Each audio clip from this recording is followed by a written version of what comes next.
You were originally a death row inmate who sold the national jade seal, but on the day of your execution, you unexpectedly obtained the punish evil and promote good system. As long as you continue to bear guilt and perform meritorious deeds to gain reputation, you can overturn your case with the exchange of technology and become a hero of the people. But now, as you lie bound to the bed, looking at the female forensic doctor holding a syringe in front of you, you are dumbfounded. It is only when memories flood back that you realize you are just a person who crossed over to become a scapegoat for your twin brother. Although your original self wants to die, you do not want to at all. As the needle approaches, you shout without hesitation, "Report! I want to report the kidnapping case of a little girl in Lingnan. If you don't act now, the little girl might really die at their hands." The police couldn't help but gasp. Logically, as a murderer and trafficker who sells national treasures, you are someone they can't trust even with a punctuation mark. But when it involves the life of a little girl, they really can't stand idly by. After hesitating for a moment, Officer Liu finally instructed the forensic doctor to stop your execution. He then glanced at you and walked out,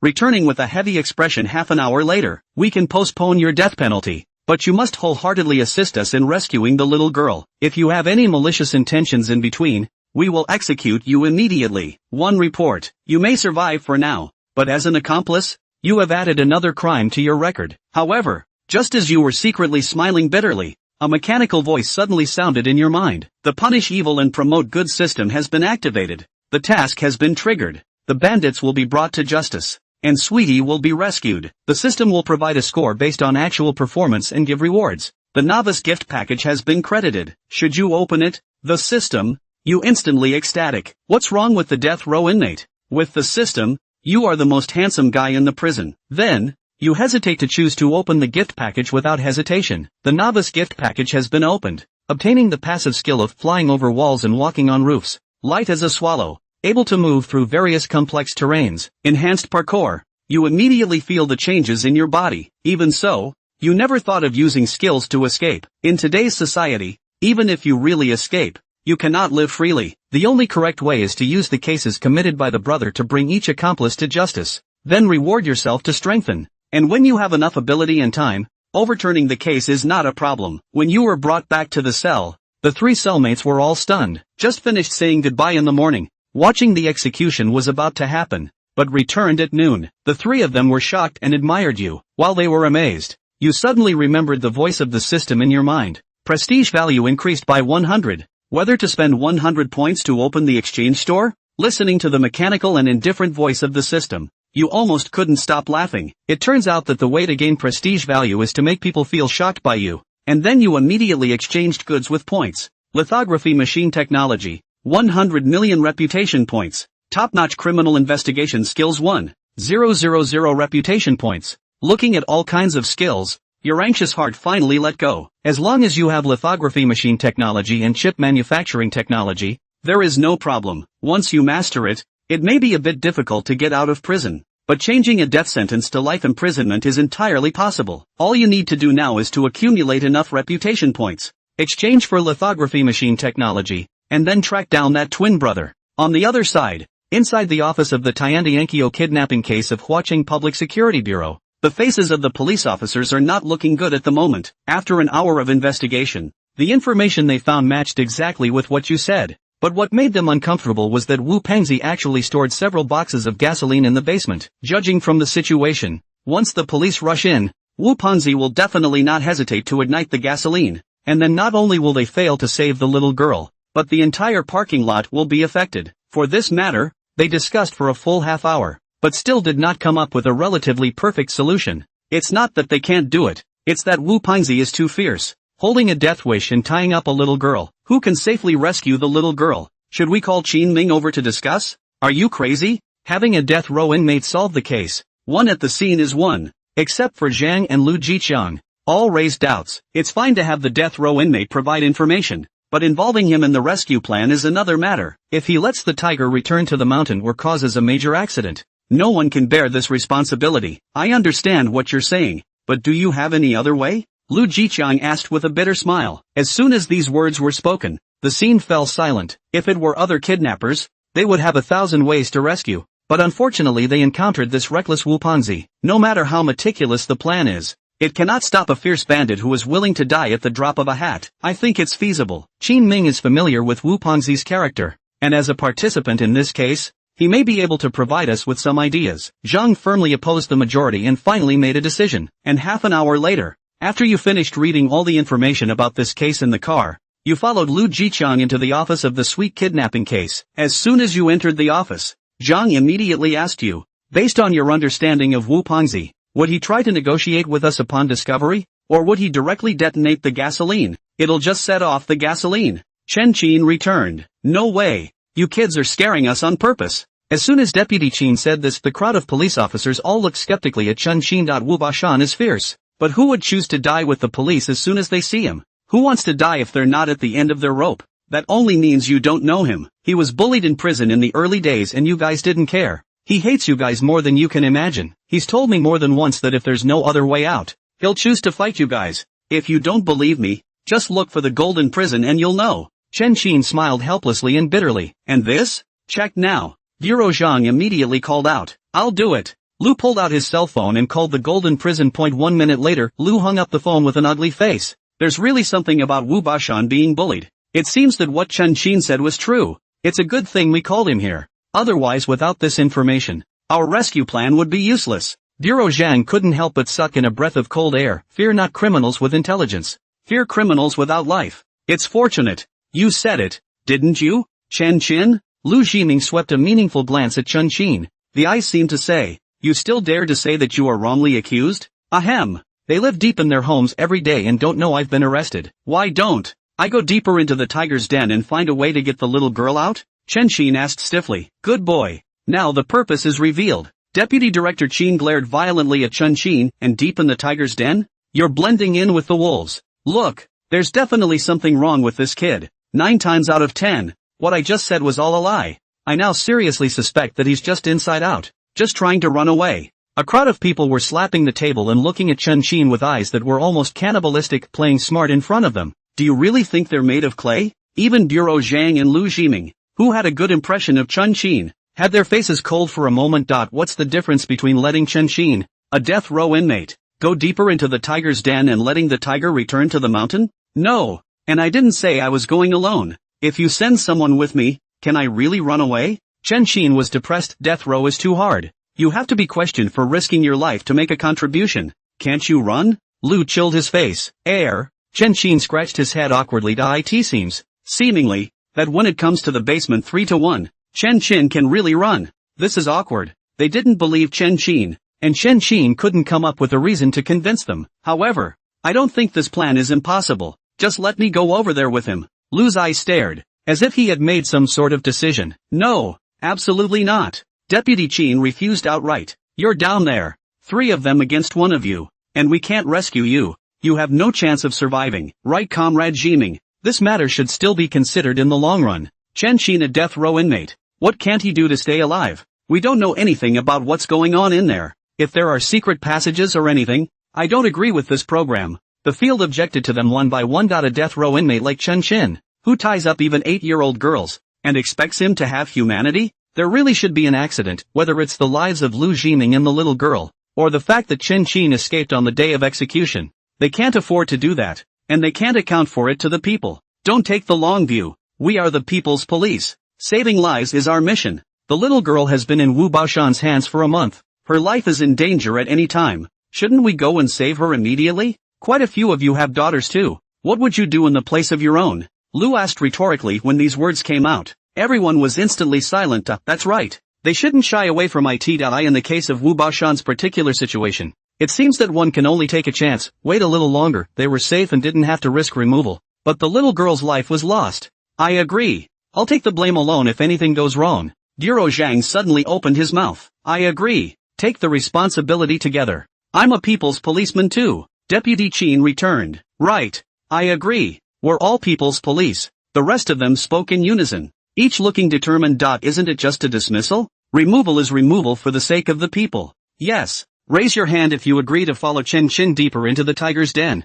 Bureau Zhang was the first to raise his hand. The rest did not hesitate and all raised their hands. Say it. What's your plan? Bureau Zhang looked at Chen Qin. I'm going to call and ask for specifics first, and get pissed off for not completing the deal, and take a minion to them, aka Officer Lu. We'll find a chance to subdue them once we're inside. Chen Qin returned. That's it? Deputy Qin frowned. What was the difference between this and not saying anything? Bureau Zhang, Bureau Qin, I don't even know what's going on in there and I can't investigate. We'll just have to improvise. Chen Xin was also helpless. That guy is so desperate. He'll go down together at the drop of a hat. Any plan is nothing in front of him. I think it works. With 2 against 2. We have every chance of subduing them in a sneak attack. Lu had no comment. 2 for 2 is no problem. But what about 3 against 1? Deputy Director Qin looked at Chen Xin worriedly, such a death row inmate who was originally going to be executed. No one knows whether Chen Xin has a clear conscience or is making a last-ditch effort to stay alive. I swear to God, I would never backstab Officer Lu.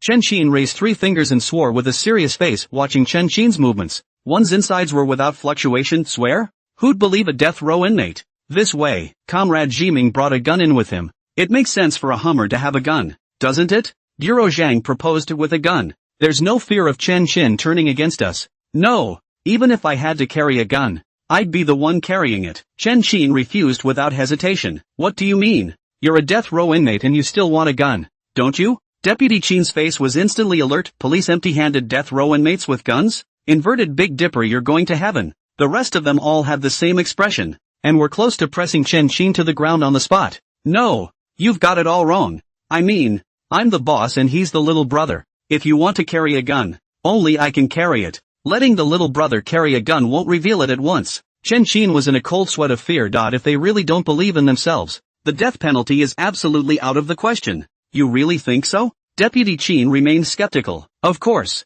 I'm not stupid. Do I dare take a gun? LOL? Chen Xin smiled bitterly at he's a death row inmate, not to mention a gun. If you touch a baton, you'll be shot on the spot. I'll trust you for now. You'd better not play any tricks. This place is already surrounded by us. You can't escape even if you want to. Deputy Qin solemnly warned. I'm not even trying to escape. I'm actually really nice. Chen Xin was so wrong that he wanted to cry. Having the name of a death row inmate on your head makes you think the worst of everything you do. If you were a good guy, wouldn't the world be in chaos? Deputy Qin blankly glanced at Chen Xin and turned his head to Lu Jiming. Comrade Jiming, can you do it without a gun? It works. How do you get a tiger without going into the tiger's den? I think it's worth the risk. Whether it's to capture Wu Baoshan, a hidden danger, or to rescue Tian Xiao. Lu took a deep breath. When you carry the national emblem on your head, you have to shoulder your responsibilities. It's all worth it for the people. Bravo. We'll be right behind you, and we'll rush in as soon as something happens. Bureau Zhang had a solemn face. There.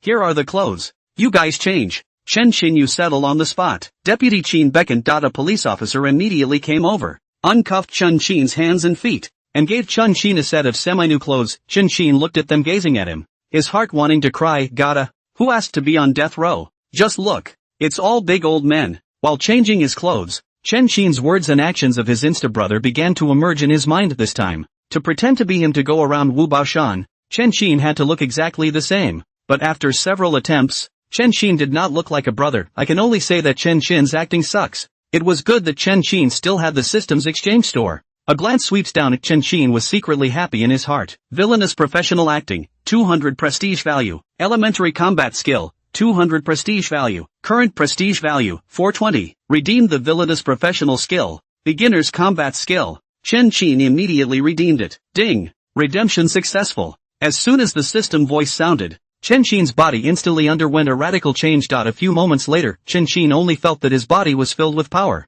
and the facial muscles that he originally couldn't mobilize could now be easily controlled to make an expression that he wanted to make. Steady. As soon as Chen Xin changed his clothes and looked up, his entire person changed violently. From being naive and honest just now, he suddenly turned vicious and venomous, that pair of eyes as sharp as eagles, straight as if they wanted to eat people. Lu Jiming happened to change his clothes and came over, and once he met Chen Xin's eyes, even though he had been handling cases for many years and had arrested all kinds of vicious criminals, for a moment there was a trace of fear. With that kind of momentum, Chen Xin, how dare you say you're wrongly accused? Hiss. Is there something else you boys are hiding from us? Deputy Director Qin sucked in a breath of cool air when he looked at Chen Xin. With Chen Xin's sinister aura, it was simply impossible to have without killing 3 or 5 people. Everyone else was also taken aback by Chen Xin and looked at him with a bad expression. Such a man, can you really believe that? Don't get me wrong. This is just an act for me. Chen Xin was frightened and hurried to explain. Acting? You're thinking we're stupid, or do you think you're smart?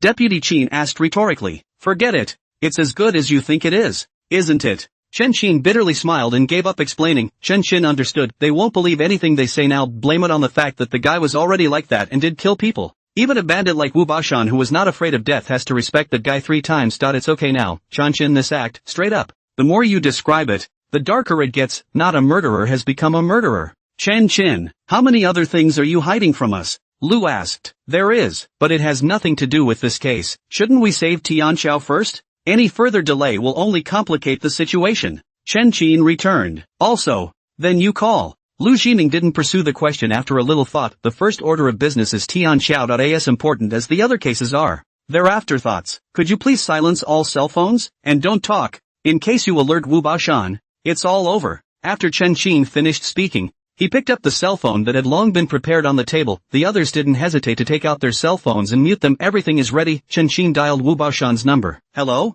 Wu Baoshan's voice came over the phone. Treasure Mountain. Did you get the ransom? Chen Qin asked. Don't mention it. That family said they were raising money and they didn't raise any for a month. If I hadn't been waiting for a call from you, Brother Qin, I would have torn up the ticket long ago. Wu Baoshan said back in a depressed voice. Fuck. Are you a fucking loser? He doesn't have any money and you don't know to ask for less? Tying up for a month is not something you can do. Are you really not afraid of being arrested? Chen Qin was furious. Shingo, I'm just waiting to hear from you. Wu Baoshan returned with an aggrieved voice. Forget it. Are you still at the old place? Chen Qin asked. In. Wu Baoshan returned. Wait for me. We have to get this done today. If we wait any longer, the police will come first before we get the money. After Chen Qin finished speaking, he hung up the phone without giving him a chance to refuse. A twist of the head, only to see one police officer all looking at Chen Qin in shock. You guys? Why are you looking at me like that? Chen Qin's heart sank. That kind of look from a cop doesn't happen to a death row inmate like him.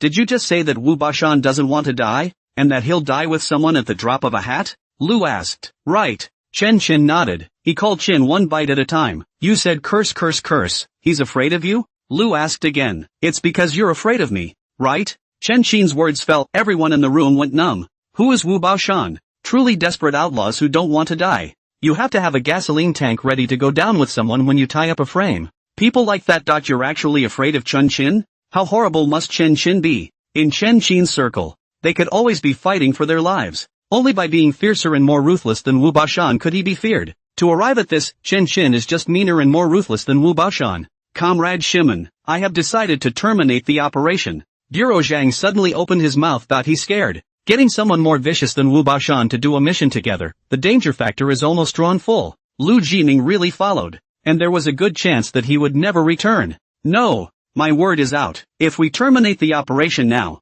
Wu Baoshan will surely notice, and the little girl will surely die. Chen Qin was in a hurry. Once it's terminated, doesn't the death penalty come into play? What are you so excited about? You don't really have some kind of escape plan, do you? Deputy Qin looked skeptical. They're not in a hurry. But a death row inmate is? It can't be that Chen Qin wants to save people more than they do, right? Injustice. If you will not let me go, I shall not be executed? I just want to live. What's wrong with me? Chen Qin was filled with depression. Death row is too hard. Don't expose yourself. Right. It's a straight-up execution. Exposed it. They are also afraid that Chen Qin will mess up and still carry out the execution. It seems to make so much sense. Deputy Qin listened thoughtfully. I think it still needs to go. We've just alerted the snakes. If we don't go any further, Wu Baoshan is really going to tear the ticket. Lu clenched his teeth. You really want to take a chance? Bureau Zhang looked hesitant. It is done. I have no choice. Lu had a determined look on his face. Okay. Bureau Zhang finally agreed,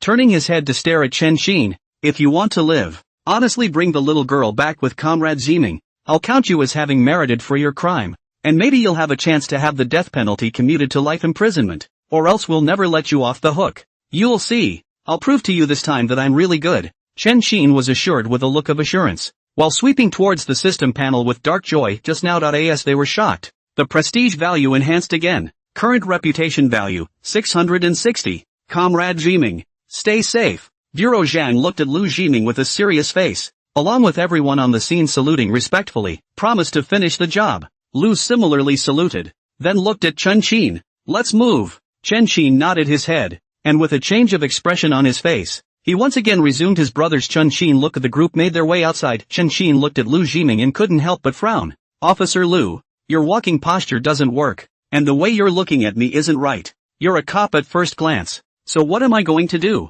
Lu also realized the problem. First, you need to be lazy and relax, and then it's to be afraid of me. The little brother in the movie with the big brother, no? Now you're the little brother and I'm the big brother. You've got to behave and you've got to listen to me. Chen Qin returned. No problem playing the little brother. The problem is that I still have to listen to you in this operation? Lu's face sank. He's a third-grade police inspector and he has to listen to a death row inmate when he goes to solve a case? We're not here for the mission. That Wu Baoshan is so hard to fool. Chen Qin was also embarrassed. It does seem outrageous to have the police at the beck and call of a death row inmate, but they are facing the bruiser Wu Baoshan. In order to be safe, Lu Jiming must do a good job of the role of little brother. Everything must listen to Chen Qin, otherwise, once there is a discrepancy in the details, there is a good chance that all of them will die. Okay, I'll listen to you if I listen to you. You better not be playing games with me. After Lu Jiming figured it out, his figure changed and began to turn into a hangdog. Like a street that sneaked. But no matter how Lu Jiming acted, there just wasn't half a bit of fear in his eyes when he looked at Chen Qin. Instead there was a sense of scrutiny of a cat looking at a mouse. Chen Qin looked pinched and said, brother, that's not good. We're not shooting a movie. You have to put your heart into it. If you don't, someone could get killed. I want to act with my heart, too, but, how can I, a police officer, be afraid of a criminal? Lu frowned. As a people's policeman, Lu regarded himself as a cat of justice and criminals as shady mice. The moment he went to the police academy, Lu Jiming looked at Chen Qin, then always feel that he is his natural enemy. Is the back of the country's righteous division? And where is the fear of saying? Chen Qin is just as shady and uninvolved street rat even if he is more imposing and kills more people. At best, Lu experienced a moment of disorientation. And that was all. There's really no fear. We can worship too. Chen Qin thought for a moment and returned. Worship? You? Before Lu Jiming could say anything, a group of police officers all looked at Chen Qin in tears and laughter, letting them cops worship a death row inmate? What an international joke. I'd better try to be afraid of you. Lu smiled bitterly. It would be better to kill him if he was allowed to worship Chen Qin. Gotta. Chen Qin smiled equally bitterly. This is the current situation that Chen Qin has to face. No one treats him as a human being at all. All the way there, all the way outside, driving a private car to the emerging streets. Lu Jiming's face finally has some fear. With this premise, under the watchful eyes of the countless plainclothes around them, Chen Qin took Lu Jiming and started walking towards the underground garage. Shimin, you must listen to me later. You can only make a move after I make a move. Chen Qin nervously took a deep breath. He was an honest man in his previous life, and arresting a tough guy like Wu Baoshan was the first time he had done it. No problem. Lu nodded gruffly. Soon, the duo made their way to the third basement of the flower garden parking lot. Looking at the surveillance at the door, Chen Qin purposely asked Lu Jiming to come over and then knocked on the door. The door didn't open. Chen Qin's cell phone rang first. It was Wu Baoshan's call. What are you doing calling me without opening the door? Chen Qin asked with some annoyance. Qin, who's that guy on your side? Wu Baoshan asked. What's the point of asking so many questions? Why don't you open the door? Chen Qin was furious and kicked the door hard. Boom. The iron door trembled, and Wu Baoshan's neck on the other end of the phone cringed. After thinking for a while, Wu Baoshan finally feared Chen Qin and told Wu Dabiao to open the door. The iron door opens. A smell of gasoline hit my nose. Chen Qin looked around. I saw that the basement was about 100 square meters, with a front door and a back door, and it was filled with all kinds of miscellaneous things. The most conspicuous of these were the several barrels of gasoline that lay in various corners. The portly Wu Baoshan had then been sitting next to one of the half-opened barrels of gasoline. Even when Chen Qin came in, he didn't move an inch. Instead, he was vigilantly sizing up Lu Jiming. Lu Jiming's heart sank. Wu Baoshan, this posture. Really, as Chen Qin said, a word will be detonated. Gasoline. Qin, this dude's a little strange. Ha? Wu Baoshan said with some dissatisfaction. What? Even I dare to doubt? Chen Qin's eyes snapped to Wu Baoshan. Don't dare. But Qin, it's more or less unorthodox for you to bring someone in like this, isn't it? Wu Baoshan frowned. The iron lighter in his hand getting tighter and tighter. Next to him was a small, sharp hand axe. Good enough for me? A whole month for a kidnapping. Do you guys want to die or do you want to hurt me? Chen Qin turned the tables and took the lead. This, Wu Baoshan was speechless. It's really his pot to piss in. Don't think he's vicious and venomous, but he's not very cerebral. The kidnapping was planned by Chen Qin. As soon as Chen Qin left, the little girl's family by to no money. Completely not according to the script. The whole of Wu Baoshan and Wu Dabiao, 2 eyes, a blind, a time to not know what to do. This 1.5. It's waiting until a month from today. If Chen Qin comes a little later, Wu Baoshan is really going to tear up the ticket and run away. Okay, I'll take care of this. Where's the little girl? When Chen Qin saw this expression on his face, he knew that the matter was muddled and immediately pulled away from the topic. Here it is. Wu Baoshan smiled and removed the paper shell leaning against the gasoline tank,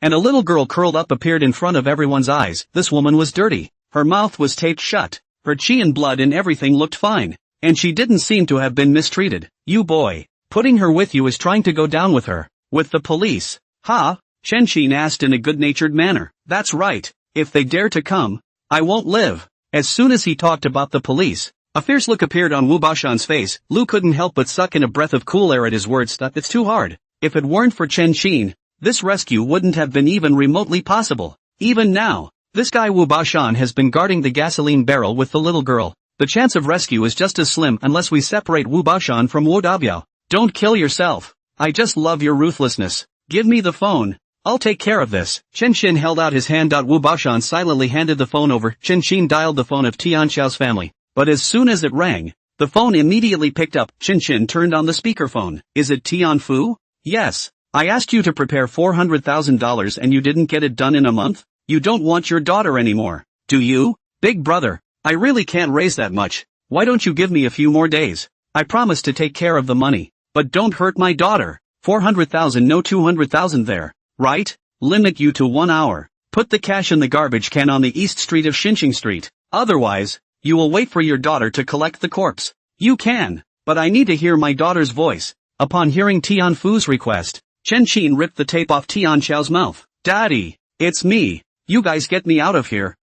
As soon as Tianxiao heard Tianfu's voice, she cried on the spot. The phone caller's heart tightened, and immediately returned. Xiao, good boy. Daddy will get the money to save you back. He finished his sentence. Chenshin brought the cell phone back in front of him and warned, remember, once you call the police, I'll make sure you never see your daughter again. After the warning, Chenshin immediately hung up the phone and looked at Wu Bashan with a smile. Tell Da Biao to go get the money. Chin, isn't $200,000 a little too little? Wu Bashan was a little dissatisfied. This kidnapping case Chenshin a person will be divided into 70%, so he risked his life. Hard work for a month to take 60,000, but also to share the spoils with Wu Dabiao. Are you a tiger? It's been a month. Do you really want to die? Chenshin gave Wu Bashan a blank look. Shin, it's not that I think $200,000 is too little. Look, we've been holding out here for a month at the risk of our lives. Isn't 37 a little too little? Why don't we split it 50-50? We're the ones who put in the effort. So you'll just come up with a plan.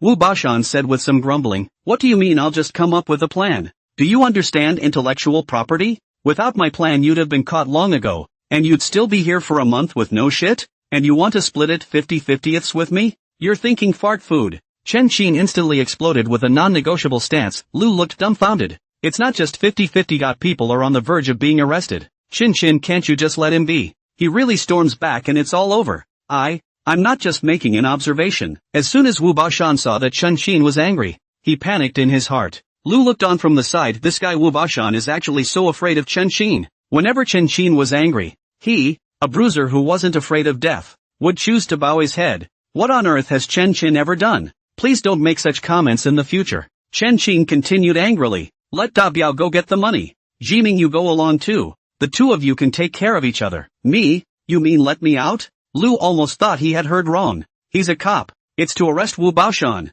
Now at this juncture, Chenshin is letting him go out? What does Chenshin want? Give him some power and he really dares to command the police? Or say is this guy trying to run? Get out when I tell you to. I can't talk well anymore. Can I? Chenshin was furious and glared morosely. But, Lu frowned. His heart was 10,000 times more reluctant. As soon as he's gone, everything here will be unknown. It was unknown whether the little girl could be saved by then. And even Chenshin might have to run away. Shin, this dude doesn't listen too well. Why don't I fix it for you? Wu Bashan looked over with some caution. As soon as Wu Bashan spoke, Lu immediately responded, and now Lu Jiming is the junior brother, is to unconditionally listen to the words of Chenshin. Even if he was told to go out, Lu Jiming was still going out all the same, otherwise they're exposed. Hesitating for a moment, Lu Jiming made a hasty move. Brother Chin, it's okay for me to go, but, shouldn't I get a share of the money? Nice one. What kind of people are you looking for? Chin, you don't want to move if you don't have money, do you? Wu Bashan disliked it with his mouth, but the vigilance in his heart gradually lowered a few points. It's the kidnappers who want a cut of the profits that fit the motive of the kidnappers. Would you move if I didn't pay you? Chenshin asked rhetorically. Hey, who does this shit without money? We don't come out to get money. Wu Bashan hemmed and hawed. There. Shiming, I'll give you a call. We'll keep the phone open and report every 10 seconds. Chenshin dialed Lu Jiming's cell phone and gave him a meaningful look, feeling the gaze. Lu became more and more puzzled, and now he really didn't know if Chen Qin wanted to run or if he wanted to use this plan to break them down one by one. Looking at Wu Baoshan again, Lu only had a helpless face. Ever since Lu Jiming came in, Wu Baoshan had been pinching his lighter next to the half-open gasoline barrel, in a position to detonate the gasoline at any moment. In this state, Lu couldn't even find half a chance. Otherwise, Lu Jiming would have stepped in and subdued him long ago, and he wouldn't have listened to Chen Qin's words at all. There you go. Chen Qin waved his hand. Wu Dabiao pulled the door open. Lu Jiming swept a deep glance at Chen Qin, and finally walked out helplessly until Lu Jiming left. Wu Baoshan, who had been pinching the lighter, obviously relaxed a few points. Chen Qin watched and secretly let out a breath. Just now Wu Baoshan's tense state. Chen Qin wanted to take a shot but did not have the opportunity. This guy is a tough guy who can't move without going to the same place physically. In a real fight, once Chen Qin couldn't be subdued in one blow, or knock out his lighter, everyone present would die. For the sake of his little life, Chen Qin could only risk the heart of being misunderstood, and first get Lu Jiming, whom Wu Baoshan suspected, out of the way. Now that Lu Jiming had left, only Chen Qin and Wu Baoshan were left here, and his guard would naturally be lowered by a few points. 10 seconds later, Chen Qin asked into his cell phone, "How's it going, Qin?" "No problem." Lu's voice came from the cell phone. "Pay more attention around, be sure to be careful and careful again, and talk to me every 10 seconds. Chen Qin said in a grave tone. "Understood. I'll be the first to say if there's a problem." Lu returned. "Qin, this is so professional of you. If you don't say that you have a good head on your shoulders, brother Qin, as soon as we link up with them, the moment there's a movement over there, we'll know about it first." Wu Baoshan smiled excitedly. "You'll have to take it easy later. Do everything on my command. You want to go down with the cops?" "I don't," Chen Qin warned in advance, lest he explode at the drop of a hat. "You still have moments of fear, Qin." Wu Baoshan smiled a little smugly. "Who's not afraid to die? You think everyone is like your big dumb ass?" Chen Qin gave him a blank look. "I wouldn't be afraid to die. I'm not afraid of God. There's nothing in the world for me to be afraid of." Once Wu Baoshan heard Chen Qin's words, the smile on his face became even more smug. He suddenly felt that Chen Qin didn't seem to be as scary as the legend, and his entire body relaxed a few more points. "Nothing you're afraid of? So what are you doing here?" Chen Qin asked rhetorically. "This." Wu Baoshan's smile instantly froze. "Yes, he has a real fear of running out of money." Watching him gradually relax, Chen Qin continued to talk to him, constantly lowering his defenses and waiting for an opportunity to strike. "The other side, outside, not far away from a building. This is facing the main entrance of the underground garage. Zhang Bureau and a group of commanders are all watching from here. Out." "Nope. Why is Jiming alone? Where's that Chen Qin guy?" someone exclaimed in shock. "What? It's still true. Chen Qin actually sidetracked Comrade Jiming. What the hell does he want? Is he really going to run?" Deputy Qin was alarmed. "It's only been a few minutes and Chen Qin can't hold it in?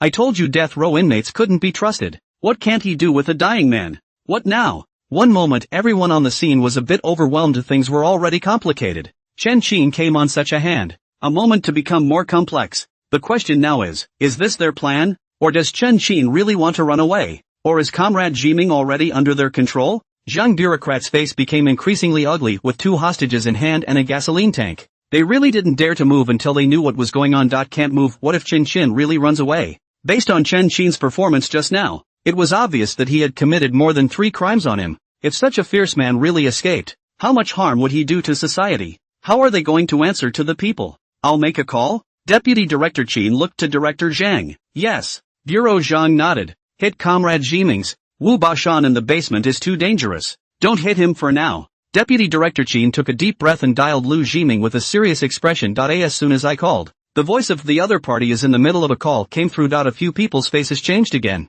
"No way. Did that Chen Qin kid expect us to call? He's still holding the line?" Deputy Qin's gloomy face was filled with killing intent. The moment he wanted to kill someone like never before. "Chen Qin, he doesn't really want to escape, does he?" Bureau Zhang frowned. "No good. This kid kills people like crazy, but he's a good guy. I don't really believe much of what he says." Deputy Qin couldn't feel it for a moment. "What do we do now?" The crowd was inundated with this statement. The scene was all but dry and silent. What to do? They don't know what to do either. The little girl and Lu are in Chen Qin's hands. They don't know anything about the inside. And there's another tough guy ready to set off the gasoline. They want to be officers again, but they are simply afraid to do so. The hardest thing for them is, these things are still all the work of Chen Qin alone. They, the police, were actually set up by Chen Qin. As it stands now, Chen Qin really escaped. They may not even know. On the contrary, they do not dare to act rashly. The feeling of being set up by a death row inmate made them feel hard inside. Wait a minute. Keep a close eye on the perimeter. Once you find Chen Qin appearing outside, act directly. Duro Zhang took a deep breath and said somewhat hopelessly the others did not have a better solution for a while. And as annoyed as they were with Chen Qin, they could only choose to continue to wait. The other side basement, Chen Qin is still constantly chatting with Wu Bashan, talking. Wu Bashan's guard is really dropping. That hand of Wu Bashan's was now loosening the lighter. Chen Qin was waiting for the moment when he froze. Qin, you're amazing. The guy did put the money in the trash can. I noticed. And there are no cops around. Wu Dabiao's surprised voice suddenly came. Well. Go get the money. Wu Baoshan was ecstatic, his eyes staring straight up. It was at this moment when he was immersed in the joy of money. Seizing the opportunity, Chen Qin kicked Wu Baoshan to the ground the moment he turned off the microphone of his cell phone, and his entire body directly pounced on him, pressing Wu Baoshan to the ground in death. You're going dark. Wu Baoshan was furious and kicked down the gasoline barrel in the struggle. The oil drum fell to the ground. Countless amounts of gasoline flowed out at once, and the lighter on top, as a result, fell to the ground. A lighter at first sight. Wu Baoshan was like crazy,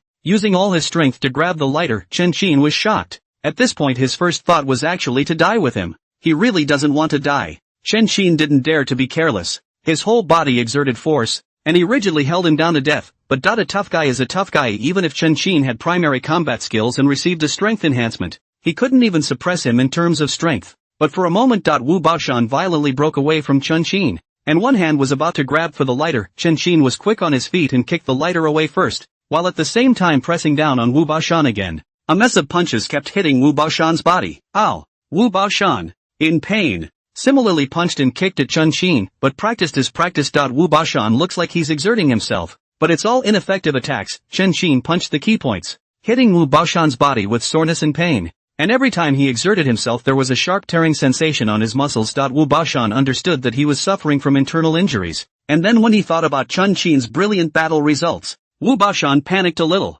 He doesn't want to take a life, but in terms of killing ability, 10 Wu Baoshan can't compare to 1 Chen Qin. Continuing the stalemate any longer, Wu Baoshan knew that he would die for sure, and he didn't even have a chance to die with him. He didn't want to die, but he didn't want to throw his life away for nothing. With this in mind, Wu Baoshan, no longer entangled with Chen Qin, violently rolled over and broke away from Chen Qin. Gesturing to get a lighter, Chen Qin was startled and took an arrow step to pick up the lighter a second first. Who expected Wu Baoshan to turn his head and run, rushed all the way to the back door, pushed open the door and slipped out. He actually fled straight away. Fuck! Chen Qin picked up his cell phone and turned on the microphone. Jiming, do it! The words just fell. On the other side there was a burst of sound. Lu Jiming and Wu Dabiao had already fought. Call for help in the basement when you're done with it. Chen Qin dropped his cell phone after saying that and chased after him all the way. 1 out the back door, only to see that Wu Baoshan was being stopped by a group of people. He turned around and nimbly climbed the fence, cleanly breaking into a house. Chen Qin could not help but sneer at this.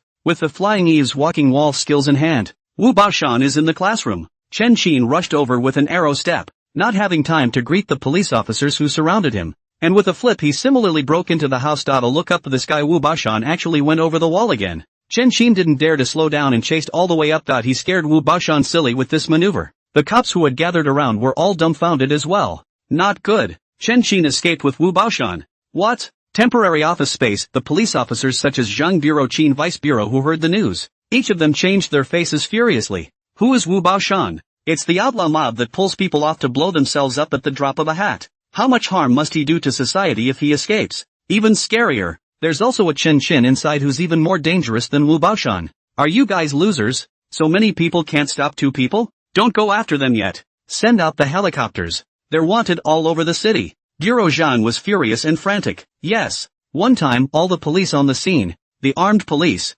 including the traffic police patrolling the area, all followed the action. They chased after them, evacuated the masses, and the entire emerging street was in instant chaos. Not a moment too soon, the roar of helicopters began to resound in the sky, and 2 helicopters circled in the air, following Chen Qin and his duo all the way. See the stance, the whole city panicked. What the hell is going on? The whole city's out in force. Not to mention the helicopters? My goodness, how big a crime did that guy commit? He'll get caught with a Gatling. You guys, look, Spider-Man! Exclamations of shock rose from the crowd to follow the gaze, only to see in and not far away from the high building above, Wu Baoshan Chen Qin. 2 people are along the water pipe constantly climbing up the ladder. In particular, climbed as fast as he could run on the pavement. A living, breathing reincarnation of Spider-Man. but for a moment Chen Xin had crawled behind Wu Bashan and grabbed Wu Bashan's legs with one hand. Fuck! To die together. Wu Bashan clenched his teeth. The whole person let go of his hand, and directly pounced on Chen Xin. Holding Chen Xin just kept swinging downward, trying to pull Chen Xin down with him. Yet. Chen Xin was scared and hurriedly grabbed the water pipe, and his heart was completely convinced. This brother is a real tiger. He really dares to exchange one for one if he has the life. Fortunately, Chen Xin has a full level of Flying Eve's walking wall, and primary combat skills to enhance the strength. Hard to firmly grasp the water pipe frozen in how Wu Baoshan shook and how the water pipes trembled. Chen Xin was as steady as a rock, but when this scene fell into the eyes of the police, the nature changed completely. Good boy. You Chen Xin are quite righteous. You have to carry your accomplice on your back to climb a hose. Quickly. Warn them to come down on their own. And if they don't listen to 3 warnings, just use the water gun to force them all down. It's okay if they die. Duro Zhang's face was hard. A man who was supposed to be on death row. A dangerous man who says he'll blow himself up. If you don't tie your hands after a warning, you're dead if you're dead. Seen above the building, Chen Xin was truly convinced of this pussy. From the moment he pickpocketed Chen Xin, he kept trying to pull Chen Xin down with force. Chen Xin's strength is not small, and he can stabilize his body. But the water pipe may not be able to support it. Keep tossing it around and no one can guarantee that the pipe won't break. Imperative. It's to stabilize Wu Baoshan first. Chen Xin called out. Baoshan, do you really want to drag me down with you? Xin, you made me do it. You wanted me dead, and I had to fight you. Wu Baoshan roared and yelled. He didn't want to make an enemy of Chen Xin either, but he even more didn't want to die under Chen Xin for nothing. I apologize. I was wrong. How about you don't pull down? We go up together and escape together? Chen Xin lied. You're not wrong. You're scared. Wu Baoshan roared angrily, shaking with more and more power. Just to die with Chen Xin. Of course I'm afraid. Who could die before you? You naive batch. Chen Xin was completely convinced and clamped his hands and feet to the water pipe in death. Between their fights. A helicopter arrived near Chen Xin. One of them held a loudspeaker and yelled at Chen Xin. Chen Xin. Wu Baoshan. You have been surrounded. Quickly bind your hands and surrender. Warning first. Listen to the sound in your ears. Chen Xin was in pain. Wu Baoshan is too naive. If not for the quality of the plumbing being good enough, I'd have to die here this time. Second warning. Chen Xin, if you don't come down, we're going to use the water gun. The police in the helicopter warned again. Don't. I was catching a thief. Never use a water gun. Chen Xin panicked, but his voice was too low. With the roar of the helicopter again, outsiders couldn't hear Chen Xin at all. On the other hand, Wu Baoshan is still stalking Chen Xin, and Chen Xin can't even prove it with his actions even if he wants to. Warning number 3. Water guns at the ready. Fire. Boom. With a loud bang, the majestic water column rushed up from below in a single bound, rushing straight towards Chen Xin. Only for a moment, Chen Xin and Wu Baoshan got soaked on the spot, and the water pipe became slippery because it was stained with water. If Chen Xin was the only one with his full-level flying wall skill, this situation could be handled with complete ease, but coupled with a messy Wu Baoshan, despite Chen Xin's skill, he began to slowly slide down, showing signs of being pulled down by Wu Baoshan. Chen Xin was anxious and hurriedly looked at the exchange store. Strength of a bull, 600 prestige value. Strength of a bull, you can gain the strength of a bull, i.e., the strength of a ton. Current prestige value, 660. Redemption. Chen Xin confirmed immediately. Boom. Chen Xin's body shook wildly as a muscle began to bulge and a bone became hard. A few moments later, Chen Xin only felt that his body was full of strength, and Wu Baoshan, who was holding himself like an octopus on his body, became lighter all of a sudden, as if he was carrying an empty bag. Fierce. With a force, Chen Xin carried Wu Baoshan on his back and charged upwards. Holy shit. What's this dude doing? He's being sprayed with a water gun, carrying a man on his back, and he's still going up the hill? I cry to death. Escape to this situation. Are surrounded by the police. He actually still carrying his little brother to climb up. Righteous and good big brother. If I follow him, I'll admit it even if I die. If my boss is half as good as he is, I'd agree to work overtime until I die. Too strong. Our own Spider-Man from China. No, dude, you're so young. How did you end up on the road to crime? Below, the countless melon eaters watched one by one in disbelief. Chen Xin is too strong. Climbing up a water pipe with a man on your back. Who'd have thought that? Stronger than human at all. Strong enough to leave them with nothing but countless regrets. Many people,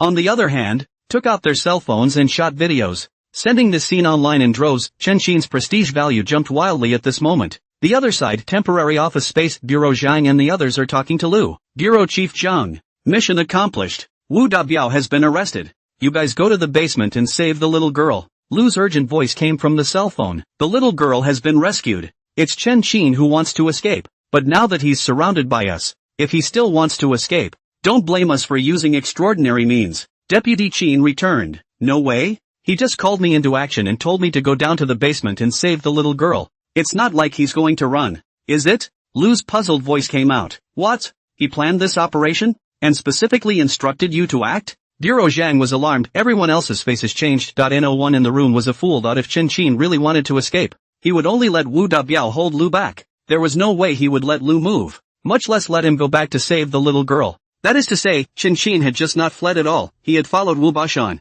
most likely in order to arrest him. No good. If the water gun is fired, Chen Qin will have to fall down. Bureau Zhang anxiously took out his walkie-talkie while running to the window to look at the building in the distance. Quickly. Only one word was said, and Zhang bureaucrat was suddenly dumbstruck. The rest of the police officers who followed them over, each with a face as horrified as if they had seen a ghost, only to see Chen Qin against the water column, carrying Wu Baoshan. Hard to follow the water pipe and keep climbing up. The speed was so fast, it was no different than even Spider-Man in the movies. But for a moment, before Bureau Zhang could react and tell them to stop spraying, Chen Qin had already reached the roof of the building with Wu Baoshan on his back. Is this still human? Deputy Qin was filled with disbelief as someone can climb so fast he believes, but it's scary to carry a 178-year-old man on your back, against a water gun, and still be able to climb so fast, isn't it? It was completely beyond their knowledge. If he went to the fire department, wouldn't he be the #1 physical in the country? You say he's a good man with courage and skill. How did he end up on the path of crime? Let's not talk about the fire department. It's okay to go to the police academy and become a police officer. I'd like to be an auxiliary police officer. 2. The police on the scene were all lamenting on this series of performance of Chen Qin. He is definitely a good hand in the police force. No longer uneducated. From the auxiliary police to start. With this skill to make a few merits. The same opportunity to promote the cadre. Pity, with this strength, you don't shine in the police force, but prefer to steal from the gutter. I really hope now that he's really a good guy. Bureau Zhang also looked at Chen Qin and shook his head full of regret. Chen Qin's evidence of guilt is too clear. There are witnesses and material evidence. And most importantly, even he himself has already confessed to the crime and handed over all the details of the crime. Putting all these things together, it's almost impossible to be wrong about Chen Qin's guilt. As for Chen Qin's claim of a twin brother, that was even more nonsense. A 5-year-old wouldn't believe it. The other side, the roof of the building, Chen Qin, who had just climbed up, slammed Wu Baoshan hard on the ground, his eyes staring at him in death, itching to tear him apart on the spot. Qin, spare your life. Wu Baoshan was completely flustered, horrified. He backed up in a row. He had long known that Chen Qin was strong, but I didn't expect it. Chen Qin was actually so terrifying. With him constantly pulling down, he actually managed to carry him hard to the top of the building. What kind of power is this? Compare it to Chen Qin. Wu Baoshan only felt that he was a mole, and he didn't even have a chance to die with him. Now you know to spare your life? What's up? Chen Qin was so angry that he really wanted to throw him out. I've seen the ones who don't want to die. I've never seen anyone so desperate. And the police, help them catch thieves and save lives yourself. They actually sprayed water towards themselves. If it weren't for the system phasing, Chen Qin must die here this time. Compensation. This wave has to make them give a satisfactory compensation. The thought crossed my mind. A footstep suddenly sounded. Plainclothes, civilian police and armed police all rushed over at once. Hands on your head. Get down. One of them yelled. Chen Qin knew it was useless to explain and could only do as he was told. Soon a pair of handcuffs then appeared on Chen Qin and Wu Baoshan's hands, handcuffing them directly together. When Chen Qin came downstairs, the place is already full of police. Bureau Director Zhang and Deputy Director Qin,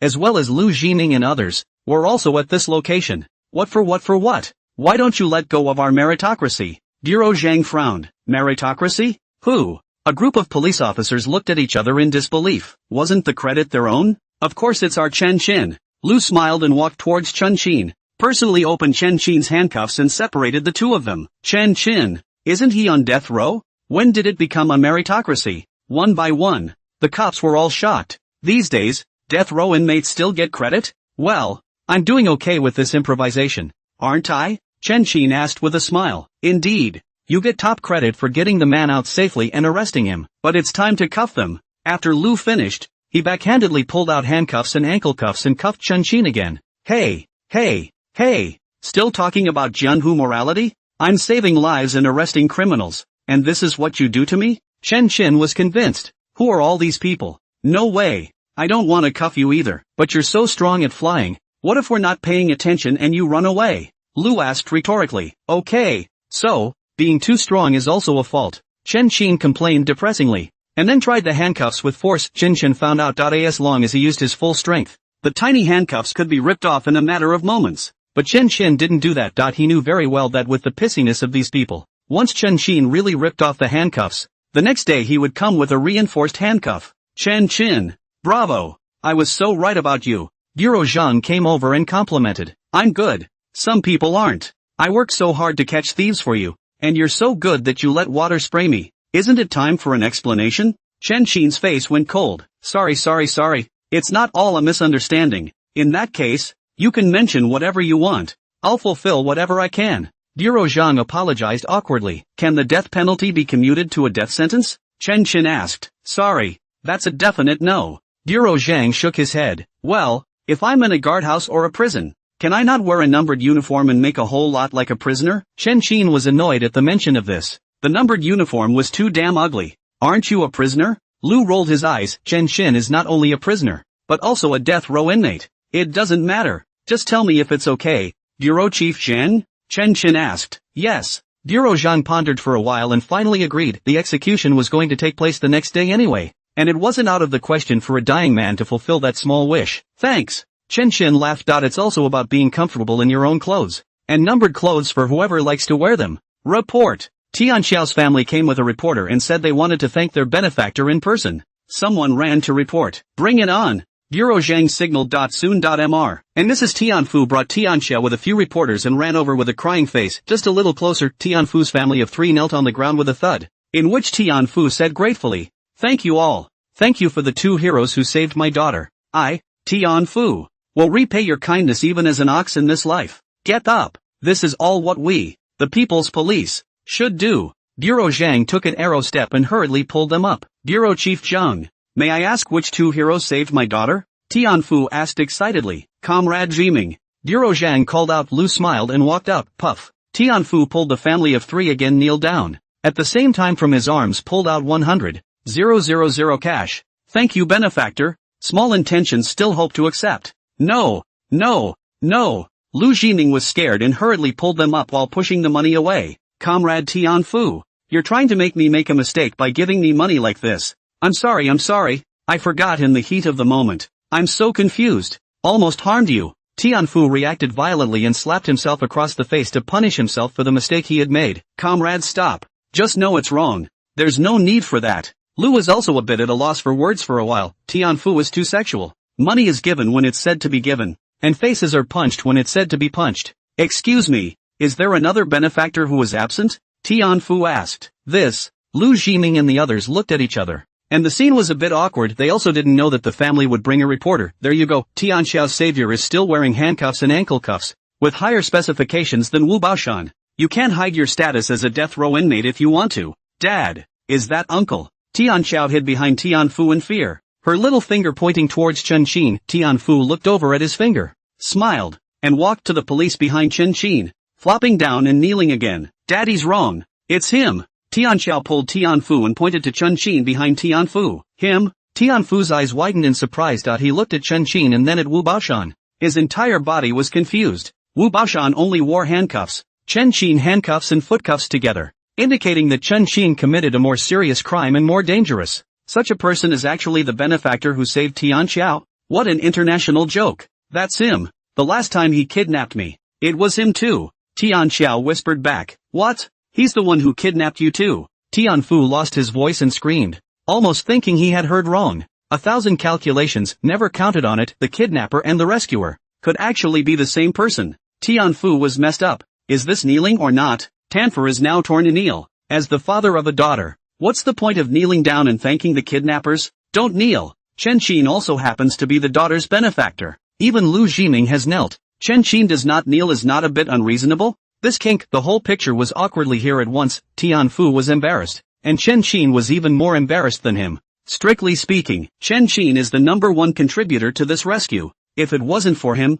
we wouldn't have been able to rescue them, and Tianxiao probably wouldn't have survived. Bureau Zhang suddenly said. Lu Jiming sniffed and walked over, telling the whole story, learning about the critical and complicated situation, and having to do battle with a kidnapper who was not moving to the same place. Tianfu was instantly moved. Puff. Without the slightest hesitation, Tianfu knelt down on the spot and thanked him with a sincere face. Thank you. In the future, your parents and family, I will give them old age on your behalf. Get up quickly, I'm all alone, so I don't need you to bother. Chen Qin spoke with his mouth, and in his heart, he swept towards the system panel with some horror. Just now, the moment Tianfu knelt down, the system suddenly flashed a phrase. The host has completely convinced Tianfu, gaining a reputation value of plus 1,000. 1,000 a person. Then look at the total prestige value, 11,639. Chen Qin happily looked at the reporters. They had already gained more than 10,000 reputation points before they even started broadcasting. When they spread the word,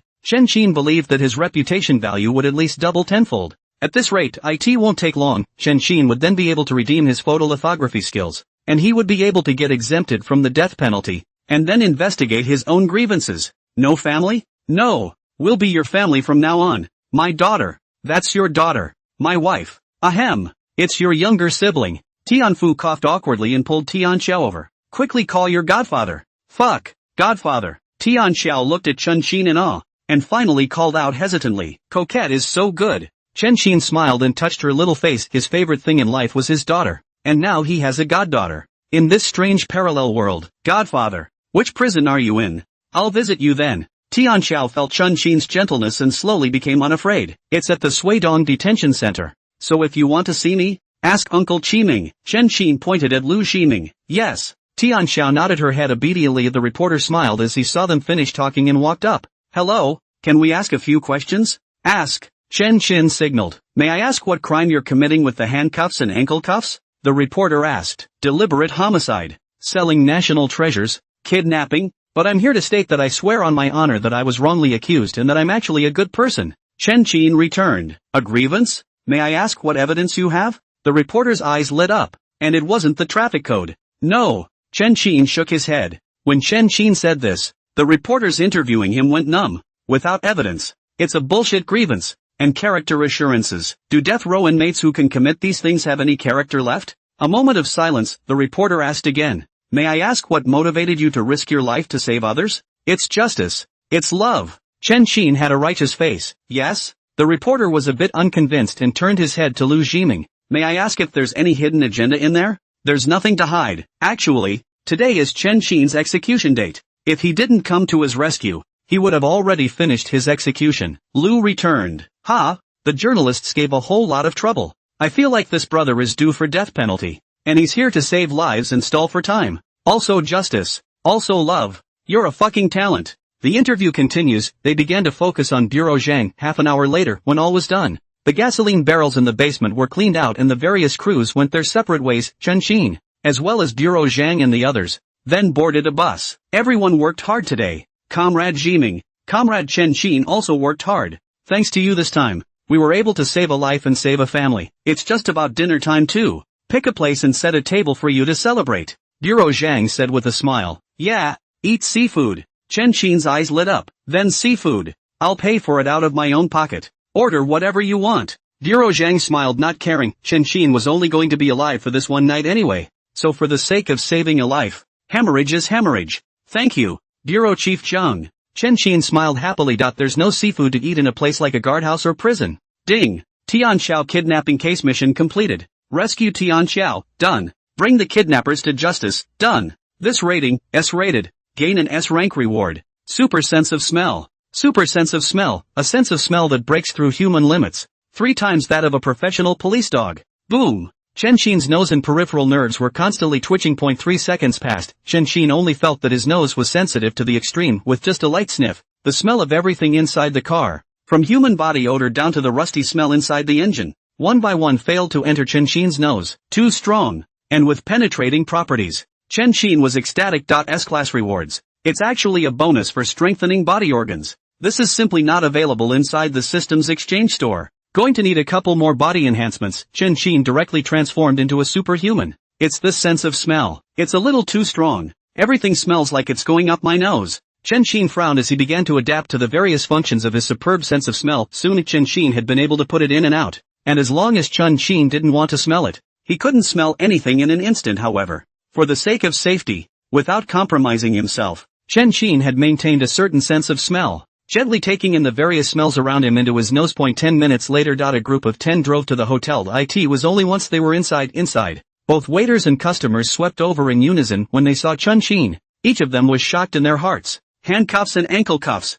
proof of a dangerous man. Some people who watched the fun took out their cell phones and took a shot at Chun-Shin. What would you all like to eat? The waitress greeted him with a smile. Australopithecus. Of course. King crab. All you can eat seafood. It's rare to rip off Bureau Zhang once, so we must have a good rub this time. The cops laughed and ordered. What for what? You're not the ones who get the credit. 1 lobster bibimbap for each of you. Zhang Bureau's mouth twitched as he blankly glanced at them, then pointed at Chun-Shin and looked at the waiter. Don't listen to them, just listen to Chun-Shin. You serve whatever he orders. Ha! The waitress and the onlookers almost thought they had misheard. Cops can't order food, letting a handcuffed and ankle-cuffed order? And order whatever you want? Who is this dude? A prisoner, treated better than a cop? Who's the culprit and who's the cop? Since Bureau Zhang has said so, then I'm welcome. An Aussie dragon, king crab, sea cucumber soup, and 2 orders of rice. Chun-Shin said with no trace of politeness. You boys are not going to save me any money. Eat up, eat up. Waiter, take note. Bureau Zhang shook his head without saying much. Yes. The waiter silently noted it down and gave Chun-Shin a horrified look in his heart. It's not like she hasn't seen criminals before, but to have a character like Bureau Zhang treating a criminal to luxury seafood, not to mention seeing it, wouldn't even dare to think about it. What about you, Shiming? Feel free to order whatever you want to. You get credit for today too. Bureau Zhang smiled and looked at Lu Ximing. Forget it. I'll just have a lobster dinner like everyone else. Lu waved his hand in denial. Good thing too. Bureau Zhang's face was calm, but secretly he exhaled. What Chun-Shin ordered was too expensive. Pure and simple. He was slaughtered like a pig. It is also Chun-Shin. For anyone else, Zhang Bureau would have turned his face. Order your food. The group sat at a table in the hall. Soon as sizzling seafood and lobster rice was then served, they watched Chun-Shin gulp down the Australian dragon and king crab, and felt that the lobster rice in their bowls didn't smell good anymore. Deputy Director Chin said with some depression. Director Zhang, why don't you order another Australopithecine and we'll all share it? We haven't tasted this yet. Yeah. Don't be so stingy. Bureau Chief Zhang, a group of people said in a hurry. Cut it out. You'll have plenty to eat later. Chun-Shin is going to be executed tomorrow, and he still won't let people have a good meal? Bureau Zhang blankly glanced at them and couldn't help but look at Chun-Shin with more than a little reluctance. When the rest of the police officers heard this, one immediately shut up, and their moods got worse all of a sudden. They were just as sorry as Bureau Zhang for a talent like Chun-Shin. If they really want to bring in a police force, even if it's just an auxiliary police officer, it will help them just as much. Pity, Chun-Shin has too many charges on him, and all of them are still capital offenses, so he can't be cleaned up at all. Any more genius can only regret the execution. Execution tomorrow? Chun-Shin, who was eating his meal, laughed instead of panicking. In Chun-Shin's stomach, there are still quite a few criminal facts, and every piece in there is enough to cause them to pay attention, and also have to delay Chun-Shin's death sentence. It's simply not possible to attempt an execution tomorrow. Chun-Shin didn't say anything now. He just wanted to drag out some time as much as possible, and a night was a night if he could drag it out. The longer it takes, Chun-Shin was then able to save up more prestige values. The moment the 100 million prestige value is reached, everything will just be solved. Eat and drink. Chun-Shin stretched. Report. I want to go to the restroom. Go on. Ximing, Weiman, you two follow. Bureau Zhang signaled. Yes. Lu Ximing and Wang Weiman immediately got up and led Chun-Shin towards the restroom. The scene again. It caused sideways glances from the customers on the floor. Who is this dude? Call him a criminal. The cops are eating lobster dinner and he's eating king crab aurochs. Say he's not a criminal. He's handcuffed and handcuffed again, and he has to be followed by 2 policemen when he goes to the bathroom. I can't see it either. I've never seen this picture on TV either. It's so wicked.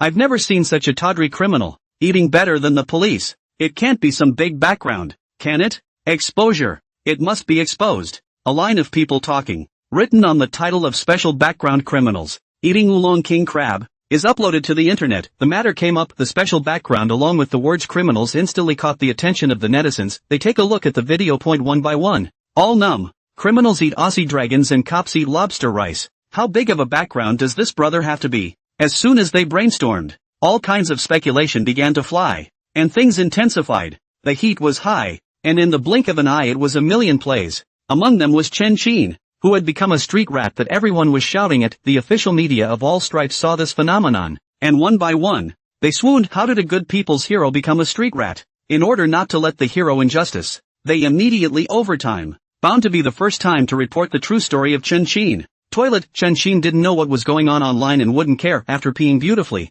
Chen Xin put on his pants with difficulty, his nose twitched, and his entire body froze instantly. It is? The flavor of icing sugar? Chen Xin's nose snapped, pointing straight at the location of the toilet tank. Take a good sniff. It really tastes like icing sugar. This flavor was very familiar to Chen Xin. Back then, the body's brother had once brought back some, and the two tasted exactly the same. You guys are talented too. I can't believe I hid the ice candy here. Looks like I'm getting credit again. Chen Xin laughed. Merit does not commute a sentence, nor does it commute a death sentence to a death sentence, but establishing merit would allow Zhang bureaus and others to be impressed by Chen Xin, and he could gain more prestige value. Maybe someday, Chen Xin really found the evidence to clear his name, and Chen Xin believed that in the face of the numerous merits of his own, they would definitely pour in their help. Chen Xin laughed and walked out of the toilet, came to Lu Zhiming's ear and said softly, I have a major discovery. Please go and call Bureau Zhang. Remember not to draw attention to it. What's your big discovery? You're not trying to run,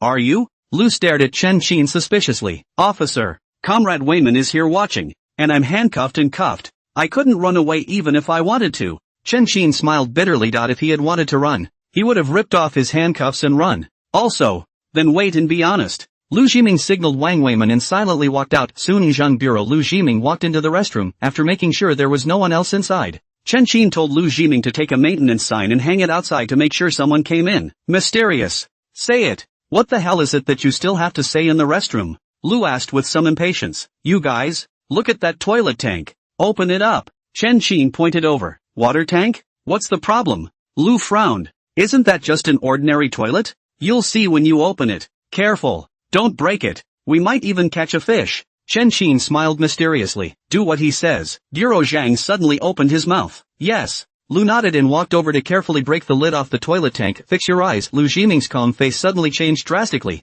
Bureau Chief Zhang. Quickly look. Ice candy. What? Ice candy. Bureau Zhang immediately trotted over and shouted with the same horror. Boy, this must be at least a kilogram. Chen Xin, you've done it again. More than a kilo. You guys look at the other toilet tanks. Chen Xin pointed to the row of separate toilets in front of him. No way. Bureau Zhang was excited to check them out one by one. Results. The truth was exactly as Chen Xin had said. Inside each toilet tank, there is actually a kilogram of ice sugar. 7 buckets in a row. That's 7 kilograms of icing sugar. No. Chen Xin, you coy. You can get first-class credit for going to the bathroom? Lu's eyes turned purple with envy. He has been a police officer for so many years, and the first time he got credit was when he followed Chen Xin to rescue Tian Xiao. Chen Xin is good. I went to the toilet and found 7 kilograms of icing sugar. How did he do it? A death row inmate with better forensic skills than a cop? Who's the cop, anyway? Chen Xin, how the hell did you find out there was icing sugar in the tank? Bureau Zhang couldn't figure it out. The ice candy was hidden inside the water tank. There were no police dogs. No one snitched. How did Chen Xin know? I just smelled something a little unusual. Chen Xin laughed. Smell? You can smell the icing in the tank in the bathroom? Lu was horrified and jerked his nose. Except for the stench. Just this complex environment, not to mention the people. Even if you pull a police dog over, you may not be able to smell the icing in the tank. How did Chen Xin do it? A death row inmate with all the forensic skills? I don't want the police to live. It doesn't matter. I don't think it's advisable for us to stay here for long, lest we startle the snakes. Chen Xin proposed. You mean, we're going to fish here? Bureau Zhang asked. Right. They must have felt safe trading here. I'll be able to smell the stench on them when they come over. Chen Xin smiled and nodded. As long as they let themselves stay here, the death penalty will be postponed again and they won't have to waste the case on themselves. Let you stay here? Bureau Zhang heard Chen Xin's meaning and a hesitant look appeared on his face. If Chen Xin were an ordinary criminal, he would have stayed, but Chen Xin was too strong. Not to mention the fact that the crimes committed on his body are one more serious than the other. He also has all the escape skills and his IQ is not low. Let Chen Xin stay in the restaurant. It would be too easy for him to run. Don't worry, Bureau Chief Zhang. I give you my word of honor that I will never run. Chen Xin returned with a serious face. This matter needs to be considered in the long run. This is no place to talk. Wayman, you stay here in ambush first. Let's go out and discuss the plan first. Bureau Zhang didn't agree and didn't put words in his mouth. By the way, Chen Xin assured me better. Bureau Zhang wouldn't dare to take such a risk. A death row inmate. Someone who was about to die. Who knows what Chen Xin will do, but Chen Xin is too strong. So strong that all of them cops tied together are inferior to Chen Xin. Bureau Zhang wasn't sure if he would need Chen Xin again or not. Gotta. Chen Xin smiled helplessly and bitterly. Death row is too hard. Even after saving the little girl, taking credit, and discovering ice candy, it's just as impossible to gain complete trust, but their attitude towards Chen Qin had obviously changed. Also began to accept Chen Qin's advice. Chen Qin believes in the long run, sooner or later they will trust themselves completely. Ding! The Flower City Ice Candy Case quest has been triggered. Arrest of ice candy prisoner, incomplete. Seized all the icing sugar, incomplete. Listen to the system voice. Chen Qin gradually understood the principle of triggering the mission. The system didn't trigger the quest just now when he found ice candy by himself. As soon as the case was reported and the police took it seriously, the system immediately triggered the mission. The same goes for the last Tianxiao kidnapping case. This indicated that the opening of the system mission was not a result of Chen Qin discovering the crime, but rather it was triggered by reporting it to the police. Chen Qin and the three of them rejoined the dinner table and called Deputy Qin as well as Team Lin to the car outside, whispering the matter. Vice Bureau Qin Lin Team's face changed drastically as he looked at Chen Qin. No! Are you serious? This can't be your old Mo, can it? Deputy Qin was a bit incredulous. It's too much of a coincidence, isn't it? And sniffing? Is there such a sensitive nose in the world? Of course not. This case has nothing to do with me. Chen Qin shook his head. Really? Deputy Qin looked skeptically for half a day, and after some thought, said, I think we'd better notify the Clip Sugar Detachment first, and see if they know about this. Good thing too. Pass a gas to avoid accidents. Bureau Zhang nodded and took out his cell phone to dial the number of the Clip Sugar Detachment. The call was quickly answered. A passel of air. The caller was outright shocked. They don't have any news on this at all. That is to say, this ice candy case, it's brand new, and Chen Qin was the first discoverer. Talent. You can smell it in the toilet tank. Bureau Zhang quickly. Transfer the person to our department. I want to reuse him. I guarantee that I'll let him be promoted to a post in 3 years. 10 years to the vice department. The series Sugar Detachment exclaimed in excitement. I'm fine with that. I agree with both hands and feet. Chen Qin immediately returned. Good. Be aware. You heard that, Bureau Chief Cheng, didn't you? You can't keep people on a leash when they have the will to do so. Captain Sugar Branch laughed happily. With such a talent as Chen Qin sitting in the town, he can wrap up the cities and provinces' ice candy cases. Of course he agrees. Can he, a death row inmate, disagree? Bureau Zhang was speechless as he listened. Chen Qin really played a handful of good calculations. The death penalty has not yet been amnestied. Think into the album Sugar Detachment? Ha! Dead. Death row inmates? The chief of the Sugar Detachment is numb. I was about to go to the top of my life, but it turned out that he was a death row inmate. Right. You know about today's Tianxiao kidnapping, right? He's one of the kidnappers and the one who took the credit. Bureau Zhang returned. Chen Qin, right? I know him. I didn't realize the man could fly off the handle and have such a strong sense of smell. The Sugar Detachment of the critique called out with some hatred. Chen Qin. Ah, Chen Qin. You say you're all skillful. How come you're on the path of crime? Actually, I'm such a nice guy.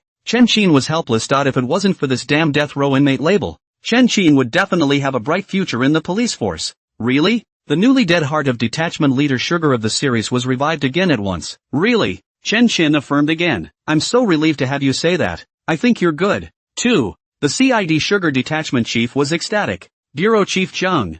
I want to seek justice for Chen Qin. I suggest that the CID Detachment reinvestigate Chen Qin's case. Are you okay, Team Su? Chen Qin closed the case long ago, and all the details match perfectly. There's simply no need to reinvestigate. The Criminal Investigations Lin team smiled bitterly and shook his head. How could he not see Chen Qin's ability? And why don't you wish Chen Qin hadn't committed a crime?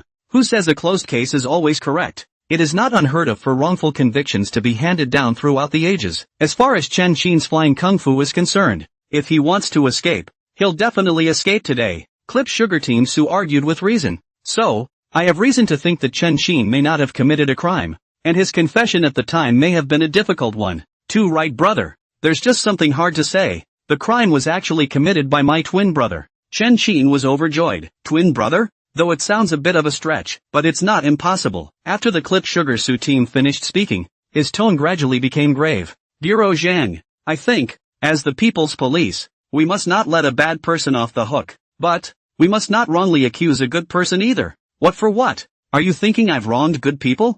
Bureau Zhang was truly convinced of this. Chen Qin, the chief of the Sugar Detachment of the series, thinks he's a good guy even if he is. For the sake of Chen Qin, for the sake of a death row inmate, he actually dared to talk even to himself, his top boss. I didn't say that, but I would suggest that you detectives do a better job of investigating. Otherwise, if a good person like Chen Qin is really wrongly convicted, it would be a loss to our entire nation. The album Sugar Su team said in a solemn tone. What do you think, Deputy Chin? Bureau Zhang asked. Chen Qin will be executed tomorrow. Isn't it a little too late for that? Deputy Chin smiled bitterly. Whether they investigate or not, the death penalty is scheduled to be carried out except in exceptional circumstances. The issue of a twin brother, as described by Chen Qin, is not a special circumstance, unless Chen Qin has substantial evidence. The execution is tomorrow? Series of Sugar Su team people numb. How big a crime did Chen Qin commit? You've just gotten credit for something, and you're about to be executed? Guys, I don't think I'll be able to carry out the execution tomorrow.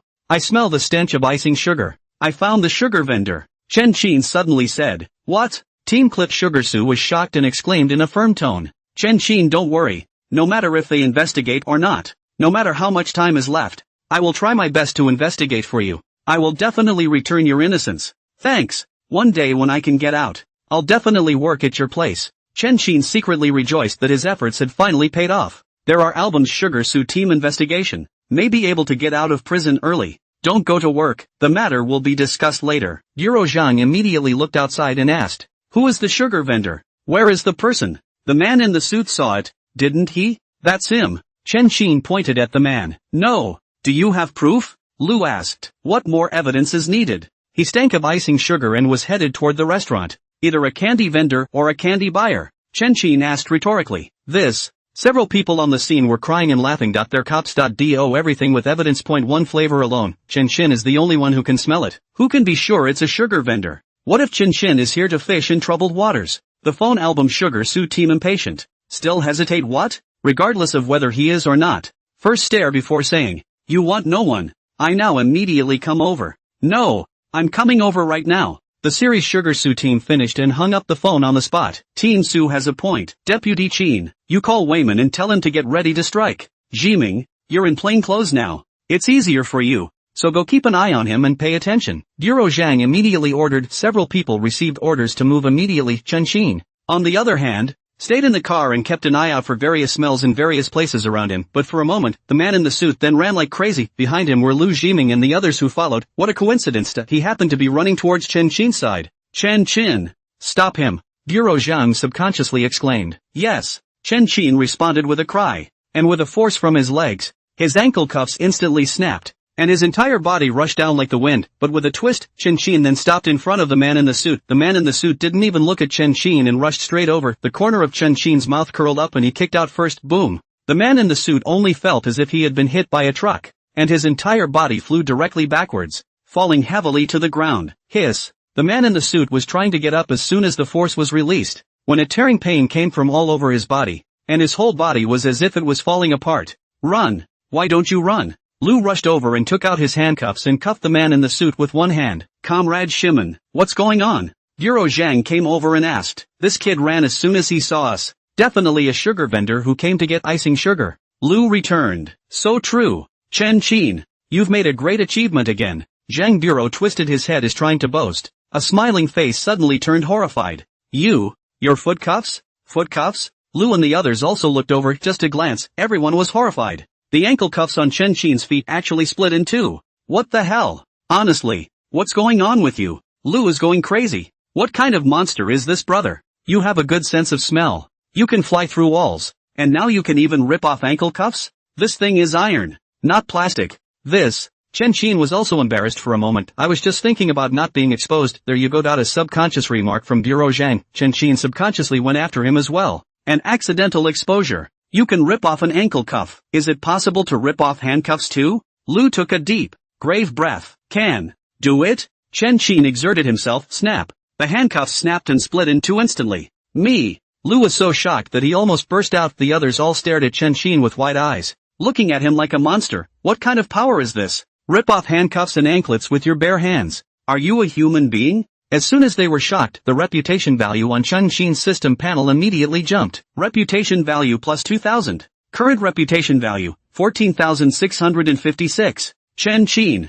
Chen Qin. You say you have this strength. Just participate in a tournament. Won't it be easy to win a championship? How did it have to go down the path of crime? The more Zhang Bureaus said, the more regret they felt. What a great talent. It's not for nothing. I suddenly think now, there's a real possibility that Chen Qin is a good guy. Lu suddenly figured it out. As far as Chen Qin's strength was concerned, in this situation today, Chen Qin had 10,000 ways to escape. But Chen Qin didn't. It shows. It's very likely that Chen Qin was framed or had some unspeakable secret, otherwise. It's all dead anyway. Why didn't Chen Qin run away when he had the chance? The only reason not to run away, is Chen Qin, who wants to redress the wrongs and restore his innocence. Yes? Bureau Zhang and the others thoughtfully began to review Chen Qin's performance today.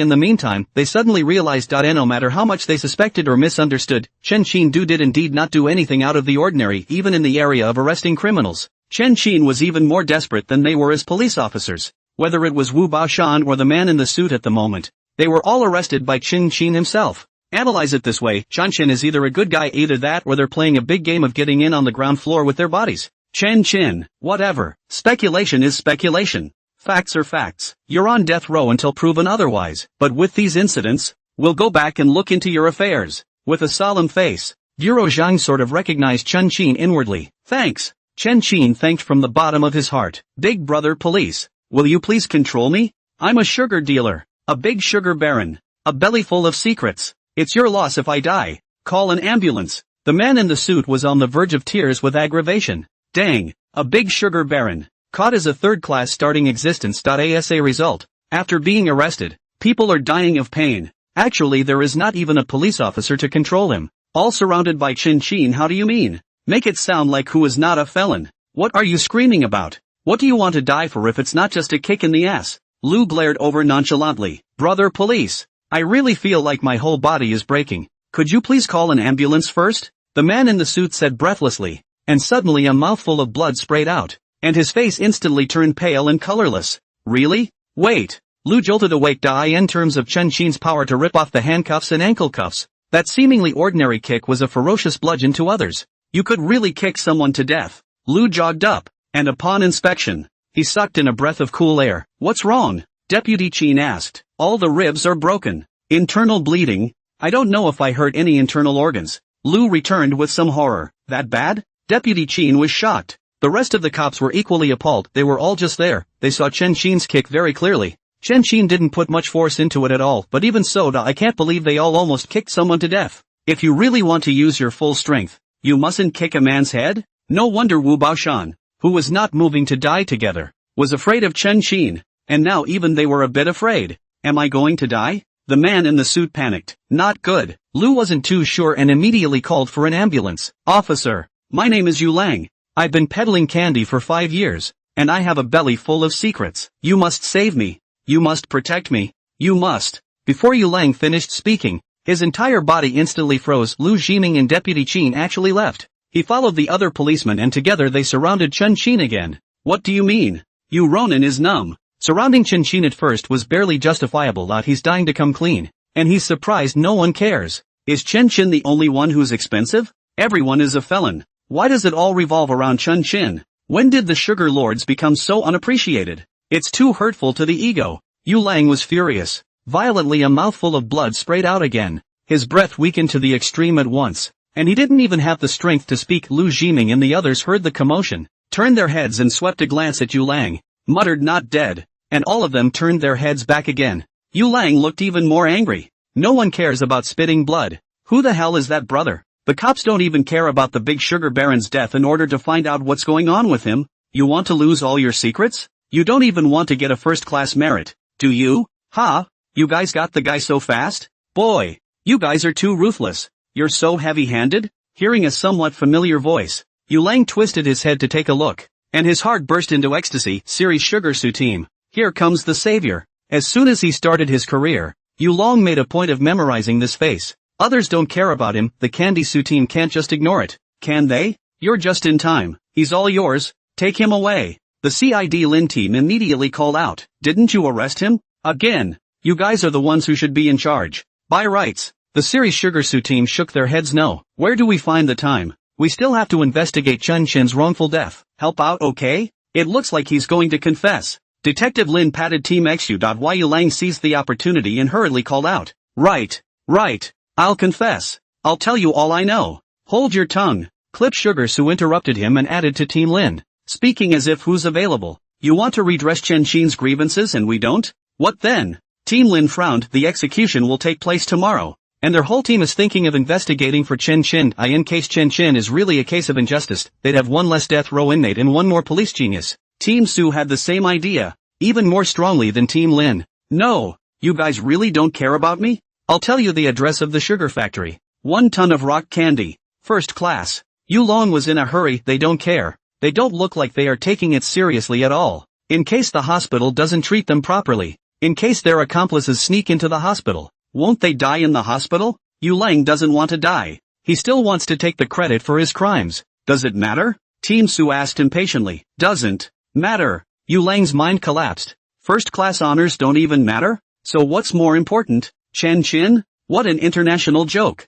You can't compare yourself to the first class? There. I know what you're afraid of. We'll arrange for someone to protect you. Just be quiet and wait here for the ambulance. We really don't have time for you right now. After Team Su finished speaking, he smiled and then walked towards Chen Chin. First class honors are important, but compared to Chen Chin, what's a first class merit? As far as Chen Chin's strength is concerned, once he is cleared, once he joins the Clip Sugar team, it will mean countless first class merits. Imperative. Of course it's to clear Chen Chin's name first. You're Chen Chin, aren't you? What happened to your handcuffs and ankles? Su team looked at the broken handcuffs and ankle cuffs. The whole person was shocked. To catch him, it was ripped off by Chen Chin with his bare hands. Lu smiled bitterly. What the hell? Rip it off with your bare hands? Team Su was shocked, followed by ecstasy. Talent. I'll definitely check it out this time, and arrange for all the people I can to check it out for you. Team Su's mouth was about to close with laughter. Chen Chin is too strong. Flying, high IQ, high stamina, high sense of smell, and the power to rip off handcuffs and ankle cuffs. Isn't this a proper hexagonal warrior? Such a talent must do everything in his power to redress Chen Chin's grievances. So do we criminal investigators. If you have anything to add, you can tell us now. Team Lin said with a smile. Great. Got a pen and paper? I'm going to write you important information now. Chen Chin was ecstatic, waiting for these words. Yes. Team Lin immediately brought a pen and paper over. Chen Chin didn't pick a place, squatted on the ground and started writing. Label all the various information about the body and where the body's brother lives, as well as the old family home. And now Chen Chin only hoped that the neighbors of the native body had seen the two brothers and that the old family remembered them, though hope is slim. As long as there is one witness, Bureau Chief Zhang and others will surely operate, and Chen Chin's death sentence can be postponed. Yu Lang was looking dumbfounded on the side. Dare they let go of the first-class merit and actually want to redress Chen Chin's grievances? What the hell? A prisoner in handcuffs and ankle cuffs, a death row inmate, and still letting the police do him justice? Shouldn't death row inmates be hated by everyone and scorned by society? How come everything changed when it came to Chen Chin? And the criminal investigation police did nothing to redress Chen Chin's grievances. The Clip Candy police actually came over to join in the fun. Even Bureau Zhang and Deputy Bureau Chin surrounded Chen Chin. The moment. Yu Lang was completely convinced. A death row inmate who has lived to become a hero of the people. It's written. Whether you guys find out or not, I sincerely thank you. As long as I'm useful, one word from you and I'm willing to accompany you with my life. Chen Chin handed over the information with a serious face. A man will die for a friend who understands him. Chen Chin hangs on to the death row, and to be recognized by them. The police. It also allows them to let go of their first-class credits, all to help themselves. It showed that they also genuinely believed in Chen Chin. Just for that, Chen Chin is willing to take any risk. At the same time, Chen Chin believed the moment the truth comes out, all the things you've done will be turned into performance, helping you to get to the real peak of your life. Don't worry, we'll investigate properly, and we'll never wrongly accuse a good person. Bureau Zhang made a solemn promise. Lin Team, Su Team, Lu Jiming and other police officers also all solemnly looked at Chen Chin. Showing their determination, the ambulance finally pulled up while several people were talking. As they took Yu Lang away, Chen Chin and the others left one by one. One of them, Team Lin and Team Su, investigated the investigation, visited the visit. All busy. Chen Chin, on the other hand, led by Lu Jiming, re-entered the 201st cell of the detention center. Farewell, Chen Chin asked. Officer Lu, if my evidence is not investigated tomorrow, do I still have to go ahead with the execution? Yes. Lu nodded somewhat helplessly. In fact, after a day of getting along, Lu Jiming's heart has already believed Chen Chin 90%, but it's one thing to believe, and another to law. When it is time to carry out the death penalty, no matter how much one believes in it, no matter how much one does not want to, one can only carry out the death penalty, unless there is a new offense, or a major merit. A state amnesty is granted. Got it. Chen Chin waved his hand without caring too much. Anyway, there are still a couple of cases in the hands of my insta-brother. So if it doesn't work, There will be another case to top it off first. Go inside and rest. Don't think too much about it. If you're really okay with it, I'm sure we can find out this time. Lu smiled and comforted. I hope. Chen Xin just smiled bitterly at his words. Lu Jiming's words were heard by Chen Xin. This means that if they failed to find out even after sending out so many people, then Chen Xin is the nail in the coffin of the death penalty. The question is in terms of Chen Xin's native autistic personality, they really might not be able to find out anything. Forget it. Listen to God. It's all on death row already. There's nothing worse than that. As long as I live, I'll get out sooner or later. Chen Xin didn't think much about it and smiled as he walked into prison cell 201. Xin, where's your horn suit? As soon as Chen Xin entered the door, the cellmates all stared in shock. They have to wear uniforms for 3 to 5 days. But Chen Xin doesn't have to wear one? Bureau Zhang said. I won't even have to wear a numbered suit from now on. Chen Xin smiled back. Crap. Chin, you're all mixed up with Bureau Zhang? Come on. What are you doing here again? Chin, Zhang Jian and the other inmates looked at Chen Xin adoringly, looking at the suddenly skyrocketing reputation value. Chen Xin reluctantly recounted it to them. Wait for them to finish listening. One admired the other. The way they looked at Chen Xin was like they were looking at a god. Almost as if they were kneeling down. Another 1,000 prestige values have been added. The reputation value is already 16,656. Chen Xin looked at the constantly pulsating reputation value, then looked at one of the skills that could be exchanged, and fell asleep beautifully. He doesn't know yet, just because of a seafood dinner, Chen Xin has become a street rat on the internet. I'm really impressed. Since when do death row inmates get to eat king crab aurora? I haven't even eaten one yet. Just who's the son of the family? Too arrogant. Brothers haven't raked it out yet? The online buzz is lopsided. The number of commenters is up to 100,000 and the airplay is up to 10 million. In their eyes, Chen Xin has become a rich second generation of 10 evils. A street rat that needs to be beaten down completely. Just as they were cursing, a video of the arrest of Wu Baoshan finally caught a small fire. Looking at the title above the video,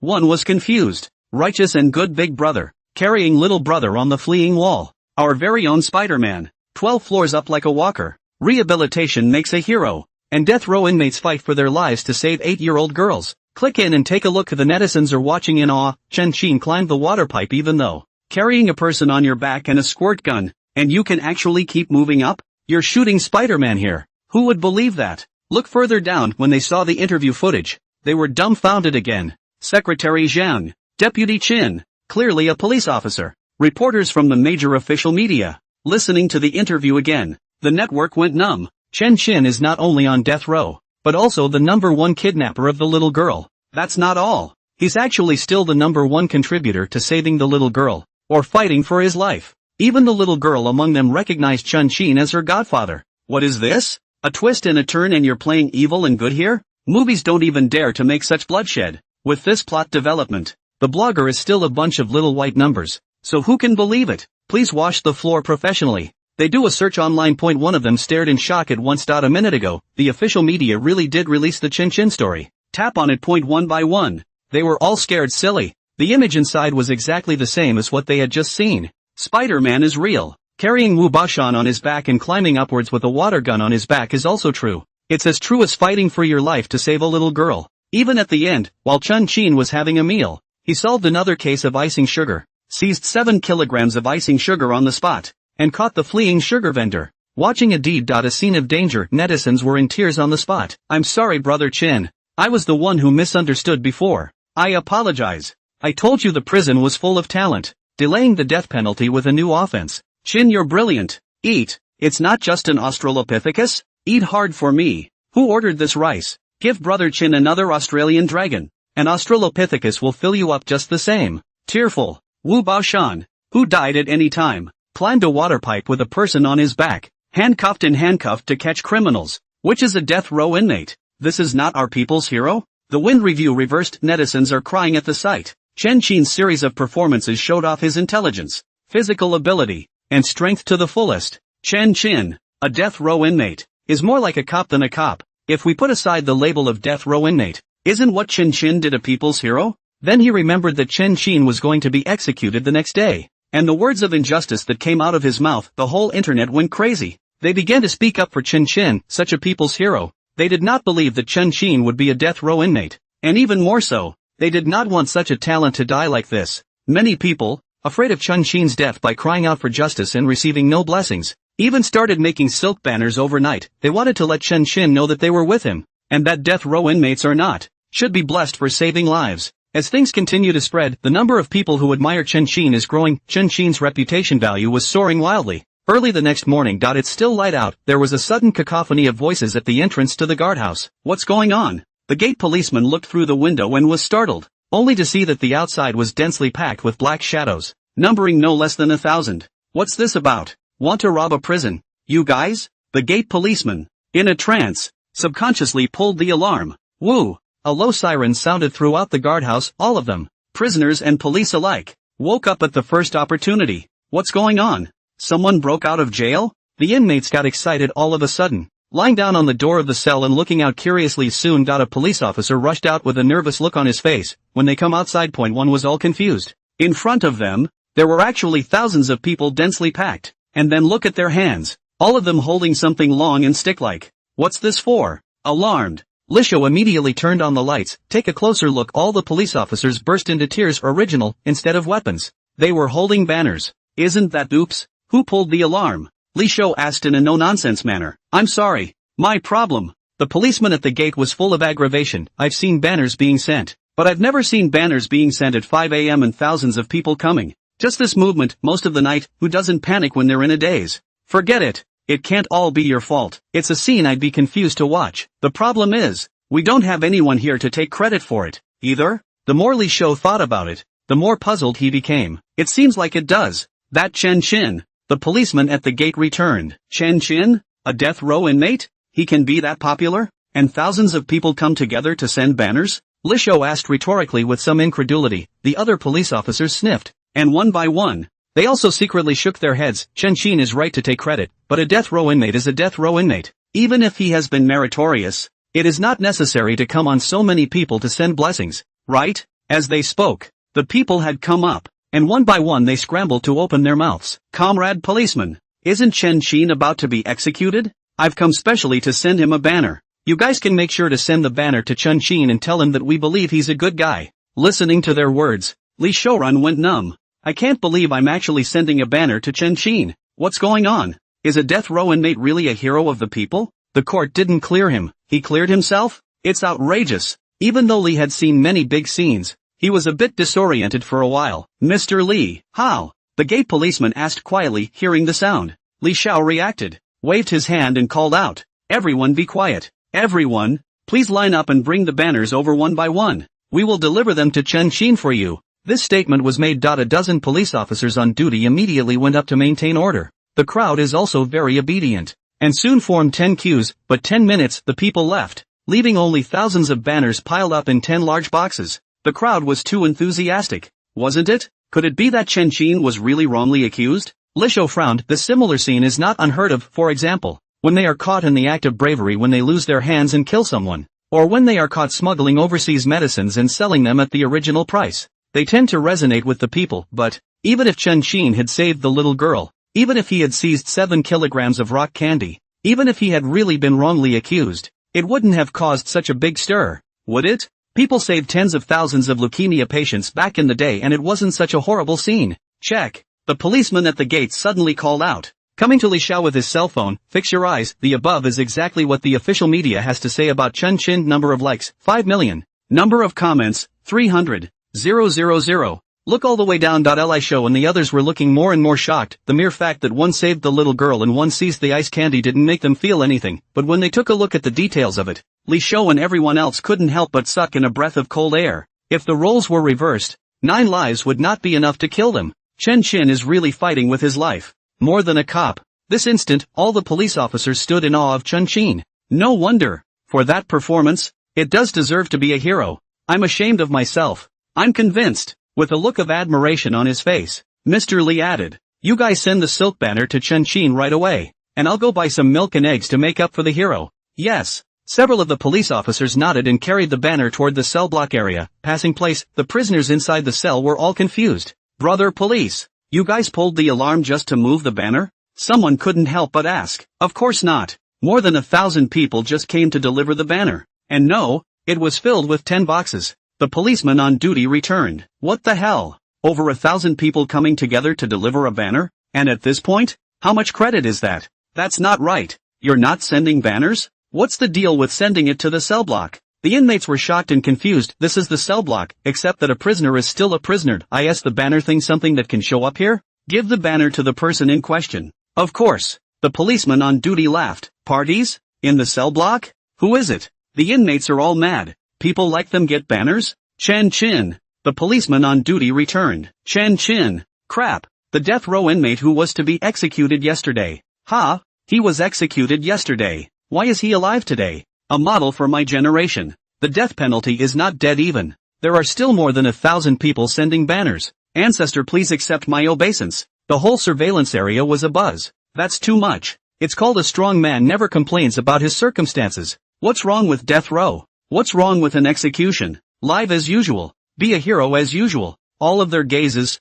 at once, followed the policeman on duty. Trying to catch a glimpse of Chun Chin's honorable face, the policeman on duty walked all the way to cell 201. The few nearby cells that could see it looked over immediately in excitement. Only 4 people were seen in cell 201. Chun Chin's face was calm, and behind him, Zhang Jian and other cellmates, who seemed to feel the envious gazes of the other cells, each straightened their backs and had a godly look on their faces. Chen Chin, these are banners from the people to you. Since we couldn't put it inside due to the little sticks inside, we put it outside for you. The police officer on duty pushed a box of banners to the door. Yes. Good job everyone. Chen Chin smiled and gestured. No hard work, and we admire what you've done. The policeman on duty gave Chun Chin a thumbs up. I'm just doing my bit. Chen Chin smiled modestly. You're not sheepish. Here's some milk and eggs for you to improve your diet. Li Shou smiled and walked over, giving Chen Chin all the milk and eggs and whatnot in one go. Thanks a lot. Chen Chin was not polite and took them one by one. No, we have white porridge and squash and Chen Chin milk and eggs?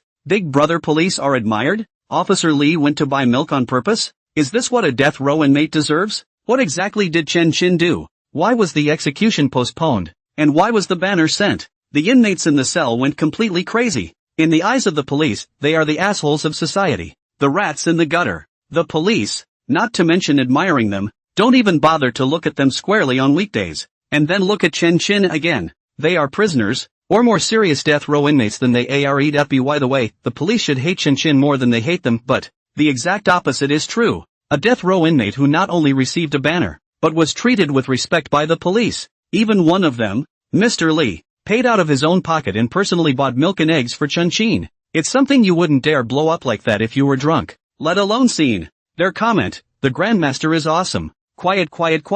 If you guys really want to listen, I'll have Chen Chin give you a lecture some other day when he's free. Li Shou said with a smile.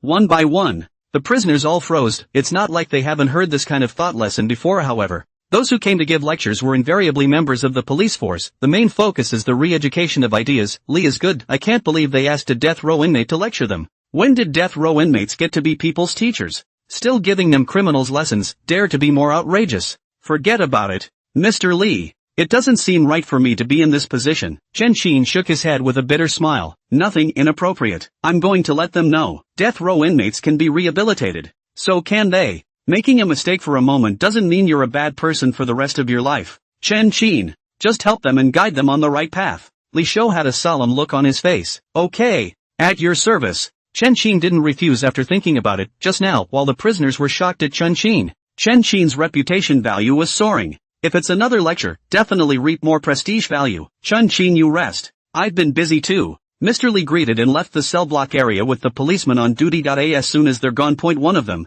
Zhang Jian and other cellmates, tartly came to the door and talked about Chen Chin's deeds to the inmates across the street. This statement one passes the other. The whole cell area is aware of Chen Chin's deeds. One by one to Chen Chin, admiration is the body to the ground. All of a sudden became Chen Chin's little fan. Ding. Reputation value plus 200. Reputation value plus 100. Current prestige value, 16.66 million. Look at the horrible numbers. Chen Chin was somewhat flattered. It's amazing that the official media is so forceful. Before going to bed, Chen Chin's reputation value was still 16,000. Woke up from a nap. Until now, the reputation value actually soared to a terrifying 16.66 million. A full 1,000 times over. And almost every second that passes, the reputation values all keep jumping by the number 100. Follow this trend. Saving up 100 million prestige values is not difficult. The redemption store has been refreshed too. Chen Chin hurriedly looked over. Strength of 9 bulls and 2 tigers, beyond human limits. 10,000 pounds of divine strength. Required reputation value, 100. 000. All languages worldwide, all languages worldwide, including various dialects. Required reputation value, 100. 000. 100 shots marksman skill, ignoring all kinds of harsh environments. Absolute 100% hits within ballistic range. Required reputation value, 100. 000. All the way to the end. The more Chin looked at it, the more excited he became. It's too strong. Every skill in there was enough to put Chin on top of the world. Especially the 10,000 pounds of strength and the conceptual grade 100% hit. Chin hated to redeem it on the spot. No. You can't mess up. You can't be tempted. Chin took a few deep breaths and calmed his tumultuous mood slowly. As strong as your skills are, you have to have a life to enjoy them. Now Chin is still on death row. Point one didn't get an amnesty. The other didn't get a clean bill of health. And he could die at any time. Until there was a change in judgment. Chin needed to save up his reputation value until it was necessary. When enough 100 million is saved up and the photolithography technology is redeemed, the issue of the death penalty can be resolved, regardless of whether or not he can regain his innocence. Finish organizing your thoughts. Chin ate and drank his fill and lay down on the bed again. Wait until 10 o'clock. Lu is finally here. He didn't say a word, directly mentioned Chin to the interrogation room, looking at Lu Jiming's gloomy face. Chin's heart sank. Things don't seem to be going very well. Chin, I asked you, are you faking all this, or not? Lu asked with a serious face. What am I pretending? Chin asked rhetorically. First, the case on you. Did you commit it or not? No. Second, if you didn't commit a crime, how could you be so murderous? Play it by ear. Third, why do you know all the details if you didn't commit the crime? Why did you plead guilty? Lu asked again in a serious manner. Chin sighed after hearing this, and told all of the thoughts of his own body and what he had done. So, you were going to plead guilty for your brother, and then you didn't want to die. So you thought about reporting your accomplices to stall for time in order to incriminate yourself? Lu asked again. Right.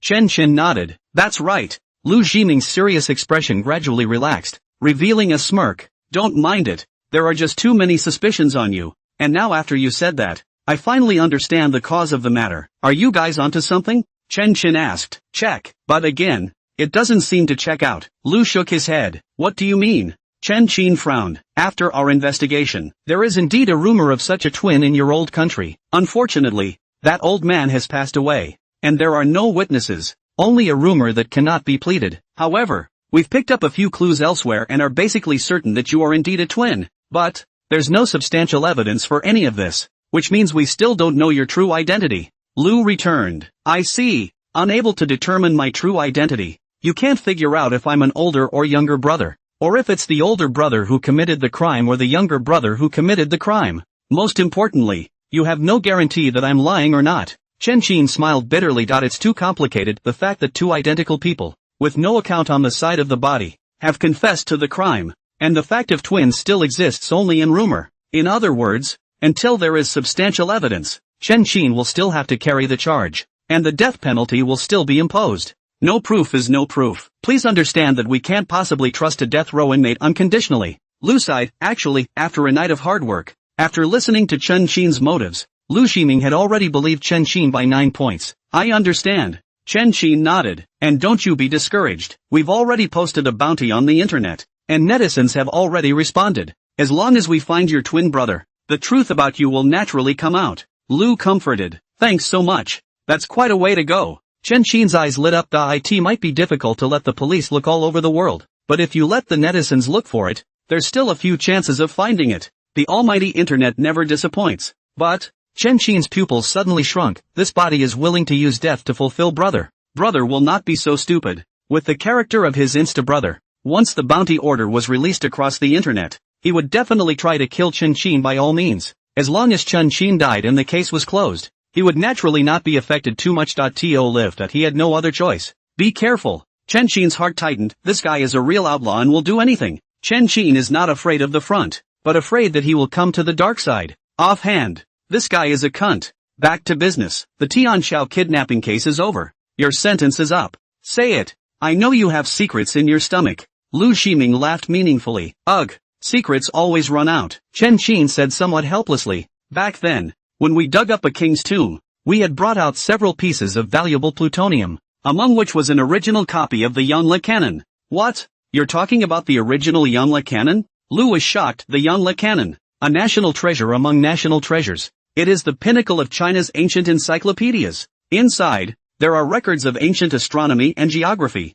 yin and yang medicine and other kinds of inheritance. Many of today's lost secret arts are also fully documented. It is not just a work of art, but also represents the ancient cultural heritage of China. A truly priceless treasure. Is it an original or a copy? Lu asked again excitedly. The Yongle Grand Dictionary is divided into an original and a copy. The original is the first edition of the Yongle canon, which has never been released until now, and has always belonged to the existence of legends. If it's really the original authentic version, this will be a national sensation. It's the original. Chen Qin returned. Hiss. Are you sure you're right? Lu couldn't help but suck in a breath of cool air. Can't go wrong. You have to trust my brother's eyes. Chen Qin assured. I am the telling of the Instabrother. That's the original Masamune. If it's true, this time you've gotten a big credit. Quick, tell me in detail. The location of the king's tomb. The location of the Yongle Grand Ceremony. Lu couldn't wait to call out. According to what my brother said, back then they were invited by a man, 6 in total, and traveled together to the Central Plains area to steal a king's tomb. There are countless treasures inside,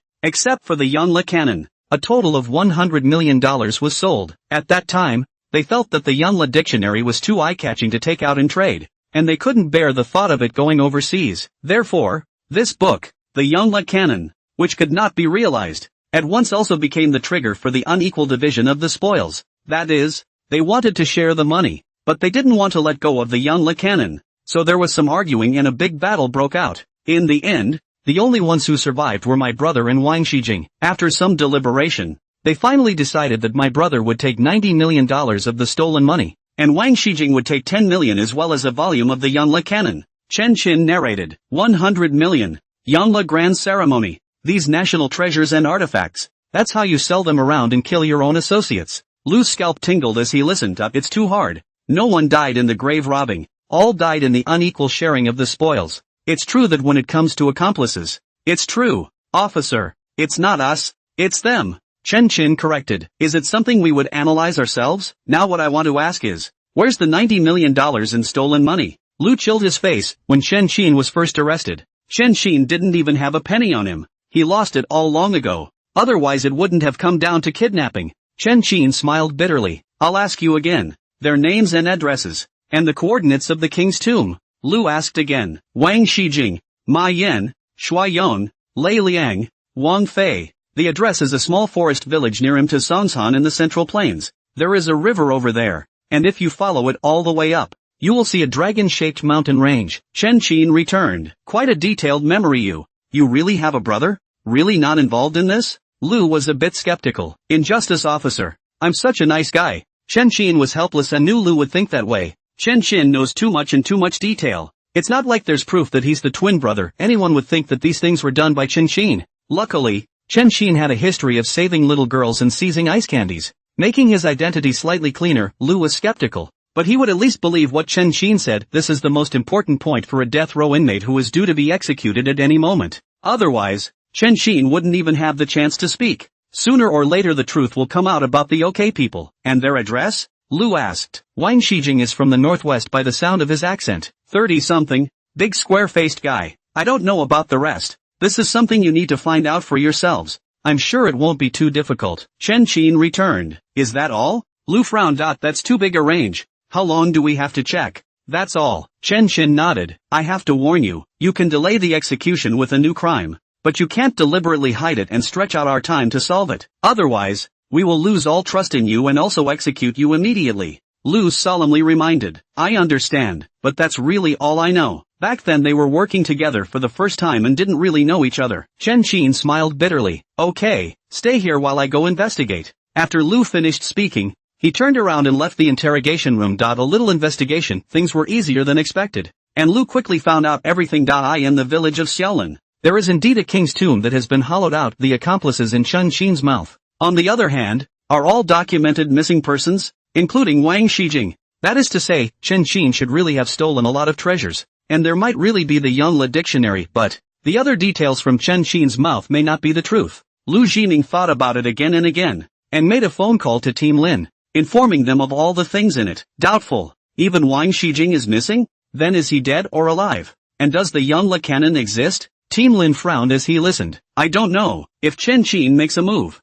with his strength, Not to mention 5 people. 10 people wouldn't be enough for him to kill, even if it wasn't him and it was Chun Xin's brother. According to Wu Bashan's confession, it wouldn't matter if this guy killed 5 people. It follows from this that they've all split the spoils, and with Chen Xin's absolute strength, there seems to be no reason to keep Wang Shijing. Lu analyzed. Do you mean that Wang Shijing may not be alive? That the young Le Canon may not exist, and that Chen Xin, by saying this, is only trying to delay his own sentence? Team Lin asked. It's not impossible. However, this is just one of the guesses, and the truth may really be as Chen Xin said, that Wang Shijing. It's also possible that he changed his name and hid himself. Lu put his thoughts into words. It's one thing to believe in Chen Xin and another to analyze it. Police officers. They have to list all the possibilities, including the possibility that Chen Xin is the real death row inmate. As for whether Chen Xin was good or bad, no one dared to be sure until the results were known, much less trusted 100%. It's about the young Le Canon. Whether Chen Xin is deliberately stalling or not, we have to check it out. Postpone his execution for a month for now. If there is no progress in a month, no one can save him. Team Lin thought about it but decided to give Chen Xin a chance. He had his eye on Chen Xin, and he sincerely hoped that Chen Xin had no problems. However, if no progress is made for a month and no evidence of Chen Xin's brother is found, then Chen Xin must be executed according to the regulations, whether he is faking or not. A month? Isn't that a little too long? Can this really apply? Lu was alarmed. A death penalty extension is easy to say, but it requires layers of approval. Yesterday's postponed day was still a special event because of the little girl's rescue. The national treasure is important, but there is no substantial evidence, just a confession. It is not bad to postpone the death penalty. Lin team actually said to postpone a month, in case nothing comes out of it in the end. This decision by Team Lin will affect a certain career path, and it will be more difficult to get promoted. Putting your career on the line for Chen Xin? Personally, I still trust Chen Xin more. Even if I give up this old face of mine, I'll get this done today. Team Lin gritted his teeth. Problems with Chen Xin are going to affect his career, but if there is no problem, Chen Xin will become a performer and he can be promoted and get a raise. Between belief and disbelief, Team Lin chose to believe Chen Xin. Tick-tock. Team Lin's other cell phone suddenly rang. Pick it up. It's the Sugar CO team. I'll take a call. Hang up first. Team Lin hung up on Lu Jiming and picked up Team Su's phone. Old Lin, quickly bring me Chen Xin. I need his help for something. Team Su's voice came through. Nice one. In order to delay Chen Xin's sentence, you even asked him to go over there to help? Team Lin cried. A little Series Sugar Detachment is full of professional talents, but also can always turn to the armed police. There is no work they cannot do. What do you mean by Chen Xin now? You don't even care about principles in order to delay Chen Xin's sentence? What do you mean deliberately? Don't make this up. I'm going to sue you for libel, I'm telling you. Team Su rolled his eyes. Alright, quickly bring the people here. Not if you want to delay his sentence for him. He's got a new offense. And according to the confession, he found a copy of the Young Le dictionary in the tomb, and I'm going to apply for a 1-month extension for him. Team Lin returned. A month? You're crazy. Team Su was alarmed. Nothing. Failure is a minor mistake at best. But if you succeed, you've saved a police genius. It's not a bad wave. Team Lin smiled, not caring. Talent is hard to come by, and if Chen Xin is really okay, it would be a shame to die. Not to mention letting the people who really need to die get away with it. Also, Team Su's nodded, then urged, no more nonsense with you. You quickly bring the man here. I really need him for something. Still, is there anything you guys can't handle with the armed forces? Team Lin was shocked. Crap. Really think we're Superman? Team Su said somewhat helplessly. You probably can't imagine that those guys actually built an ice candy factory on top of a garment factory. Ha! Team Lin's entire body was stunned. Garment factory. This is the kind of place where they make it clear that they want to take the beaters hostage. And if it drags on for a long time, when they destroy the evidence, it will be almost impossible to convict them of a capital offense, and at most they will get life imprisonment. Or even less. No. In a place like this, why can't it ever be found? Lin's team was puzzled. It's impossible to hide in a place like a garment factory where people come and go. Who would have thought they would do this in the name of design? Above a garment factory? Team Su asked rhetorically. No. If you know it's a garment factory, why don't you wait for a break? Team Lin asked again. Don't you dare think that these guys commute like workers. If the workers are on vacation, so are they. Team Su smiled bitterly. Well. Really think of yourself as a legitimate business. The forest team went numb. In this way, if you want to catch them, you have to face the hostages in their hands. There. No more nonsense with you. You bring me Chen Xin quickly and I'll send you the address. Team Su hung up the phone after saying that, and at the same time sent the address to Team Lin. Yes. Really using Chen Xin as a cop. Team Lin looked at the address in his cell phone and always felt that this was weird. A sugar detachment with armed police in place. And in the end, they actually had to ask a death row inmate to help. Who's the cop, anyway? The other side points 60 meters away from the garment factory. In a private building, Deputy Chin, Team Su, and the others stared at the garment factory building across the street. Their faces not looking very good. These candy vendors are so cocky. The degree of trickiness is far above that of Wu Baoshan. Wu Baoshan is ruthless, but his brain is not good. Not only are these candy dealers ruthless, they're smart, and they're a whole gang. Offhand, they also gave the whole address to the garment factory. The place was crowded, and anyone in it could have been one of the sugar vendors. In the case of uncertainty, Su team is not even dare to explore the news, for fear of spooking the snake and endangering the garment workers downstairs. This also led to the fact that Team Su and the others knew nothing about the inside and weren't even sure if the sugar vendors were working. In case they are not at work and rush in now, there is no substantial evidence to arrest, not to mention that it will affect the next arrest. Everyone be patient. When Chen Xin comes, we'll naturally know if they're working or not. Team Su laughed. By the nose? Are you sure? The Armed Forces Wong team issued a challenge. People with sensitive noses do have them. The question is, the other side was making icing on the 8th floor, or keeping the windows closed. Even the police dog they brought in couldn't smell it. Can Chen Xin really do it? Can a human nose be stronger than a police dog? Don't forget, he was in the toilet. He could smell the icing sugar in the water tank. This is something that even a police dog can't do. It means that Chen Xin's nose is more powerful than a police dog. Team Su is confident in Chen Xin. Can that be the same? Of course the police dogs can't smell it in that part of the restroom.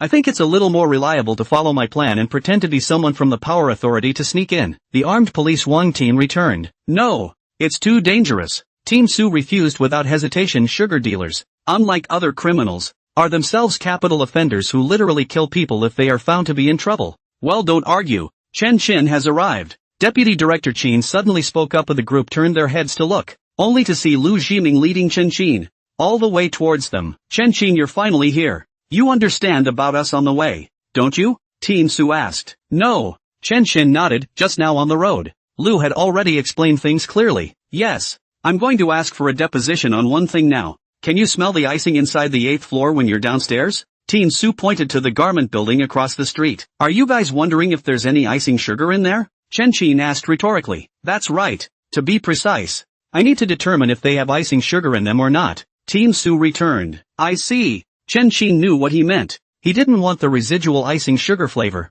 He wanted real icing sugar. It's also simple. Chen Xin's nose sniffed, and his super strong sense of smell instantly focused on one point until the garment factory building. But for a moment, the rich flavor of icing sugar instantly pounced into Chen Xin's nose. 1 kilogram, 10 kilograms, 100 kilograms, 700 kilograms. Hiss. Chen Xin immediately sucked in a breath of cool air. The icing sugar here actually tastes 700 times better than it did in the toilet in the first place. 700 kilograms. That's enough for a first-class merit. What are you doing? What do you understand? Why don't you answer my question first? Team Su was a bit puzzled. The armed police wine team and the others secretly shook their heads. If they can't handle it, they'll let Chen Xin, a death row inmate, do it, and smell the icing on the 8th floor. What an international joke. Do you really think Chen Xin is a snarling dog?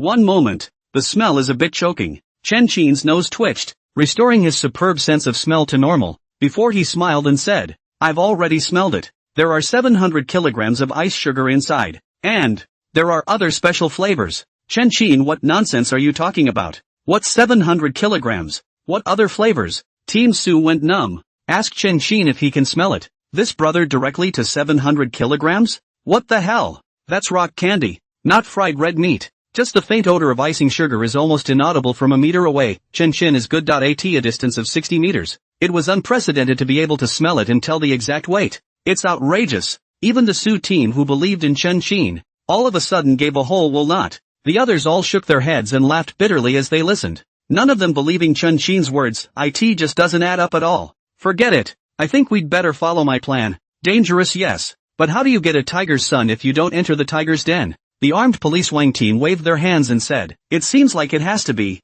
2. A hint of helplessness appeared on Team Su's face. He doesn't want to do that, but they seem to have no choice. Later, didn't I say there were 700 kilograms of rock candy in there? What else do you have planned? Chen Xin listened a bit strangely. Are you serious? Team Su was speechless. Of course it's serious. You guys don't think I'm kidding, do you? Chen Xin asked rhetorically. Are you sure this isn't a joke? Team Sue was on the verge of not being able to get screwed by Chin Chin. Doesn't this seem like a joke? Okay Chin Chin, it's okay if you can't do it. No one here would blame you. Can't we do the same? Deputy Chin smiled and comforted. What can't be done? I repeat. I'm not kidding. Chen Chin was convinced. Dare I say they don't believe in themselves. You're really not kidding? Team Sue looked at Chen Chin. Another look at the garment factory building 60 meters away. The more you look, the more Team Sue felt outrageous. 60 meters away. Close the window again. You may not even be able to smell the sautéed red meat, let alone the icing sugar, which has a million times less flavor. Gotta. Seems like a good idea not to show something. You're not going to believe me. Chen Chin thought about it and thought it was right. One's sense of smell is truly outrageous. It's perfectly normal for them not to believe it. How are you going to prove it? Lu asked with some curiosity. It's easy. Chen Chin looked at Team Sue. Team Sue, don't you have a bit of fox odor? Team Co has fox odor? Wrong, right? And you dare say you have a good sense of smell? The armed police Wang team laughed outright. The two have been together for years, even slept in the same bed. Does Team Co have fox odor? How else would he know? Hear that everyone else smiled and looked at Team Sue at just a glance. Everyone froze. Only Sue Team's face was actually filled with horror. Team Sue, am I right? Chen Chin asked with a smile. No. How do you know? Team Sue was a bit incredulous. He's always had bad fox odor. It's just that the smell isn't very noticeable. With his deliberate concealment, almost no one could smell it as long as they didn't stick it up and sniff it for so many years. This has been a little secret in the heart of Team Sue. What? Do you really have fox odor? Team Wang was alarmed. After years of being together, he didn't notice a thing. Really? Since the symptoms weren't serious in the first place. Again, with my deliberate concealment, it's normal that you can't smell it. Team Sue smiled bitterly with some embarrassment, then looked at Chen Chin. How did you do it? I can't even smell myself in my clothes. You can do it? As soon as I heard that, Team Wang and the others immediately came over. Take a deep sniff. It's just like what Team Sue said. Can't smell any fox odor at all. And then look at Chen Chin. He was a full meter away from Team Sue, still through the clothing. This can smell the fox odor that Sue Team themselves cannot smell? How sensitive must Chen Chin's nose be? So, now do you believe my sense of smell? Chen Chin asked. Coincidence?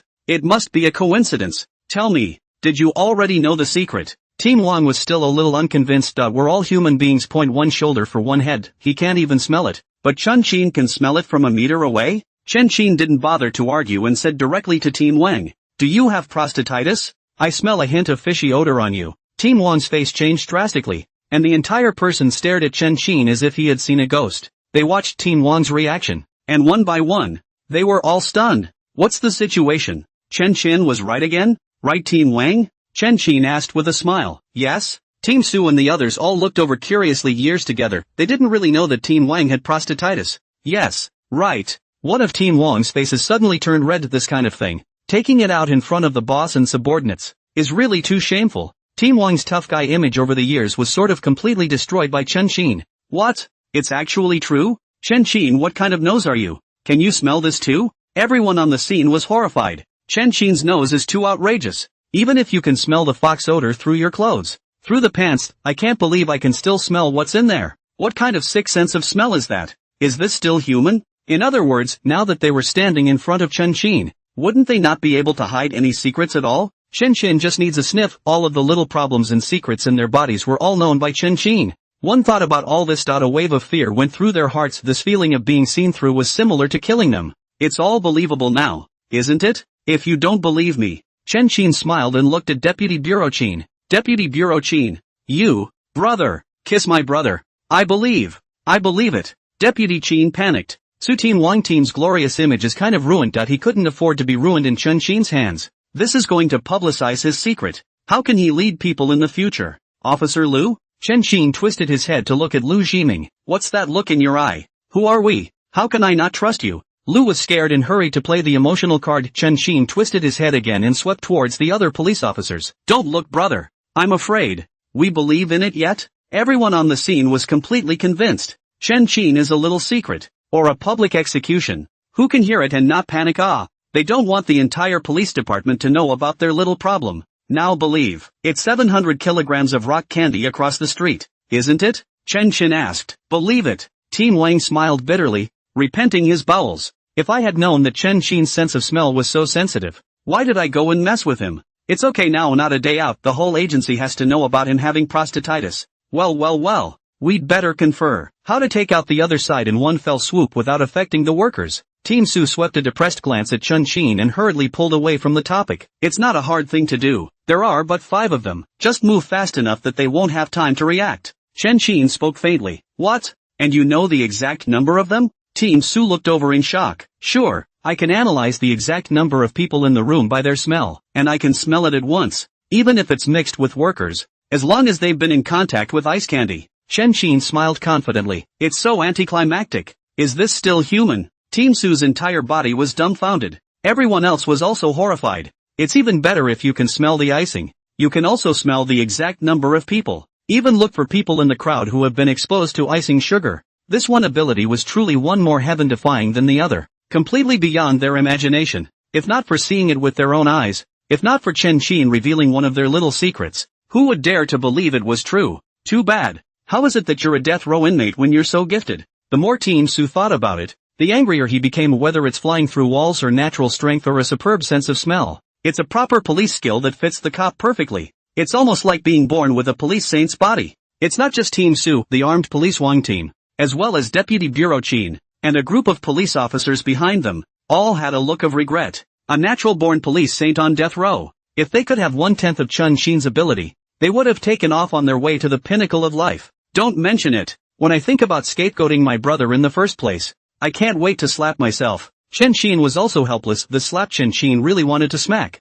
but not himself. It was that naive batch of the principal body. If not for the label of death row inmates hanging on the body, Chen Chin even from the auxiliary police to start. This life is absolutely easy to mix a director. If you're appreciated by Burroughs, it's not out of the question that you'll get into another movie. That's off the table for now. Chen Chin, you continue. Do you have any other discoveries? Deputy Chin brought the conversation back on track. Yes. Inside the garment factory, hiding at least 20 accomplices. They either ate the icing or they were the perpetrators. Chen Chin returned. Hiss. That's a bit of a problem. Team Su frowned. If there was only the factory on the 8th floor, if the 5 of them were taken care of quickly, the workers below would not be in danger and there would be no chance to take hostages, but there were fully 20 accomplices in there. Once something goes wrong on the 8th floor, will they run? Or will they take hostages for ransom? They are really extreme up. In a place like a garment factory where there are hundreds of people, the police can't do much at all. I have an idea. Go in under a false identity and I'll lead you, identifying people one by one. When the moment of action comes, we'll strike together and take them down at the same time. Chen Chin proposed. You take us? Team Wang raised an eyebrow. This statement may seem fine, the truth is that it's all about problems. They were a group of armed police, a group of album sugar police. Professional cannot be too professional. In the end, actually need to rely on a death row inmate to complete the task, or the kind that's missing. Outsiders at a glance thought they were incompetent. You don't say. That's quite an idea. Team Su was thoughtful. As long as they are subdued at the same time, the more chaotic place, the same is not a whole lot of trouble. The way is good, but shouldn't we confer? What do you think, Deputy Chin? Lu Jiming glared at Deputy Chin. Comrade Jiming is right. Let's go. Team Su, Team Wang, Comrade Jiming, let's go to the room and confer. Deputy Chin understood at once and took the lead towards the bedroom. The remaining 3 didn't hesitate. They all followed and closed the door of the room tightly. Comrade Shimon, go ahead. Deputy Chin signaled. I think Chen Chin's approach is good. However, you should be clear that Chen Chin is a death row inmate, and no one can be sure that he will not run, especially in a complicated environment like a garment factory, with workers and sugar vendors. With his strength, if he were to run, none of us would be able to catch him. Lu's face was grave. And not running before. Doesn't mean it's not running now. Compared to the circumstances of rescuing the little girl, the garment factory at hand was clearly a better opportunity for escape. Lu Ximing believes that Chen Chin to believe, but this possibility, he must say it. As for how to go about it, it is up to Deputy Bureau Chin and others to make a decision. You have a point. This guy is all strength. Can he be willingly imprisoned? Can accept the death penalty? As soon as the armed forces Wang team opened their mouths, Deputy Chin and Team Su's faces instantly became grave. That's right. If Chen Chin had been an ordinary person, he might have accepted this fate, but not Chen Chin. With regard to Chen Chin's strength, no matter where he is, in what environment, Chen Chin is definitely the big brother level, and it is easy to ask for money and power. Can a man like that really be willing to stay in prison as a death row inmate? The word is out. But Chen Chin didn't even run away before. And now that we're all investigating for him and starting to trust him, he's not going to run away at this juncture, is he? Team Su frowned. What do you think, Deputy Chin? Do you have a better idea? Deputy Chin asked rhetorically. Team Su and the others fell silent. This gang of candy dealers is too cocky and planted too many people. On the contrary, they are also sugar vendors, and catching them is a capital offense. So once they are out, they are bound to fight to the death, without Chen Qin's help. It was almost impossible to get a clean sweep without casualties. Talk about it. Still relying on people? Deputy Qin smiled bitterly. Is it useful to be skeptical? To put it bluntly, it's not that Chen Qin can't leave them, it's that they can't leave Chen Qin. That done? Team Su asked hesitantly. Done. Let the people outside be alert. It's not that easy for Chen Qin to really run away. Deputy Qin signaled. Okay. Several people nodded and returned to the hall one by one. There's the decision. Deputy Director Qin began to make detailed plans and assign tasks. Among them, Qin Qin enters the garment building with a ground team and deactivates all surveillance equipment under the pretext of checking the electrical circuits before locating the members of the sugar traffickers hidden inside. Armed police from the air group then climbed up to the 8th floor from the outer wall and waited for their turn. When everything was ready, they struck together. The plan is simple to say. It will not be easy to carry out. You must be careful and more careful. They are candy dealers, not common criminals. Deputy Qin had a serious look on his face. It's complicated in there, and if there's a mistake, there are bound to be casualties. Understood. Team Su and the others had serious faces. Chen Qin, I'm counting on you this time. If you make another great achievement, I will apply for amnesty on your behalf. Deputy Director Qin solemnly patted Chen Qin's shoulder. It's a reward and a warning. Thank you, Deputy Qin. Just watch. Chen Qin smiled confidently and added, this time, I'll still be the operational commander? You want to command again? Lu was numbed. It was just the two of them before, so Chen Qin commanded if he wanted to. Chen Qin brought to the ground team of 23 people, which without exception are all active in the front line of the elite police. Which of them are not more experienced than Chen Qin? And Chen Qin a death row inmate. Will they convince Chen Qin? Just because you have the ability to smell and fly around doesn't mean you're good at catching thieves. In such a complex situation, what is needed is not individual ability. It is the prowess of the unexpected, the perfect handling of a big heart. No, you have no experience, can't let you be in command. Deputy Qin refused without hesitation. It's already risky to involve Chen Qin in the operation, but to put Chen Qin in command, what is he trying to do? A death row inmate? Is it an addiction to commanding the police? Or are you trying to use the convenience of command to create an escape for yourself? Deputy Qin, it's not a matter of experience. It's so complicated in there that the slightest loophole could be exposed. If I'm not in command, if I'm not in a leadership role, in the event of a special situation, do I confer with my commanders or do I act on my own? Chen Qin smiled bitterly. It's not an unusual character in there. In case of an accident, in case your opponent has a gun, everyone who goes in this time could die inside. Chen Qin didn't want to die yet. Before that, Chen Qin had to eliminate all accidents. This command, whether Deputy Director Qin trusts it or not, Chen Qin has to hold it in his hands. Only Chen Qin's own control can give him enough security. Deputy Qin hesitated all of a sudden as well. Chen Qin has a point. It's complicated in there again. Chen Chen was the only one who could tell who the candy vendor was. There's been an accident. Whether Chen Qin conferred with his commanders or acted on his own, he would arouse the suspicion of the sugar vendors, but it's too outrageous to let Chen Qin command, right? What if he uses his command to sneak away? Even if Chen Qin doesn't run. They're armed police and sugar police. What's the point of letting a death row inmate take command? And most importantly, your people. Can you act? After Chen Qin finished speaking, he swept a glance towards the exchange store. 1,000 Faces of the Shadow Emperor, 10,000 prestige value. The movie star with 1,000 faces can play any role perfectly. Redemption. Ding. Consumed 10,000 prestige value. Exchange successful. Current prestige value, 16.68 million. Next, Chen Qin only felt a change in his muscles. Originally unable to move a variety of small muscles, all become flexible as a hand. Now Chen Qin can play any kind of role whenever he wants. Power authority leader. Chen Qin fantasized slightly in his mind. The whole person's temperament changed in vain. From young and casual, changed to mature and steady. Between hands and feet, exudes a kind of faint majesty. A glance sweeps past. Chen Qin had now changed to be more like a deputy bureau than Deputy Qin. Hiss. You air. Lu took a breath of cool air last time. Chen Qin did the same thing, and in a flash, he turned into an unforgivable bandit. Now it's a change, and it's an airy leader. If he didn't know that Chen Qin was a death row inmate, Lu would have been bluffed by Chen Qin. It was too much of a likeness. Is this your acting? Deputy Qin was shocked. There is no sign of any acting at all. In that case, it was really the best choice to let Chen Qin lead the plainclothes to infiltrate in. Talent. Su Tin looked more and more hot. Just this performance ability, too suitable for plainclothes. Well, Chen Qin looked at Deputy Director Qin. Okay, just let you command. I hope you realize exactly what you're supposed to do with yourself. Deputy Chin thought about it and eventually agreed. In the end, you have to face the sugar vendors, and the level of danger is almost drawn out. Before considering Chen Chin, Deputy Director Chin had to consider the safety of his own people and workers even more. Weighing the pros and cons, Chen Chin is indeed the best candidate for command. Then get the men here and let's get ready to move. It is better to be early than late. Chen Chin took a deep breath. It was time for another adventure. What exactly was the situation inside? And whether or not the mission could be accomplished perfectly? Chen Chin actually had no bottom in his heart. This time was different from the last time. Last time there were just two enemies. Chen Chin only had to face Wu Baoshan, and he could easily handle it. This time it was against a gang. And whether it was the other side's alertness, or the failure of their own people to cooperate, it could lead to countless variables and even casualties. Under the command of Deputy Director Chin, the ground team and the air team quickly gathered in the hall. There were 36 of them. 23 in the ground team and 13 in the air team. Finish explaining the program, Deputy Chin asked. Is it all clear? Clear. A crowd returned. Yes.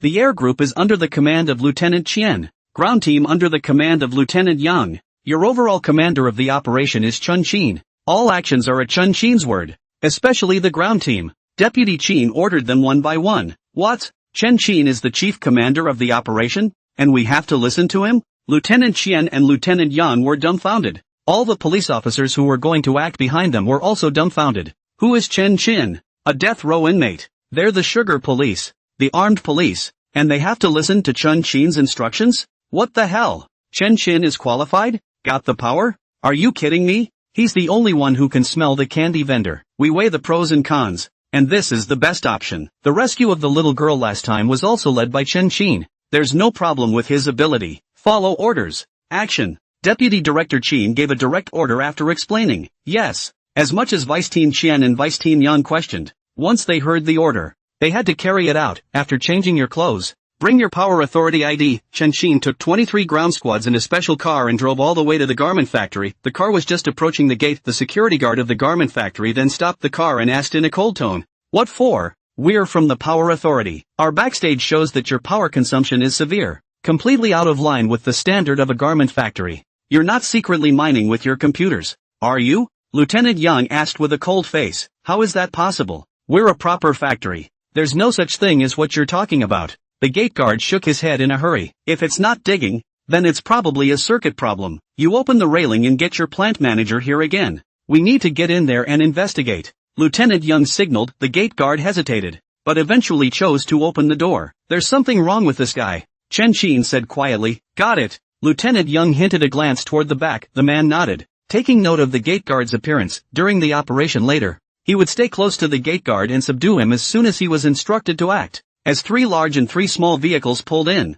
the plant manager led the way, smiling and trotting. "Leaders, I am the director of this factory, and I wonder what it is that has alarmed you." The factory manager's mouth was smiling. His eyes were darting around, already suspicious. "Introductions. We're from the Power Authority. This is our newly transferred Deputy Director Chen. We are investigating and overhauling this time. So if you have any circuit problems, you can talk to us." Lieutenant Yang took out his long-prepared credentials. The factory director swept a glance and then looked at Chen Chin's temperament. His heart was immediately convinced by 8 points. A face suddenly smiled more joyfully. "So it's Deputy Bureau Chen. Quickly please come in. We'll talk slowly if there are any problems. Time is running out. You stop the workers and turn off the electricity first. We'll inspect it immediately. And after we inspect your house, we'll have to go to the next one," Chen Chin said with his mouth, but his heart sank. "The factory manager in front of me is one of the sugar vendors. They are really colluding." In this moment, the people upstairs, presumably, had sensed a hint of something wrong.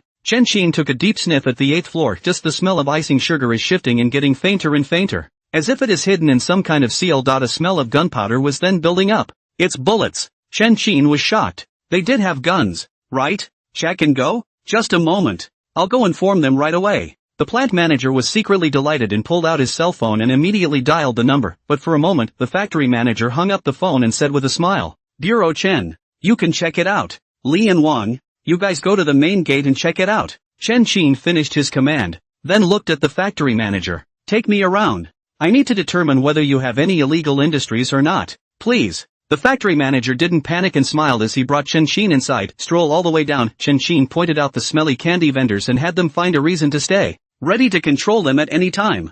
15 minutes later, everything is ready. The 20 sugar vendors hidden inside the garment factory were all pointed out by Chen Qin and monitored one by one. All we have to do now is get the air group ready to go up the wall. Chen Qin made an excuse to walk into the restroom, making sure that there was no recording or other surveillance equipment inside. Chen Qin then pulled out his Bluetooth headset. We're ready to go. No, there's been a change, Lieutenant Qian said in a depressed tone. The cameras are off, but they've arranged people around the outer wall again, so we don't have a chance to get on the wall at all. So cocky? Chen Qin frowned. Meet the old fox. But it was only a 15-minute inspection, and they actually had people set up to guard the outside. It really just doesn't leave any openings. Someone staring. The air group had no chance of climbing the wall. Less of them. Chen Qin's side couldn't act even if he wanted to. There are too many people here. Chen Qin, several people in plainclothes. Once the arrest is carried out, sugar vendors' struggle will certainly cause chaos. It would be hard to just maintain the scene by then, and there would be no energy to care about the people on the 8th floor, and they,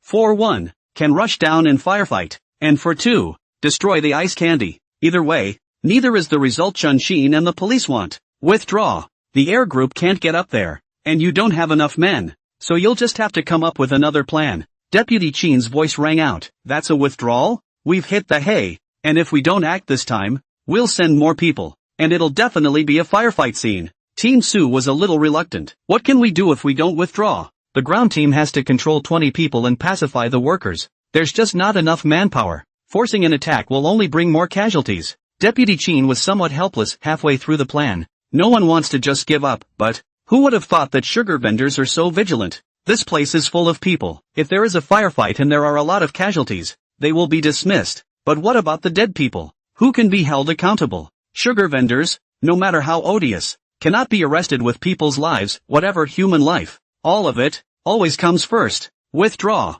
Team Suicide softly. No matter how reluctant, no matter how hard it is, you can only retreat. I have a plan. Chen Qin suddenly spoke. You have another plan? Team Su asked with some surprise. Give me a gun. I'll take care of the 8th floor. Lieutenant Yang and the others, just deal with the people downstairs. Chen Qin proposed. What did you say you wanted? Deputy Qin almost thought he had heard wrong. You've got your nose to the grindstone, don't you? A death row inmate. Letting Chen Qin act and letting Chen Qin lead the team was already an exception among exceptions. It's okay now. Even had the nerve to ask for a gun. Excessive. Chen Qin. What are you trying to do with a gun? Team Su went numb. What is the existence of a gun? It's a forbidden product that is absolutely prohibited in China. Not to mention ordinary people, even if they're cops. Again, they can't just take it home. That if you lose your gun, you'll definitely lose your police uniform and even risk jail time. Not to mention that Chen Qin is still on death row. Who dares to give him the gun? This gun one gives. The level of harm is nothing less than that of an entire gang of sugar dealers. They're here to catch criminals and not to craft a big boss. I can't help it if I don't have a gun. All 5 upstairs have guns, and I wouldn't dare go without one. Chen Qin shook his head helplessly. Chen Qin is strong. Purely physical combat. Hit 20 or 30 people are no problem. Could be stronger. Chen Qin is also immortal flesh. A bullet comes through when it's time to get cold. Chen Qin no longer wanted to complete the mission to obtain the rewards, but there was no way he would waste his life for nothing. They really have guns? The Armed Forces Wang team was alarmed. With a gun, the nature is completely different. This is an extremely dangerous existence. They must be brought to justice at the earliest opportunity. Yes, to not have a gun. Who can stop me if I rush up there? Chen Qin asked rhetorically. Things are in trouble. Deputy Qin's tone sank. If this group is not resolved soon, things will become more complicated when they scatter. There are only 2 options now. 1. Give me a gun. I'll go up and finish them off. 2. Expect that the 5 of them will go out of the factory, along with 20 other accomplices, and be arrested in one fell swoop.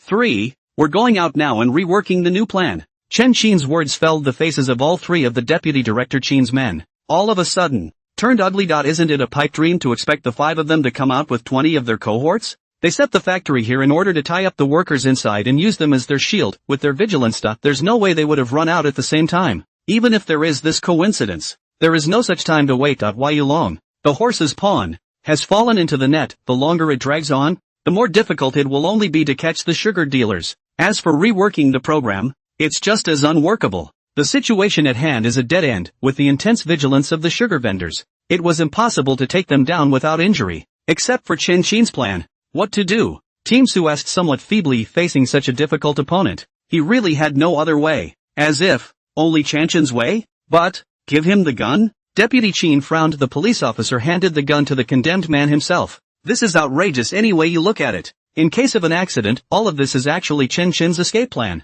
That gives the gun they are going to be removed from office, not to mention becoming a global laughingstock. Old King, inside your armed forces, is there anyone who can take 1 against 5? Team Su asked. If there were such a person, then there would be no need for Chen Qin, and they would simply let their own people carry it out. It's not like there aren't people who can fight 5 with 1, but the environment here is completely unfamiliar, and there are so many people, and they're still in the room, so I'm afraid I won't even have a chance to shoot if I rush in. Team Wang laughed bitterly. Armed police are not Superman. No matter how good they are, they didn't have Chen Qin's nose to tell where their opponents were. What's the difference between going in like this and throwing yourself into a trap? Do or don't make up your mind in a hurry. If we wait any longer, they're really going to get suspicious. Chen Qin couldn't help but urge, Chen Qin, can you really manage to fight 1 against 5 and kill them on the spot? Deputy Director Qin asked in a grave tone. Yes. Chen Qin looked towards the 100 shots marksman skill in the redemption store. Once they decide to act, Chen Qin would then exchange it directly. With this magic skill in hand, and with a superb sense of smell and the coordination of flying, taking down the 5 sugar vendors was no problem at all. Yes, I'm calling to apply now. Just a moment. Deputy Qin took a deep breath and pulled out his cell phone to flip out a phone number. Look at the special name displayed above. Deputy Qin couldn't help but hesitate again. Having just made up his mind, Deputy Qin, why don't we just forget about it? Applying with him to hand over a gun to a death row inmate. What's the difference between that and getting killed? Team Su took a look at the address book name and shivered in fear. Forget it. Getting scolded is getting scolded. It's the only way to handle it. If we keep dragging this out, things will only get more complicated. After pondering for a long time, Deputy Director Qin finally chose to trust Chen Qin and summoned up the courage to dial the phone. The phone was quickly connected, and a thick voice came from inside. I still have a meeting. I'll give you 5 minutes. Something long to say. Deputy Qin immediately made a short report and concluded. So, I'm going to give the gun to Chen Qin so that he can take care of the sugar vendors on the 8th floor. Handing a gun to a man on death row? To trust a death row inmate? Are you okay in the head? You're a police officer and you don't realize the dangers of this? Are you crazy? Or do you think I'll go crazy with you? The person on the other end of the phone coldly asked and hung up on the spot. Do. Deputy Qin listened to the sound of the phone hanging up, and only bitterness remained on his face. That's right, the phone call was alright. This move is crazy. Whether the mission failed or Chen Qin escaped, no one could take the blame for it. Look, I knew I'd get a scolding. Give it up. I can't give up this gun. Team Su smiled bitterly. Who would agree to something so outrageous? They no longer trusted Chen Qin, but they didn't dare to gamble with their guns. After so many years in the police profession, no one understands human nature better than they do. Some of the time, crime is often a matter of thought. Chen Qin probably isn't thinking about running right now, but if he was given a gun, in a situation where he was 100% able to escape, a death row inmate, one step forward is the sea. Can he not run? Even Team Su, who had always believed in Chen Qin, thought that he could not hand over the gun to Chen Qin.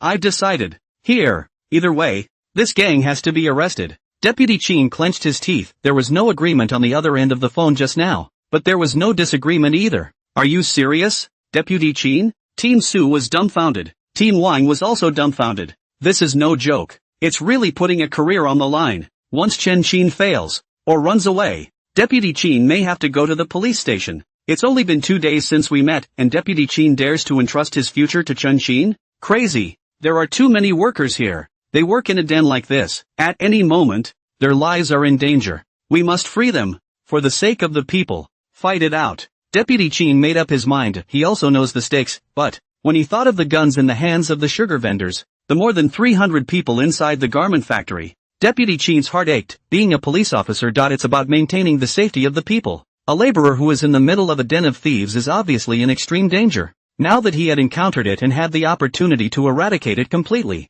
Deputy Qin had no reason not to do it. Chen Qin, can you promise that it will be done? Deputy Qin asked seriously. Yes. Chen Qin returned. Yes. I'll have someone give you the gun. You do it. Deputy Director Qin's eyes glazed over. Promise to finish the job. Chen Qin answered and immediately exchanged the 100 shots marksman skill. Ding. Consume 10,000 prestige values to exchange for the 100 shots marksman skill. Current prestige value, 16.58 million. Boom. Chen Qin's body trembled, but for a second Chen Qin had completely mastered the 100 shots marksman skill. Chen Qin also realized that everything around him seemed to have slowed down in his perception. His own eyes, too, see farther and more intently than ever before. At this moment, Chen Qin even had the illusion that as long as he had a gun in his hand, He wouldn't panic in the face of a regiment. The other side, Deputy Chin made a phone call to Lieutenant Yang. Lieutenant Yang, call someone and give the gun to Chun Chin. Ha, sure. Lieutenant Yang was confused.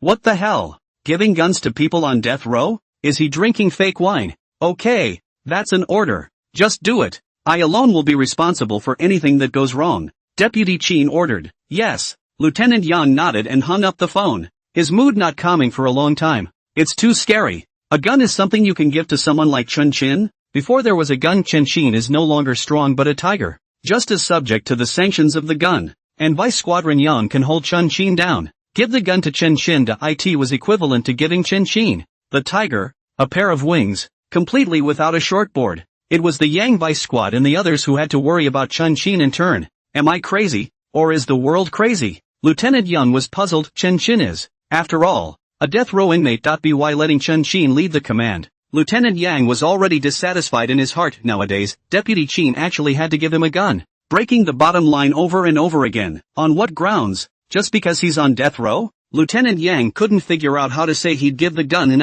it's an order. And Lieutenant Yang has to do it soon with his teammate's gun. Lieutenant Yang walked into the restroom where Chun Chin was. Chun Chin, here's the gun you wanted. Lieutenant Yang handed Chun Chin a pistol. Take the pistol. Chun Chin moved his hands. Click, click, click. The accessories in the pistol were disassembled one by one. And after just a slight feeling to make sure that there was no problem with the pistol, Chun Chin started assembling it again at a very fast speed. Click. The pistol was completed assembled. Before and after. In 25 seconds. How? You. Lieutenant Yang almost screamed out in fear. 25 seconds. The world record is 29 seconds. Chun Chin is actually better than the world record in the area of playing with guns. Just this maneuver. Who'd believe it without a couple years of training? Chun Chin, how dare you say you're a good man? Who's a good guy who loads and unloads handguns in 25 seconds? Shoo, don't get excited. I'm just checking my firearms normally. I don't want to lose my life at a critical moment. Chun Chin smiled. What's Lieutenant Yang yelling about?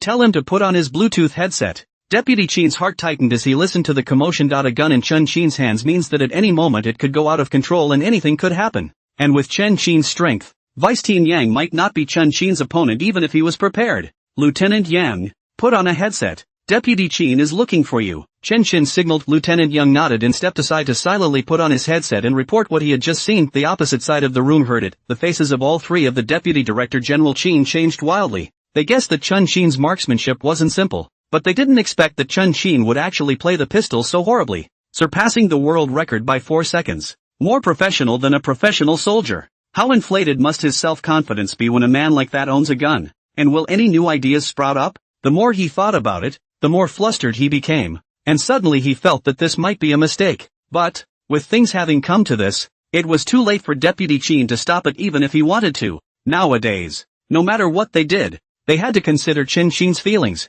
and they had to offer Chun Chin as a master to avoid Chun Chin from having other thoughts. Chun Chin, Lieutenant Yang, I'll leave the inside to you guys. Don't worry about it. As soon as you make your move, our ambushers will back it up. Deputy Chin took a deep breath, and now that the situation was over, he could only go along with it. Don't worry, with a gun in hand, I'll make sure they don't have a chance to get downstairs. Chun Chin smiled confidently. He's got sharpshooter skills and a great sense of smell. Taking out 5 little karamis is a handful. Chun Chin, Chun Chin, I'm betting my career on you right now. You mustn't let me down. As soon as Deputy Chin said this, he couldn't help but laugh bitterly in his heart. On yesterday's Tian Chao kidnapping, himself was the one who trusted Chun Chin the least. I didn't realize that by today, I would already have to gamble my career for Chun Chin. Won't let you down. I'm still waiting for you guys to flip me. Chun Chin laughed. I'm so relieved to have you say that. Take action. Everything is under Chun Chin's command. Lieutenant Yang, you also follow Chun Chin and assist him properly.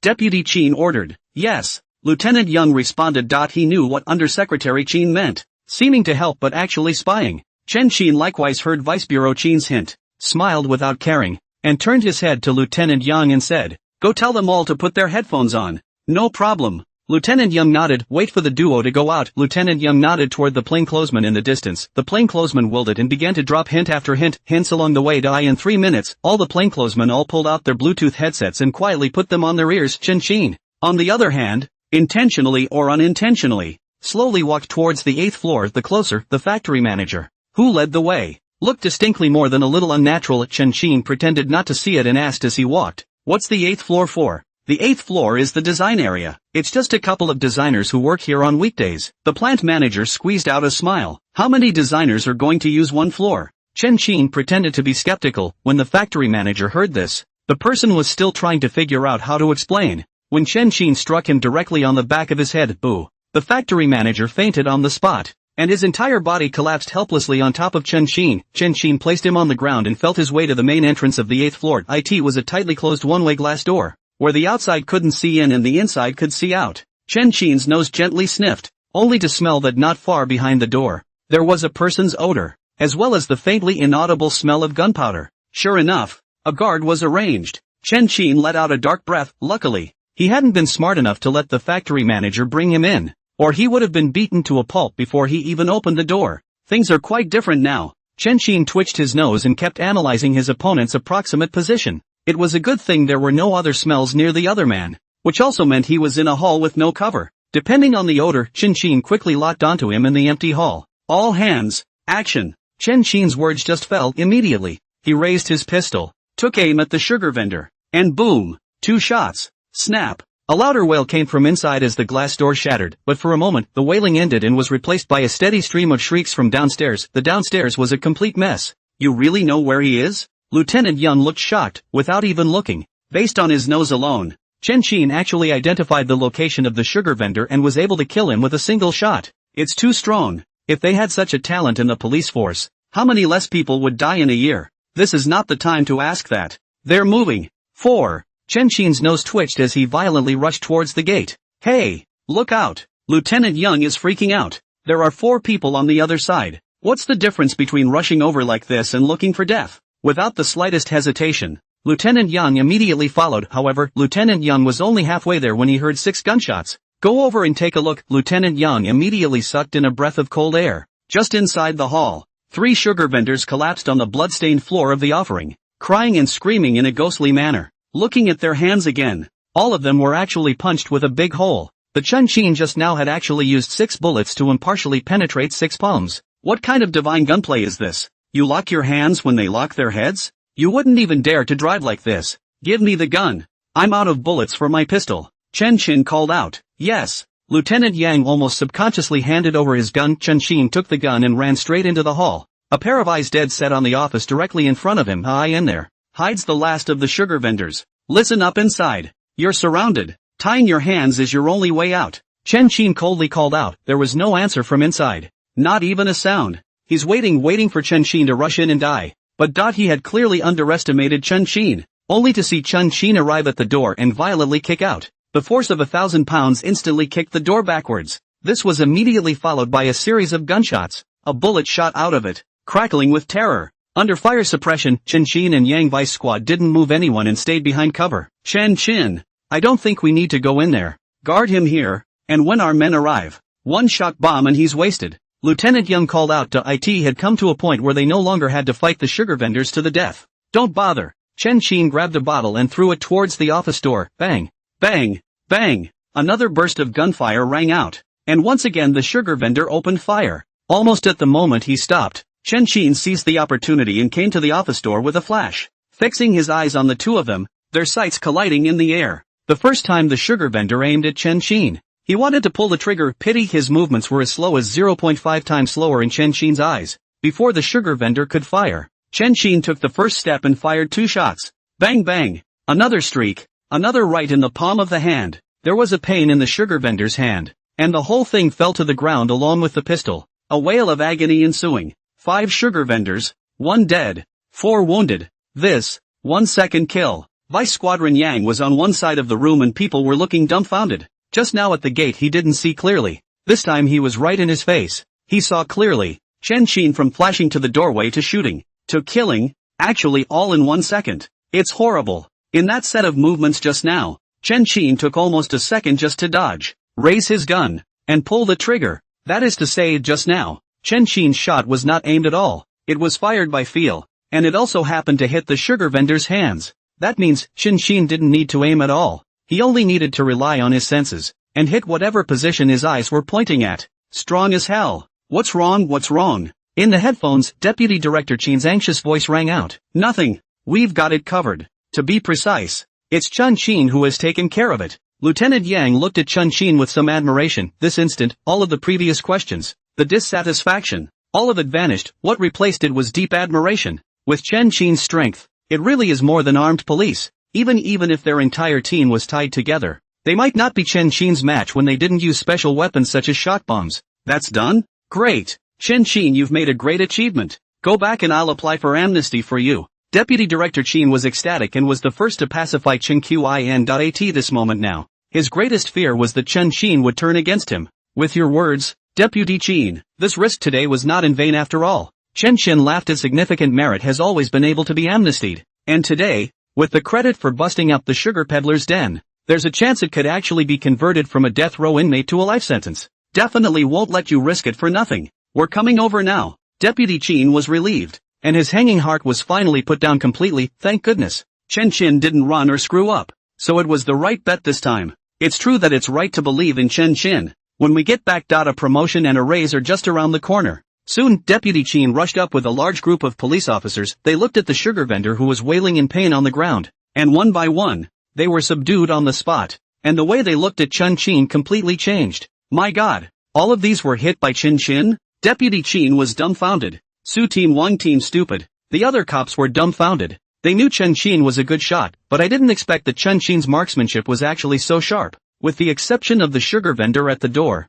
the rest of the sugar vendors were, surprisingly, all hands pierced. There is much more difficulty involved than just headshots. It shows Chen Chin's marksmanship had reached the point where it was out of this world, more than a sharpshooter. The police officers on the scene, one by one, only had endless admiration for Chun Chin at the moment. Ding! Reputation value plus 1,000. Reputation value plus 1,000. Current prestige value, 16.59 million. Cozy, another 10,000 prestige value up. It's still got to be the police. Chen Chin was secretly delighted. Before Chen Chin could open his mouth to explain, Lieutenant Yang took the first step to exclaim, Deputy Chin, you just didn't see that Chun Chin completed the actions of sidestepping, finding, aiming, and firing within a second. What? Team Wang was alarmed. As an armed forces detachment commander, he knew all too well the gold content. 1 second, not to mention aiming and firing. It's considered a master if you can get past and lock onto a target while sidestepping. Chen Chin, this operation, even if you look at the entire armed forces world, it's at least top 3 level. If they had such a talent in the armed police detachment, how smooth would their missions be in the future? And Chen Chin also has a superb sense of smell that borders on godlike skill, as well as the ability to fly off the walls. Now the Wang team finally understands why Su Ting Chin Deputy Bureau has such a high opinion of Chen Chin. Why he wants to take the initiative to overturn the case of Chun Chin for such a talent. The King's team wanted the same. Chen Chin, what the hell is wrong with your marksmanship? Deputy Director Chin looked at Chun Chin with mixed feelings inside. Chen Chin's identity is too enigmatic. To say that Chen Chin is a bad guy, it is biased that Chen Chin didn't run away with the gun and did help the police arrest the sugar vendors, but if he was a good guy, Chen Chin's marksmanship was too accurate. Guns aimed at the palms of the hands, and the shots were not fired. And marksmanship.it is the skill that requires the most practice. It's not as if there are no people in the world at Chun Chin's level, but any one of them has shot at least thousands and thousands of rounds. Chen Chin's talent is even higher. He still has to make a few hundred rounds, right? But if Chen Chin is really a good guy, where did he get the gun and the bullets? It wasn't just Deputy Director Chin who was skeptical. The moment he asked, the hearts of everyone on the scene tightened, and one by one, their guns were intentionally or unintentionally aimed at Chun Chin. They're afraid. I am afraid that Chun Chin will not be able to explain himself and be directly annoyed. You may not believe me if I explain. Simply don't explain. Give you back your guns. Chen Chin sensed that there was something wrong with the atmosphere and hurriedly returned the gun to Lieutenant Yang. First, guns are returned. The atmosphere of the scene obviously eased a few points, and the eyes of those armed police officers, no longer looking at Chun Chin, began to search the ice sugar. No, you have to explain. Otherwise, I can't apply for your amnesty. Deputy Director Chin pursued the question. Amnesty. Chen Chin's heart sank. These two words were too important to Chen Chin. This time it's another ice candy factory bust and arrest of the ice candy gang. So there's no chance of a real amnesty. The question is, how do you make up a reason? After careful consideration, Chen Chin explained unhurriedly, you know about CS, right? You know about chicken? All kinds of shooters. I'm in the top 100 in the whole world. Then my brother saw I had talent and bought me a replica gun. He taught me by hand and started simulating all kinds of gunfights. And then it got to the level it is now. Listening to Chen Chin finish, Deputy Chin frowned. That's it? I told you all you wouldn't believe me, so I'm still talking for nothing. Chen Qin smiled bitterly. How do you expect us to believe that? Team Wang cried a little. Play a game, the whole replica gun, and that's how you create a marksman with 100 shots? What an international joke. Believe it or not, that's just the way it is. Chen Qin had a helpless look on his face. This was already the best reason Chen Qin could think of. And there was nothing they could do if they didn't believe Chen Qin. Anyway, Chen Qin would definitely not admit that he had practiced with a real gun. According to you, your brother is also a marksman? Deputy Qin asked. Nice. His marksmanship is not below mine. Chen Qin nodded. That's a half-truth. It's not true that he's not under Chen Qin. It's true that he's a good shot. Hiss. Not beneath you. Team Su immediately sucked in a breath of cool air. What a family. It's not even if Chen Qin is strong. He actually has an equally strong brother. How hard would it be to capture such a person if there really was one? How many more must be sacrificed? Report. Didn't check out ice candy. Only guns and ammunition were found. A report interrupted their thoughts. And they didn't say anything. They just looked at Chen Qin. Chen Qin understood and led the police to a floor. Boom. Chen Qin kicked out and the floor shattered, instantly revealing the ice candy inside. Take it out. Sure enough, it's 700 kilograms. Well. Chen Qin, this time you will surely be granted amnesty. Team Su was ecstatic. 700 kilograms of rock candy. One man arrested 5 sugar vendors. If Chen Qin were in the police force, he'd be good enough to get a first-class merit. I hope. Chen Qin smiled faintly. Deputy Director Qin looked at Chen Qin and couldn't help but sigh in his heart. There was no point in dwelling on the issue of Chen Qin's marksmanship now. The strength Chen Qin showed was too strong. Strong enough that even if there are doubts, the use of Chen Qin is still the same. This time, if it wasn't for Chen Qin, they might have been able to arrest the sugar vendors, but there would have been casualties. If one doesn't pay attention, there is even the possibility of a vicious incident of an international nature. In a nutshell, the police force needs Chen Qin, and so do the people. Ding. The case of the Flower City ice candy. Arrested ice candy prisoner, 99%, sees all the icing sugar, done. And a candy vendor. Chen Qin was shocked in his heart. Arresting more than 24 people was 99% complete. And the remaining 1% was one person. The man could be in the factory or he could be out there, but wherever. As soon as he hears about this place, he's bound to run away with the money. As soon as he ran away, Chen Qin's mission was gone. With a twist of his head, Chen Qin's eyes glared morosely at the sugar vendor in the office. The man happened to look over, and when the two of them locked eyes again, the sugar vendor shivered in fear and hurriedly averted his head. Boy, tell me who's behind you. Chen Qin smiled as he walked over, one hand squaring his head and looking him squarely in the eyes. What behind the scenes? I don't know what you're talking about. The sugar vendor played dumb. Yes? Chen Qin cupped one hand on the wound that the sugar vendor had just wrapped. Hiss. The sugar vendor sucked in a breath of cool air from the pain, and immediately shouted in fear. Even if I'm a criminal, you police can't use lynching on me. Otherwise I'll definitely sue you in court. Police? Who told you I was a cop? To reacquaint myself, my name is Chen Qin, a death row inmate about to be executed. Chen Qin grinned. What? You're on death row? This can't be right. The sugar vendor's eyes widened in disbelief. Death row inmates can provide information faxing, but now, Chen Qin, a death row inmate, was again acting alone and shooting with a gun? With police assistance at his side, even the leaders such as Deputy Director Qin had an extremely respectful attitude towards Chen Qin, with a complete look of equality and fellowship. Everything. What part of that looks like a death sentence? Who on death row can shoot with a gun and get the respect of Deputy Qin? Impossible? You didn't see the news last night? He's the death row inmate who rescued the little girl, as well as seized the ice candy. Team Su explained with a smile. I can't believe it's you. The sugar vendor was incoherent when he heard this. Same with the rats. There's too much of a gap between everyone. When can a mouse become a cat? Can we talk now? Chen Qin's hand began to fire. Hiss. Ah, don't. Hiss. Officer. Ah, I'm calling the police. The sugar vendor was in excruciating pain, sweating like crazy, and immediately asked the police for help in a hurry of pity. The police ignored him. ATA time like now. Having Chen Qin make a move was the best option. The police are also afraid that the boss behind the scenes will escape. Not yet. Chen Qin's eyes stared, and the power in his hands fiercely increased. Ow! The sugar vendor burst into a murderous wail, but for a moment, the sugar vendor couldn't help but call out in a hurry. Say, brother, I say it. Chen Qin didn't stop. Ow! It's Joyu from Extreme Glory Real Estate. As soon as the sugar vendor finished speaking, as Chen Qin let go of his hand, his entire body instantly paralyzed to the ground, holding his palm and whimpering. No lies, right? Chen Qin lifted his head up. No.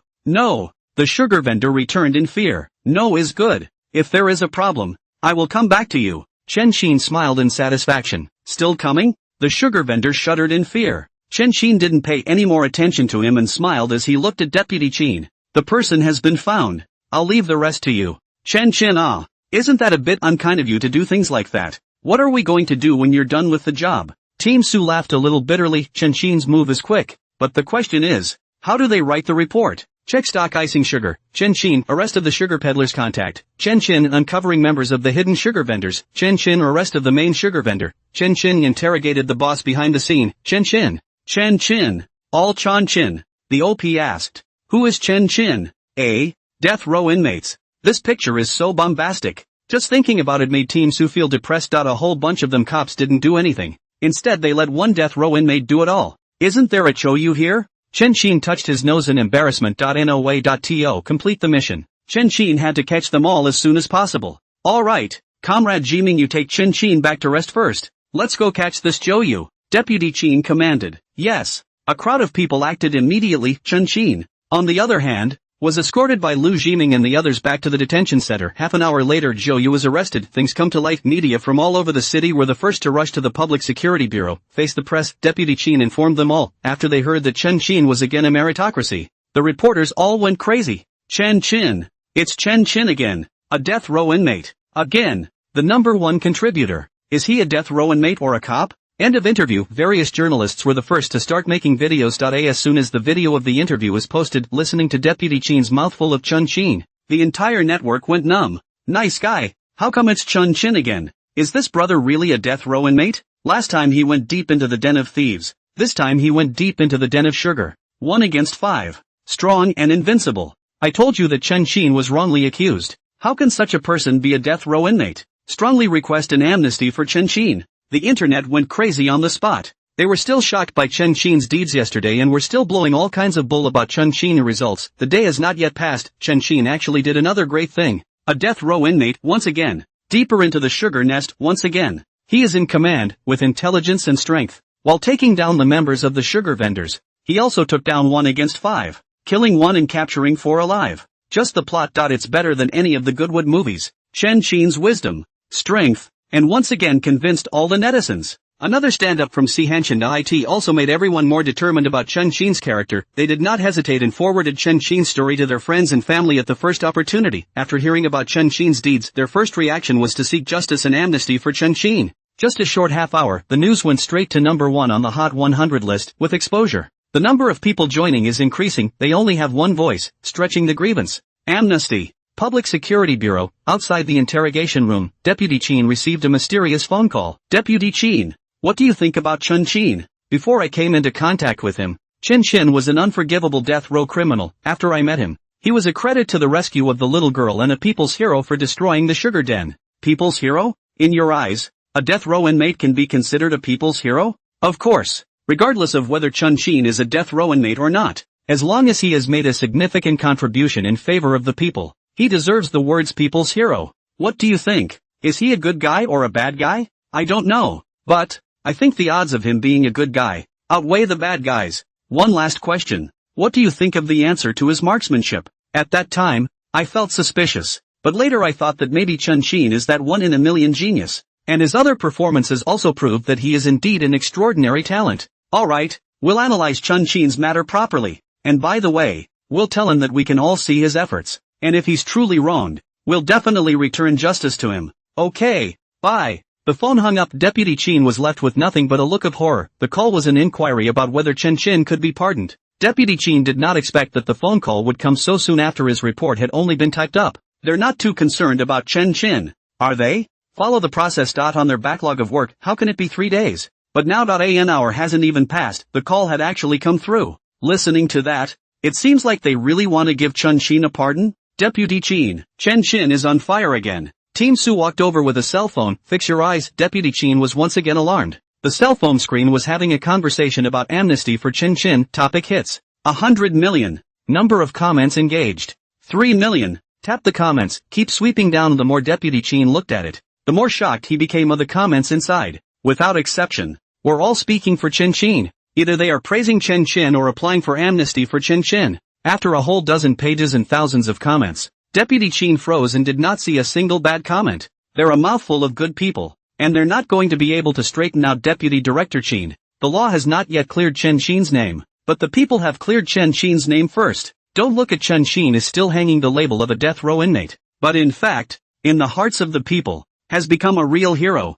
Just this human heart. No wonder the call came so soon. With their help, the rescue of the little girl and the destruction of the candy den, Chen Chin's reprieve from death is almost assured. The only two destabilizing factors. It's the question of why Chen Chin's marksmanship is so accurate, and whether or not that volume of the young Le Baodian exists. If the matter of the young Le Baoji is fictional, the flaws of the marksmanship issue will be infinitely magnified, and Chen Chin's amnesty will naturally be out of the question. Deputy Chin, I have an idea. Can you lend me Chen Chin for a few days so he can teach us marksmanship? Team Su asked cautiously. The guys in the Armed Forces Detachment are good shots. The album Sugar Detachment can be slightly worse. After seeing Chen Chin's marksmanship, Team Su had long coveted it. Are you okay? So many of our instructors, you just had to have Chen Chin? Deputy Chin blankly glanced at Team Su. The Chen Chin death row inmate label is too sensitive. What's the deal with having a death row inmate as an instructor for the Sugar Rush Police? Even if we do call Chen Chin, will the Sugar Police be convinced? If they don't learn properly, Chen Chin's teaching will be in vain. Our good instructors are plentiful, but can you get the good instructor to come to me? Team Su smiled bitterly. That's true, but even if we want Chen Chin to go over, we have to wait until he's pardoned. Deputy Chin nodded in agreement. That's for sure. Team Su was secretly delighted. Chen Chin's shot was too accurate. It's one of the top ones in the world. If we could teach some skills and experience, it would be enough to bring all the Sugar Police up a notch. As for the question of serving or not serving, Team Su didn't care at all. Even he, the detachment commander, is convinced. How can the following people not be convinced? The guardhouse, cell 201. Chen Chin lying on the bed, enjoying the massage of his cellmate, eating the snacks and milk sent by the Lee Institute. The day was so pleasant. Ding! The case of the Flower City ice candy. Arrest of ice candy prisoner, completed. Seize all icing sugar, done. Grade, S. Get the S rank reward. Spider sense. Spider sense, enhanced senses. Some degree of foreknowledge of impending crisis. Boom! Chen Chin's entire body shook. The roots of his sweat hairs instantly stood up, and his brain mutated. A few moments later, Chen Chin felt it briefly, only to realize that everything he saw had become more real and clearer than before. It's like the ability to image your own eyes advances from 1K to 2K. Your own hearing has gone from a couple dozen bucks for a poor quality stereo to tens of thousands of dollars for a JBL stereo. There are various other senses that are enhanced to varying degrees. It's really Spider-Man's spider sense. It's really going to be Superman. Chen Chin was ecstatic. With this skill, I wouldn't be afraid of that old cunt of a brother in the body. If he dares to venture out, Chen Chin will dare to pull him out and clear his name.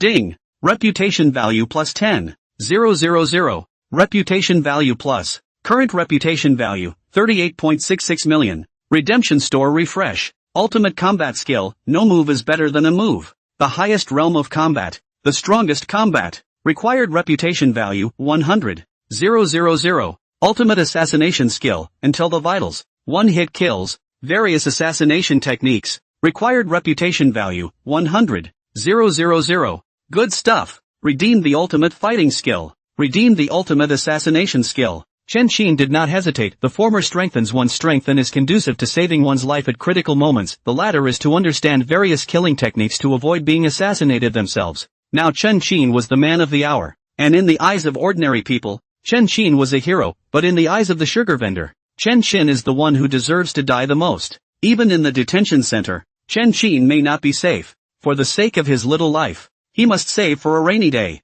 But for a moment, after consuming 200,000 reputation values, Chen Chin had completely mastered the ultimate combat skill as well as the ultimate assassination skill. Looking at the assassination techniques in which a pile of people were killed in an invisible manner, Chen Chin could not help but break out in a cold sweat. If these techniques were used to kill Chen Chin, even if Chen Chin had a spider sense, it would be just as difficult to escape death. For example, there's one in there with a poisonous needle coated with the blue-ringed octopus toxin held between his fingers. All it takes is a tap, and the poisonous needle pierces the skin, and under the anesthesia of the toxin, it's almost as imperceptible as a mosquito bite. After that, this person will surely die, and he died simply by being rubbed the wrong way. There was no defense against it. Stabbing techniques like this one were but one of the most common among the ultimate stabbing skills. With Chen Chin in control of these skills, they would only be seen through at a glance if they tried to use this trick again. With these two skills with spider sense, everything would be unafraid. Chen Qin smiled faintly and continued to look at the system panel. One could only see that in the column of reputation value.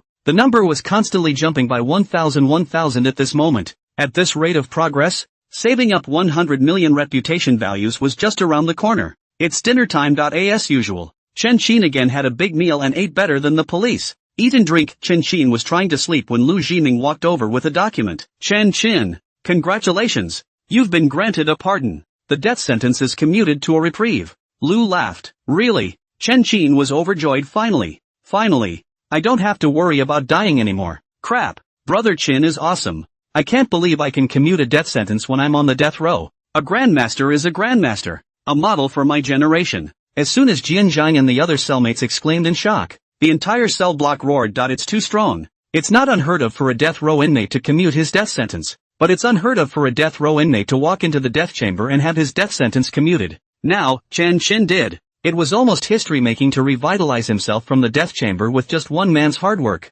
Chen Qin, you shouldn't be too happy either. There's no news at all about the Young La dictionary you're talking about. If there is no progress for a month, the death penalty will still be carried out. Lu reminded. There's no way there's going to be no progress. There are graves with signs of looting and the details are just as I said. And that still doesn't prove it's true? You guys are going to have to check it out. Chen Qin was anxious after hearing this. We've been looking into it properly. The details are really the same as you said, too, but all 5 of the Wang Shijing people you're talking about are missing persons, and we can't even find out about them in a short period of time. Lu was also helpless. A volume of the Young La dictionary was at stake, and Lu hoped from the bottom of his heart that it was true. Strange. Is it hard to believe he's lying to me? Chen Qin couldn't help but frown. These details of the crime, all the body brothers said to the body to listen to, one person's words, may not be all the truth. To be true, Chen Qin could have been victimized by him. The joy that had just been brought about by the amnesty vanished at once. The crisis is not over, and comrades still need to work hard. Whether it's a lie or not, we only recognize results. And there are only 2 things that can save you now, the Winged Codex, and finding your twin brother. Lu returned. How about, you guys let me out and I'll check it out myself? Chen Qin proposed. What do you mean by that? Do you really think we have no one in the police force? Do you have to do everything? Lu asked back with some dissatisfaction. The thing is, you guys didn't check it out either. Chen Qin smiled bitterly. Come on, you stay here one more night, and tomorrow someone will transfer you to the prison, where you will serve your sentence from now on. Lu waved his hand. No problem. I will obey the law. Chen Qin was secretly delighted. Detention centers are for inmates with short sentences of 1 to 30 days, as well as death row inmates who are about to be executed. Prisons, on the other hand, hold prisoners serving long sentences as well as those on death row and life imprisonment. To be able to admit Chen Qin to prison shows that the entire police force all hope that Chen Qin is really fine. This is a signal that is absolutely favorable to Chen Qin. One more reminder, Zhou Yu has been disgruntled with you since he was arrested, and by the looks of that, he figures he'll arrange for someone to mess with you. Pay more attention to yourself, and it's best if you don't have any contact with the other inmates. Lu reminded. Sure enough, he's going to take a shot at me. Chen Qin's heart sank. Just guess these candy vendors were up to something. Don't look at the fact that they've been arrested, but they still have their money, and with money they can do anything they want, including Chen Qin's life. But it's okay. With your strength, I guess no one can hurt you. Lu suddenly laughed as he spoke. In terms of Chen Qin's strength, even 10 strong men might not be Chen Qin's opponent. As Zhou Yu sent someone to mess with Chen Qin. Isn't that just looking for a fight? What happened? Suppose, if someone else makes the first move and I injure someone, am I going to be held responsible? Chen Qin asked. No. As long as you don't kill or maim, you won't have to take the blame. Lu returned without hesitation. Chen Qin was a master at solving crimes, a genius at solving candies, and people like that were the ones the sugar vendors wanted to kill the most. Since the sugar vendors are up for murder, what reason do the police have for not protecting Chen Qin? What reason is there to spare these killers? It was a unanimous decision at the meeting. As long as the person who struck first, Chen Qin, can be self-defense. I've got a good feeling in my heart with you saying that. Chen Qin laughed. If they dared to come, Chen Qin guaranteed that they would lie in jail for the rest of their lives. There, I have to go. If you have any news about the Young La dictionary, just ask someone to call me. I've said hello. You can contact me anytime. Lu waved his hand and turned to leave the detention center. As soon as he's gone, Li Xiao smiled and walked up. Chen Qin, I didn't expect to part so soon. I really can't bear to part with you. No, I don't want to stay in your place. Chen Qin hurriedly waved his hand. The detention center is not happy to stay. Sorry, a slip of the tongue. Li Xiao smiled awkwardly and added, I thought of letting you take time to give a lecture before, but I didn't realize that you were about to leave. So why don't we take advantage of tonight to give the lecture? Tonight? Chen Qin suddenly remembered what Lu Jiming had just said. I guess this guardhouse now has his people in it, right? Just right. If he dares to come, Chen Qin will move his muscles. It's hard to come across self-defense like this one where you can just fight on a regular basis. No problem. You arrange it. Chen Qin finally agreed. Li. One moment. I'll arrange it right away. Li Xiao thundered and immediately called for action. But 10 minutes, the prisoners inside the guardhouse, a company of 30, all came to the guardhouse hall. All were handcuffed during the period and guarded by a dozen or so police officers at various locations. As soon as Chen Qin appeared, all the inmates instantly cheered, as if they had seen a big star. Good evening, everyone. Chen Qin smiled in greeting. Hello Qin. The crowd cheered. They say they want me to lecture, but I haven't actually read any books. So what am I going to lecture on? Let's just talk about the big thing I went to do today. Chen Qin told all about today's break into the sugar den and the amnesty he received. As soon as the scene heard Chen Qin commanding, as soon as they heard about taking the gun, one of them instantly went crazy. The mouse commands the cat. Mouse gets a gun, cat to assist.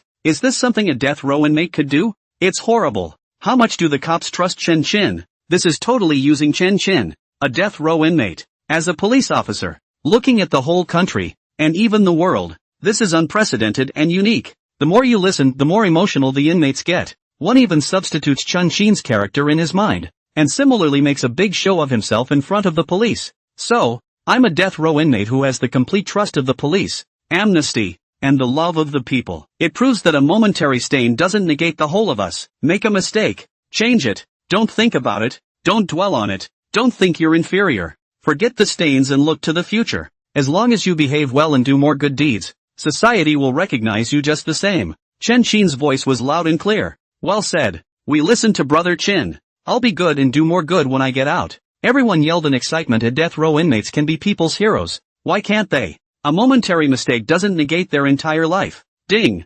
Reputation value plus 1000. Reputation value plus 10. 000. Current reputation value, 38.56 million. Looking at the constantly jumping reputation value, Chen Qin smiled with satisfaction. That's all for today's speech. We'll see you out there. See you out there. The inmates chanted again. Quiet. Everyone, please enter your respective cells in an orderly fashion. Li Xiao smiled and waved his hand. He was satisfied with today's lecture. The inmates were also obedient and made their way over towards the cell location. Just then, a big, burly man suddenly pounced on Chen Qin. Almost at the moment he moved, Chen Qin's spider sense reacted instantly, and just at the moment Chen Qin was about to throw his leg, the prisoner, who was next to the strong man, violently pulled him to a halt. Good boy, you still dare to sneak up on Qin, don't you? Sneak attacking Qin? Who gave you the guts? Fuck, I think you're tired of living. When the surrounding prisoners heard this, one of them instantly became angry. They worshipped Chen Qin as their grandmaster,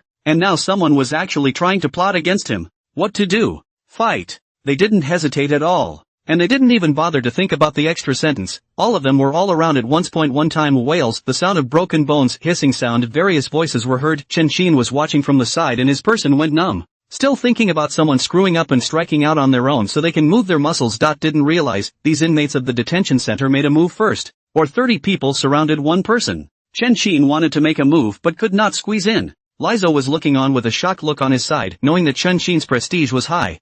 I didn't expect it to be as high as this. Obviously it was directed at Chen Qin. Chen Qin didn't have much contact with them either, and there was not much emotion to speak of at all. As a result, as soon as something happened before Chen Qin gave the word, they went ahead and rushed up, not even caring about the extra punishment. Enough is enough. Stop it. Stop fighting. Listening to the increasingly miserable wailing, Mr. Li hurriedly called the police up. With the police entering the scene, they quickly separated. Then look at the man just now, covered in blood. A face bruised and swollen, beaten even his mother could not recognize. Look at what you're fighting into. Li Xiao's heart sank, but for 3 seconds they actually almost crippled someone, really to the death. The necks of the inmates who heard the words shrank, and each of them was too scared to speak. Fighting is a big no-no in the guardhouse. They knew that this time they were bound to have their sentences increased and be locked up in a small dark room. Forget it. Things happen for a reason. Go back, all of you. Li Xiao sighed softly with some helplessness. The inmates were full of questions as they listened. They beat someone up,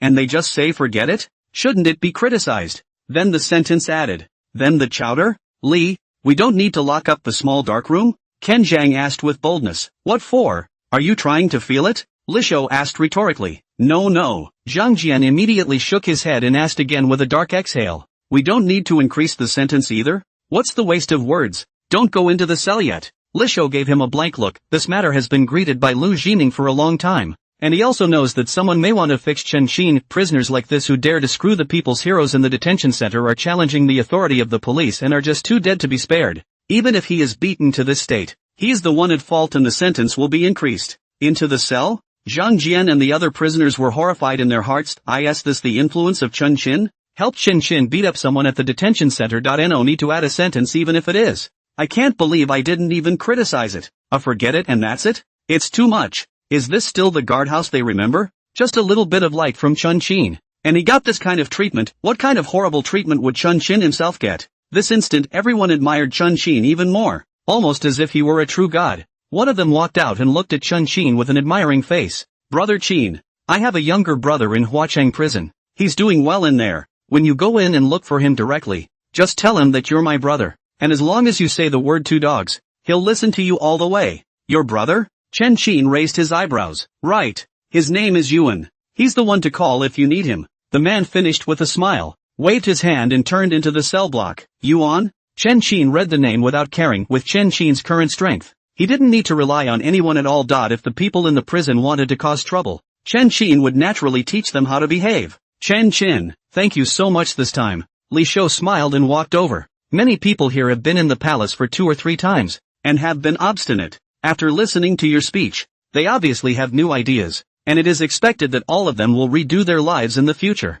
Li Shou is thankful from the bottom of his heart. After all these years, Li Shou was worried about these second and third time homeowners. A number of experts in this field were also sought out during this period. The result is bullshit. They should have committed a crime, and remain repeat offenders. It was obviously different once Chen Xin arrived. They worshipped Chen Xin as their idol, but in 3 words, they climaxed directly and took Chen Xin's words as truth. For that performance, they definitely want to change themselves from the bottom of their hearts. Nothing. It's all I'm supposed to do. Chen Xin smiled modestly. That's how aware you are. To say you're a bad guy and beat me to death, I wouldn't believe you.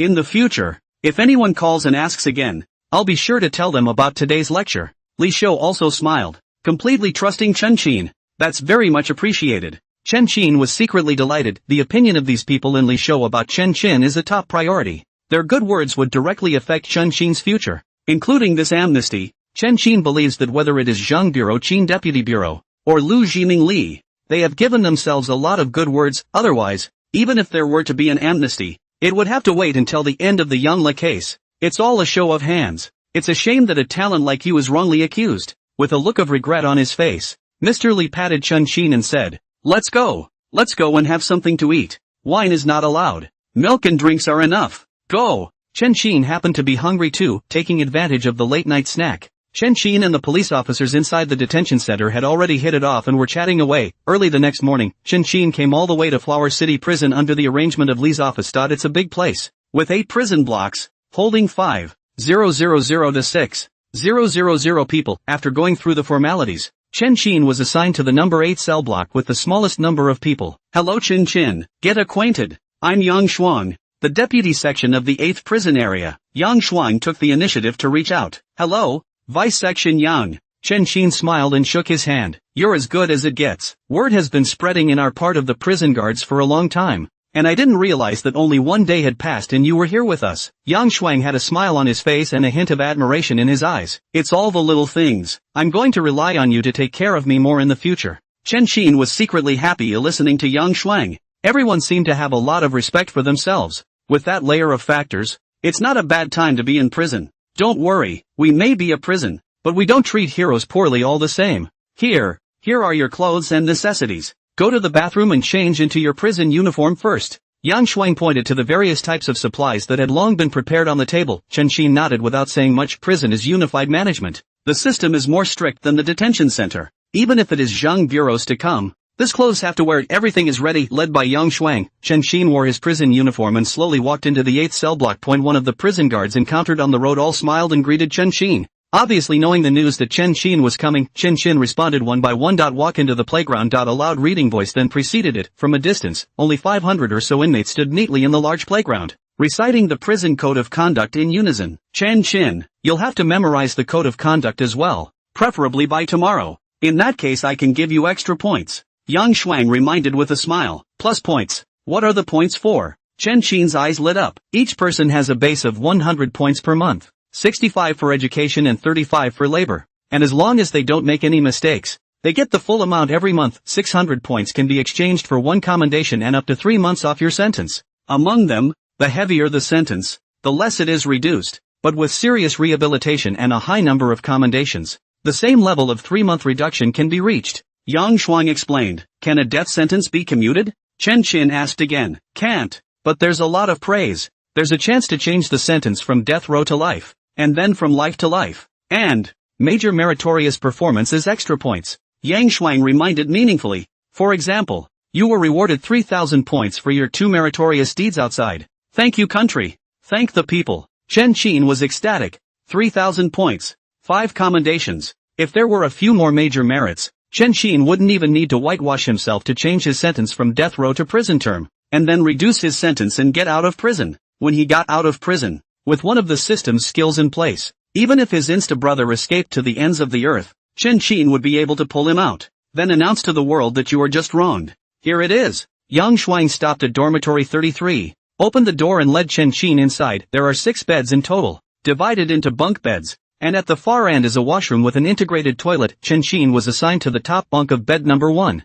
the position closest to the door, putting things away. Yang Shuang brought Chen Chin to the restaurant again. Breakfast here is free and the standard is white porridge and squash. Lunch is a 2-vegetarian meal with an occasional meat dish, a choice of steamed buns and rice for the main course. And dinner is the same as lunch. Beyond that, every day after dinner, you can apply to buy snacks, each person per month. Up to have a maximum of $500 of pocket money credit. This money is transferred into the account by a family member, or an allowance from labor reform. Correctional allowances generally range from about $50 to $300. That is to say, without a family member to call in the money, you can only spend up to $300 per month. Chen Chin's body went numb after hearing this. The joy of having just gained points instantly dissipated. The food here is so average. A $300 stipend is also really too little. Vice Section Young, can we trade points for money here? Chen Chin asked in a depressed manner. Other people have family members, but Chen Chin doesn't, and he doesn't have a chance to call for money even if he wants to. Of course not, but don't you worry, someone paid you. Vice Section Young laughed. Who? Chen Chin was a bit surprised. Bureau Zhang, Deputy Bureau Qin, Team Lin, Team Su, Team Wang, Team Li, Lu Shiming, Tian Fu. Now you have a total of $100,000 in your account, of which Tian Fu alone called 50,000. Vice Section Yang felt marveled in his heart once again when he said the last. It's something he knew about last night. When he saw this list of money beaters, it took him directly by surprise. It wasn't anything for a cop to pay off a prisoner. It wasn't like he hadn't seen it before, but who would dare to think that the two of them, Bureau Director Zhang and Deputy Bureau Director Qin, would beat the inmates with money together? The most horrible thing is that even the major detachment chiefs, even the victims, are actually all playing money to Chen Chin together. What kind of concept is that? This showed that Chen Chin was in the public security system, and had gotten everyone's attention. They might not recognize Yang Shuang, but they would definitely recognize Chen Chin. Chen Chin would even talk better than Yang Shuang, and just as well. On weekdays, it was the ordinary prison guards who received the prisoners into the prison. This time, Yang Shuang personally took the field, and specially took Chen Chin for a stroll. Would anyone else want breakfast right now? Pulled off to the playground early to recite the code of conduct. Well. You thank them for me. Chen Chin let out a dark breath. Luckily for them, there's this $100,000, enough for Chen Chin to spend. At this point, there was a cacophony of voices as one of the inmates came into the cafeteria from outside. They saw Chen Chin and Vice Section Yang at a glance, and each of them was horrified in their hearts. This brother was actually brought in by Vice Section Yang himself? Since when did Vice Section Yang start doing such fine work? Look, you guys, who is this brother? An exclamation of surprise drew everyone's attention. Turn your head only to see that on the big screen of the points ranking, the first place had an unfamiliar name written on it. Chen Chin. Points, 3,000. 3,000 points? What the hell? Shady. Right. This brother isn't related, is he? 3,000 points for 2 years of dedicated work. The prisoners were all dumbfounded. Points are so hard to come by. There are also a variety of point reduction mechanisms. A more honest person would be lucky to get the whole 1,000 points a year. Chen Chin is good. 3,000 points for just being in prison? Are you kidding me? They all turned their gazes to Chen Chin and then to Yang Shuang. inwardly wanting to ask but not daring to do so, hesitating for half a day. They finally took their rice plates and honestly ran to get their food. Chen Xin ignored them and twisted his head to look at Yang Shuang. I won't be eating this on weekdays, right? In theory. Yang Shuang nodded. Actually? Chen Xin asked again. I knew you couldn't stand the food. Bureau Zhang, Deputy Bureau Qin, specially explained that you have received a first-class merit. You can be provided with milk and eggs every morning, and extra meat will be added to your lunch and dinner. Is that satisfactory? Yang Shuang smiled and asked rhetorically. This was the arrangement of Bureau Zhang and Deputy Bureau Qin. They were afraid of starving Chen Xin, the genius of solving crimes. Satisfaction.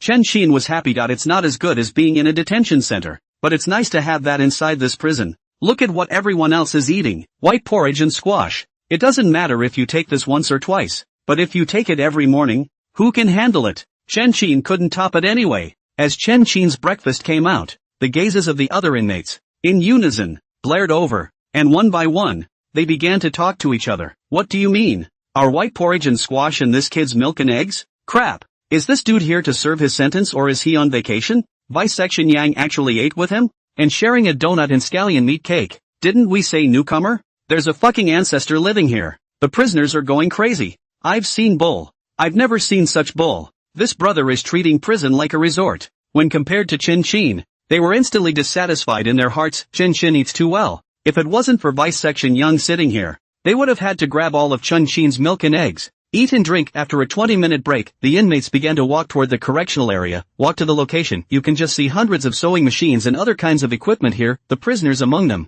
All of them went honestly to their stations and stepped on them skillfully. Look at the way they have the look of a master teacher. This is the labor camp. Labor from 8 to 10 every day. 30 minutes of recess with rest, and continued labor from 10:30 to 12. Lunch and rest from 12 to 13:30. Labor from 13:30 to 15:30. Half an hour's rest in between, and continued labor until 17:30, and half an hour's dinner. After dinner, it's free time to watch TV or read and write letters, or apply to call home until lights out at 22:30 and go to bed. Yang Shuang explained one by one. Hiss. Sounds like it's okay? Chen Xin was slightly startled. Technically, it was only a 7-hour day, with a half-hour break for every 2 hours worked. And look at the factories out there. 10-12 hours a day, not to mention, with hardly any breaks in between. Even the mealtime is only half an hour. A day down that taste. Legs did not numb, brain numb, compared to a factory. Who the hell is a prison? Sure, we're humane. Yang Shuang smiled faintly, then looked into the distance.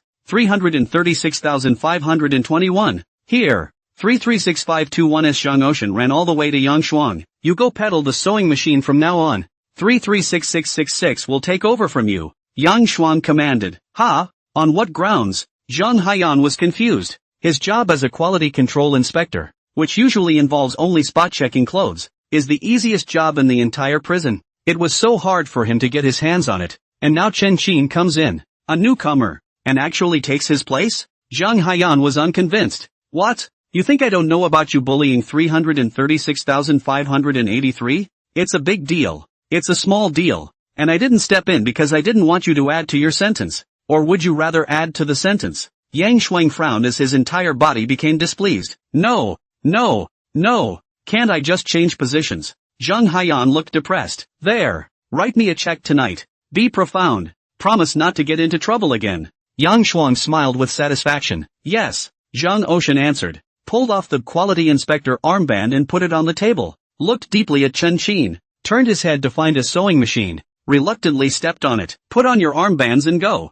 I'll show you how to do quality control. Yang Shuang brought Chen Xin to the finished clothes and taught him how to check them. The inmates working around them, one by one, looked on in wide-eyed amazement. This scene is so over the top. Quality inspectors are the most fragrant position in the labor camp, and there are only 3 of them in the entire number 8 cell block. That means only the most prestigious and powerful can kill their way through 1,000 armies to get to this seat. But as soon as Chen Xin arrived, before his but was even warmed up, he actually topped Zhang Haiyang. Yang Shuang even taught Chen Xin by hand, his face all smiles. Is this the same cold-faced Yang Shuang? Who the hell is this brother? A real vacation coming up? Countless question marks flashed frantically in the inmates' minds. When Yang Shuang finished teaching, Chen Xin also completely understood his job. Original, the quality control inspector is the one who goes up and randomly checks the individual inmates themselves after they are done. Not if you find out. It's a point deduction. If you don't find out, it's no big deal. As to whether or not it was found out, It was entirely up to Chen Xin himself. In this,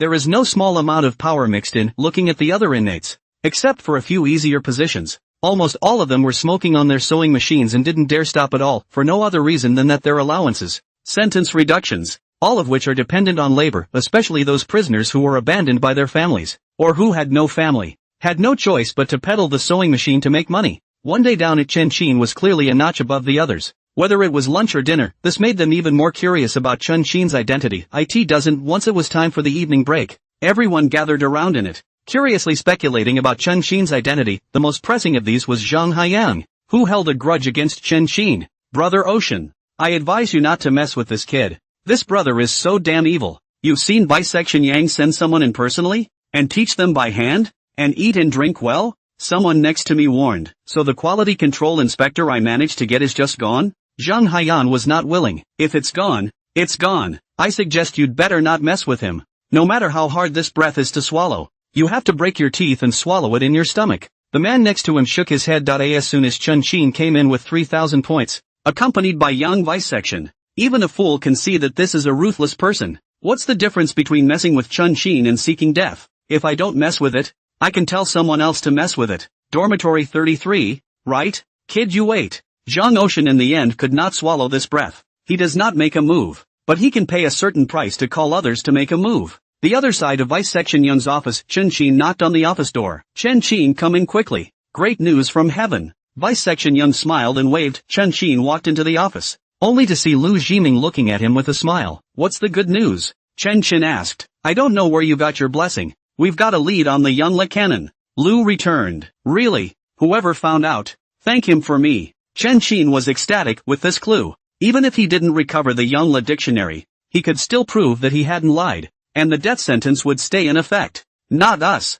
It's Netflix. Lu cried and laughed at the thought of it. It's outrageous. They won't let Chen Xin investigate. Chen Xin is good. Hard to rely on the horrible popularity. Directly mobilized hundreds of millions of netizens across the country, together for Chen Xin to check Wang Shijing's photos with Chen Xin's brother. But in half a day, directly covered all corners of the country, with hundreds of millions of people searching in terror. Traces of the young Le dictionary were actually found. 3,000 word chapter. It's still got to be Netflix. Tell me what's going on. Chen Xin laughed. As far as searching ability is concerned, the police are absolutely professional, but when it comes to the intensity of the search, the police can't beat the people. Millions and millions of people, in every corner of the country, all kinds of gossip rumors. Who can hide? It goes back to the beginning. After the official release of your death sentence last night, as well as the issue of your young Le Cannon with your brother, the netizens blew up straight away. They started swiping all over the place, looking for Wang Shijing with your brother everywhere. No,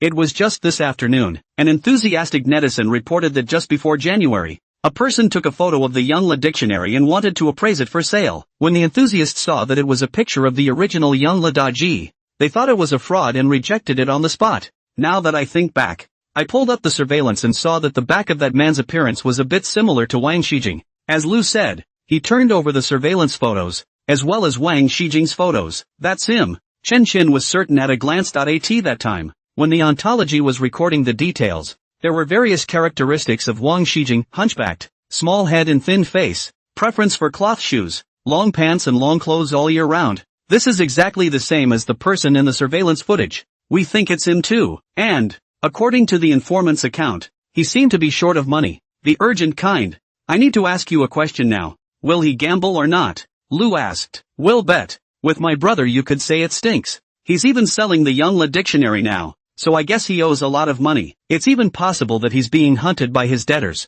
or else he wouldn't have risked being caught selling the young Le Cannon after fleeing for so many years. Chen Xin analyzed. That's a problem. More than a month has passed. He wouldn't have sold out already, would he? Lu frowned. Their biggest worry is the gambling ghosts. People like this who have no lower limit. As long as someone dares to take it, any lower price Wang Shijing will sell it. No way. If the young Le dictionary really wanted to sell so well, it wouldn't have been split evenly in the first place. But if he sells to foreigners, or if he sneaks away, Chen Xin was also worried. He's in big trouble if he really runs. Lu's heart sank. Customs is strong, but our country is just too big. With neighboring countries everywhere and such a long coastline, there was a real probability that Wang Shijing could escape if he really wanted to sneak out. It's not hard. Have you put a bounty on it yet? Chen Xin asked. Of course. The bounty is 500. $000. Lu nodded. $5 million. He won't get away with $5 million. With this reward, no matter where Wang Shijing is, he will not be able to move an inch. The corner of Chen Qin's mouth curled up. $500,000 is too little. If Wang Shijing had paid $1 million or even $2 million, he might have been led to escape, but $5 million out of 5 is still a serious $5 million. Unless Wang Shijing pays at least 5 times the price, who would be willing to help him leave the country? Looking at the current Wang Shijing, he has been reduced to selling the Youngla dictionary, and he definitely doesn't have that kind of money in his pocket. Just stuck with that number. Once the bounty was on the line, Wang Shijing was a walking $5 million. When that happens, no matter if it's white, black or gray, there's no way they'll let him go. In such a situation of being the enemy of the whole world, it would be difficult for Wang Shijing not to show his face. And, with a $5 million bounty, there is also absolutely no need to worry about the safety of the Youngla dictionary. This stuff is good, but it's so solid that no one dares to sell it or buy it at all. In comparison, a volume of the Youngla dictionary, which can't be exchanged for money, is not as real as $5 million. Makes sense. $500,000 is indeed too little. I'll go back and discuss with Bureau Chief Zhang and the others now. Lu also felt right. Compared to the Youngla dictionary, $5 million spent is spent. If you guys want to find him soon, just let me join you. I might be able to help. Chen Qin swept a glance to the system panel. Just now, the moment Lu took out the photo, the system has released a new quest. Current mission, the case of the Youngla Cannon fugitive. Suspect, not arrested. The Winged Dictionary, not found. Look again at the redemption store. Top criminal investigation skill, 200. 000 reputation value. Top criminal investigation skills, containing clerical inspection, DNA inspection, trace identification, poison analysis, voice print identification technology, odor identification technology, psychometric, lie detection technology, psychological analysis technology, human appearance recognition technology, detective communication technology, and various other full-grade criminal investigation skills. Look at the dense introduction. Chen Qin was instantly filled with confidence. As long as he redeemed this skill, once he found another trace of Wang Shijing, he would be unable to escape. You can help again? Forget it. You will not be needed for this matter. Lu shook his head. He admitted that Chen Qin was strong, but tracking down criminals takes criminal investigation techniques and a decade or two of experience in catching them. What does a strong individual have to do with criminal investigation? In terms of the various skills within criminal investigation, they are so complex that those who have not read the book could not understand them even if they wanted to learn them. Chen Qin, a man who squats at home every day, could learn something so complicated? Okay, call me if you need anything. I'm always here. Chen Qin didn't explain much. Anyway, once the reward went out, there was almost no possibility for Wang Shijing to escape. Just need to let the bullets fly a little longer. Even without Chen Qin, the probability is that Wang Shijing will not be able to escape the net of justice. Don't worry about it. As long as the Youngla dictionary is recovered, even if you didn't do anything, you'll still be just as big a contributor. And you might get your sentence reduced again.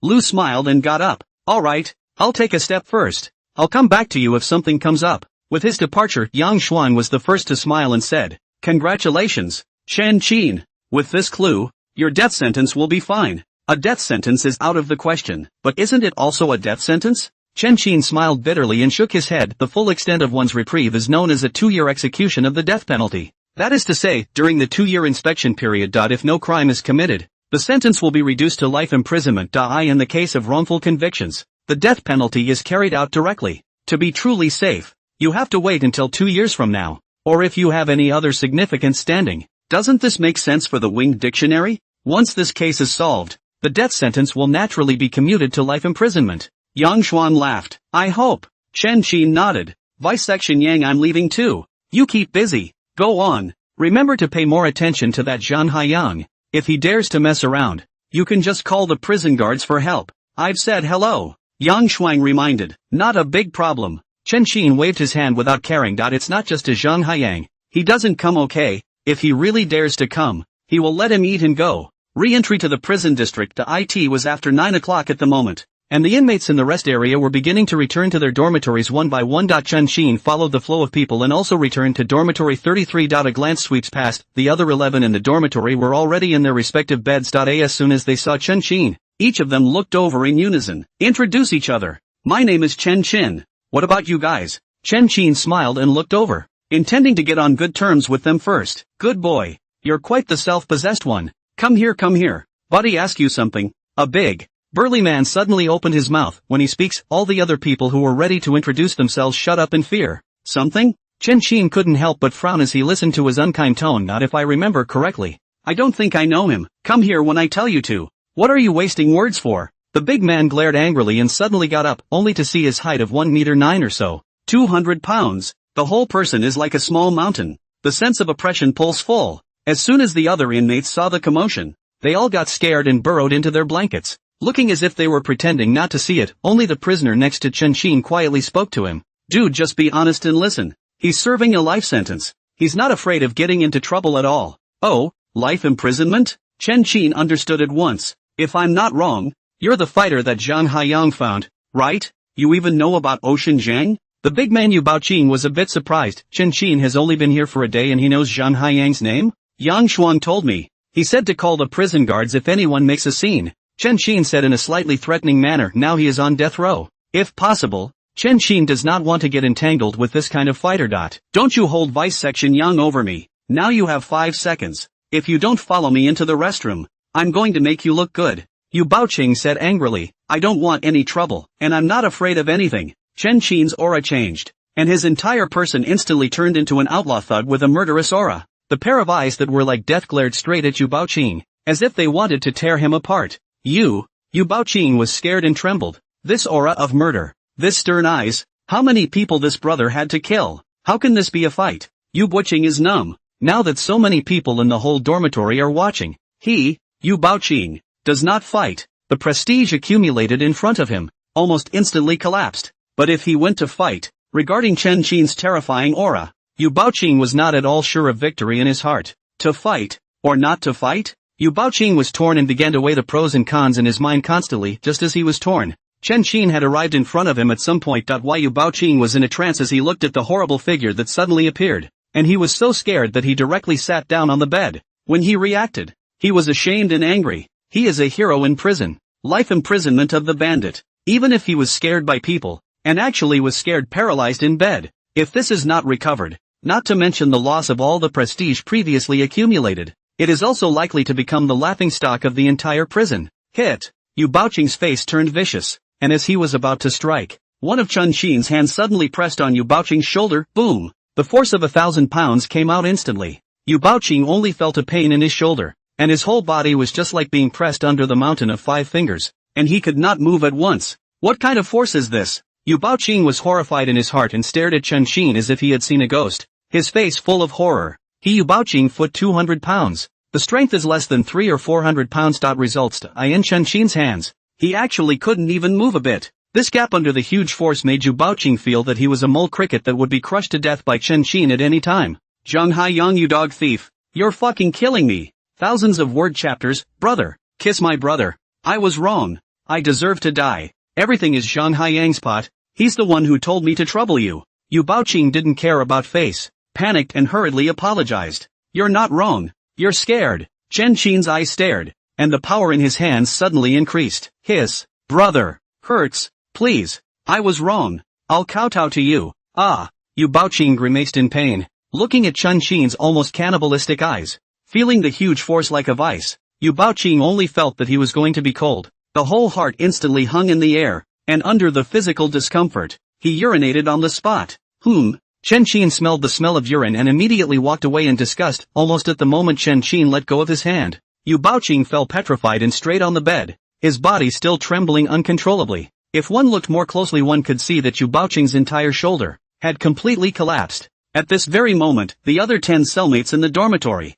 one after the other, looked dumbfounded. Why Yu Baoqing is actually apologizing? I can't believe I'm begging for mercy. How is this possible? Who is Yu Baoqing? Sanshou champion, street fighter. After his imprisonment, this man could be said to be an authority in the prison due to his forcefulness and his life sentence. But all those who are not convinced, one counts as one. All have been punched by Yu Baoqing. Just such a character. He was held down by Chen Qin and couldn't move? You're so scared. You peed yourself? Who the hell is this brother? A sparring champion like Yu Baoqing can't even block a single move? Is there such a horrible person in the world? What for what? A stern voice rang out from outside. Turn your head, it's the prison guards coming. It's over. This dude is going down. The cellmates craned their necks and quietly ate their melons. When Chen Qin saw the prison guards coming over, he walked over with an unhurried smile. It's fine. Just dealing with a little something. Ha! It's Chin. As soon as the prison guards saw that it was Chin, smiles immediately appeared on their serious faces. Chin they have long known, whether it is to risk their lives to rescue the little girl, or fly over the wall to arrest Wu Baoshan, or one person alone to fight the 5 sugar lords, are enough to make them stand in awe. Even if Chin was a prisoner, it didn't affect their admiration for him all the same. It's me. I'm new here, so I'll need you guys to take care of me in the future. Chin laughed. That's not a sure thing? Straight to the point on everything except not being able to let you out of jail. The warden took a stand on the spot. I wonder what you call yourselves? Chin asked. Just call me Old King. This is Old Wu. This is Old Lu. We 3 manage this area at night. Something is a direct yell. Lao Wang introduced them one by one. Yes. Trouble everyone. Chin nodded toward them. Is that guy in there okay? Old Wang took a look at Yu Baoqing who hurried into the bathroom. It's okay, boys. Isn't it normal to wet the bed? Chin smiled. Pissed? The 3 old kings couldn't help but stare. Pissed normal? What kind of tiger and wolf word is that? Yu Baoqing is no tomboy. He's a sparring champion. A burly man of over 5 feet 9 inches. Just such an existence was actually pissed off by Chin? How good of a grappler must Chin be then? How many other secrets is this brother hiding? The guards were numb. It was said that rumors were false and not to be trusted. But Chin was good. And the person was even stronger than the rumors. Ahem. Brother Chin. If there's nothing else, we'll go on patrol. The 3 old kings waved their hands awkwardly. Go on. Chin nodded and twisted his head to look at his cellmates. Just a glance, everyone in the dormitory shuddered. They are truly afraid. I've seen ruthlessness. I've never seen Chin so ruthless. One move to beat the piss out of Yu Baoqing even the prison guards who came over to take care of things actually called Chin their brother. Listening to that tone and posture, it makes it sound like Chin is the prison guard. I wouldn't dare dream of such a sight, let alone see it. Until now, they finally understood why Vice Section Yang had personally brought Chin in, and why he had given Chin the position of quality inspector. Dare I say that this one is not a newcomer, but a grandmaster. Can you introduce yourself now? Chin grinned. Available. Can. The crowd trembled and spoke their names one by one. The one who lived in Chin's bunk was Ho Tianliang, and it was the same buddy who had just reminded Chin. This side of the presentation is finished. Chin called out to Yu Baoqing inside the bathroom. I know you've changed your pants. Come out. The words just fell out while Yu Baoqing walked out in a mood of apprehension. A glance sweeps past his otherwise symmetrical shoulders were already high on one side and low on the other. The bone isn't broken. The bit is shifted. Yu Baoqing, right? Chin's eyes narrowed. Brother, I was wrong. Just spare me. When Yu Baoqing heard this, he was so scared that he fell to his knees, kowtowing while screaming. The mastermind is Zhang Haiyang. Brother Chin, as long as you spare me, I'll go to his trouble tomorrow. I'll unload one of his legs. Stop screaming. Go back to your bed and rest. Chin smiled in satisfaction. I can't take the initiative to find trouble with Zhang Ocean for fear of making a mistake. But Yu Baoqing can. Anyway, removing the leg is what Yu Baoqing said. Chin did not instruct or imply. And Chin has nothing to do with what really happened. Yu Baoqing sniffed as if amnestied. A smoke ran up to the bed. Clothes are not off. Pick up the quilt to cover themselves tightly, as if the only way to have a sense of security. Okay, I'm going to take a shower. No one comes in until I'm out. Is that clear? Chin asked. Understood. The crowd immediately nodded. Yu Baoqing? Chin looked over. Ming. Understands. Yu Baoqing's heart trembled as he hurriedly returned. Chin smiled with satisfaction. It didn't seem to be a bad thing to show off one's strength sometimes. Since then, Chin in the dormitory is the master. As long as into the bathroom, no matter what Chin inside, other people do not dare to come in. They also take care of all the sanitation here. Chin has thought about it. Prisoners, it is to work more and do more. So that better and more profound labor reform. Online, after Lu went back, after an hour-long meeting, with support from all sides, it was finally decided that a bounty would be issued to the entire network. $10,000 for information on Wang Shijing, a reward of $100,000 for those who provide traces of Wang Shijing, a reward of $5 million for providing a trace of Wang Shijing and assisting in the arrest and recovery of the Yonla dictionary, $10,000 for information on Chin's twin brother, a reward of $100,000 for those who provide traces of Chin's twin brother. As soon as the above is verified, an immediate transfer will be made. The news of the bounty came out, the whole internet blew up to $5 million reward. A sweet. Who can stand that? And so. A magical scene appeared. 12 o'clock at night. Groups of people suddenly began to appear on the cool streets and alleys. They were young and old, men and women. And the more remote the place, the more they went. Especially places where people could live, such as bridge caves. If you meet someone you know on the road, to ask is to walk. To ask again is life in motion. All night long, it took until 2 a.m. for the walking party to dwindle. What's left are internet addicts who play games all night on weekdays. They thought it was a night of gaming and a night of walking. So why not get some fresh air outside? In case you are lucky enough to bump into Wang Xijing, once you get your hands on $5 million, you will directly go to the peak of your life. This thought of theirs to IT can make Wang Xijing angry. As early as when the police issued a wanted notice, Wang Xijing changed his face and hid in the countryside, thinking that when the wind passed, he would spend some money and leave by boat or go over the mountains. Who knew the police would come straight to a $5 million reward? $5 million. With that kind of reward, those smugglers will kidnap him on the spot when they see him? In this way, directly cut off Wang Xijing's way out of the country straight away. Even want to get out of the young Le Cannon, all of a sudden also became a hot potato. Again, Wang Xijing heard the sound of footsteps, scared and hurried to lie down in the grass. And then Itchy did not dare to move. It was only until the person walked away that Wang Xijing reached out to scratch the itch, cursing under his breath. Fuck! Who the hell came up with this bad idea?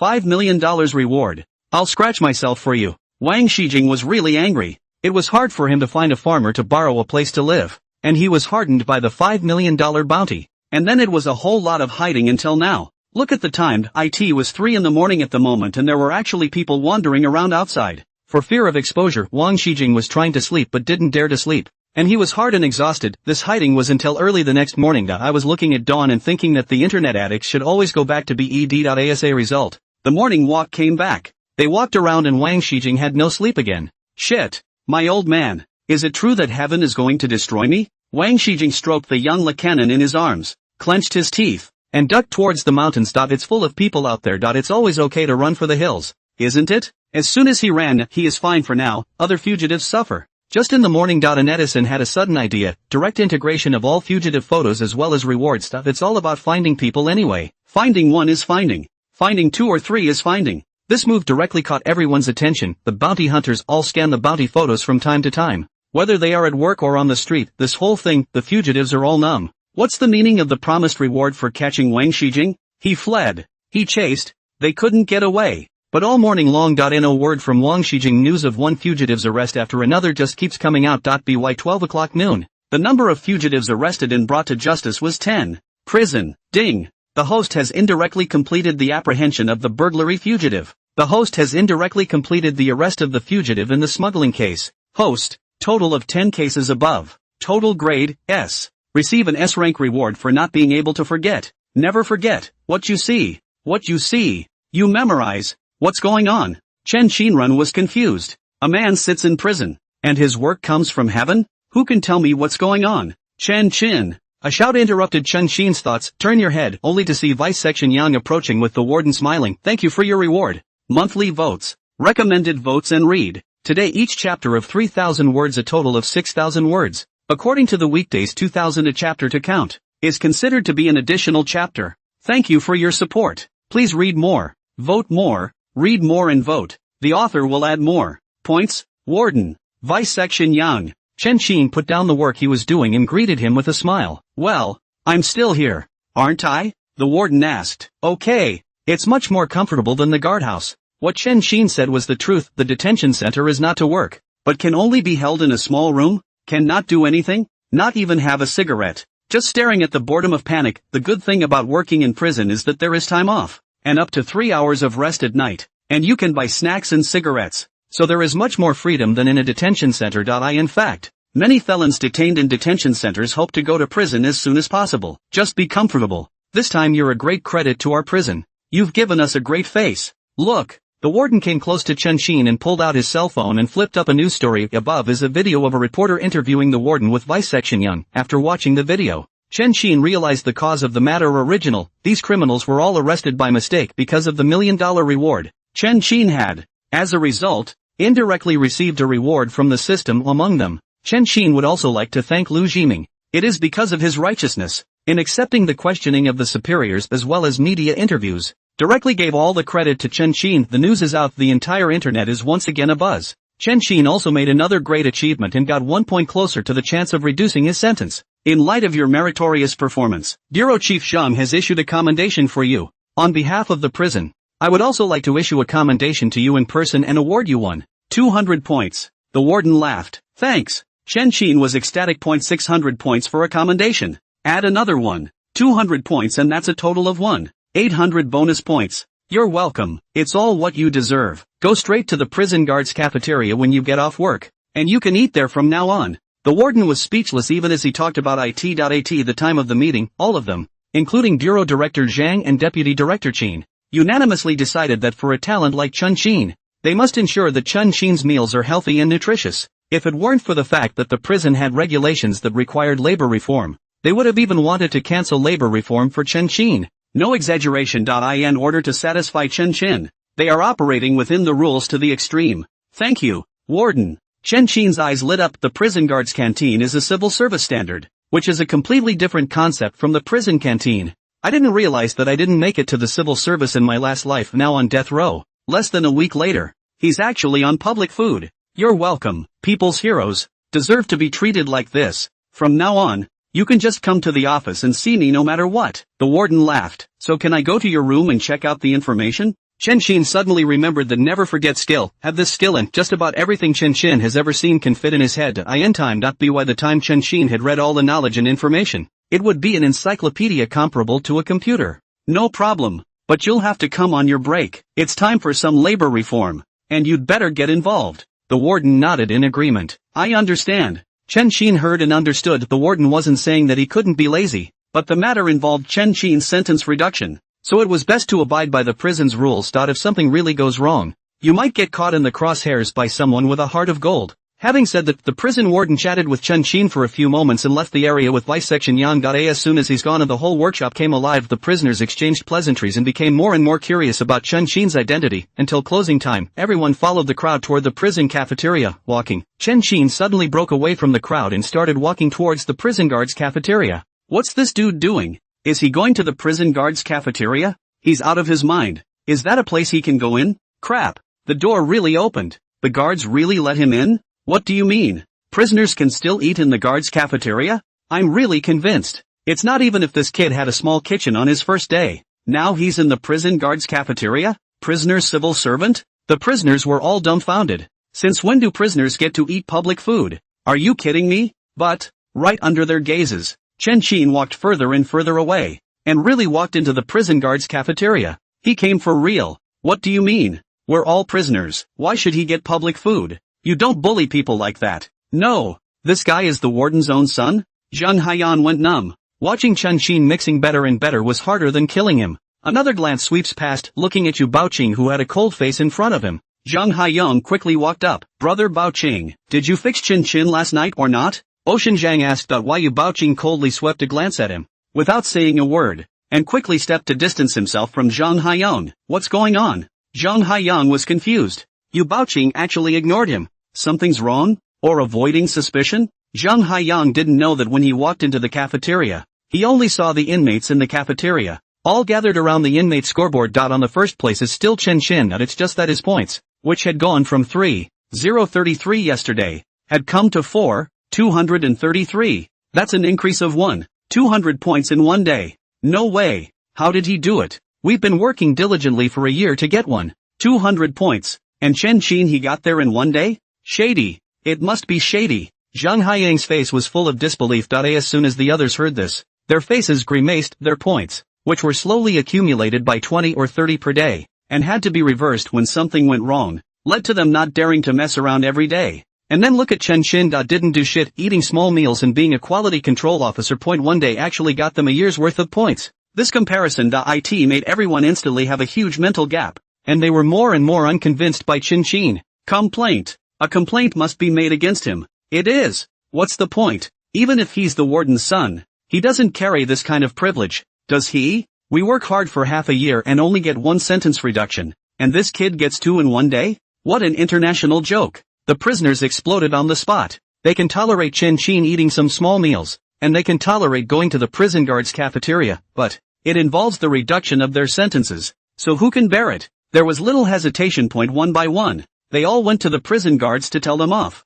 Well, now you're dead. Zhang Haiyan's mouth could barely close as he laughed. As soon as they reported, I'm afraid Chun Qin won't be punished. Don't look at this place as a prison. Just as much to follow the rules and just as much to consider the feelings of the inmates. Zhang Haiyan was smug. Yu Baoqing, however, was in a cold sweat of shock. Just last night, He had seen Chen Qin calling himself a brother with the prison guards, another one. 200 points today and a personal conversation with the warden. This showed that Chen Qin's identity was not simple in addition to his strength. Upon further recalling Chen Qin's warning, Yu Baoqing didn't dare to procrastinate any longer and suddenly looked at Zhang Ocean. Hey, Zhang Ocean, you know to call me now? Zhang Haiyang jogged over, his small fist gently hitting Yu Baoqing, snickering, you kid, you still know how to avoid suspicion just now outside, don't you? Go, let's go to the bathroom together. Yu Baoqing signaled, good thing too, there are a lot of people here, it really isn't appropriate to say things that shouldn't be said. Zhang Haiyang didn't care and followed Yu Baoqing into the toilet. Come to the restroom. Zhang Haiyang couldn't wait and laughed.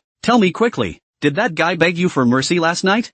I don't think he was hurt either. Beg for mercy. As soon as Yu Baoqing heard these two words, he instantly remembered the image of himself being scared to pee, and his face instantly turned red. He, Yu Baoqing, had grown up and experienced a deadly fight, but it was really the first time he had been scared to pee. If this can be tolerated, what can't be tolerated? Yu Baoqing raised his fist and slammed it on Zhang Haiyang's face. Boom! Zhang Haiyang's head tilted back uncontrollably on the spot, and 2 lines of blood spurted out of his nose. Before Zhang Haiyang could react, Yu Baoqing threw him to the ground with an over-the-shoulder slam and lifted his foot for an explosive kick. Ow! You're crazy! Labor gives you money and you hit me back? Zhang Haiyang was about to go crazy with anger. The thugs they hired themselves actually turned on themselves. However, Yu Baoqing didn't even have the slightest intention of stopping and continued to violently beat him. Click! Only with the sound of bones breaking did Yu Baoqing finally stop. Said to take off one of his legs. Just take off one of his legs. At this point, outside, several prisoners suddenly entered. They were shocked to see this scene and asked,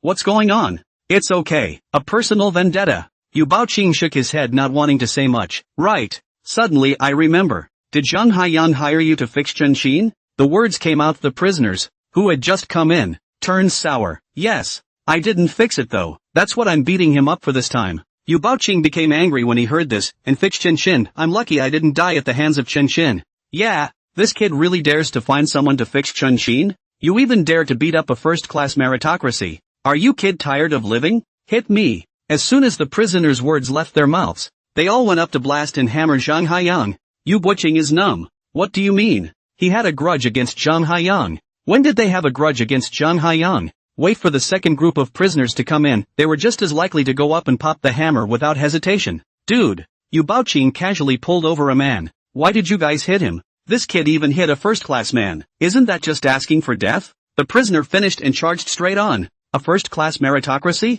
Chen Qin? That's not right. Isn't he on death row? Yu Baoqing was confused. When did first-class honors and reprieve from death come together? Doubtful. Yu Baoqing went out to ask. The whole person was dumbfounded. Chen Qin is actually really a first-class meritocracy. Rescue of an 8-year-old girl. 700 kilograms of icing sugar were seized. Taking down 5 sugar barons with a gun. This pile of incidents actually all appeared on Chen Qin. Is this brother a prisoner or a cop? And Chen Qin is still on death row. Hard twisted into a death sentence. Just this series of operations. Why Yu Baoqing admired Chen Qin to the core. He does. The same is true for all the other inmates. Their crimes are crimes. And at the end of the day they are human beings. There is a difference between right and wrong, good and evil. And except for a few extremists, the rest of the prisoners continue to understand that people should abide by the law and be good people. People like Chen Qin, who dealt heavy blows to the sugar barons, were just as much heroes in their hearts. This seemingly contradictory relationship is the truth. The same way a criminal wouldn't want his son to be a criminal.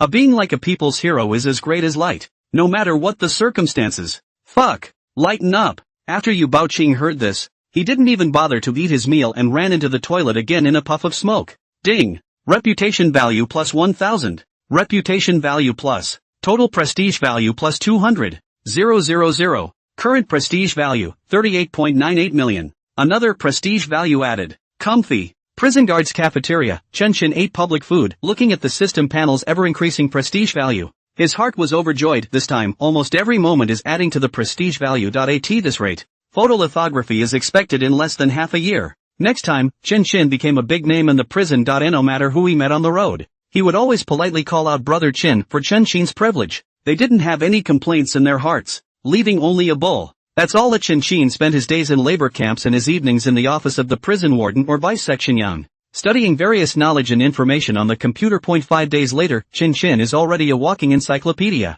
All sorts of information from all walks of life and all things around the globe were all in Chen Qin's mind. Beyond that. It's 5 days. Netflix has arrested many more fugitives. With each arrest, the system's reward would ring in Chen Qin's head. Gain the patriarchal painter skill. Gain the Ashes treasure appraisal skill. Gain the Ashes gambling skill. Look at one of the skills on it. Chen Qin was surprised and helpless. The surprise is that they are, without exception, great skills for making money. The helpless thing is that Chen Qin is a prisoner. And when people are in prison, having more money-making skills is just as useless. But if there is a day to get out of jail, just by virtue of his Ashes-level gambling skills, Chen Qin could easily make tens of millions of dollars. The other side, Operation Wingnut Officer Bureau Zhang, Deputy Bureau Qin, Team Lin, Lu Ximing, and others were included one by one. Lieutenant Lu, tell us about the latest developments. Bureau Zhang looked at Lu Ximing. After the rescue of Tian Xiao case, Lu Ximing won the individual second-class merit, breaking the ranks and promoted to Deputy Detachment Commander.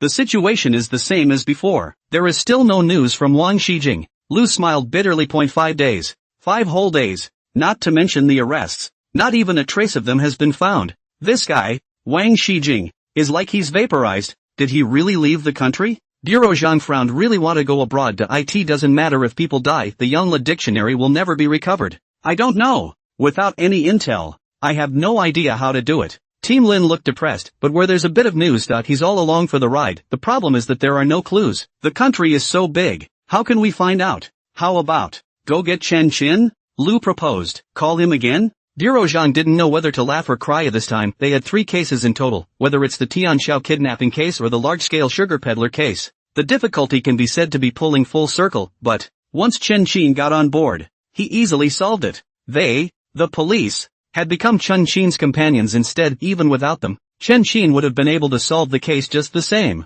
Now they've come across a big case, and without Chen Qin, they're straight up embarrassed. This made it difficult for Bureau Zhang. Chen Qin was there. They solved the case. They can't break it without Chen Qin. If Chen Qin comes and the case is easily solved, where will Zhang and the others lose face? What will the internet think of them? A good police force can't rely on death row inmates to solve cases every time, right? It's not out of the question. He told me at the time, he has a quick way to capture Wang Xijing. Lu was aware of Bureau Zhang's concern. It was something he hadn't wanted to mention, thinking that with the help of his online friends, he had solved the case himself. Results: things were far beyond their expectations. Wang Xijing had evaporated, and they had no way to start. No news at all. Can he really have a solution? Deputy Qin smiled bitterly. Do you really think Chen Qin is a god? Chen Qin is strong. No one can deny that, but all of you here are veteran police officers who have been involved in the field of criminal investigation for most of their lives. No one knows more about the piece of searching for criminals than they do. Now that even they couldn't do anything about it,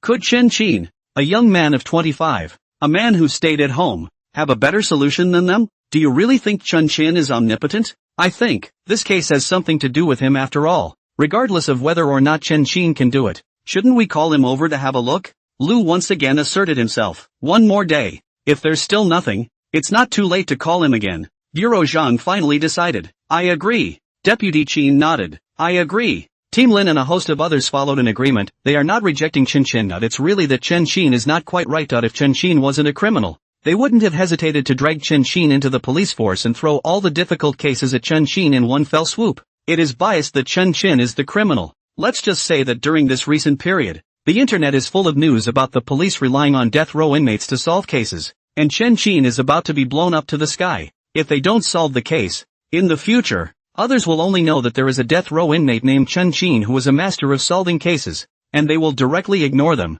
The police of Huacheng, they want faces too. The day passed in a flash. By the 6th day, there was still no news of Wang Xijing in the country. This next day, Bureau Zhang and the others couldn't sit still. If they waited any longer, in case Wang Xijing really escaped to a foreign country or died in some chickenfoot nook or cranny, they would have no hope of finding the almost extinct Yunle cannon again. Quickly, go to the prison and invite Chen Qin here. Bureau Zhang ordered on the spot. Lu did not hesitate. The first time to come to the prison, into Chen Qin's workshop. Chen Qin, Lu called out. Officer Lu. Chen Qin's eyes lit up as he finally arrived. The delay in catching Wang Xijing made Chen Qin more anxious than them. It's not just a merit. It's an S-rank reward for the mission. Now it's time to call Lieutenant Lu. Just a few days ago, Lieutenant Lu has been promoted to Deputy Detective Chief. Yang Shuang's voice was full of envy. A few days ago, Lu Ximing was still a police officer with regular section-level treatment. Not even an official. Now follow Chen Qin pick up a first-class merit, directly on the promotion,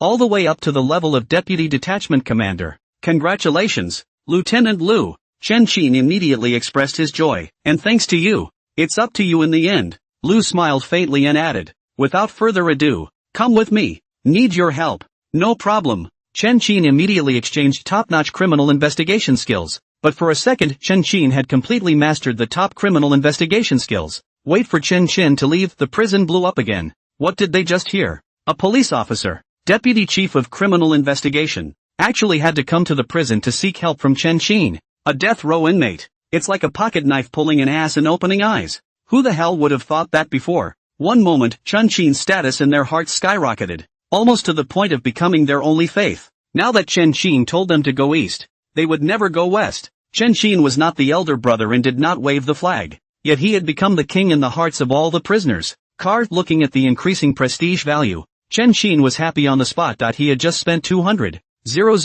prestige value, and in the blink of an eye it had gone back up. Drive all the way. Chen Qin quickly arrived at the Wingnut operations office. The place is full at the moment. Bureau Zhang, Deputy Bureau Qin, Team Lin and all the others are included. Tell me about it. What do you have in mind? Chen Qin? Bureau Zhang got right to the point. I've just learned about it on the way. I think the reasons for Wang Shijing's disappearance are none other than the following. 1. Absconding abroad. 2. Hidden in the mountains. 3. Change your face and hide in a remote mountain village, or somewhere in the city. First of all, the first point is one we need not heed, and it is useless to heed it. The second 3 points are easy. Whatever's going on with him, he's got to eat, right? I think it's just a matter of getting businesses of all stripes, and netizens in general, to pay more attention to the kind of people who are going to buy food, especially fast food, compressed cookies, and other strong hunger foods. Chen Qin said everything he had thought of on the way in one breath. The scene froze when these justified words came out. Eating. Those 2 words are so critical.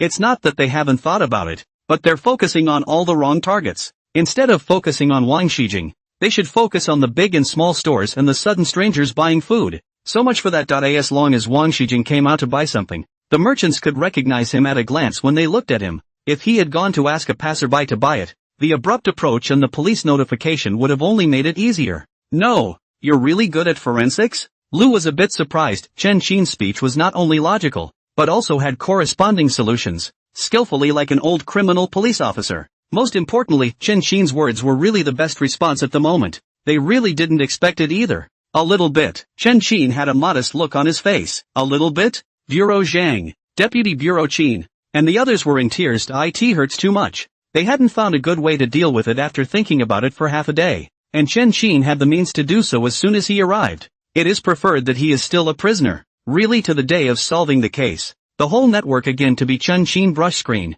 Their police force again to once again become a companion. The credit is established. The case is also solved, but the face is eaten by Chen Qin alone. Who's to blame for this? I agree with Chen Qin's program, but I think we can look into the case of Chen Qin's twin brother together. Team Lin proposed. Just what I need. Zhang Bureau Qin Deputy Bureau brightened up. As long as they found out the trace of Chen Qin's twin brother, then Chen Qin would be cleared of any wrongdoing, and Chen Qin would become a member of their police force. When the time comes, Chen Qin's honor will be the honor of the entire police force. Even in their hearts, they were more interested in helping Chen Qin to clear his name compared to the Yunle cannon. Isn't there something everyone is missing? We don't have any trace of Wang Shijing, which means we'll have to face the whole country and get merchants from all over to assist us. Isn't that a little too difficult? Liu frowned. Our country is too big, with just one of their municipal units, not to mention the call. Just getting the notification in place is a huge problem. Isn't that with me? You guys organize an interview and I'll sell it.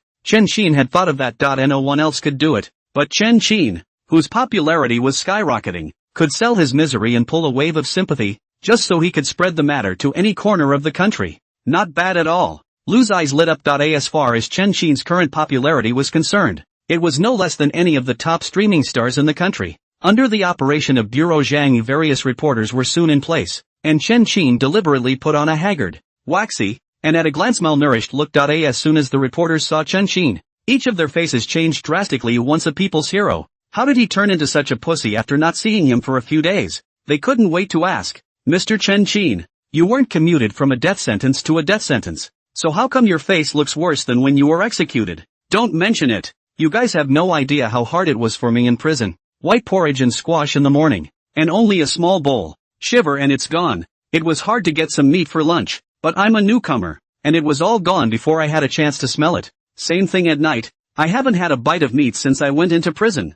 Chen Qin, with a snotty nose and a tearful face, aggrievedly continued to talk nonsense. It's alright. I thought if I don't have food, I don't have food, and as long as I live, I still have hope to turn over a new leaf. But who knew they'd make me do the hardest and dirtiest work? Look at my fingers. They're swollen from exhaustion. When it's so hard to rest, I still have to do the hygiene in the dormitory. And after one there's another one. And another one. Ugh. How about I just don't flip the script and shoot me instead? This life is really impossible. Below, Bureau Zhang and the others were crying and laughing as they listened. You're the only one who eats poorly? You're eating in the prison guard's cafeteria. It's better than the average person's food. The cleaning thing is even more outrageous. Chen Qin has been in prison for 6 days. Have you cleaned up even once? And being robbed of meat? With Chen Qin's strength, it's good that he doesn't rob others. Chen Qin, this cannot be more fake things. Under the superb performance, the scene reporter bluffed. On each of their faces, an expression of anger quickly appeared. What's wrong with Flower City Prison?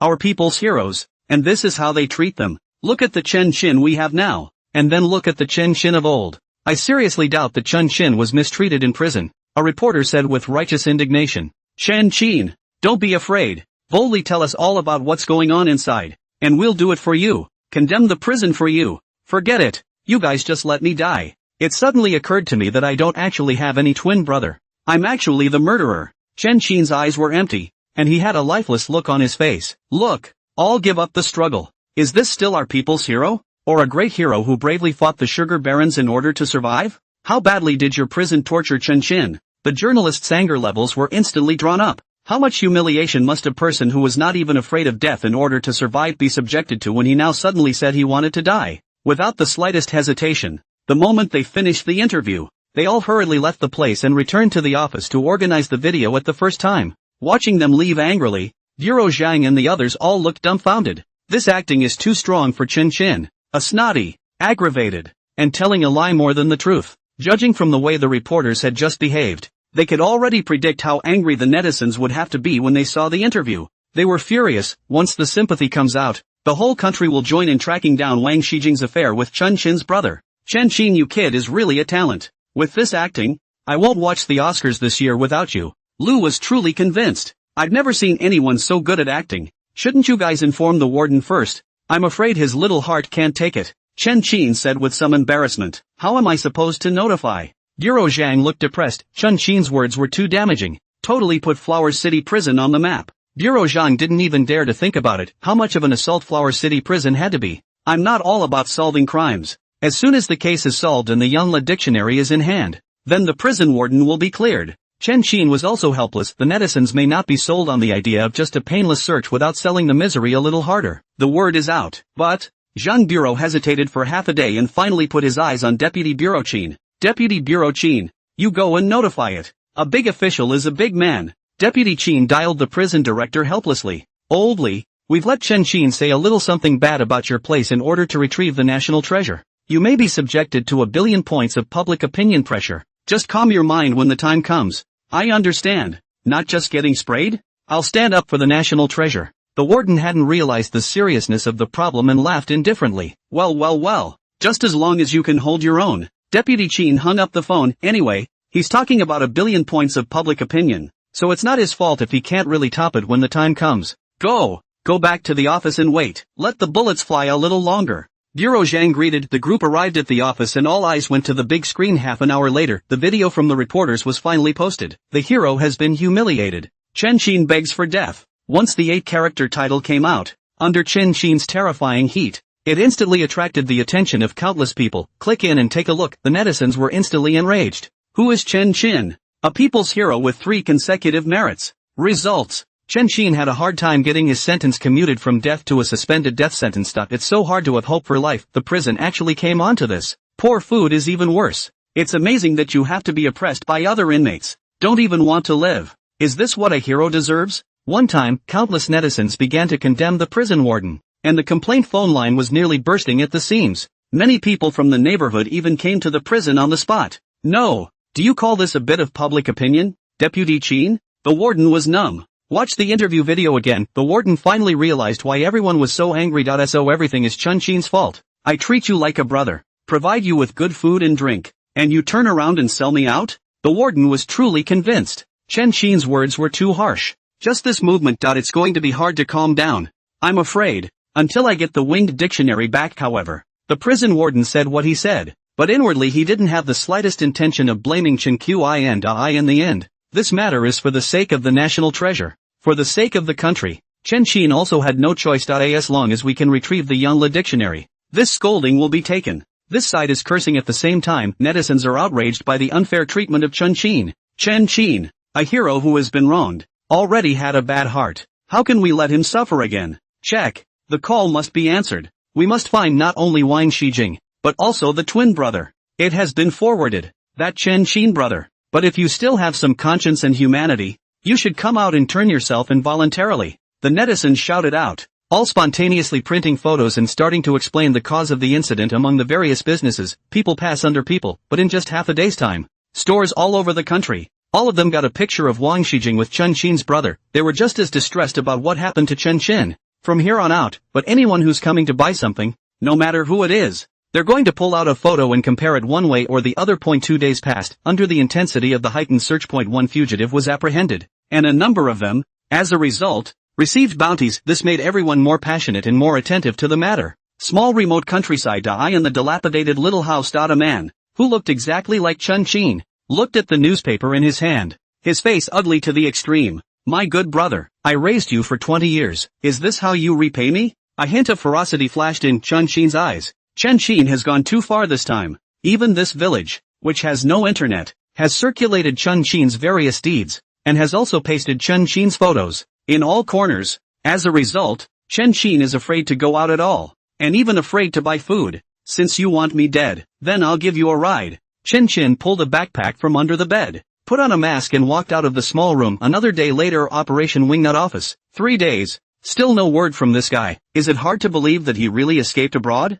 Lu's face was ugly. Once the Yangla dictionary is in circulation overseas, there is little chance of its return. Unless he escaped long ago, or he must still be in the country. Chen Qin's eyes flickered. With a $5 million bounty on his head, there was no way for Wang Shijing to leave the country. Report. A police officer rushed in excitedly, even forgetting to knock on the door. Latest news. Wang Shijing bought food in Shaoyang village in Dian province. Yes, the kid finally showed up. Chen Qin got up in a huff. As long as there was an approximate range, Chen Qin could easily arrest him. Come on, tell us the specifics. Bureau Zhang couldn't wait to follow up. According to witnesses, at that time, Wang Shijing wore a mask and purchased compressed cookies and other hunger food at the store. Since he was a bit smelly at the time, the shopkeeper didn't pay much attention because he was a bit disgusted. And it was only afterward that he thought about it and pulled up the surveillance and realized that he bore a slight resemblance to Wang Shijing. The policeman said, and then brought out one of the surveillance photos. A glance sweeps past. The person wearing the mask in the surveillance was really identical to Wang Shijing.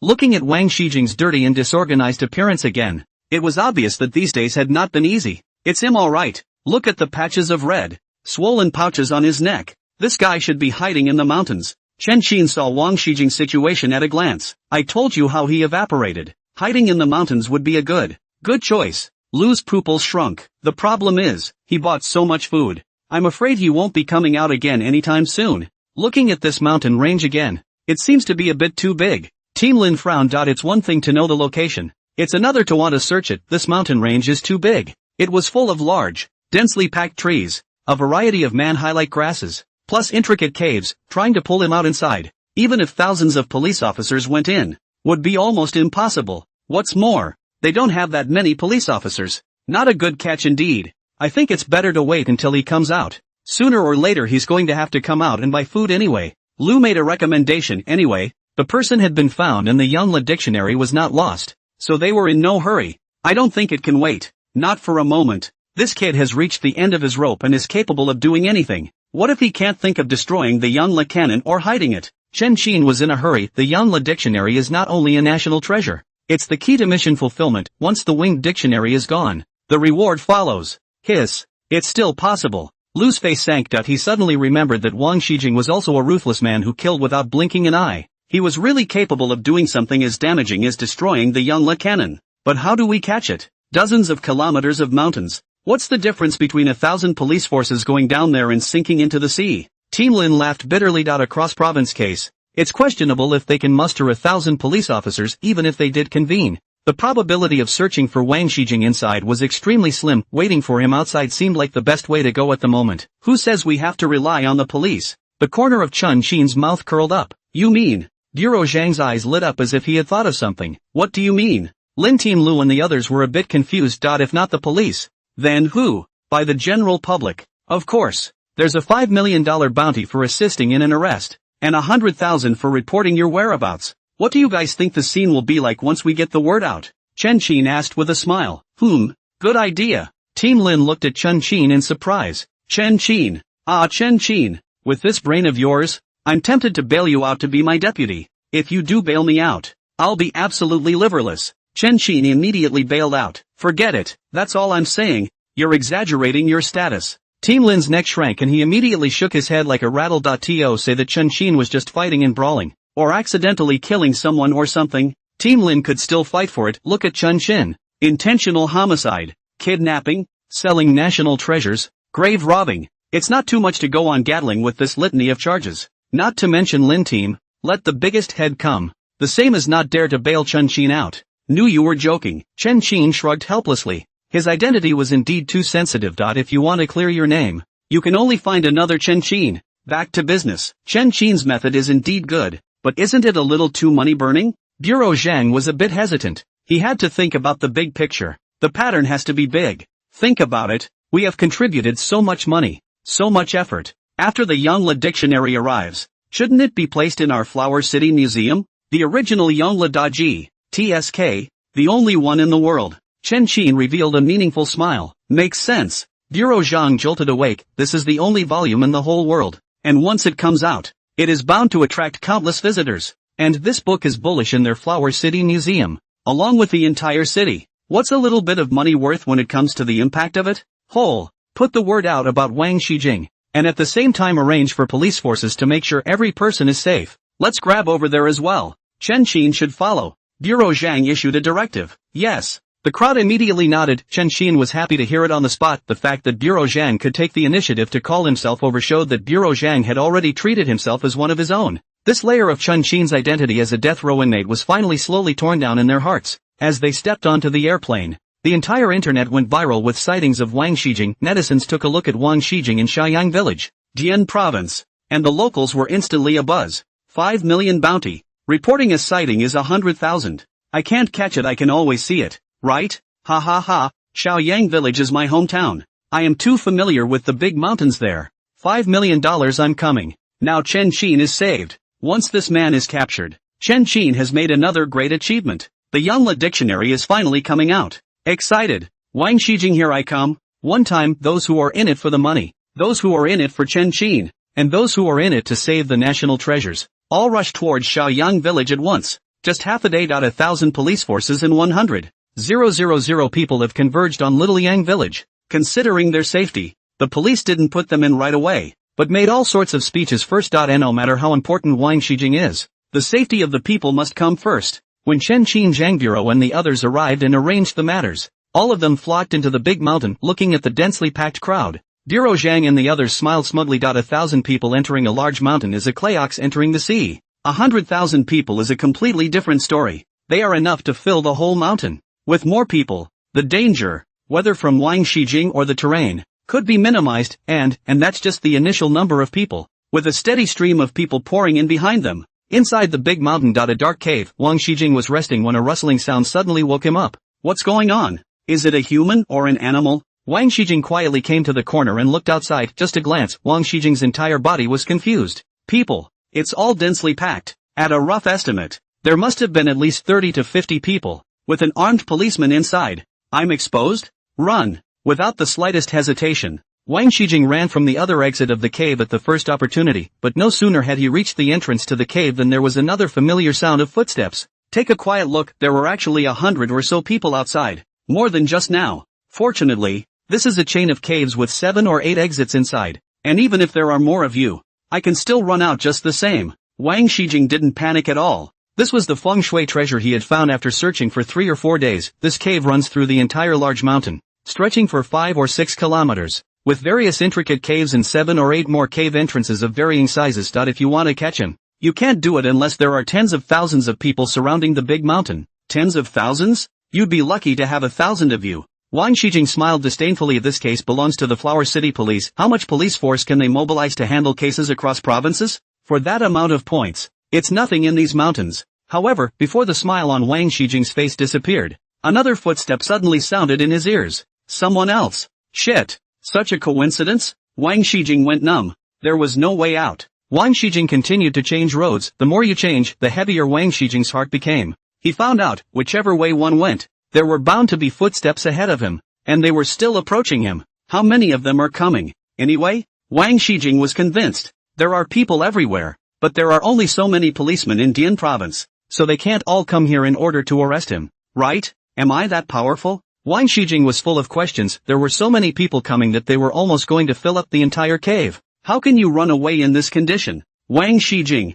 who had no choice but to walk towards the depths of the cave, attempting to rely on the dark corners to hide from the search, but there were just too many people entering the cave. In almost every passage, there were people searching for Wang Shijing. This led to the fact that Wang Shijing didn't dare to stop at all, and could only rely on the advantage of being familiar with the cave structure to keep dodging groups of people. Slowly, with someone discovering the bag thrown on the ground, Chen Qin directly concluded that Wang Shijing was inside. Bureau Chief Zhang, bring out the crowd. Just leave the rest to us. Chen Qin called out. No problem. Bureau Zhang immediately arranged it. The crowd quickly dispersed after the police coordinated and promised to give them an equal share of the bounty if they caught Wang Shijing, Team Chen Xinlin and the others. On the other hand, led the team all into the cave. Chen Qin took a gentle sniff and a smile immediately appeared on his face. Inside this narrow cave, Chen Qin's nose was exceptionally good, able to smell farther and deeper. All the way forward, having been walking for half an hour, Chen Qin's nose twitched and locked onto the target at once. I found him. Smell by nose again?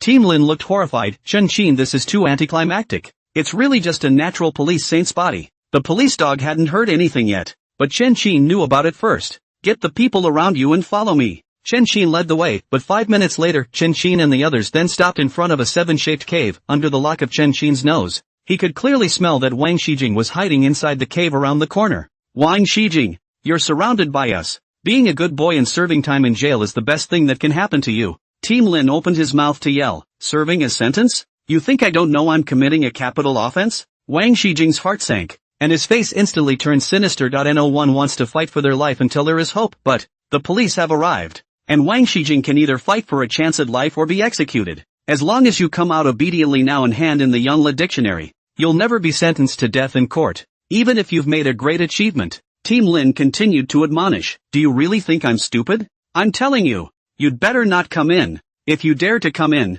I'll immediately burn the Yongle cannon. Wang Shijing was unmoved. He was all too aware of the crimes he had committed. Tomb robbing and selling national treasures alone are enough to make him suffer. Not to mention killing 4 people together with Chen Qin. With 4 lives in his hands, Wang Shijing didn't think he could live at all. Don't you burn yet. Wang Shijing, you listen. You are also a Chinese. This is a treasure left to us by our old ancestors. If you really burn it, can you live with your conscience? Team Lin was anxious on the spot after hearing this. Once the Yongle dictionary was burned, the operation was an abject failure. Everyone, including the Lins, will be guilty of history. Of course my conscience hurts, but I don't have a choice, and you'd better not make me. As soon as Wang Shijing heard that there was something in it, he directly put forward his demands. Give me a gun, give me a hostage, and as long as you let me leave alive, I'll give my hands to the Yongle dictionary. This can't be right. Team Lin flatly refused without thinking. It's fine if Chen Qin wants a gun. But you, Wang Shijing, want a gun? No way, then I'll burn. With the cannon of eternal bliss as my companion, we're considered to be treated like an emperor. Wang Shijing's tone was resolute, and he didn't have the slightest intention of backing down at all. Give me 10 minutes. I need to think. Team Lin was forced to stabilize him for the time being. Yes, but don't make any small moves for me, or if the Yongle cannon is ruined, you and I will really become sinners in history. Wang Shijing purposely reminded. Good boy. And he's worried up for us. Lu Jiming's ears went numb. Fear not that criminals are vicious, but that they are educated. Wang Shijing clearly knew the value of the Yongle dictionary. He knew very well that no one cared if he died or not. But something must not happen to the Yongle cannon. Even a drop of damage is a great loss for the entire people. With this object in hand, the police have also become instantly jealous, not daring to move at all. Chen Qin. Chen Qin. Who are the people your brother is in contact with? It's really just one trickier than the other. Team Lin pinched his brow in depression. The last Wu Baoshan was already difficult, but it turned out that this Wang Shijing was even more difficult than Wu Baoshan. With that kind of mind, and that kind of clinical demeanor, it's not easy to arrest him without hurting the Yonkers. It's not my fault. The fact that he, Wang Shijing, was able to survive my brother's hands already proves that this person is not simple. Chen Qin smiled bitterly. As far as I can remember, Chen Qin was not only ruthless, but also an old envy, and his favorite thing was to eat black. In the circle, it can be said that no one is not afraid of him. For such a bruiser to still be able to share 50-50 with Wang Shijing was already enough to show how terrifying Wang Shijing was. Tell me specific things about Wang Shijing.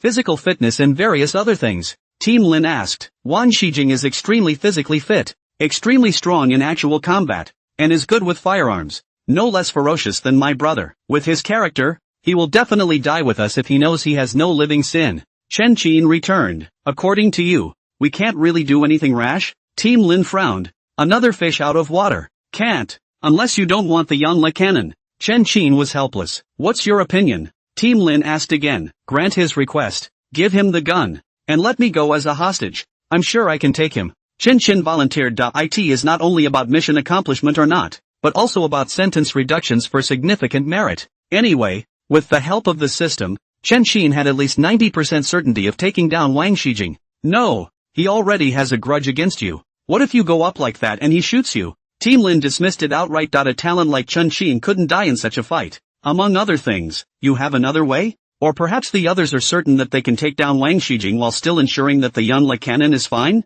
Chen Qin asked rhetorically. Team Lin was silent for a moment. It's not hard to get rid of Wang Shijing. What's hard is to make sure that the Yangla dictionary is intact. This is a unique national treasure and even the slightest damage to it is a loss to the people. I need to ask for permission. Team Lin pulled out his cell phone and was about to make a call when he realized that there was actually no signal here and he couldn't even make a call. In this situation, it was too late to find an experienced armed police officer. Even if you wanted to, just let me go. I already have a plan. I'll change into a police uniform later. He won't be able to tell who I am in this setting. Chen Qin stepped forward again. It'll have to do. Team Lin laughed bitterly. He was helpless, obviously. He had thousands of police officers, but at such a critical moment, he still needed to let Chen Qin, a death row inmate, fulfill his mission. One way or another, Chen Qin is on the verge of becoming the police's secret weapon. Soon Chen Qin changed clothes with a policeman of about the same size. TSK. It still fits. I've made you a real cop this time. Lu couldn't help but sigh. A mouse. Really? Becomes a cat. It's just an experience card. I'd love to be a cop sometime. Chen Qin shook his head, then took his gun and walked toward the entrance of the 7-character hole, calling out, Wang Shijing, we agreed to your plan, but we need to change it slightly. No way. I'll never give in half as much. Wang Shijing refused without hesitation. We can let you go, but you must give us the Yangla cannon intact. Otherwise, if we continue to wear out, you'll have no choice but to die with the Yangla cannon. Chen Qin likewise did not step back when Wang Shijing heard this. His heart was also torn. He knew very well that the Yangla cannon was now his life. Without the winged codex, this life is gone. But Wang Shijing equally understands that the police are unlikely to let him take away the Yangla Grand Dictionary, and it seems that if he wants to live, he can only take the Yangla Grand Dictionary to save his life. Half a day of thinking, Wang Shijing returned. I can give you the Yangla cannon, but you must withdraw all police forces and let me leave Dashan with the hostages. No way. Chen Qin refused on the surface, but he was happy in his heart. Wang Shijing took the bait. Sure enough, Wang Shijing was even more certain of this decision. No way, then there's no way to talk about it. I'll die with the Yangla cannon, and just be the sinner of history together. You. Chen Qin deliberately exuded anger, and finally said hopelessly, fine, I agree. Everyone else except me will withdraw from the mountain, but you have to place the Yangla cannon at the entrance of the cave before you leave the cave. No problem. Wang Shijing thought about it and agreed first. However, it's one thing to say yes. It's another thing to say whether or not you do. Chen Qin was cheating, as was Wang Shijing. He knew very well that the Yangla cannon was the only thing he had to save his life, and he couldn't even give the Yangla cannon to anyone else until he was absolutely safe. Yes, Team Lin, take the men and go out first. Chen Qin signaled. Stay safe. All things matter in life. And if that's not possible, it's not impossible to give up the Yangla cannon. Team Lin warned in a worried whisper. Compared to Chen Qin's strength, Team Lin really felt that Chen Qin's little life was more important. Don't worry. I know it in my heart. Chen Qin nodded. Withdraw. At Team Lin's order, all the police officers retreated. Soon, only Chen Qin and Wang Shijing were left here. The people are gone. I can go in, right? Chen Qin asked. You shoot first. Wang Shijing called out. Chen Qin knew he was testing the gun and didn't hesitate to pull the trigger. Boo! Shots rang out. Bullets flew and shell casings fell. Hearing the complete voice, Wang Shijing then put his heart down. Throw me the gun first. You stand still and don't move. Chen Qin's heart sank. This kid was quite alert. After he had fired a shot, he actually had to check the firearm again. After just a moment's hesitation, Chen Qin threw the gun over. Chen Qin believed that as long as Wang Shijing didn't realize that he was Chen Qin, as long as he didn't want to die, he would never shoot towards Chen Qin because Chen Qin's identity is now a police officer. If he dares to kill in this capacity, not to mention a volume of the Young Legrand Dictionary, a set of the Young Legrand Dictionary will not be able to save him. Kid, you've got a lot of guts. Wang Shijing checked his guns and walked out with a cold face. Chen Qin took a look through the dim light, and this guy actually used his gun to hold the thick Yun Le cannon against him before aiming at himself. Seeing what he means, once he realizes something is wrong, whether he can live or not, he will first break the Young Legrand Dictionary. This is a warning from Wang Shijing. Tough enough. Chen Qin's heart sank. Wang Shijing, we've already agreed to let you go. Why do you need to hold on to the Yun Le cannon? In case it goes off, without this book, you will surely die. No way. I know you guys have a lot of ghosts. I just wanted to tell you guys that you should never piss me off. I owe a debt. It doesn't matter if I die or not. The big deal is that I'm dragging you to be buried with the cannon of eternal bliss. Wang Shijing had a fierce look on his face. Hurry up. Follow my instructions. Listening to his words, Chen Qin could only follow his instructions. That's all. Of the two of them walked forward and backward, all the way towards the outside. Wang Shijing even made a special trip inside to avoid the police. After making sure that there were no police nearby, Wang Shijing then walked towards the route he had planned long ago. The hole he was walking through connected to another small county,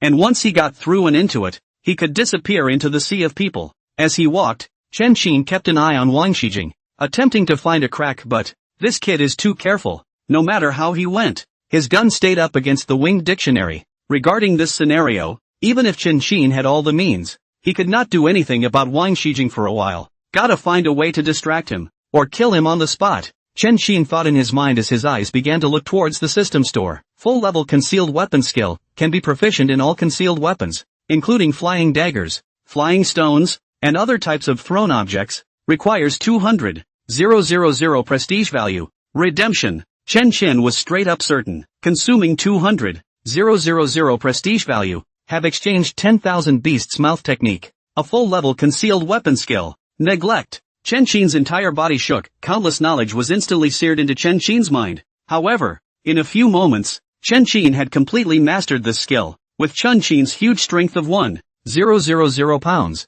coupled with his darting skills, he could easily kill even the most ordinary stone. With this kind of spike, Chen Qin instantly had a plan. The cave is dark and the light is weak, and once you get out of the cave and usher in the sunlight, the huge difference in the environment will cause your eyes to lose focus for a moment, and your brain will follow in a trance. Taking advantage of this opportunity, Chen Qin had the chance to subdue him. There was a plan in mind. Chen Qin scratched all the way across the wall, and when he encountered a stone that was raised and easy to break, Chen Qin gave a slight push and broke it instantly. Firmly pinching the stone in the palm of his hand, the two made their way forward. With the appearance of sunlight, the entrance to the cave was close at hand. Boy, you'd better not do anything rash. I've got my gun trained on you, and the moment you do anything out of the ordinary, I'll make sure you don't survive. Wang Shijing looked at the cave entrance and began to get nervous in his heart. Big brother, you've got a gun in your hand and you're holding the Yun Le dictionary. How dare I move? Chen Qin smiled bitterly. The stronger of the two can be seen at a glance. Be honest. Don't talk to disturb me. Walk out slowly. Wang Shijing warned. Chen Qin did as he was told and slowly walked out of the cave under his instructions. The moment the sunlight shone in front of his eyes, Chen Qin subconsciously closed his eyes, and his brain suddenly went white, appearing in a momentary trance. A few moments later, Chen Qin recovered as before, a smile hanging at the corner of his mouth. Everything was just as he expected. He would lose his concentration, and Wang Shijing would do the same, and this momentary lapse of concentration was enough for Chen Qin to strike. Wang Shijing didn't realize this. Or rather, relying on the fact that he had a gun in his hand and Chen Qin was unarmed, he wasn't afraid that Chen Qin would mess up. What he was afraid of was the possible ambush of the police outside. Wang Shijing scanned everywhere outside, and after not detecting any danger, he stared outside while walking out of the cave. Almost the moment he appeared in the sunlight, Wang Shijing's eyes shook, and his brain suddenly experienced a moment of disorientation. Just in the nick of time, Chen Qin struck. Swish! The stone shot out like a bullet and hit Wang Shijing straight on his hand. The terrifying power, the extreme speed, gave the stone a power far beyond its own, easily drilling into the back of Wang Shijing's hand, blood pouring out. Ah! Wang Shijing yelled in pain, and his hand with the gun subconsciously opened. Chen Qin was quick on his feet and grabbed the pistol before it even hit the ground. While one hand grabbed onto Wang Shijing's left hand that was holding the book, slightly more forceful, the huge force of 1,000 pounds surged out. Wang Shijing only felt that his arm was about to be crushed, and the pain caused him to let go of the Yunle cannon on the spot. Chen Qin grabbed the Yunle Grand Dictionary and kicked Wang Shijing to the ground, followed by an upward movement and stomped on Wang Shijing's body with his feet to death. It was too late. The sequence of movements was accomplished in but a few moments. By the time Wang Shijing reacted, the gun and the Yunle dictionary had all reached Chen Qin. How is that possible? Wang Shijing looked at his right hand with disbelief, only to see that a small stone, no more than 3 centimeters in size, had pierced through his right palm. Chen Qin is still throwing his hands. What kind of power is this? Is he still human? Wang Shijing raised his head, looked at this face of Chen Qin, and his face once again changed drastically. Chen Qin, it's actually you. This can't be. It's me. Chen Qin grinned. No way. You're a death row inmate. Why should the police believe you, and let you be my hostage? Wang Shijing was messed up. He felt like he was losing all 3 of his senses. Same with murderers. He's on the run. Instead, Chen Qin wore a police uniform and went from being a death row inmate to a police officer. Even for such a daunting task at hand, the police had actually given it to Chen Qin to accomplish. Aren't they afraid that Chen Qin will run away with the gun? How much does he trust Chen Qin? You think everyone is as obnoxious as you? Chen Qin put away his gun and yelled outside. Come out. The people have been taken care of. The words just fell. In the middle of the dense forest, a few police officers immediately came out, jogging all the way to Chen Qin. As soon as they saw Wang Shijing, they immediately sucked in a breath of cold air. Qin, that's too fierce for you. Rocks can still pierce the palm of a hand? They're fully anesthetized. You're really using rocks as bullets? With that kind of force, if it hit the head or the heart, wouldn't it kill the person directly? It doesn't matter. You guys call Bureau Zhang and the others over first. Chen Qin didn't explain too much. Yes. Several people nodded and immediately pulled out their walkie-talkies to report. Report. Wang Shijing has been arrested. The Yunle dictionary is intact. What? You mean arresting Wang Shijing, not killing? Right. When we came over, Chen Qin had already subdued Wang Shijing. The other side. As Bureau Zhang and the others listened to the report, each of their faces were horrified. They knew too well how difficult Wang Shijing was. This guy has a gun and the Yunle dictionary is a shield. On the contrary, Chen Qin was unarmed and had to be held hostage by the Yunle cannon with a gun. It was no exaggeration to say that Chen Qin was in a completely desperate situation, with almost no chance of turning the tide. But the truth is just out of everyone's league. Chen Qin not only flipped, but also captured Wang Shijing alive. This is 10 times harder than killing Wang Shijing. How did he do it? Bureau Zhang and the others were filled with question marks when they hurried to the scene and looked at the stones drilled into the flesh and blood on Wang Shijing's palm. Each of their faces changed drastically. What's going on here? Chen Qin, you did this. How did you do that? Bureau Zhang asked with some horror. It's simple. Chen Qin picked up a stone and swung it violently towards the large mountain not far away. The stone arrived instantly and went straight into the tree. This, you use rocks as bullets? The forest team was dumbfounded. Everyone else on the scene looked dumbfounded. Stones through big trees. It's comparable to the power of a handgun. At the same time, this also meant that Chen Qin was just as capable of utilizing the power of a handheld firearm even without a gun. No. You'll have to file this one, and you must promise me that you will never take this skill out of a brawl except for criminals. Bureau Zhang is afraid. That's a horrible ability. Stones could be used as bullets, so in Chen Qin's hands, almost anything could be used as the deadliest weapon. Human life was as fragile as a piece of white paper in front of Chen Qin. It's also fortunate that Chen Qin is a good guy, at least so far. If Chen Qin blacked out, Bureau Zhang didn't even dare to think about how many people would have to die in this world. Not just for the record. Go back and we'll prepare. Chen Qin didn't care and continued to look at the Yunle dictionary in his hand. This book is about astronomy and geography. The more he looked at it, the more remarkable Chen Qin felt. This book is a product of hundreds of years ago, when there was no technology and no astronomical telescopes. But the ancients, hard with their own wisdom, actually studied the vastness of the stars clearly, almost comparable to modern astronomy. Some of these unique insights are useful even now. How did you subdue Wang Shijing? Zhang bureaucrat's words came out. Deputy Bureau Qin Lin Team Lu Jiming and others all looked over curiously, facing Wang Shijing, who had a gun and the Yunle dictionary. They really didn't know how they were going to break the game. Chen Qin recorded the contents of the Yunle Grand Dictionary while telling the whole story of what had just happened. Wonderful. Using the light problem to strike. That's a great move. Bureau Zhang complimented on the spot. Bureau Chief Zhang. Deputy Qin. Chen Xin has made a great achievement this time. You guys must personally write a report and apply for a sentence reduction for Chen Xin. Team Lin couldn't help but shout as they listened. Chen Xin is too strong. So strong that the Leafs can't wait to recruit them. And before the invocation, it was necessary to clear all the charges on Chen Xin. Of course, I will write a good report and apply for a reduced sentence. Bureau Zhang smiled and agreed. Me too. Deputy Qin nodded similarly. Thank you both. Chen Xin was ecstatic with this great merit, coupled with the help of Zhang Bureau Qin Deputy Bureau. This time the sentence reduction is really expected. Ha! It's not right. Why is there an extra line here? Chen Xin flipped the young Le Canon to the last back cover, and a line of special small words attracted Chen Xin's attention. Chen Xin possessed the skills of an Ash-grade treasure hunter and was extremely familiar with antiques such as the Young Le Dictionary. A quick glance at this small line tells me that the text was added later. Canopy star, Tianchong star, Tianfu star. Chen Xin recited one word after another, his brows getting tighter and tighter. This is the 9 stars of Qimen Dunjia,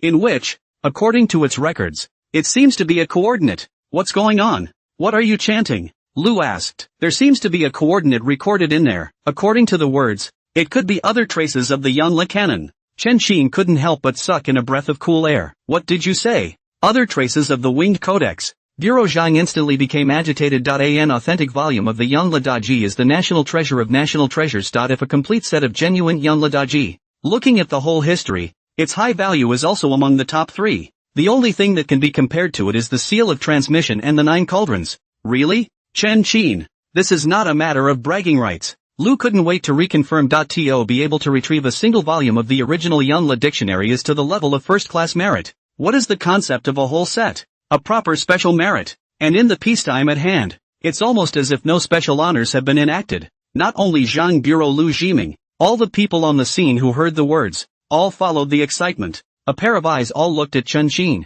I'm not so sure. One can only say that the probability is that there are other young Le Dazhongs. As for how exactly, I won't know until I go to the king's tomb. Chen Xin didn't dare to guarantee it at the moment. Go! Let's get plane tickets now. Without hesitation, Bureau Chief Zhang said. Deputy Bureau Chief Qin, make some arrangements and tell your local colleagues to protect the place beforehand. No problem. Deputy Qin nodded and immediately pulled out his cell phone. Team Lin, you will escort Wang Shijing back to be interrogated by you. After Zhang Bureau's finished speaking, he immediately looked at Chen Xin and Lu Jiming again. You two go directly to the airport and head to Wangling. Chen Xin Lu nodded and immediately rushed to the airport. 3 hours later, Midland, Kobayashi Village. In front of a dugout ancient tomb, the place is packed at the moment. As soon as Chen Xin and his duo arrived, a police officer with a few old men greeted them. Hello Lieutenant Lu. I'm the director on this side. My name is Wang. This is Professor Lin as well as his students. They are the ones who excavated and protected the ancient tomb some time ago, and they are also the most authoritative archaeologists in the country.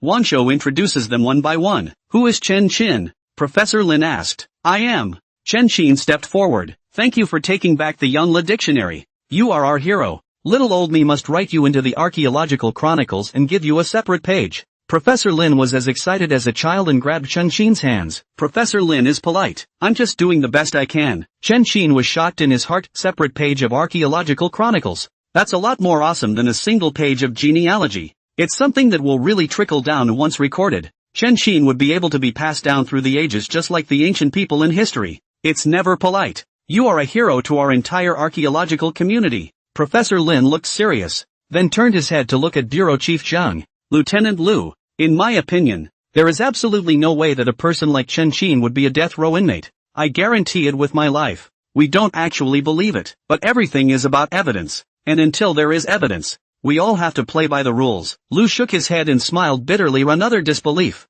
He is finding out Chen Xin is a mascot. No matter where he went, Chen Xin was able to become the center of attention, and was able to make the people around him believe in him unconditionally.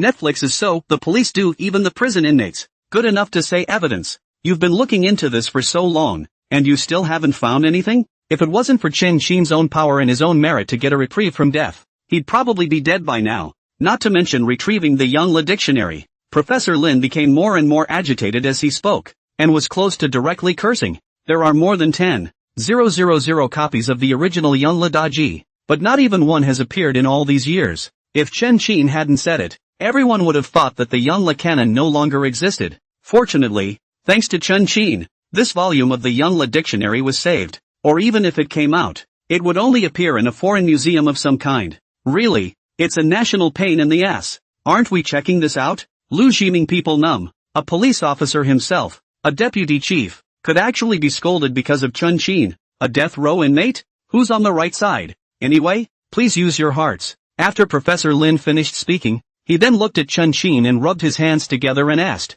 "Can you show me the Yunla cannon first?" Of course. Chun Xin, who was watching from the side, was so alarmed that he hurriedly handed over the Yunla cannon. It's exquisite. Even after hundreds of years have passed, this book still shows no signs of decay. It is worthy of being a treasure left behind by our ancestors. The more Professor Lin looked at it, the more he liked it, and he flipped it over and over and studied it. Turned to the end. Look at that little line. Professor Lin also found something wrong. That's not right. This line looks like it was added later, and it seems to be the 9 stars in Chi Men Dun Jia. Right, and I think what it records should be a coordinate. Chen Xin nodded. Chen Xin, you still know about Chi Men Dun Jia? Professor Lin was a bit surprised. A little bit. Chen Xin smiled faintly. Just on the way here, Chen Xin had already spent 200,000 prestige values to exchange the Chi Men Dun Jia as well as the 16-character Yin Yang Feng Shui secret art. The meaning of the small line at hand was clear to Chen Xin. Well. Look, Lieutenant Lu, how can you treat such a talented person as a death row prisoner? Professor Lin disgruntledly swept another glance at Bureau Zhang. Not. Lu Ximing man was stupid. Another whipping? It's not over, is it? Professor Lin is serious. Actually, I can't blame Lieutenant Lu for this. I blame the fact that I was stupid enough to be brainwashed by my brother into taking the fall for him. Chen Xin was scared and hurriedly explained for Lu Ximing. Professor Lin was old in qualifications, so Lu Ximing couldn't say much. But Chen Xin wasn't old. Take a look. The victims are speaking on your behalf. If you don't investigate properly and quickly, won't your conscience really hurt? Professor Lin was unmoved and continued to issue soul tortures. Got it, Professor Lin. We will definitely investigate properly and clear Chun Xin's name as soon as possible. Lu was filled with depression as he listened. It's too hard. A cop gets yelled at for being a death row inmate. Who's to blame for this? That's more like it. Professor Lin smiled with satisfaction after hearing this, then looked at Chun Xin. Do you see anything? Look out. But we won't know for sure until tonight. Chen Xin looked at the sky. Today's weather is good. There should be stars at night. As long as there are stars, we should be able to project the coordinates. Then wait for the night. We'll explore together. Professor Lin nodded slightly. This side of the conversation is over. Chen Xin then led his men to start surveying the terrain until late at night. A star began to appear in the sky, and 5 more of them were extremely bright. It's the right coordinates. Tian Fu Xing, Tian Bird Xing, Tian Xin Xing. The 3 stars shine, and outside of them are Tian Chong Xing and Tian Ren Xing corresponding to each other. This is a sign of great good fortune from above. It's also known as the Hidden Dragon Treasure Cave. If nothing else, there should be a small accompanying tomb below the main chamber. Chen Xin quickly settled on the exact location based on the projections of Chi Men Dun Jia as well as the 16-character Yin Yang secret art. No way? There, we checked with instruments long ago. There are definitely no burial chambers down there. Professor Lin shook his head with an affirmative look on his face. In this location, they used their instruments to check back and forth a dozen times, and only after making sure that nothing was left behind did they leave with peace of mind. But then Chen Xin said that there was a burial tomb below? Can they, the archaeologists, not know if there is a tomb? A thief? But it turns out, there is indeed a companion tomb down there. Chen Xin was sure of it. The so-called Hidden Dragon Treasure Cave is a place where precious things are buried in order to accumulate chi luck for future generations. The more precious the treasure, the more chi that would be accumulated would only be more. How could the owner of the tomb abandon such a feng shui pattern and not use it? Chen Xin is still certain, even if there wasn't the Yunla cannon in there would definitely be other heavy treasures of great value. Really? Professor Lin was still in a bit of disbelief. Their instruments didn't even check it out. But Chen Xin dared to make such a conclusion after a few glances? We'll see if it's true or not if we try it. Dig in. Chen Xin gave a sign. Then dig. Professor Lin nodded his head in agreement after some thought and waved his hand towards the digger. Get instructions. The 3 excavators drove straight to their destination and dug carefully. Next to the excavator is an archaeologist who is constantly in command with them there. There is a guarantee that the excavator will not damage the artifacts. Ugh. What a fine tomb. It was stolen just like that,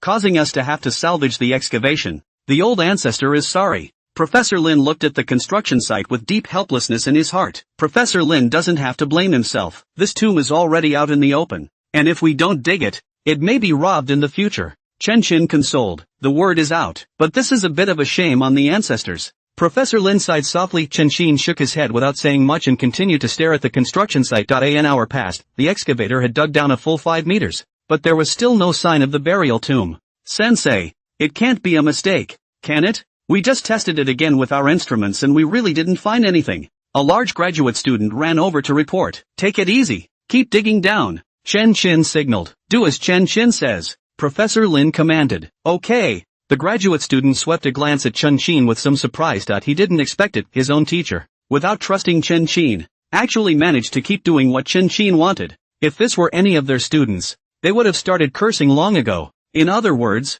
Professor Lin had already treated Chen Qin as if he was in the same segment. Another hour passed. The excavator had dug a full 8 meters deep. Chen Qin, who had been looking at the huge pit, suddenly had his pupils shrink, and shouted urgently, "All stop! What's wrong?" Professor Lin asked rhetorically. "Look, it's the sky treasure dragonfire glaze top," Chen Qin hurriedly explained. "What? Get back! Take the diggers out all the way." Professor Lin was in a hurry. Tianbao dragonfire glaze top, a burglary prevention method researched at the end of the Northern Song dynasty. The chamber is hollow, with a very thin layer of glazed tiles on the top, and then sealed into a bag of Western fire dragon oil into it. Once there is an external intrusion, this tile is broken. People will fall into the tomb with the fire dragon oil, and fire dragon oil in the air that is ignited, and then it is a sea of fire. Will be people and burial goods all burned clean. With Professor Lin at the helm, the excavator quickly retreated, leaving only Professor Chen Qinlin and a group of other professional staff. Is it dangerous?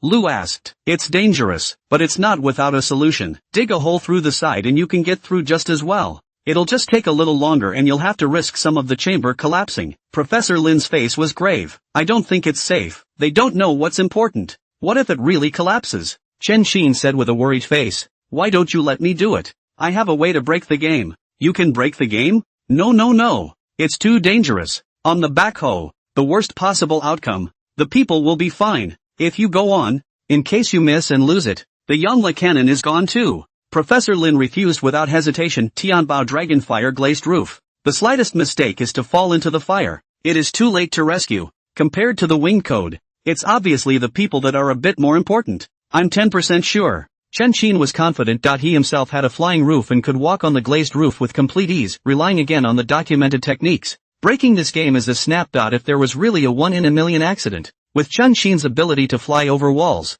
he would be able to safely evacuate one step ahead of time. I think so. Once Lu heard this from Chen Qin, he agreed on the spot. You're good. You're on. Professor Lin was instantly dissatisfied. Do you know how dangerous this glazed roof is? Or do you think that if something happens to Chen Qin, you won't have to bother investigating him? Wrongfully accused. Professor Lin. I do believe in Chen Qin's strength. Lu Jiming was numb. Here comes the whipping boy again. And then listen to Professor Lin's tone. Lu even had the illusion that he was a death row inmate and Chen Qin was the policeman. What's the point of you believing? This kind of glazed tile is extremely thin. Also can only start from the top of the tower to unload the tile. People can stand on it without collapsing is already difficult. Want to remove the tile is even more difficult. If you use too little force, you can't remove the glazed tile. If you use too much force, it will break. And once it breaks, it will affect the whole body, and you will surely die. Professor Lin said this. Everyone, including Lu Jiming, all of them couldn't help but suck in a breath of cool air. It's too dangerous. You have to risk your life just to take a glazed tile. There are hundreds of glazed tiles here. So who dares to guarantee that they won't miss a single time? Even an old expert like Professor Lin, who had spent his entire life in the archaeological world, was just as unsure of breaking the game. Forget it, Chen Qin. I think it's better to use a digger. It's not like being risky doesn't mean you can't get it right. Lu also disagreed. If Chen Qin really goes up to do this, what's the difference between having 1 foot in Hades? What if there really is a whole set of the Yangla cannon? Chen Qin's eyes flickered. It's not just a national treasure among national treasures. It's also the key to Chen Qin's sentence reduction. Chen Qin's words came out. There was total silence. Other national treasures are fine. If it is really a whole set of the Yangla dictionary, really ruined like this, they will have a hard time sleeping for the rest of their lives, and at the same time, they will become the sinners of history. Or let's think long and hard about it. There's no rush if the stuff's in there. We have plenty of time. Professor Lin thought about making a decision. Come to think of it, it's my way better too. I'm going. Seeing that they never agreed, Chen Qin grabbed his tools and walked straight up. Chen Qin, you come back. Professor Lin, Lu and the others were shocked. A dangerous place to die. And Chen Qin just said he'd go there? It's so desperate. Chen Qin ignored them. And everyone's horrified gazes, only to see Chen Qin come all the way to the top of the glazed roof and take out his tools to make a mess on it. Snap. A crunch. A glazed tile was removed by Chen Qin. Then there was another crunch. and another glaze tile was easily removed. Look at that. It's as skillful as drinking water. I thought. Was hard? Lu was filled with questions, paying lip service to how hard and scary it is. As a result, when it came to Chen Qin's hands, it was knocked open in less than a second. What kind of difficulty is this? No way. How can the heavenly treasure dragon fire glaze top be broken so easily? Chen Qin, what the hell are you doing? Professor Lin's eyes widened in disbelief as he watched Layman's View. An insider's view. The Tianbao dragon fire glaze top really breaks so well, then what's the point of him creating it? The only possibility, was Chen Qin, who had cracked the sky treasure dragonfire glaze top countless times before. And practice makes perfect. Combine this with Chen Qin's method of dividing gold and determining points. A bold idea popped into Professor Lin's head. He's not really a grave robber, is he? Professor Lin's heart sank. Archaeologists like them, with the added benefit of modern technology, usually use high-tech to crack it. If you can't do it in one day, then do it in 7 days. Half a month or even half a year, keep exploring and trying and you'll always find a perfect way to crack it. Grave robbers were different. They had limited time and were afraid of being discovered, so they had no choice but to go and learn the technique of cracking the Tianbao dragonfire glaze top, combined with Chen Qin's splitting of gold and fixing of points and the heavenly star feng shui technique. Everything seemed to hint at Chen Qin's identity. Professor Lin, is this really hard? Lu asked with a very bad face. Hard. So far, both on record and in reality, I've never heard of anyone being able to take the glazed roof off. Professor Lin smiled bitterly. That is to say, the current Chen Qin is the only one who removed the glazed roof? Lu's pupils shrunk. Nice. And look at his proficiency. He probably removed a lot of glazed roofs. Professor Lin returned with some uncertainty. Of course, it's also possible to be gifted. Gifted? Who's gifted enough to be this skillful the first time? Lu's heart skipped a beat. Say it's something else like frying and driving. The gifted might be able to do it in a heartbeat, but this is the Tianbao dragonfire glaze top. Even a national authority like Professor Lin is unsure. How else can Chen Qin be gifted? Lu Ximing took a deep breath and said in a grave tone, Professor Lin, what do you think? How likely is it that Chen Qin is a grave robber? Anyone else and I would have thought he was a grave robber, but Chen Qin's words, I can't say. Professor Lin smiled bitterly. Chen Qin has done so many good things and has made great achievements. At this moment, Chen Qin is still contributing with his life for the sake of the people's national treasures, and is an absolute great contributor. With a man like that, who dares to call Chen Qin a grave robber? I got it. I'll ask when he comes down and see how he explains it to me. Lu's face sank, without a good explanation. There is no doubt that Chen Qin is a grave robber. With everyone watching. In just 2 hours, Chen Qin had removed the entire glazed roof. What appeared in front of everyone was a huge chamber, which was empty, with only a huge iron box that was chained up. It's actually an iron box. It seems the tomb owner is also afraid that the contents will be burned. And look at the size of this. There might really be a whole set of the young Le Cannon inside. Chen Qin got excited. Hurry! Cut the chains. Professor Lin also got excited. As the machine came up, just 10 minutes passed before the chains were easily severed. The job of opening it was still left to the excavator. Taking into account safety issues such as concealed weapons, the excavator was seen extending its arms and pushing its lid slowly away with the bucket on top of the metal box. The moment. Everyone's attention was focused on the iron box. Many of them even took out their cameras to record this exciting moment. Snap! The iron lid opens. A volume of delicate and heavy books, neatly arranged among them. Just a glance, everyone gasped out in shock. Wonderful! It's really a full set of the young Le Cannon. Thank the heavens! Thank Chen Qin! Our national treasure of national treasures has finally come to light. Teacher, we are blessed. They're excited. Chen Qin was just as excited. Once the full set of the young Le Cannon is out, are you still afraid that you won't be able to reduce your sentence? Moreover, the moment this book was released, the prestige value on Chen Qin was surging madly.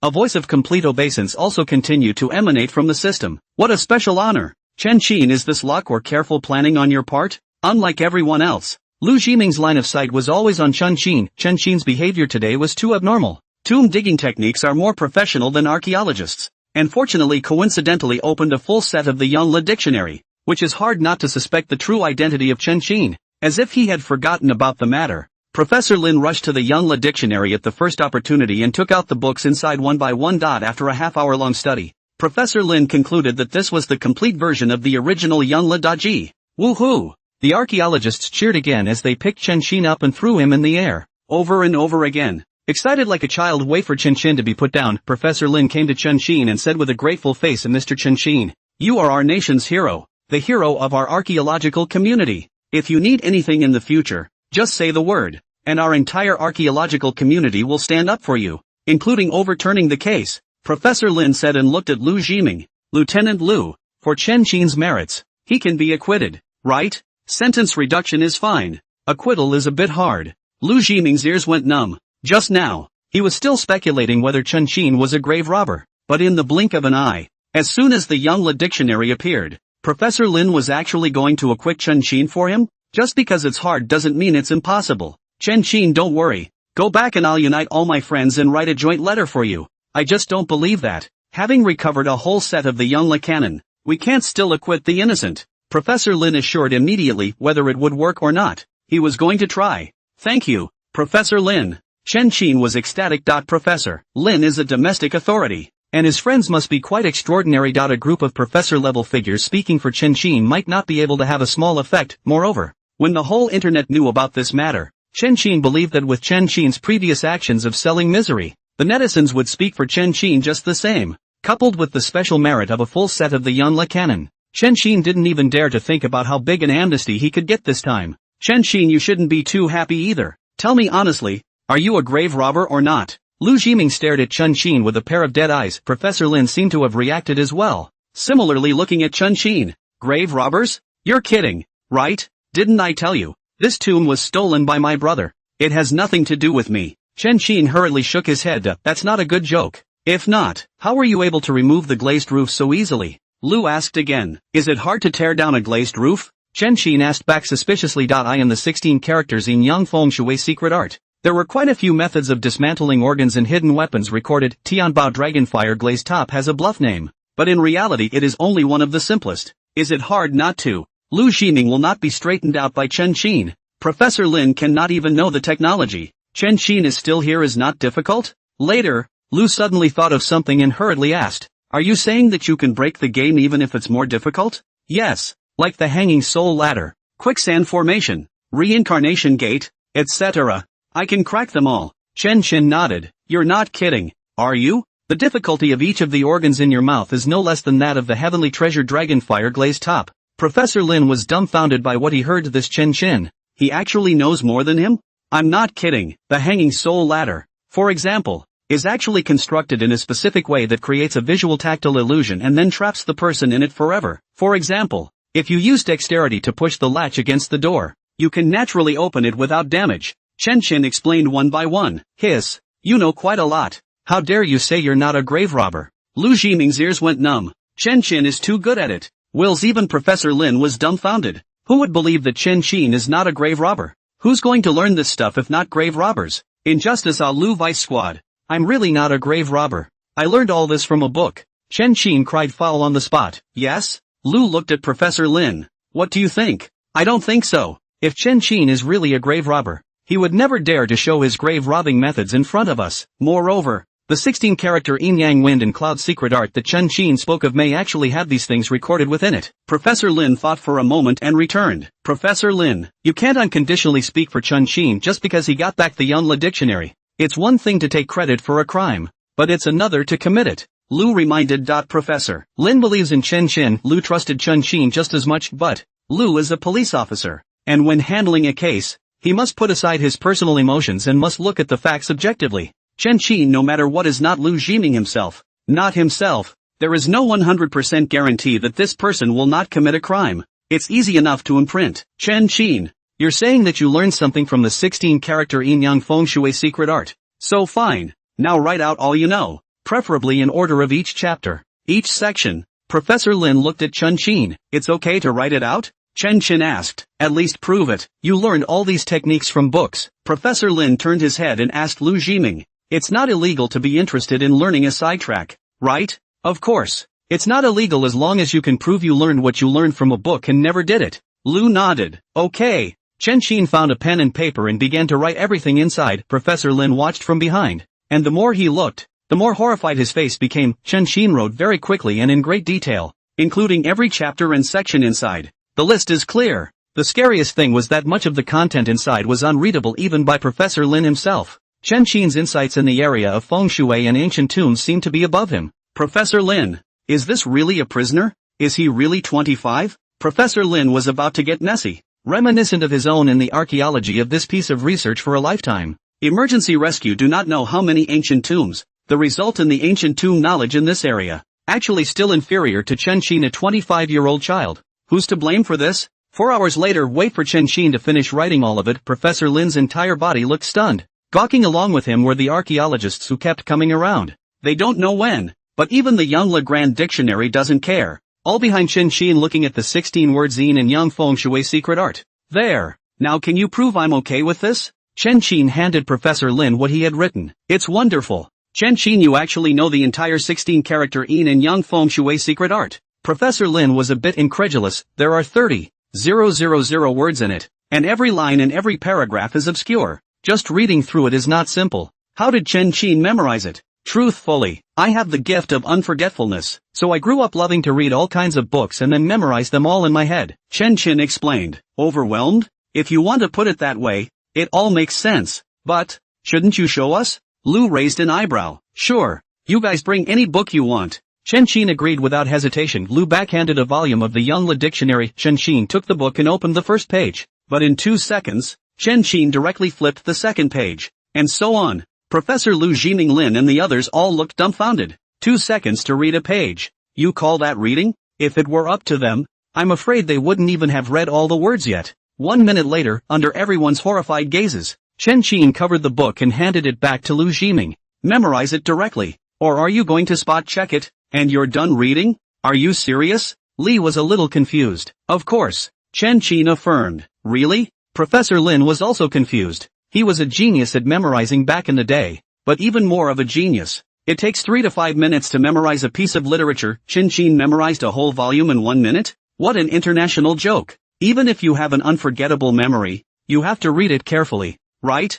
I'll just memorize it. Chen Xin didn't bother to explain and directly started memorizing. Young Le Kennen Volume 7, 235, 18 Yangs, Dang, Church Name 21, Prince Hall. Jixing Hall is 80 miles south of Guangshan County, Guangzhou, Ruining Prefecture. The 9 Regions Journal. Guangzhou has. Chen Xin narrated until he had memorized the entire volume. It really is word for word? Lu Jiming, who was looking at the book, and Professor Lin became more and more appalled the more they listened. You read for a minute and actually memorized the entire volume? What kind of memory is that? What? I can't believe I actually memorized it. It's not true. Is there really someone in the world who can't forget? I can't. I'm getting a little dizzy and I feel like I'm going to crash. Everyone on the scene broke down. They are all archaeologists who memorized all the way back in the day. And no one understands better than they do how hard it is to memorize. Chen Xin is good. In minutes time. He actually memorized an entire volume of thousands of words of literature. What's wrong with you? Is this a display of themselves? Or are they here to abuse them? Believe it now? Chen Xin looked at Lu Jiming. Faith. I believe in it all right. Lu was also on the verge of breaking down. He had memorized books back in the day, and was well aware of how difficult it was to do so. Chen Xin's operation was too anticlimactic. It's almost like a human computer. And with this ability, it makes perfect sense for Chen Xin to read some rare books. Believe it. Writing and memorizing again. You say you're annoyed and really don't believe me that much? Chen Xin was a bit depressed. It took a full 4 hours just to write. Luckily, Chen Xin's physical quality is strong. If you change ordinary people, early tired down. It's not that I don't believe you, it's the fact that you're showing a bit of anticlimax. Lu smiled bitterly. Chen Xin and is divided into gold fixed points and now demolition of the glazed roof. The whole then archaeologists are professional. Who can not suspect? That's right, Chen Xin. Can you sell me the 16-character Yin Yang Feng Shui secret art? Professor Lin asked expectantly. What are we talking about selling? Consider it a donation from me. It's a contribution to the archaeological community. Chen Xin waved his hand without caring. Thanks so much. Look at that. Lieutenant Lu. This awareness is even higher than yours. How dare you call Chen Xin a criminal? Professor Lin glared at Lu with a grumble. Not. How come I'm here again? Lu Jiming people numb. In others, everyone calls out criminals. When it came to Chen Xin, he, a police officer, was in turn constantly scolded. Is there any justice? It's not right. Chen Xin's heart jumped as his spider sense gave an early warning and subconsciously sidestepped to the side. Almost at the same time, a huge black shadow slammed directly into Chen Xin. Take a closer look, only to see that in this guy's hand was a small, brightly colored knife. If he had not triggered the spider's senses and sidestepped, this knife would have stabbed the unguarded Chen Xin. Assassinate! Chen Xin's heart skipped a beat once again as the spider sense was triggered once more. Chen Xin didn't hesitate and didn't bother to deal with the killers in front of him. Rolling on the ground in a hurry, and next moment a bullet hit where Chen Xin had just been. Boo! Before anyone could react, a bullet suddenly struck the killer, killing him instantly. Killing to kill. It's him! Chen Qin's eyes glazed over and he rushed over without thinking. Can arrange killers to assassinate Chen Qin, but also hide on the side of the sneak shot. On the nature of this old Inbi, it is likely to be the body's brother. That is, another Chen Qin. Chen Qin, you come back. You can't run. You guys, come after me. Lu was anxious and immediately followed, but Chen Qin ran too fast. But in half a minute, Lu could only see a gradually diminishing black shadow. Chen Qin, you don't want to reduce your sentence? Lu exclaimed anxiously. Chen Qin was a prisoner, and all action should be within their sight and under their arrangement. Chen Qin running around like this without following directions is a violation of the rules. At the same time, Lu was afraid that Chen Qin would really escape. Chen Qin also reacted when he heard the voice and had to stop, his face ugly as he swept everywhere. Chen Qin is running too fast. It was so fast that Chen Qin couldn't even lock onto his position. Chen Qin, who was that guy just now? How dare he stage an assassination under our noses? Lu asked with an ugly face. It's my brother. That's another Chen Qin. Chen Qin took a deep breath. If they don't catch him this time, they're bound to do it again, and next time not, it's only going to be more insidious and harder to watch out for than this one. Really him? Looks like you really do have a twin brother. Lu exasperatedly exclaimed. Report it up. I want to deploy all the police force to arrest him. Yes. The other officers who followed him immediately reported upwards. Lu was angry. They were equally angry. What is this place right now? It's a heavily guarded stronghold for their local police. The police force alone that had been placed here numbered 50. But even with this kind of police force, it's amazing that they're still getting mixed up. And they're even doing assassinations and shooting one person. If it were not for Chen Qin's quick reaction, this talent, who has made countless achievements, would have died in the hands of this Chen Qin. If this can be tolerated, what can't be tolerated? The report only went up once. The entire city's police force went straight out. They began to check everywhere, looking for signs of Chen Qin is seen. Chen Qin and Lu rejoined the lounge area. Placed in front of them was a body that had gone cold. According to the investigation, the person posed as a local villager and blended in by delivering water. Chen Qin, your brother's got a lot of nerve, too, don't you think? And this guy, what was he thinking? To assassinate you here? Doesn't he know he's bound to die? The more Lu thought about it, the more alarmed he became. Chen Qin is too arrogant. So many cops here. Chen Qin actually dared to come for an assassination. And there was actually someone willing to follow his instructions. He's not just arrogant and mean. It doesn't surprise me at all that he could do such a thing. Chen Qin returned. As for this assassin, he was either bribed by him or he caught something, which forced him to take desperate measures. Buy out. Grab the handle. Which means that if he can't this time, he'll come back to assassinate you next time? Lu couldn't help but suck in a breath of cool air. Tough enough indeed. Hard to force a man to his death. Of course. Actually, I expected that. If I flip the case, it means he's going in. And of course he doesn't want to. Chen Qin smiled bitterly. Don't you worry, we'll protect you. His presence also proves that you really do have a brother. It's kind of good for you, too. Lu comforted. The more people tried to kill Chen Qin, the more it proved Chen Qin's value. It was all the more important for them to ensure Chen Qin's safety as well. Maybe it's a good thing. Chen Qin didn't care too much. What Chen Qin was afraid of was that he wouldn't show up. If he got away this time, he might not get away next time. There. You've had a busy night too. Go eat something. Lu patted Chen Qin. Chen Qin didn't refuse and followed Lu to the makeshift cafeteria. Breakfast was bought by the staff. And Chen Qin didn't just pick it up and eat it, but carefully examined it first. And he can poison? Lu's heart sank. I'm not afraid of the killer coming hard, but I'm afraid of him coming dirty. Things like poison are completely defensible. He does nothing. So let's be careful and careful again. Chen Qin was also helpless. This brother is a fierce reputation in the road. It can be said that anything can be done. Even a ruthless man like Wu Bashan is afraid of him. Then don't eat it. From now on, if there's anything about your food, we'll go all special. Lu decided at once. Not for this one. I checked. No problem. Everyone eat. Chen Qin smiled and waved, picking up his breakfast and eating it. The others were half convinced and half doubting, and all of them did not dare to move. It wasn't until Chen Qin had eaten for a long time without any abnormalities that they carefully ate. A meal is finished. As soon as he turned his head, he saw countless reporters all running towards the side. In a few moments, however, Professor Chen Qinlin and the others were surrounded by reporters. Professor Lin, please, did you guys dig up a whole set of the Yangla cannon? Right. This is all due to Chen Qin. Chen Qin? That means Chen Qin is the biggest contributor? The reporters were instantly sensationalized. It's Chen Qin again. They had forgotten how many times they had actually heard the name. Now, a whole set of the Yangla dictionary has come out. And it's actually because of Chen Qin. Wait for the interview to be over. All the reporters are numb. Until now, they didn't realize that together, Chen Qin actually relied on Chen Qin alone, from speaking out the intelligence, to positioning and then digging out the Yongle dictionary. Like what Professor Lin, and these archaeologists, after all, are just accompaniments. Listening further back, when they heard that Chen Qin had been assassinated, one by one, they all became enraged. How can such a talent, a person of exceptional merit, be victimized by traitors? All of them were fighting for Chen Qin while spreading the news one by one. As soon as the major media launched their efforts, and with the dual support of the Yongle canon and Chen Qin, the news instantly spread all over the internet. The netizens took a look, and one of them instantly got excited. It's actually a full set of the Yongle canon. Did I read it right? Chen Qin is awesome. You're our god. Thank you, Chen Qin. If it weren't for you, we're afraid that we wouldn't have seen the treasures left to us by our old ancestors in this lifetime.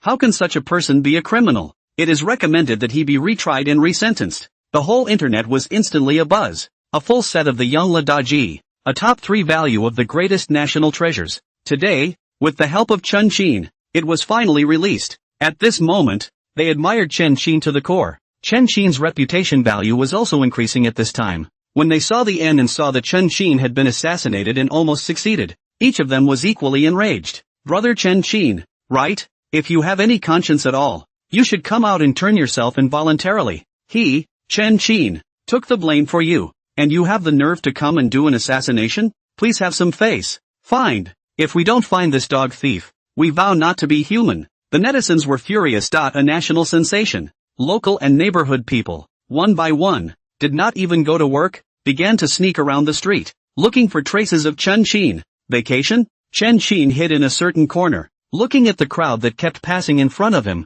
almost vomiting blood in frustration. He never dreamed that his foolish brother, who only knew how to stay at home back then, actually had such a strong calling. The locals plus the outsiders were 1 million people searching together, and the small county was about to be overrun by them. Chen Qin didn't even dare to move, let alone run. The entire plan he had formulated was also all disrupted at this moment. Now Chen Qin, not to mention escaping, cannot be found as a high incense. Chen Qin is unlucky. The warden of Flower City is as much in bad luck as ever. Locals and people in the neighborhood are helping Chen Qin look for Chen Qin. The rest of the internet had nothing better to do, and all of a sudden they set their sights on Flower City Prison. Flower City Prison, please open your eyes and see. Chen Qin has made another great achievement. Is this how you treat a man of honor? What's wrong with prisoners? Don't prisoners have human rights? A prisoner who can make a difference is a good prisoner. I demand that you apologize to Chen Qin immediately. Apologize to us, and give compensation that satisfies us. The netizens caught on. The cursing even started to go straight to the point of cursing.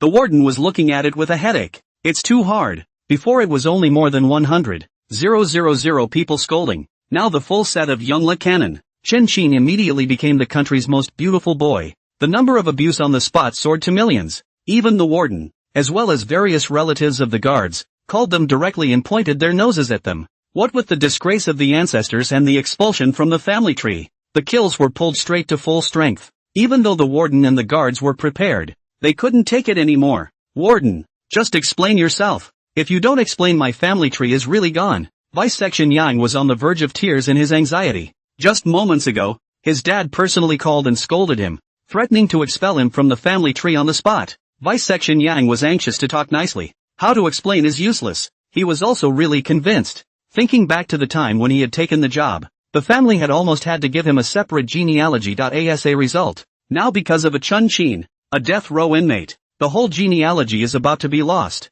Vice Section Yang was wondering at the moment. Chen Qin is obviously a criminal, but he acts as if he's the people's hero. But he's obviously a cop. But the whole thing looks like a sinner. What is this world coming to? Who's the criminal and who's the cop? Anyway, why don't you just give Chen Qin the uniform and let him be it? I'll make a call for instructions first. The warden couldn't take it anymore, either, and just now his old father, likewise, made a phone call. In front of the full set of Yongle Dajong, the pro-father son is no good. The prison director made a phone call to Bureau Zhang, and after getting the confirmation from Bureau Zhang, the prison director finally let go of his heart now that Wang Shijing had been arrested. Chen Qin's selling of misery could finally come to an end. Hurry! Send out the video we've prepared. The warden immediately called out. Yes. Yang was so ecstatic that he sent out the whitewash video he had prepared earlier on the spot. As soon as they posted their dynamic, they instantly caught the attention of netizens. A day in the life of Chen Qin in prison? Looking at such a headline, Netizens clicked on it in exasperation. The video starts in the morning in the dorm room. 6:30 in the morning, ring the bell together. Chin was the first to get up and walked into the bathroom alone. The others got up one after another.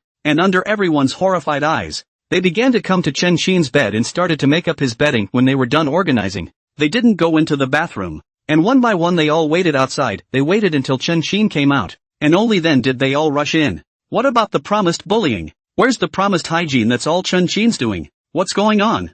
First one to go to the bathroom every day. Wash up. And someone even organizes the bedding? That's even if it's not enough. When Chin went into the bathroom, the others actually didn't even dare to look up. A public restroom, hardened into a private restroom by Chin? The netizens looked all confused. Is this the same snotty Chin? That's not bullying, is it? Chin, are you sure you're not a jailbird? Keep reading. Everyone waiting to see Chin walking towards the prison guard's cafeteria, looking at the bread and donuts and milk Chin eats in the morning, and then looking at the white porridge and squash in the prison next door. The netizens were again full of questions. No. What happened to saying you can't get enough to eat? What about the promise of someone stealing the food? Dude, you're full on milk. Eat better than me. You call that not getting enough to eat? I'm really convinced. Prisoners eating in the guard's cafeteria? I'm not even on rations and you're on rations? Shit. Compared to you, who's the prisoner? I feel like I'm the prisoner. The netizens were dumbfounded. Chin's food, not to mention the prisoners,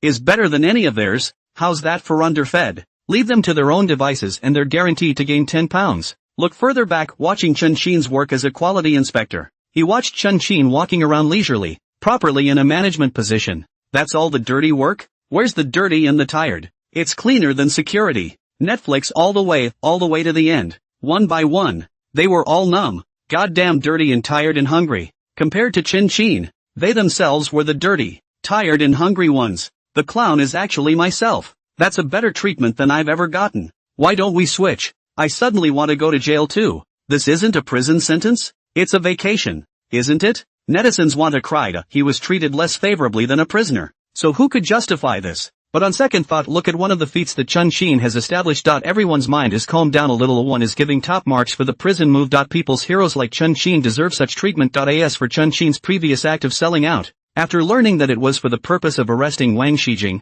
no one took it seriously. What's a well-intentioned sellout compared to the Winged Codex? The Wind Review took a turn for the worse. The Flower City prison was instantly loved by everyone and was instantly praised. The warden, along with relatives of the other guards, also called to apologize one by one. Finally, the genealogy is preserved. Scared the hell out of me. Just because of one Chin. As far as that goes, Vice Section Yang was filled with depression. Meet the tough guy. Haven't really seen a ruthless person like Chin. Clearly a death row inmate. Stiffen yourself as a people's hero. This is a unique thing when you look at the entire history of China. Don't you dare disobey yet. For the people, they can lose a prison warden. They really can't lose a Chin. The warden laughed bitterly. TikTok. The cell phone rang suddenly. Pick it up. The warden blushed slightly, made a shushing gesture, and carefully picked up the phone. What? A single room for Chin? And the food has to be special? Everything has to be antivirus treated? The warden's entire body was dumbfounded as he listened to one order after another. What's going on here? Single rooms are even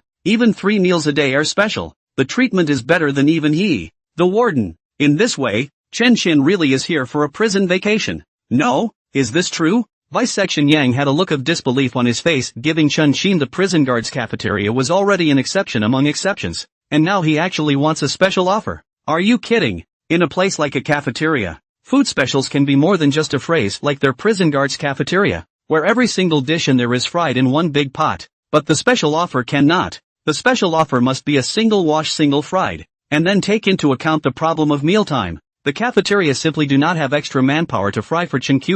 In other words, for a special, not only do you have to call for a separate delivery of food, but you also have to hire another separate chef, just for a Chin, a death row inmate. We need to recruit 2 more people just for food. Is this still a death row inmate? I think it's outrageous too, but that's the way it is. Also, he doesn't have to be given the quality control inspector's job from now on. As long as he doesn't run, he can do whatever he wants. The warden commanded with a bitter smile. Orders like this one he's never been down in his life. What? Not even labor reform? Deputy Branchman Yang was dumbfounded. During the period of imprisonment, labor reform and educational reform are the most important. Chin got back a set of the Young La dictionary. Labor doesn't even have to be labor? Really treats the prison like a resort. Arrange it. The warden waved his hand helplessly. He didn't expect it either. Chen Qin will now get so much attention. Actually, let alone him, even Chen Qin didn't expect it. The fact that he was assassinated by Chen Qin was a blessing in disguise, allowing him to be taken more seriously.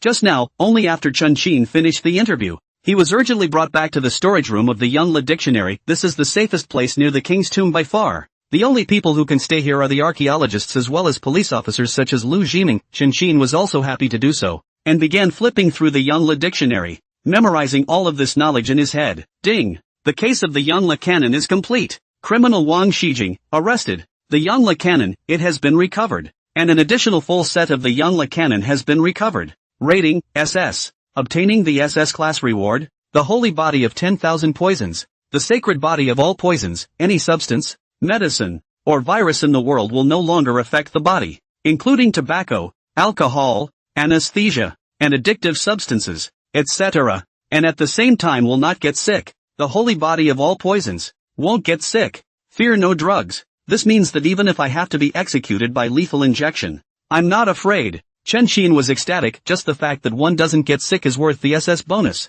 Ding! Reputation value plus 10,000. Reputation value plus. Total increase in reputation value, 46 million. Current reputation value, 88.18 million. Well. Looks like the reporters have already sent out the news. It's just great to make a great achievement. Every time you make a great achievement, your reputation will surely skyrocket. A little more prestige value, and we'll be able to exchange it for photolithography technology. Chen Qin's eyes lit up. Now Chen Qin's little life is good, turning serving his sentence into a vacation. But, no matter how good the treatment is, Chen Qin is likewise only able to move around inside the prison. This feeling of being restricted in freedom. Even the best treatment Chen Qin did not like. It would be a completely different story if we could redeem the lithography technology. Chen Qin will be one of the most important researchers, and once it is successfully developed, release in court will no longer be a dream. Of course, if the Chen Qin can be captured in advance, Chen Qin can also be released early. Chen Qin is a ghost. Until now. An entire day passes, under the search of millions of people. There was still no trace of Chen Qin. Chen Qin, you brother is a ghost, aren't you? We're on the verge of turning the whole county upside down. I can't believe we still haven't found a single clue about him. Lu's face was ugly. Just can't find it. I didn't expect you guys to find it either. Chen Qin smiled bitterly. According to the original owner's memories, this brother of Chen Qin was a law-breaking fanatic who was shrewder than anyone else. Now this moment, Chen Qin is either hiding somewhere, either that or they've taken someone hostage and hidden themselves in the hostage's home. Whether it was the former or the latter, it would be an extremely difficult task to capture him. No expectations? How much do you not believe us? Lu Jiming's face became even more ugly. He is finding out. Ever since I met Chen Qin, what happened was getting harder and harder to deal with, resulting in Chen Qin having to do it every time. One way or another, their police authority is getting screwed. It's okay now. Mobilizing so many people to search, thinking of pulling off a comeback, actually fell short once again. This made it hard for Lu, with a feeling of powerlessness like a punch on cotton. It's not that I don't trust you guys, I'm the one who knows him too well. Chen Qin was also helpless. Looks like this guy really isn't a simple character. Lu Jiming's eyes glazed over. Now you tell me all his crimes. I'm going to check him out. No problem. 8 years ago, he had stolen iron from a steel mill, was caught and slapped, and then killed him in retaliation during the night. 7 years ago, he had joined a supermarket, stole all the money from the cash registers, and framed another cashier for a full 2 years in jail. 5 years ago, 3 years ago, he followed a boss, organized a park outside the country, arrested a lot of people, and formed a whole set of black industry chain. A year ago, he gambled and lost all his money, then stole a villa and got a lot of first-class artifacts, and since it was not good for him to get out of the villa, it has been this year that he hit on kidnapping. Chen Qin told all the crimes in one breath. So much. Lu was filled with shock as he listened. This Chen Qin is too arrogant. Been on a crime spree since I was 18.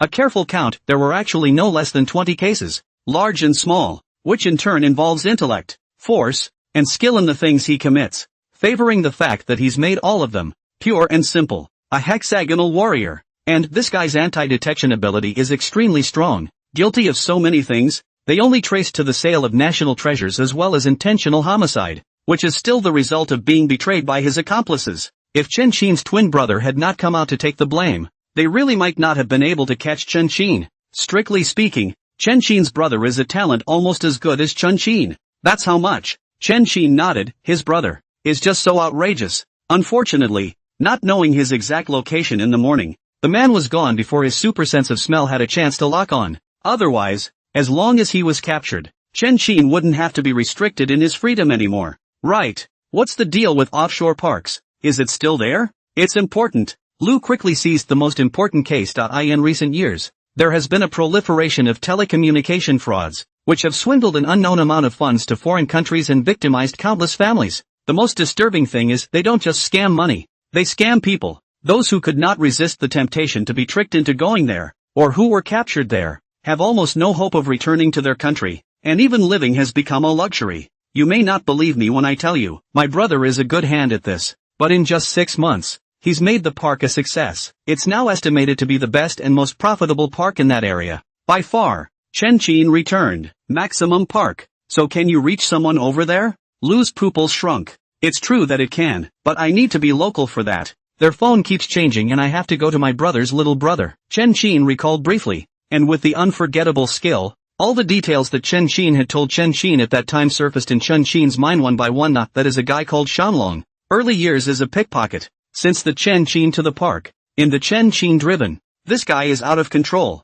Hard to mix into the park, has a face of the characters. Going local? Lu fell silent, and for a moment dismissed the idea of letting Chen Qin make the connection. That's out of the country. It's not like home. Domestic Chen Qin to run. Run will not be at ease. Can only hide in the east. Once outside the country, Chen Qin is truly a bird in the sky, and then with Chen Qin's strength, he can casually become a man of the world, and he's still willing to go back to his country to serve his sentence? And this information from Chen Qin's mouth may not be all truth. In case it's all a ploy by Chen Qin to escape the country, it's all over. Put in the address, people of size, and all the details you know in full. Lu thought about calling out. Their boss is Blue Eagle, somewhere in the village of Tasha in northern Maine. I'm not sure exactly where. 2 years ago, the members inside were Yamataka, Danto, and Mata, and the rest of the people under control were estimated to be around 100. And Chen Qin did not hesitate and told all the information he knew. 100 people 2 years ago? So how many people does it have to be now?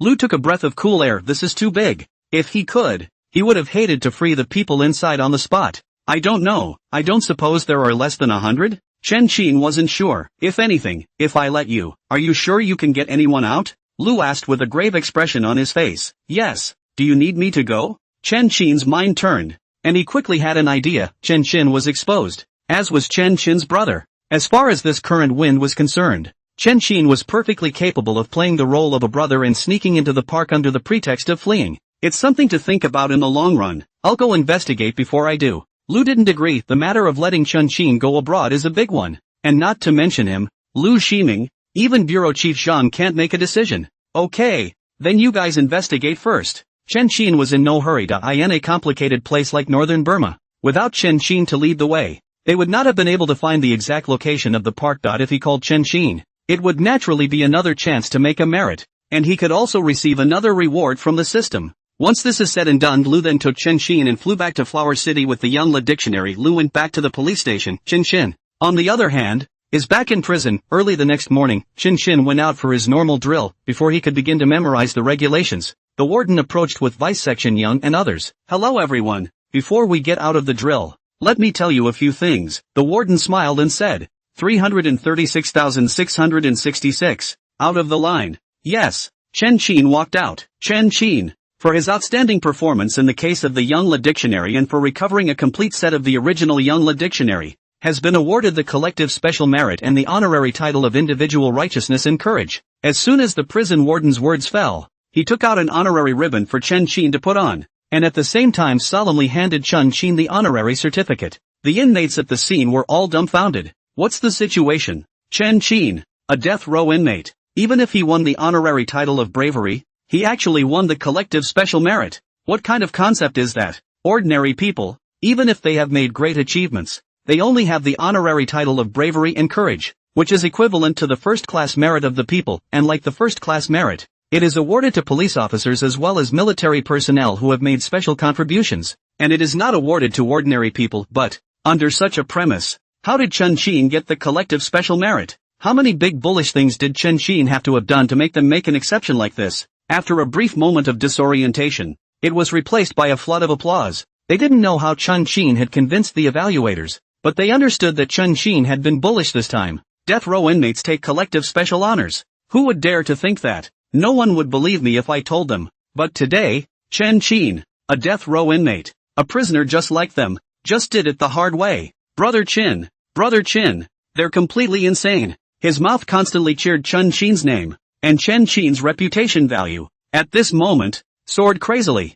The whole thing went on for a full minute, and at the direction of the warden, everyone finally quieted down. Second thing, in view of 336,660 SAX's excellent performance, it has been decided that the death sentence should be commuted to 20 years in prison. When the warden said this, the room roared once again. The direct commutation from a death sentence to a 20-year life sentence skips right over a life sentence. Just ask who else. It's too strong. Relying on his own strength, he hardened the death penalty and commuted it to a term of imprisonment. This is God. At this very moment, the expressions of the prisoners as they looked at Chen Qin completely changed. The worshipful eyes had taken on a hint of devotion, as if they were looking at their faith, at their God. Third, in the future, Chen Qin will be moved to an independent dormitory with special food offerings, while not having to undergo labor reform. The warden drops another bombshell. The inmates on the floor were numb from listening. Separate bedrooms, food specials, exemption from reform through labor. These three together. Is Chen Qin still serving his sentence?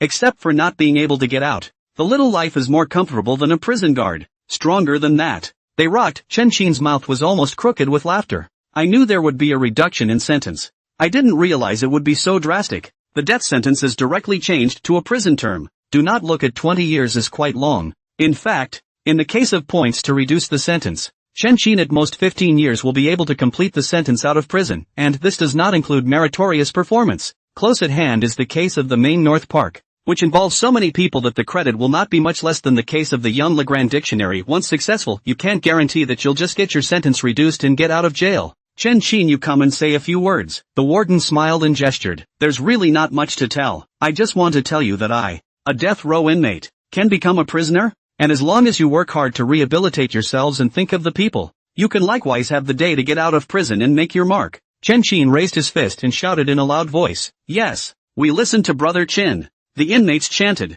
each as if they had been beaten. With this speech, and the Chen Qin's merit stimulation, the whole day, the prisoners, no matter what they do, wailed, passion pull full. 4 days later, Lu is here. After 2 days of investigation, they did discover the Blue Eagles campus, and the specifics of what it learned were even more tragic than what Chen Qin had described. Every extra day they waited, the people inside would be tortured for one more day, and one more fresh life would have to leave. For this matter, Lu Jiming and the others studied for 2 full days, and under various requests for instructions, they finally decided that it was better for Chen Qin to help and travel to the north of Burma to rescue their compatriots. They believed that in this complicated situation, only Chen Qin's strength and brains could lead everyone to escape from the park. The other side. A county in the Central Plains. A rented house. Chen Qin hijacked a family of 3. Looking at the crowd outside the continuous search, angry lungs are about to explode. Chen Qin couldn't figure out how Chen Qin, who was obviously a death row inmate, could have such a strong appeal.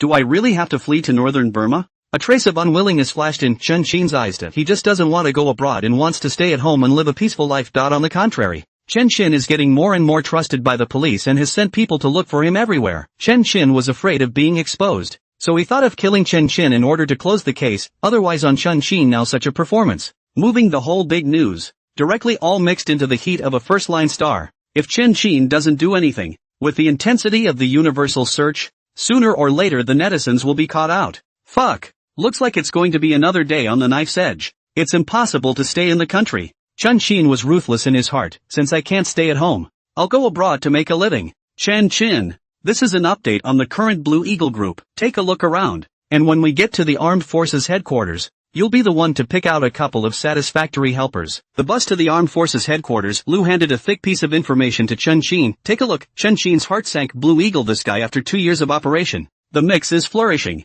Just the headquarters of the group of employees. There are 400 or 500 people. That means, inside the headquarters, Blue Eagle has at least 300 hitmen. Given the fact that Chen Qin is wanted nationwide, Chen Qin would only bring 2 helpers at most if he wanted to impersonate him. 2 against 300. And to free the compatriots inside. What a hard fight. Chen Qin's eyes flashed. Even though he was strong, he was a bit uncertain for a moment. The opponent's strength far exceeded Chen Qin's imagination. And that was in a foreign country. No matter what happened, The police could not give Chun Xin help. Everything had to rely on Chen Xin himself. Across the board, this mission is hellishly difficult. It's hard. If you don't want to go, we won't force you. Lu returned. Can the sentence be reduced? Chen Xin asked the question he wanted to ask the most. Of course. It's been stated that if you free the people, the more people that come back, the more the sentence will be reduced. Lu nodded. It's not just an incentive. It's the key to stabilizing Chen Xin. They want to give Chen Xin hope that he will be released after his sentence.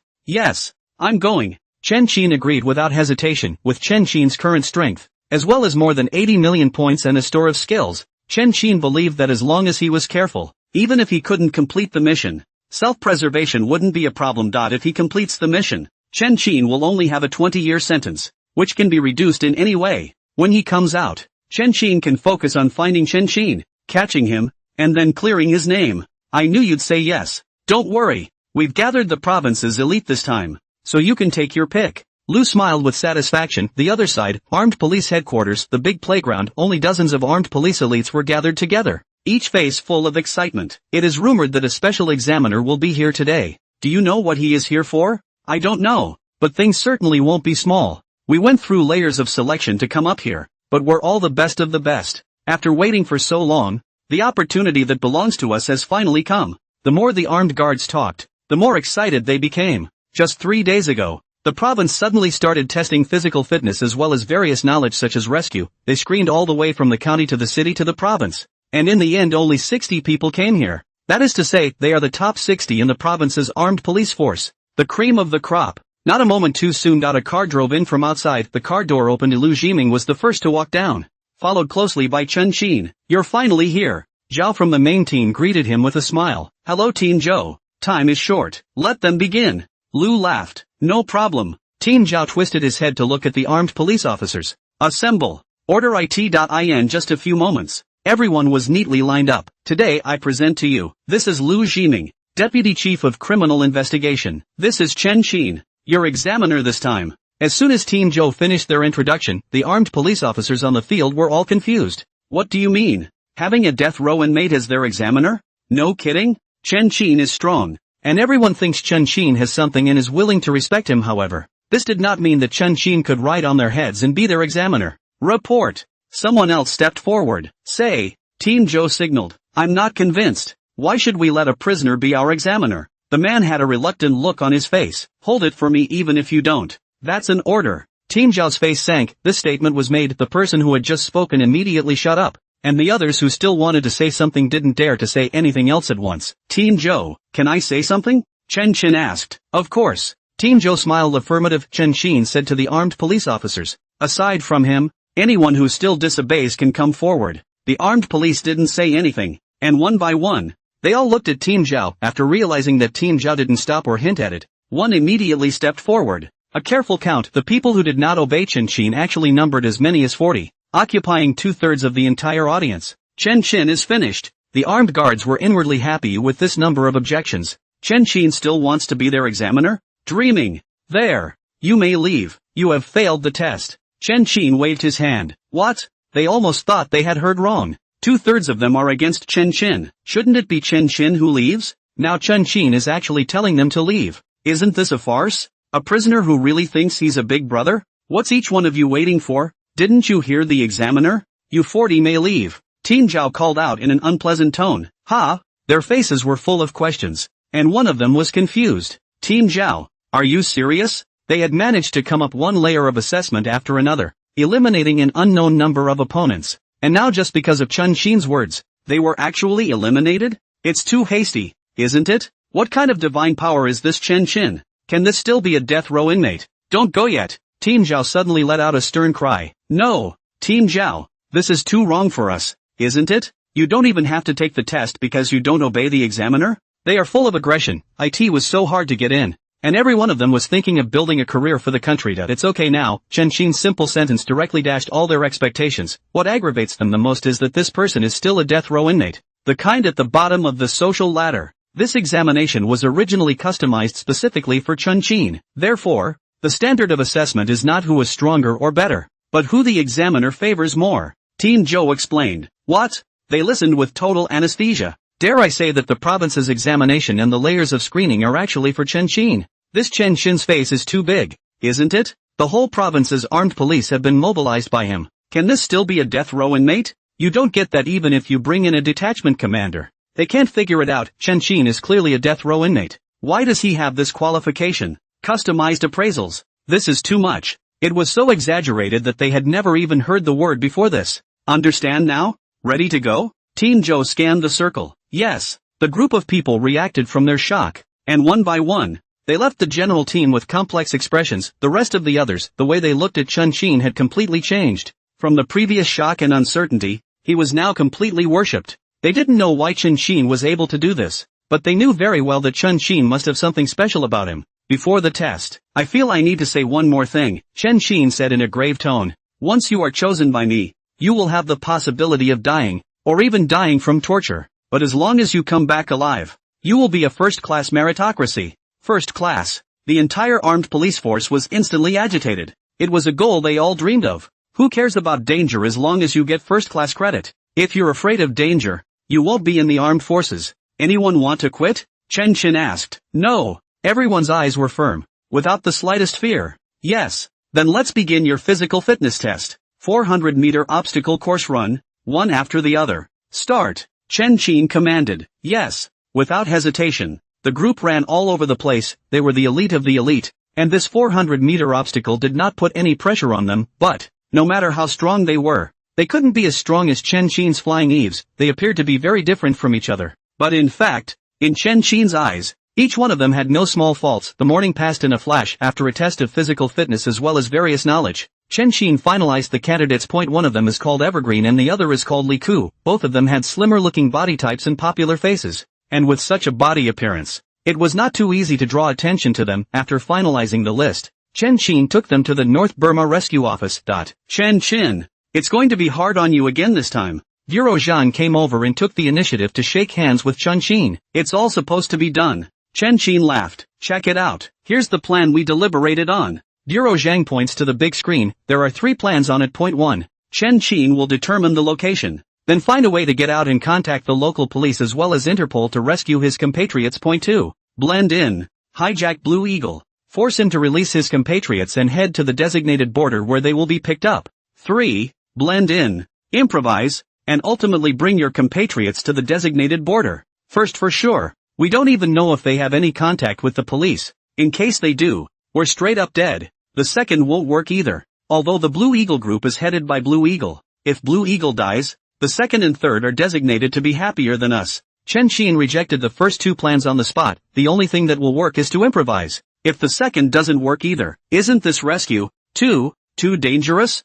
Bureau Zhang began to hesitate. Chen Shin is talented. With Chen Shin, there is almost no case that can't be solved. Letting Chen Shin take this kind of risk. Bureau Zhang didn't know for a moment whether he should or not. In case Chen Shin dies, it's a big loss this time. It is done. Hard as hell. Chen Shin's mouth said. And his person had already looked at the system panel. Just now the system finally releases the task. Mission triggered. The North of Main rescue case. Arrest or kill the ringleader. Not done. Rescue compatriots. 0 upon inspection. The mission coefficient is SSS. Completion will have a probability of obtaining SSS rewards. SSS rewards. Chen Shin was ecstatic in his heart. SS level rewards are already such heavenly rewards as the holy body of 10,000 poisons. What kind of heavenly rewards would the SSS level rewards have to be? As soon as this mission is completed, the sentence is reduced, the rewards are handed out, and you take off straight away. Evergreen. Li Ku. What are your opinions? This time it will be a 1 in 9 chance, and there is a high probability that you won't be able to come back.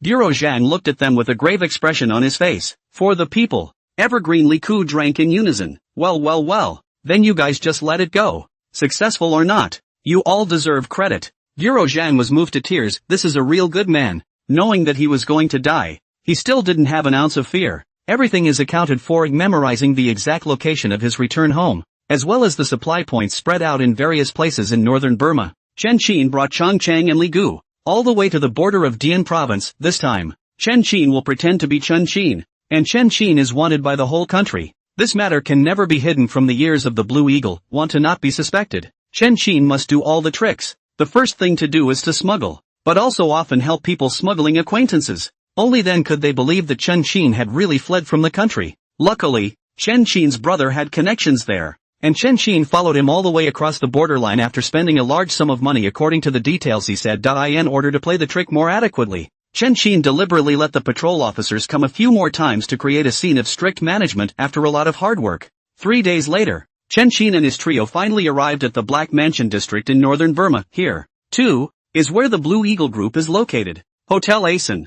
This is it. Chen Xin led the two inside, found the waiter and asked, "Is Shan Long here? You know Lun?" The waiter looked at Chen Xin with some caution. "Recognize. You tell him, his big brother is here." Chen Xin returned. Dragon's big brother. The waiter was shocked and couldn't help but look at Chang Chang and Li Gu behind Chen Xin. Evergreen Li Ku didn't say anything. His eyes glared fiercely, and the ferocity of participating in missions and experiencing killings all the time instantly burst out like a knife. "I'll immediately go inform Brother Lun." The waiter was flustered by the glare and immediately ran to the front desk, instantly calling Shan Long. 20 minutes later, a man rushed in with 4 or 5 men. Just a glance, a smile appeared on Chen Xin's sinister face. "Shan Long, out of the blue. Shin, after 2 years of goodbye, I finally want to see you again. My brother misses you so much." Shan Long was overjoyed and immediately ran over to hug Chen Xin. While he was hugging, those hands intentionally or unintentionally touched towards Chen Xin's waist, and when he touched the firearm, Shan Long was shocked and hastily shrunk back. "What?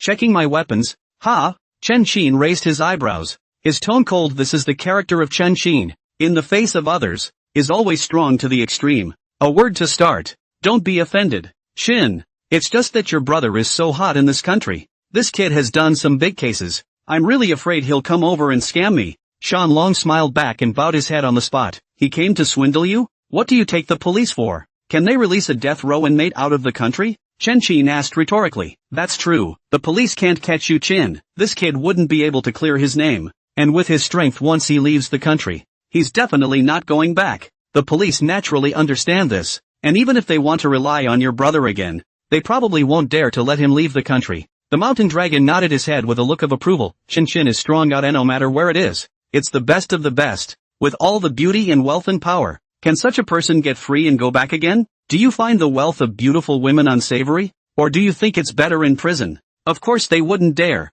And, haven't you heard that he's being hunted by me? If he really dares to come out, I'll make sure he doesn't see the sun tomorrow. Chen Xin was secretly happy in his heart, wanting them to think so. Of course I heard. Or else you'll always be my big brother. Chin, too fierce. With so many policemen guarding the area, you really dare to make a move. Brother Chin. Shan Long's face was excited and adored from the bottom of his heart. This is a sight not to mention domestic, even here in a foreign country. Shan Long wouldn't dare to do it against the police. Don't mention it. It's not being thrown out? How's Blue Eagle? Is he still reliable as a person? Chen Xin asked somewhat helplessly. Of course it's dependable. Eagle has been wanting you to come over for a long time. The VP position has been saved for you. Shan Long laughed and patted Chen Xin. Let's go, brother Chin. Hungry all the way over here? Let's go to the box and have a good drink. Go! Chen Xin nodded. Step into the box. The wine and food were soon served, with just a light sniff. Under the ultimate assassination skill, Chen Xin's heart sank. The wine and food are poisonous. It's ecstasy. What does this mountain dragon guy want? Chen Xin was secretly shocked in his heart. Those who could follow their own brother. There really wasn't a single oil lamp. Talking about good brotherhood. A mouthful of welcome. But behind his back, he's drugging the place. The question is, the mountain dragons are harming themselves in the end, or simply want to search yourself to determine your true identity? Is this his order? Or Blue Eagle's? Chen Xin didn't know. But no matter what the reason was, it was impossible for Chen Xin to be controlled by the mountain dragon. The mind is made up. Chen Xin suddenly pulled out his gun and aimed at Shan Long. Evergreen Li Ku reacted quickly. And the moment Chen Xin moved, they similarly pulled out their guns and aimed them directly at the others in the box. Chin, what does that mean? Is there some kind of misunderstanding? The mountain dragon pretended to be puzzled. Misunderstanding? I don't have any misunderstandings about you. Tie them all up. Chen Xin commanded in a cold tone. Yes. Evergreen Li Ku responded. One person controlled the situation, and one person pulled out nylon ties from his backpack and tied up everyone at the scene. Evergreen, you stand guard outside and don't let anyone in. Chen Xin commanded again. Yes. Evergreen came to the door in silence. Do it all. Only then did Chen Xin refocus his gaze on the mountain dragon. In a cold tone, he said, Shan Long, after not seeing you for 2 years, your kid's guts are getting bigger and bigger. Even I dare to harm you, right? Chin really misunderstood. I didn't do anything. The mountain dragon had a resigned look on his face. At the same time, he swept a glance at the Evergreen Li Ku duo with dark astonishment. The two of them had just moved cleanly, and they were not unusual characters at first glance. How dare you call it a misunderstanding now? What's with this plate of beef? And what's with this open bottle of wine of yours? Chen Qin took a step forward and aimed his gun directly at Shanlong's head. Brother Qin has good eyesight. You know I poisoned it without even tasting it? The mountain dragon was secretly horrified. How does this look? After 2 years of not seeing each other, Chen Qin has become stronger. So, aren't you supposed to give me an explanation? Chen Qin's tone was cold, and he looked like he was going to shoot at the drop of a hat. Qin, don't mind. As you know, the word is spreading like wildfire in the country between you two brothers. I couldn't tell for a moment whether you were an older or younger brother, and that was the only thing I could do, intending to get you under control first. Shanlong was scared and hurried to explain that he knew very well that Chen Qin was a fearless master who would really shoot straight. Yes? There's no blue eagle in there? Chen Qin coldly asked. No. Eagle doesn't know you're here yet. The mountain dragon returned. Unlock the phone. Give him a call. Chen Qin fished out a cell phone from the mountain dragon. Shanlong did not dare to refuse, and immediately unlocked his cell phone and dialed Blue Eagle's number. Brother Eagle. I'm Mountain Dragon. What is it? Qin is here. What? Brother Qin? He's here with you? Hearing Blue Eagle's surprise, Chen Qin understood that Blue Eagle really didn't know he was here, so he smiled and said, Brother Eagle, long time no see. It's really you. After hearing you were wanted nationwide, I guessed you were coming over, Blue Eagle said with some surprise. No way, isn't it all forced? Eagle won't mind me now that he has a big family, will he? Chen Qin asked with a smile. How is that possible? A character as powerful as you. Brother Qin, I've long wanted to drag you over here. Tisk. Using your own brother to take the blame. Assassinating your own brother in a police encirclement. You're really good at that. Brother Qin, Blue Eagle exclaimed. I'm just all about tricks. On the contrary, it's you, Brother Eagle. I haven't seen you for 2 years, and you've already made the biggest conglomerate in northern Maine. Chen Qin complimented. And thanks to you, if it wasn't for the good foundation you laid back then, I wouldn't be here today. Blue Eagle laughed and added, without further ado, where are you? I'll come over to look for you in person. At the Asin Hotel. Chen Qin returned. Wait. I'll be right there. Blue Eagle hung up. Li Ku. You go out and find a sniper spot. Chen Qin signaled. Li Gu answered and immediately walked out. Not a moment too soon. A red dot then appeared on Chen Qin's face. It's a laser from a laser scope. And being targeted by a red dot means being shot at any moment. Get Li Gu's okay, only then did Chen Qin put his heart down. Don't look at the way Blue Eagle and Chen Qin are giving each other a bunch of compliments here and seem to be on good terms. Actually the two of them are nothing more than commercial blowhards. When it was time to strike, Blue Eagle would never hesitate. Qin, where did you find this guy? The strength is too strong. The mountain dragon was a bit shocked just now. As soon as the lasers came in, he began to look out. After looking for half a day, Shanlong Hardy didn't see any trace of Li Ku. However, in 2 minutes' time, Li Gu actually found a perfect sniping spot in an unfamiliar place. So much for the special forces. Ha! Chen Qin didn't bother with him and stood by the window silently looking outside. Half an hour later. A number of dirty SUVs drove by. The car door opened. One man rushed out, quickly scattering in all directions. It was only when everyone had done their guard work that the bully SUV in the center finally walked down. A middle-aged man in his 40s. The man was dressed in casual clothes and looked amiable, like an uncle next door. And he, then, is the chairman of the Blue Eagle Group? Blue Eagle. As soon as he appeared, the people who were eating in the restaurant were all trembling with fear and were silenced. Don't be afraid, everyone. Keep eating. I'm buying today's bill. Blue Eagle smiled and calmed the diners. Thanks, boss. The diners barely managed to smile. Everyone in the room knew that this was a demon.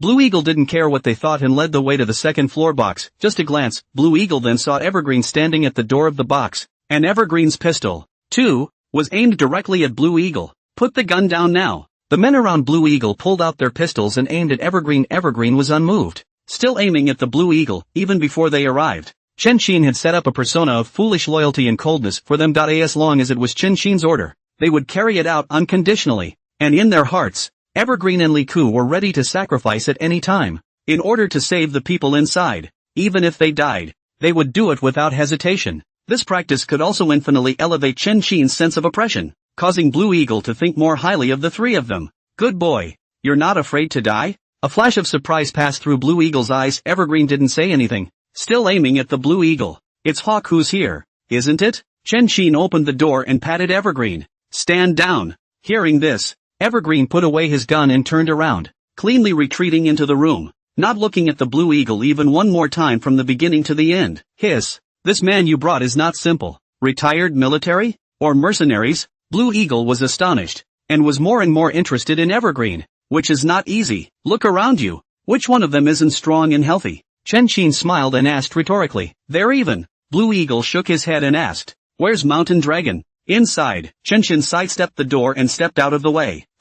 What's going on? Blue Eagle's face changed as soon as he saw the bound Mountain Dragon and the others, the followers behind him. Without hesitation, raised their guns. Nobody move, or I'll shoot him. Before Chen Qin could make a move, Evergreen was the first to draw his gun and aim at the Blue Eagle on the spot. The moment, the atmosphere instantly turned subtle. Brother Chin is really good at this. Only just got here, and with just 2 men. They tied up all 6 or 7 of my men. Blue Eagle was a little alarmed. Shanlong is not an ordinary character. It's a ruthless character as usual. Even if Shanlong used to be Chen Qin's little brother, there was no way he would be without any defense, but on the contrary, Shanlong was tied up by Chen Qin. The room didn't even show a trace of a fight. This matter, not to mention Blue Eagle's shock. Mountain Dragon was equally helpless. Chen Qin struck without warning, and Changqing and Li Ku were surprisingly fast, so Shanlong couldn't react at all. It's not that I want to tie it. It's the Mountain Dragon that's going to charm me if I don't make a move. Chen Qin explained. So it is. Blue Eagle came to a realization,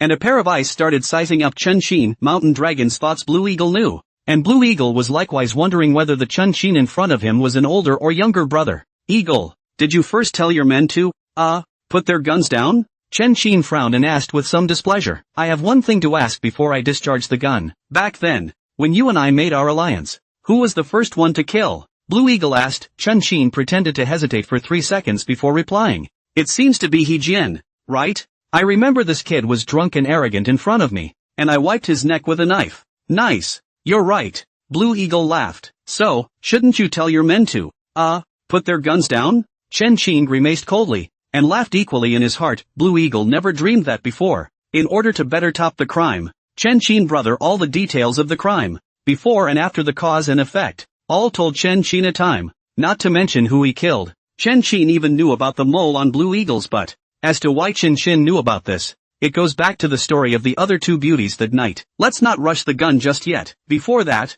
I need to search you first. As you know, the police have been hitting it off with your brother lately, and I'm not really 100% sure of your identity. Blue Eagle remained alert. I'm not in the habit of letting people search me. Chen Qin's eyes glazed over. I know you don't want to be searched, but this is the time and the place. And how am I supposed to trust you if you don't give me a search? Blue Eagle looked at Chen Qin's attitude, and in his heart, he had gradually believed in Chen Qin's identity. This is how Chen Qin's character is like, terribly strong and cool-headed. No matter what, you search. Chen Qin hesitated for half a day and eventually gestured somewhat helplessly. That's right. We are all seeking wealth, and we can only win together if we work together in good faith. Blue Eagle smiled and waved a hand. 2 men walked out and opened the backpacks of the 2 Chen Qins. A glance over, their faces changed wildly. Brother Eagle, it's full of weapons. What's all the fuss about weapons? Blue Eagle blankly glanced at them without any good reason and walked over to take a look. And the whole thing was dumbfounded, only to see that inside the backpack, there were all kinds of gun accessories,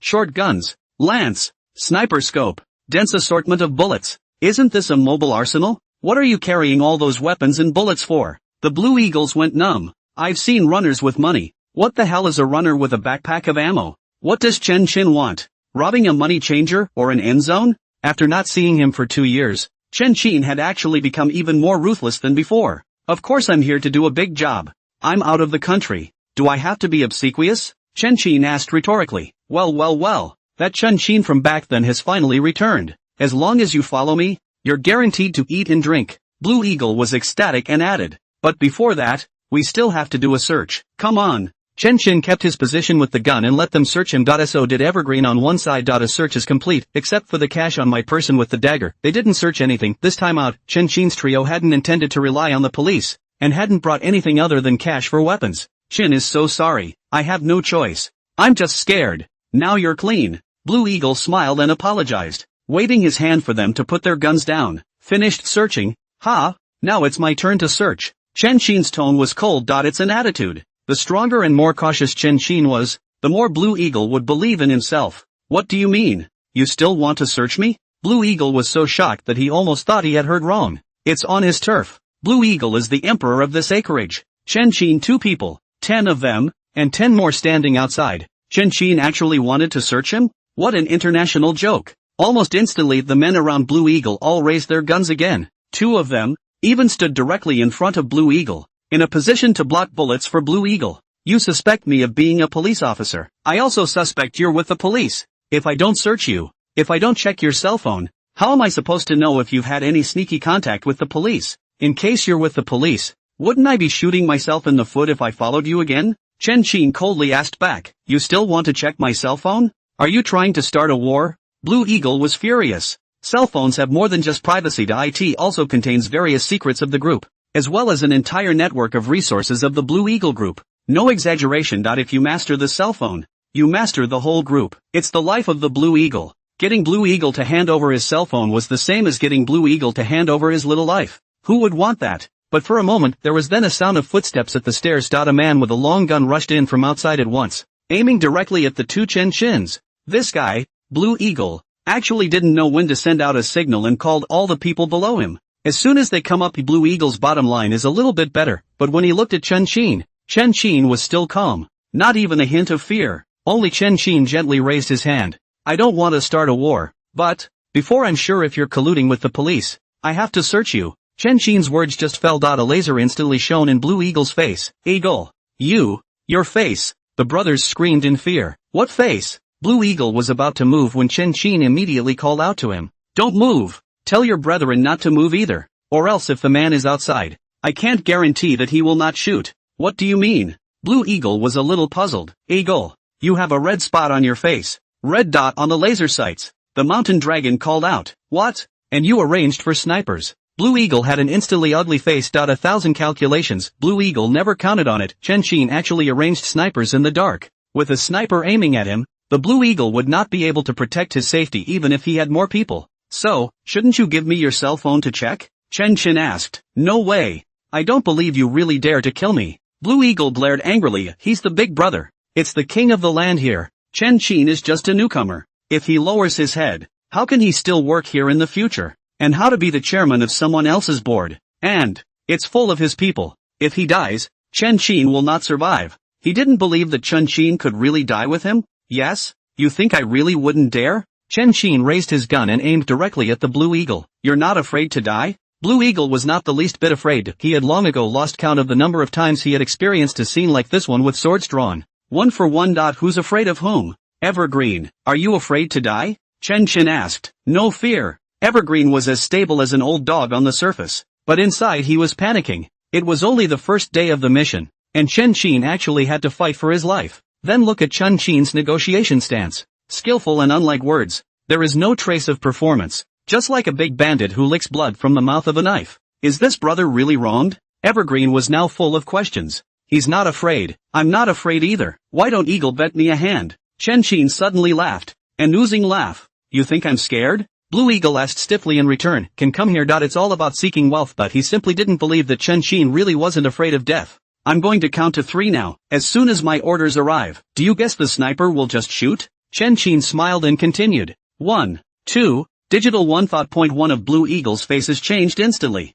A trace of sweat couldn't help but begin to emerge from his forehead. Blue Eagle knew that Chen Qin was gambling and was trying to scare him. In the past, the Blue Eagle would certainly have been with Chen Qin hard steel. But now, Blue Eagle is worth more than $1 billion, has a huge family business, has a bright future. How can he just go to fight with Chen Qin? Wait, I'll check you out. Blue Eagle couldn't sit still. This life that he can't afford to fight. That's right, you said it. We are all seeking wealth, and we can only win together if we work together in good faith. Chen Qin smiled and extended his hand. Here. Depressed, Blue Eagle unlocked his phone the moment he was considered to be completely suppressed by Chen Qin. The surrounding brethren, one by one, all looked at Chen Qin in horror. Blue Eagle is the king of the soil in northern Maine. In this acre of land, no matter if it is white or black or gray, it is an individual who has to give the Blue Eagle 3 points of face. But today, Chen Qin, the newcomer, actually forced Blue Eagle to bow down. This is something they couldn't even think about before.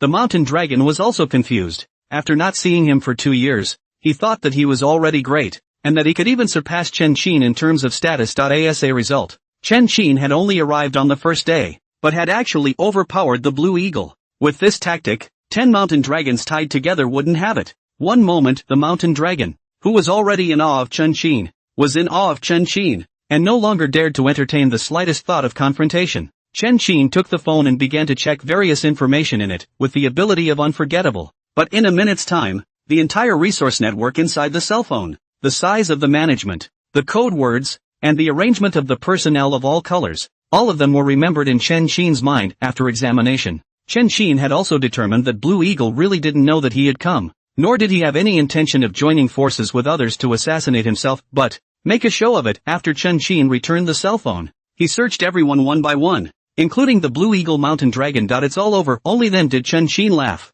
It seems I've come to the right place this time. You're innocent as well. We can work together. Have fun working together. The corners of Blue Eagle's mouth twitched, and even though there were 1,000 grievances in his heart, the surface still revealed a smile. Hungry. Evergreen, you go and untie the mountain dragons. Tell him to go prepare a table and come over. Chen Qin waved his hand. Evergreen would understand and quickly untied Shanlong and the others one by one. The mountain dragon who got free didn't hesitate and immediately went out to make arrangements of this meal. Shanlong did not dare to mess up again, and honestly prepared a table of food. Chin, should we call the Sniper brothers down for dinner too? Blue Eagle asked a little uncomfortably. It's okay. Let's not worry about him. We eat ours. Chen Qin returned. Blue Eagle was speechless. Chen Qin, of course, didn't have to care. It's not like he, Chen Qin, was the one the gun was aimed at. The thought of a gun aimed out the window was so uncomfortable that even the best meal didn't smell good. Eagle, what about cooperation? Chen Qin asked. Cooperation is simple. As long as you take care of one thing for me, I will be able to place you as the vice president of the group, with a salary of $1 million a month. Blue Eagle pulled a picture out of his pocket. On it was a middle-aged man with a thin body and slim face. His name is Valen. It's my counterpart, a local. If you take him out, I'll give you $5 million on the spot. Blue Eagle continued. No problem. Chen Qin agreed without thinking. Ha! The Blue Eagles went numb. So easily agreed? You didn't even bother to ask? How confident is that? Know who he is. I need to warn you, he's my strongest rival, traveling every day with dozens of bodyguards in plain sight. Blue Eagle reminded. Just pay. I'll do it for you. Chen Qin smiled, not caring. As long as you get it done, I'll immediately call in the money and promote you to vice president of the group. Blue Eagle assured. It's a deal. Chen Qin stood up. Evergreen, have you eaten enough? It's time to work. Evergreen nodded, put on his backpack, and followed Chen Qin, then walked out until the dual leaves. Blue Eagle then let out a dark breath. Chen Qin's oppression was too strong. Staying by Chen Qin's side, even Blue Eagle, a big brother who was used to seeing storms, had the illusion that his life was not guaranteed at any time. Eagle, this Chin doesn't ask anything and just goes to work? Did he do it him? Shanlong was looking dumbfounded on the side. Chen Qin again strong. Life is not familiar with the place. Even the specific identity of Walloon, travel time and so on, all do not know. This is how to work? Isn't he afraid that he'll be killed by someone hiding in the shadows before the job is done? No good. Haven't seen you in 2 years. This guy is getting sicker and sicker. Blue Eagle shook his head, and in his heart, he was becoming more and more fearful of Chen Qin. But the stronger Chen Qin was, the more it would help him. Blue Eagle. As long as Chen Qin killed Valen, it would prove that Chen Qin was not an undercover agent and was the real Chen Qin. Because, even if you are an undercover police officer, you can't just kill anyone in a foreign country just the same. Once you kill someone, you are bound to be sanctioned when you return home. This was the test that Blue Eagle gave Chen Qin. Outside, after moving away from the Asin Hotel, Evergreen couldn't help but ask, Chen Qin, you don't really want to run, do you? How dare you take on an assassination mission? Have you forgotten what our status is? Evergreen was truly convinced. They're cops. It's justice personified. Now, Chen Qin was actually going to lead them to Karma Man. Wasn't that hilarious? It's a pitch. Without killing someone, do you think Blue Eagle will trust us completely? How can we rescue our countrymen without being trusted? Chen Qin asked rhetorically. Of course I know this, but, this is someone we have to kill? Evergreen was hesitant. It is true that Valen is evil, but he is, after all, a native, and the laws of the country have no effect on him. Evergreen likewise has no enforcement authority. Must kill. I know it's not good for you guys to make a move, so leave this one to me. Just wait here for me. I'll be back when I'm done, and when you ask about it afterward, just put all the blame on me. Chen Qin had a disinterested look on his face. Where are the rules when you're undercover? Chen Qin didn't believe that after he had rescued his compatriots, he would still be able to add another sentence to his own sentence because of an unforgivable swindler. Wouldn't he? Let me wait here for you? Evergreen's heart sank. Chen Qin just acted too much like that. From the beginning to the end, it was completely a big tough guy with a knife, and even a character like Blue Eagle was subdued. Now Li Gu is not there, and he has to support him. Evergreen, And then think about the $5 million promised by the Blue Eagle, and the annual salary of $10 million. With this chain of information linked together, Evergreen suddenly had a very bad feeling. This Chen Xin guy can't be trying to run away. Valen, you're not afraid I'll run, are you? Chen Xin was numb. How can you not trust your own at this point? Of course I'm afraid. Domestic jail, $5 million in foreign bonuses and $10 million a year. Evergreen smiled bitterly. The gap is just too big. If he were to replace Evergreen himself, he wouldn't even dare to guarantee that he would be able to endure such a temptation. Not to mention Chen Xin, who is on death row. Can a death row inmate really have such a realization? What happened to $10 million a year? With my strength, I really don't see that. Chen Xin scoffed. With the various skills on Chen Xin, once he was free, he could make hundreds of millions or even billions at any time. Now that we are about to regain our freedom, and we can have wealth in our hands at home, who would want to be in such a shithole? And the fact that Chen Xin's system is tied to the police predisposes Chen Xin to deal with the police, compared to the rewards of the system. Wealth and whatnot didn't matter at once. Briefly, even if there was a great opportunity,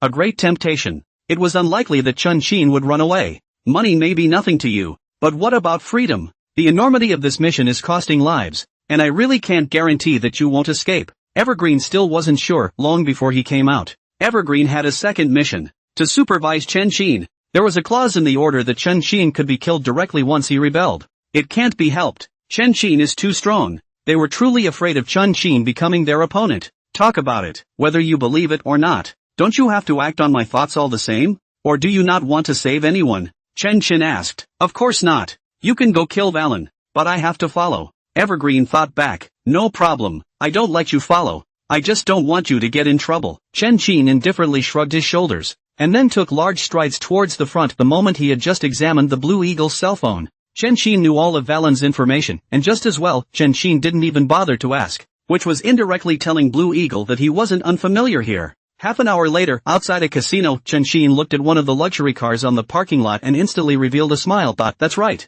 Exactly the same information as the cell phone check. At this point in time, Valen is at the casino. Go! Get in there and find him. Chen Xin walked in. Evergreen was watching from the side. Chen Xin didn't ask anyone and knew that Valen was here? Wait to go inside. Evergreen froze on the spot. Valen is actually really in there. How did Chen Xin do it? No matter how sharp your nose is, you can't smell the stench of Valen from this far away. Can you? Look again at the site environment. Baran was seen playing at the main table, surrounded by 24 armed bodyguards. They were all strong and sturdy with fierce eyes. Not unusual characters at first glance. And that's just the security force in the open. There's no telling how many people are hidden behind the scenes. To strike in a place like this, even if one were to win, there was absolutely no possibility of escaping by half. Sorry, please deposit everything but your money in the storage locker. A security guard smiled and walked over. No problem. Chen Xin didn't care and put all the 2 backpacks into the locker. After doing so, Chen Xin changed his chips and glanced at the system store. Top 1000 technique skill, summary of all types of 1000 techniques.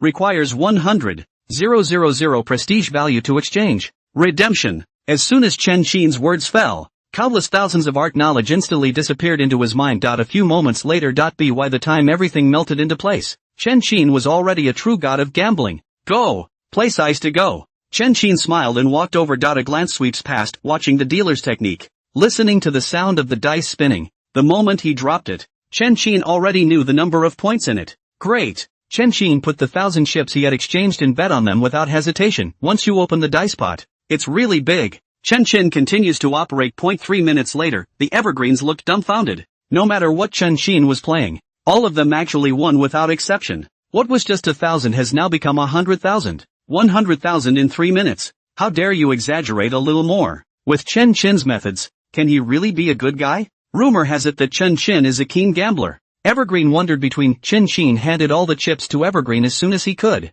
Go change the money, get your backpack back, and wait for me outside behind the fried chicken place. Evergreen whipped his head around. Only Valen, with 4 bodyguards, made his way into the restroom. Evergreen knew that Chen Xin was going to strike in the restroom, so he nodded and walked outside. Chen Xin, on the other hand, trailed along and followed Valen towards the restroom. Stop! Didn't see our chairman in there? The 2 bodyguards on guard at the doorway had cold eyes, staring at Chen Xin. Sorry, I really didn't see it. Chen Xin smiled apologetically, then fiercely struck out, both fists of 1,000 pounds as swift as thunder. Boom boom, 2 punches out before the 2 bodyguards could react. They died on the spot with black eyes. Ultimate fighting skills. ultimate stabbing skill, add another bullseye. With all three in one, Chen Qin was the most terrifying killer. Punching a man's head. Settle the two. Chen Qin reacted quickly, pulling out the daggers that the two of them had on them. The full-level concealed weapon skill triggered, and the two daggers flew out like bullets, instantly inserting themselves into the brains of the two bodyguards inside.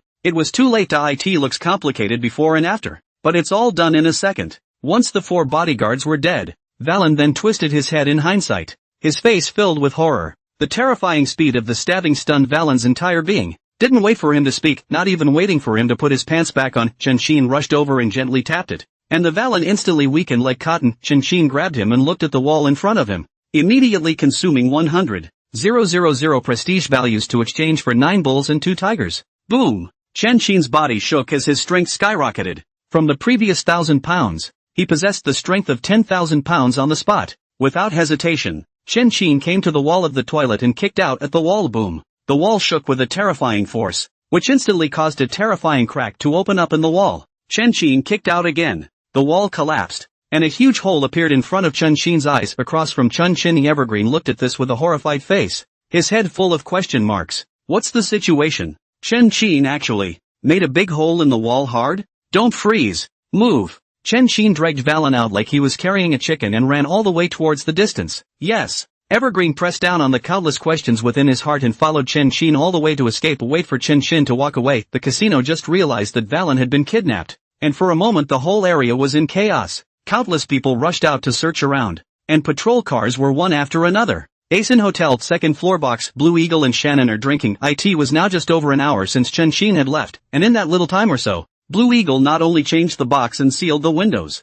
but at the same time called in 30 more men. He hid inside for a long time because he was afraid of a sudden sniper shot from outside. Eagle, Chen Qin is back. The alert bodyguard ran in looking panicked. Just come back. What's all the fuss about? He's probably coming to ask us for news of Valen, isn't he? A hint of sarcasm flashed in Blue Eagle's eyes just now. Chen Qin left in a very sharp and pretentious manner. However, Chen Qin was unfamiliar with the area and was new to the area, so how could he work when he hadn't even figured out who exactly Valen was? The Overlord is strong again. You have to dish it out just as much in front of the groundhog. No, he's got Valen. The bodyguard was on the verge of stuttering in shock. Are you kidding me? It's just over an hour past, and he got Valen? Blue Eagle was the first to disbelieve it. Chen Qin is strong. There is no doubt about that, but even stronger. There has to be a limit, right? Chen Qin but first came to the country. Life is not familiar. Just this more than an hour of time. Chen Qin can find Valen even good. Now. The bodyguard actually said that Chen Qin had tackled Valen,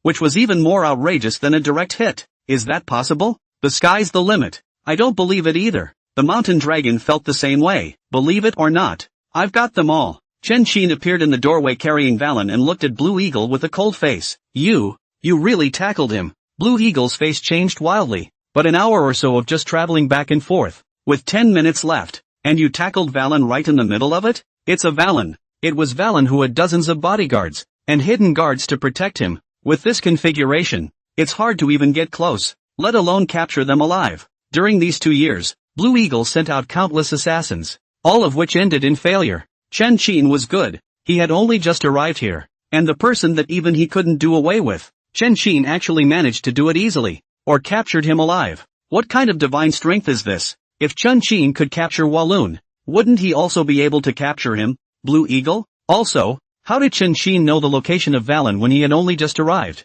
Can't it be that Chen Qin has actually arrived a long time ago? You've got all the intel on this place, too. Blue Eagle didn't know, but the more he thought about it, the more terrifying Blue Eagle felt that Chen Qin was. Even if Chen Qin didn't draw his gun or show any malice now, his back was still in a cold sweat. He's scared. Qin, that's a bit harsh, isn't it? How did you do that? Shan Long was also scared silly on the side. Actually, let alone him, it was even Chongqing, who was by Chen Qin's side, who was in a state of confusion until now. Chen Qin is too strong. With that kind of strength, where can't you become a man of honor? If Chen Qin wanted to move to the Blue Eagle side, he would be able to mix it up to become the emperor of the land in minutes. Once again, Evergreen was unsure about Chen Qin's true thoughts. Where's the money? Chen Qin asked. Money is not a problem. Brother Qin, you've given me a big surprise. You've captured him alive. Better than killing him. I have to give you a raise on this wave. I'll give you $8 million when I get back. Blue Eagle's mouth was about to close with laughter. This Qin is no longer a commercial boast.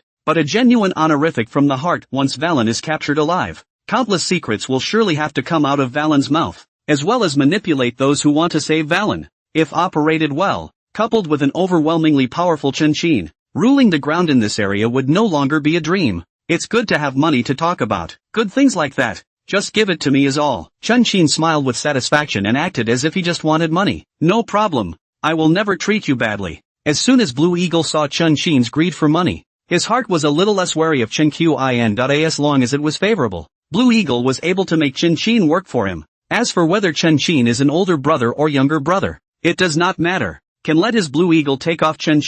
Is good Chen. Blue Eagle also did not believe that he could not buy a death row inmate with millions and millions of dollars out of his pocket, with glory and riches on one side and prison labor on the other. Any man knows what to choose. Don't you dare treat me badly, Chen asked back meaningfully. Of course I wouldn't dare. I'm really afraid of your strength, Brother Chin. Blue Eagle let out an awkward laugh and immediately pulled away from the conversation, pointing at Valen. Someone, wake him up. Shanlong stepped forward at once, and a glass of wine was thrown in Valen's face. Snap. Valen opened his eyes in a daze, and the moment he saw Chen, his entire body instantly woke up and subconsciously had to step back. Blue Eagle and others on the side to see another shock. Just a face to scare into this kind of force. Chen in the end what is doing? It's a Valen. Is the Jianghu status completely no less than his Blue Eagle's existence? Valen was so afraid of Chen that even Blue Eagle's curiosity had changed. Valen! Blue Eagle couldn't look away and woke him up with a sharp cry. Blue Eagle! I can't believe it's you. Valen had a face that was even harder to see.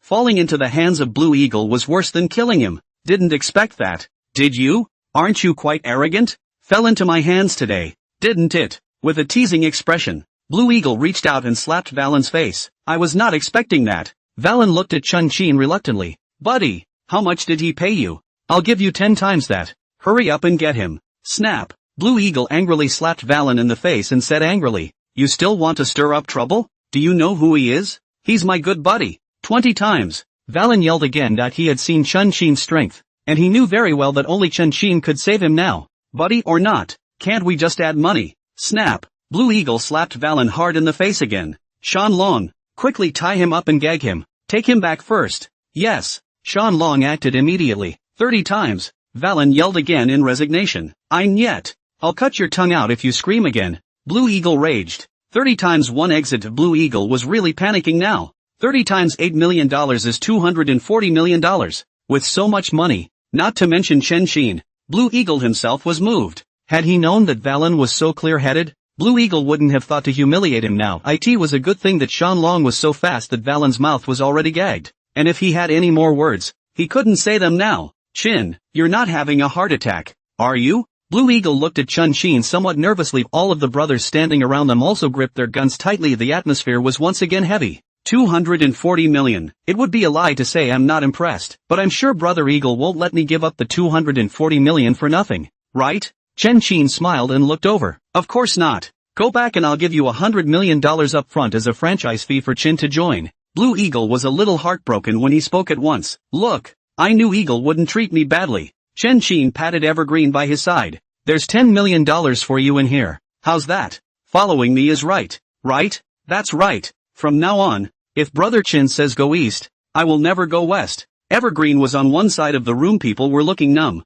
Say 5 million. Turn your head and it's 100 million. With such a large amount of cash in hand, can Chen still turn back to the shore? There. We should go back too. Now that there's probably a big mess on the Valen side, we'll have to shrink our manpower a bit as well to prevent them from staging a sneak attack. With a wave of his hand, Blue Eagle led Chen and the others, all of whom headed downstairs. Come outside. Chen made a beckon and called Li Gu back. Then together they got into the Blue Eagle's car, driving all the way through the forest paths and 7 turns. The group finally came to a park. There are buildings of different sizes in the park, and on the top of the highest building, the 4 big words Blue Eagle Group are hanging. As soon as Blue Eagle returns, the executives of the group, one by one, rushed over. They are divided into 3 factions. The elder brother Blue Eagle, the second brother Poisonous Wolf, and the third brother Asshole. Poison Wolf was the first to speak. Good news, Brother Eagle. Valen is missing. He's not missing. He's kidnapped. Tied up by Chin, to be precise. Blue Eagle smiled and pointed to the man in the black hood behind him. What? Did I hear you right? The Poisonous Wolf and the Hemp Bug were horrified in their hearts. The man they've been fighting for 2 years and couldn't handle was captured alive by Chin? And who is Chin? A character like Eagle needs to be addressed as brother? As their eyes looked over, the mountain dragon had the good sense to remove the hood. Valen's face was completely exposed to everyone at this moment. It's really Valen. This poisonous wolf asshole and the rest of the group were all stunned. Their nemesis, captured alive so easily? Introduce everyone. This is Chun Chin, who captured Valen alive. From now on he'll be a director of our group, as well as a group vice president. Blue Eagle laughed. Poison wolf asshole and the rest of the group froze once again. Director, vice president. These two positions are the ceiling of the Blue Eagle group. The poisonous wolf and the numbnuts are just vice presidents. And Chen Chin, a newcomer, has no right to be a director plus a vice president? You come in here and you ride them like a second brother? Where would they put their second and third brothers' faces? How can we convince the public? One moment, the faces of Poison Wolf asshole and the others all turned ugly. Eagle, it's more or less bad for Chin to be vice president when he's new here and doesn't even understand the business, right? Poison Wolf was not satisfied. It doesn't matter if you're a director. It's a status symbol. At best you get a cut of the money, but the vice president is different. This is a real position of power. Once Chen Chin took the throne, the entire group's pattern, which was divided into three, was going to undergo a sea change. The interests of the poisonous wolves and the hempworms are also bound to be eroded. I think so. Why don't we hold off on this for a while? Hempworm followed the opening. Slow what down? Now that Valen is in our hands and we have Chin to help us, it's our chance to grow stronger. When the whole region is unified. What are these 3 melons and dates? I promise, you will thank me for my decision this time. Blue Eagle dismissed their proposal on the spot. Okay, Brother Eagle, you're the chairman. You call the shots. Poisonous Wolf did not say anything more, seemingly compromising, but in fact, his heart has long held a grudge against Chen Chin. The same goes for the hemp bugs on the other side. They appear to be a group, but each of them has their own agenda once the issue of interest is involved. Not to mention the outsiders such as Chen Chin. Brother Eagle will also kill without fail. There, break it all up. The specifics will come after we finish interrogating Valen. Blue Eagle waved his hand. The group quickly dispersed. One of the poisonous wolves, Sparrow, and Mountain Dragon took Valen down to interrogate him. Blue Eagle then led Chen Chin to the office. Chin, there's a total of $110 million on this card. The password is 777777. Now it's yours. Blue Eagle opened the safe and directly handed the bank card to Chen Chin. Is it black or white? Chen Chin asked. Of course it's white. How dare I give you the black one? We're in it for the long haul. It's a win-win. Blue Eagle said righteousness on the surface, but his heart hurt early. Of course he wanted to give it to black, but he didn't dare. The strength Chen Chin showed today was too top-notch. Valen was so easily caught by Chen Chin. Once Chen Chin was dissatisfied with him, Blue Eagle, hell knows what Chen Chin would do. White is fine. Chen Chin accepted the bank card with satisfaction. Except for the money. I have another gift for you. Blue Eagle pulled out his cell phone and dialed a number. The phone hung up. The office door opened. A beautiful woman with a hot, pretty white body walked towards Chen Chin with a smile. Her name is Zhang Qian, from Lingnan, 20 years old. Hasn't been touched since she was a child so far. Well, are you satisfied with the gift? As Blue Eagle's mouth spoke, Zhang Qian's entire body had already affixed itself to Chen Chin's body. Not bad. Chen Chin looked at this face, this figure, and couldn't help but have a hint of evil thoughts in his heart. It can be just right. Zhang Qian, you take Brother Chin back to his room. Remember, serve Brother Chin well. Blue Eagle laughed. Zhang Qian was the secret weapon he had been cultivating to deal with people like Chen Chin. There's money in women. Blue Eagle just couldn't believe that Chen Chin could not fall. Don't worry, Brother Eagle. I will definitely serve Brother Chin well. Zhang Qian's body was soft and her hands had begun to move about. Get out and talk. Chen Chin was a bit overwhelmed and brought Zhang Qian outside. Just out. Chen Chin pushed Zhang Qian away and said in a cold tone, first take me to familiarize myself with the environment. How about, shall we go to our room first? Zhang Qian straightened up. I don't want to repeat myself a second time. Chen Chin's eyes went cold. Yes. Zhang Qian was too scared to say more and immediately walked ahead. Watch your back. Chen Chin sighed lightly. Women are good women. But unfortunately this woman is a Blue Eagle. He said that he was serving. But in reality, he was an undercover agent beside Chen Chin. Chen Chin had to have enough personal space if he wanted to free the people in here. That is to say, this woman Chen Chin can touch, but absolutely cannot give her a good face. To treat her as a toy like, want to use, do not want to use on the side. All the way over looking at the scene in a building, Chen Chin's face became increasingly gloomy. There really is a lot of fellowship here. They were all doe-eyed and all doing all sorts of scamming things like sending messages and making phone calls. Many of them still bore the marks of various beatings to eye in the basement. There was an even darker side that Chen Chin was shocked to see. They have to be gotten out as soon as possible. Chen Chin's heart sank. By the looks of it, someone has to die here every day. The longer it drags on, the more people will only die. After strolling through the entire group, Chen Qin arrived at his own suite under the leadership of Zhang Qian. Evergreen, as well as Li Ku, was in a single room on the first floor. Go! Get Evergreen and Li Ku up here for me, Chen Qin called out. Yes. Zhang Qian twisted her body and disappeared from Chen Qin's sight step by step. As soon as she left, Chen Qin immediately began to search the room. 5 minutes later, Chen Qin really did find a wiretap. Good boy. Sure enough, you don't fully trust me. Chen Qin didn't hesitate and directly smashed all the bugs. With the strength that Chen Qin had displayed, it was completely normal to find out about these bugs, and smashing them was also a normal operation. Really keeping them would be suspicious of the Blue Eagles instead. Soon as Zhang Qian walked up with Evergreen Li Gu. Zhang Qian, you go out. Shut the door. Chen Qin waved his hand. I'll meet you at the door. Zhang Qian swept a glance at the bug on the table and closed the door wisely. Chen Qin turned his head to Evergreen Li Gu and asked, What's wrong? Such an ugly face? There's no bugs, right? Evergreen asked. No.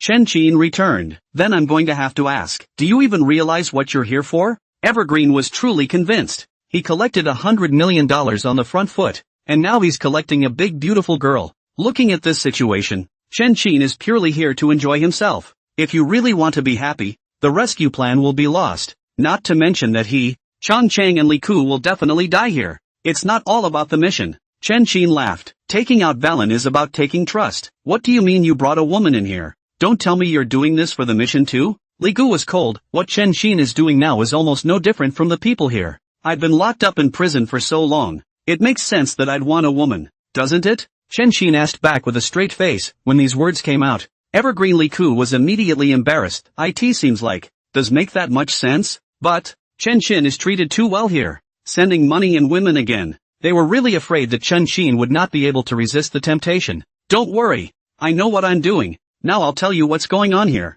and what my plan is. As soon as Chen Qin said this, the faces of the Changqing Li Gu duo finally got a little better, while the two Chen Qins were talking about things. Other side, domestic border of Yunnan province. Well, my good brother, you're so addicted to playing me. Since you've gone to northern Burma, it's a good time to take advantage of the Blue Eagle's hand and kill you. Chen Qin heard about this and his face was gloomy to the extreme. Blue Eagle Group, Chen Qin's room. After listening to Chen Qin's explanation, Evergreen Li Gu was trembling with anger. 300. There are actually a full 300 of our fellow citizens trapped here, and every day that passes, 1 to 3 people are bound to die or be seriously injured. Every day that passes, a new one is caught here. Whatever, even if I give up this old life of mine, I must save them. Evergreen clenched his fists in anger. Right, me too. Li Gu nodded along. They've suffered too much here. Too many people died. Too. Isn't this a human purgatory compared to home? I want to save them too. The question is, how are we going to save it? Chen Qin asked. This statement was made. Evergreen and Li Ku were both silent. Saving lives is easy to say, but so hard to do in practice. According to what Chen Qin had just explained, the entire Blue Eagle Group, in addition to the 300 compatriots, had a full 200 more employees. All of these employees, without exception, are Blue Eagles. They guarded various parts of the group, again with tower posts as well as various surveillance equipment such as monitors. With such a tight defense, it was almost impossible to bring 300 people out quietly, and under Chen Qin's investigation, it was learned that the locals, as well as the other parks, externally wore the same pants. Whenever they find someone escaping, they will strike directly, treating these escaped people as commodities to be exchanged for money. That is to say, Chen Qin is going to take people on the run, not just to do battle with the Blue Eagle Group, but with the entire region. Chen Qin was only 3 people if he was any stronger, and it was simply unrealistic to fight against the entire region. Come to think of it, it's simply impossible to do it the conventional way. Li Ku was filled with bitterness. They now finally understood why few people on the northern side of Burma could escape with this full complement of enemies.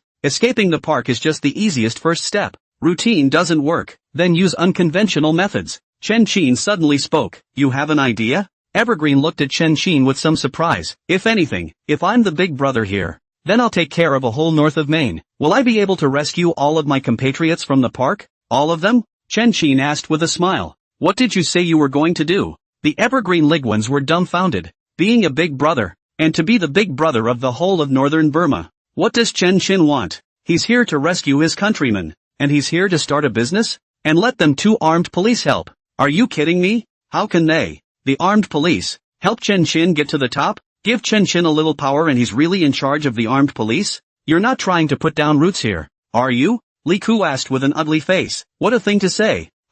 A Chinese, can put down roots in this shithole? I'm really on a mission. Chen Qin was speechless once again. Misunderstood. Yes? So you're the king of the land here, and you can go back and serve your sentence? Evergreen was skeptical. Northern Maine is a little behind. But what's in the country is just as much here. Who would want to go back to their country to serve their sentence when they can hang out here and become the emperor of the land? Or of the whole region? Of course I can. There aren't many people in the country who can compare to the feats I've accomplished in this time. Are there? My awareness is by no means less than yours, Chen Qin assured. This, Evergreen Ligu was silent. Chen Qin's words do have some truth to them, but, can a prisoner, who has become the emperor of the land here, sitting on endless wealth and power, really return to his country to serve his sentence? This matter, not to mention Chen Qin, even if it was Chang Qin Ligu and the two of them, they did not dare to guarantee that they would be able to endure such a temptation. What they may not be able to do, Chen Qin can? If you don't use my method, what other methods do you have?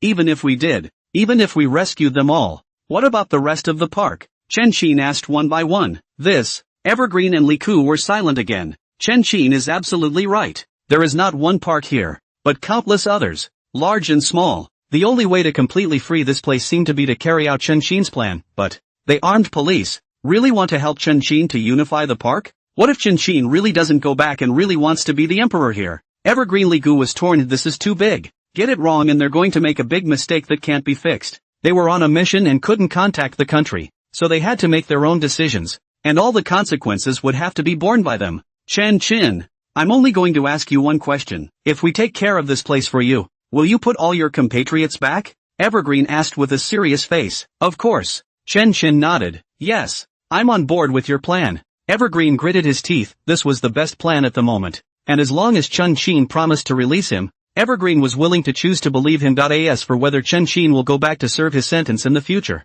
there is absolutely no need to ask or not to ask. Even if Chen Qin patted his chest and guaranteed it 10,000 times, Evergreen would likewise not believe it. There's a big difference between serving a prison sentence and being a landlord. No one would believe that Chen Qin would go back. I agree. Li Gu returned after some thought. There's no way around it. Okay, you guys go back first. Just follow up with me and I'll get them all. Chen Qin's eyes flashed. There is so much room for Chen Qin to play in this lawless region. Evergreen Li Ku nodded without saying much and opened the door of the hall to go out. Wait a moment. You too. Zhang Qian at the door called them back. Brother Qin, Brother Eagle just called and wants to invite you, as well as them, to a meeting. A meeting? Let's go then. Chen Qin guessed that they already knew something from Valen's mouth, and led Chang Chang and Li Ku over Blue Eagle Group office. At the moment there were about 10 people seated inside. These included Blue Eagle, Poison Wolf, Sparrow, and Mountain Dragon, who was sitting in the 6th seat. Qin, sit down, Blue Eagle greeted, pointing to the number 2 spot on his left. Chen Qin was not polite, and sat over with great generosity. Changqing and Li Gu, on the other hand, stood behind Chen Qin. Long story short, just got word from Valen that a shipment of dollars is on its way. We need to intercept it. Who's going? Blue Eagle asked. Since Qin is so strong, why don't we let Qin go? Poison Wolf suggested conspiratorially. I think so. This mission is so daunting. I was afraid we wouldn't be able to finish it. The hemp bug immediately concurred. No problem. I'll go. Chen Qin agreed without hesitation. If you want to stand firm, you have to bend them first. Yes. What Qin does is painfully fast. Here's the road map with the number of escorts. Blue Eagle placed a piece of information in front of Chen Qin. Fix your eyes. The route was all over Valen's territory, and the escorts alone numbered 40. Add to that the fact that there had been a huge turn of events on the Walloon side, and the sudden increase in the number of people patrolling their precincts, and they were instantly backed up as soon as the guns went off. In this situation, trying to take this batch of dollars is like taking food out of a tiger's mouth. It is no wonder that they are not willing to go for such a big and fat job. They dare to want to let Chen Qin go to his death. But this is exactly what Chen Qin wanted. Chen Qin had a lot of information in his head, including all the secrets of the Blue Eagles, as well as quite a bit of information about Valen, Poison Wolf and the others. Tonight, Chen Qin was about to give them a big surprise. Really, Qin, need to lend you some people? Poison Wolf asked in a conspiratorial manner. No need, the 3 of us are enough. Chen Qin smiled and got up. Go, work. The words just fell. The 3 Chen Qins walked straight out, looking at their cleanliness. Poison Wolf asshole and the others were dumbfounded. No, this dude just went for it. That's Valen's territory, guarded by 40 men. 3 of them? They're going to beat 40 by 3? The hemp bug was a bit incredulous. For all the difficulty, it wouldn't be much of a stretch to get them to bring 100 people with them. Can the 3 Chen Qins do it? You guys are unaware of Qin's strength. Do you believe that Chin will be back in 3 hours? The mountain dragon laughed. No way. It's going to take 2 hours to get there and back. And they're going to be hauling dollars back.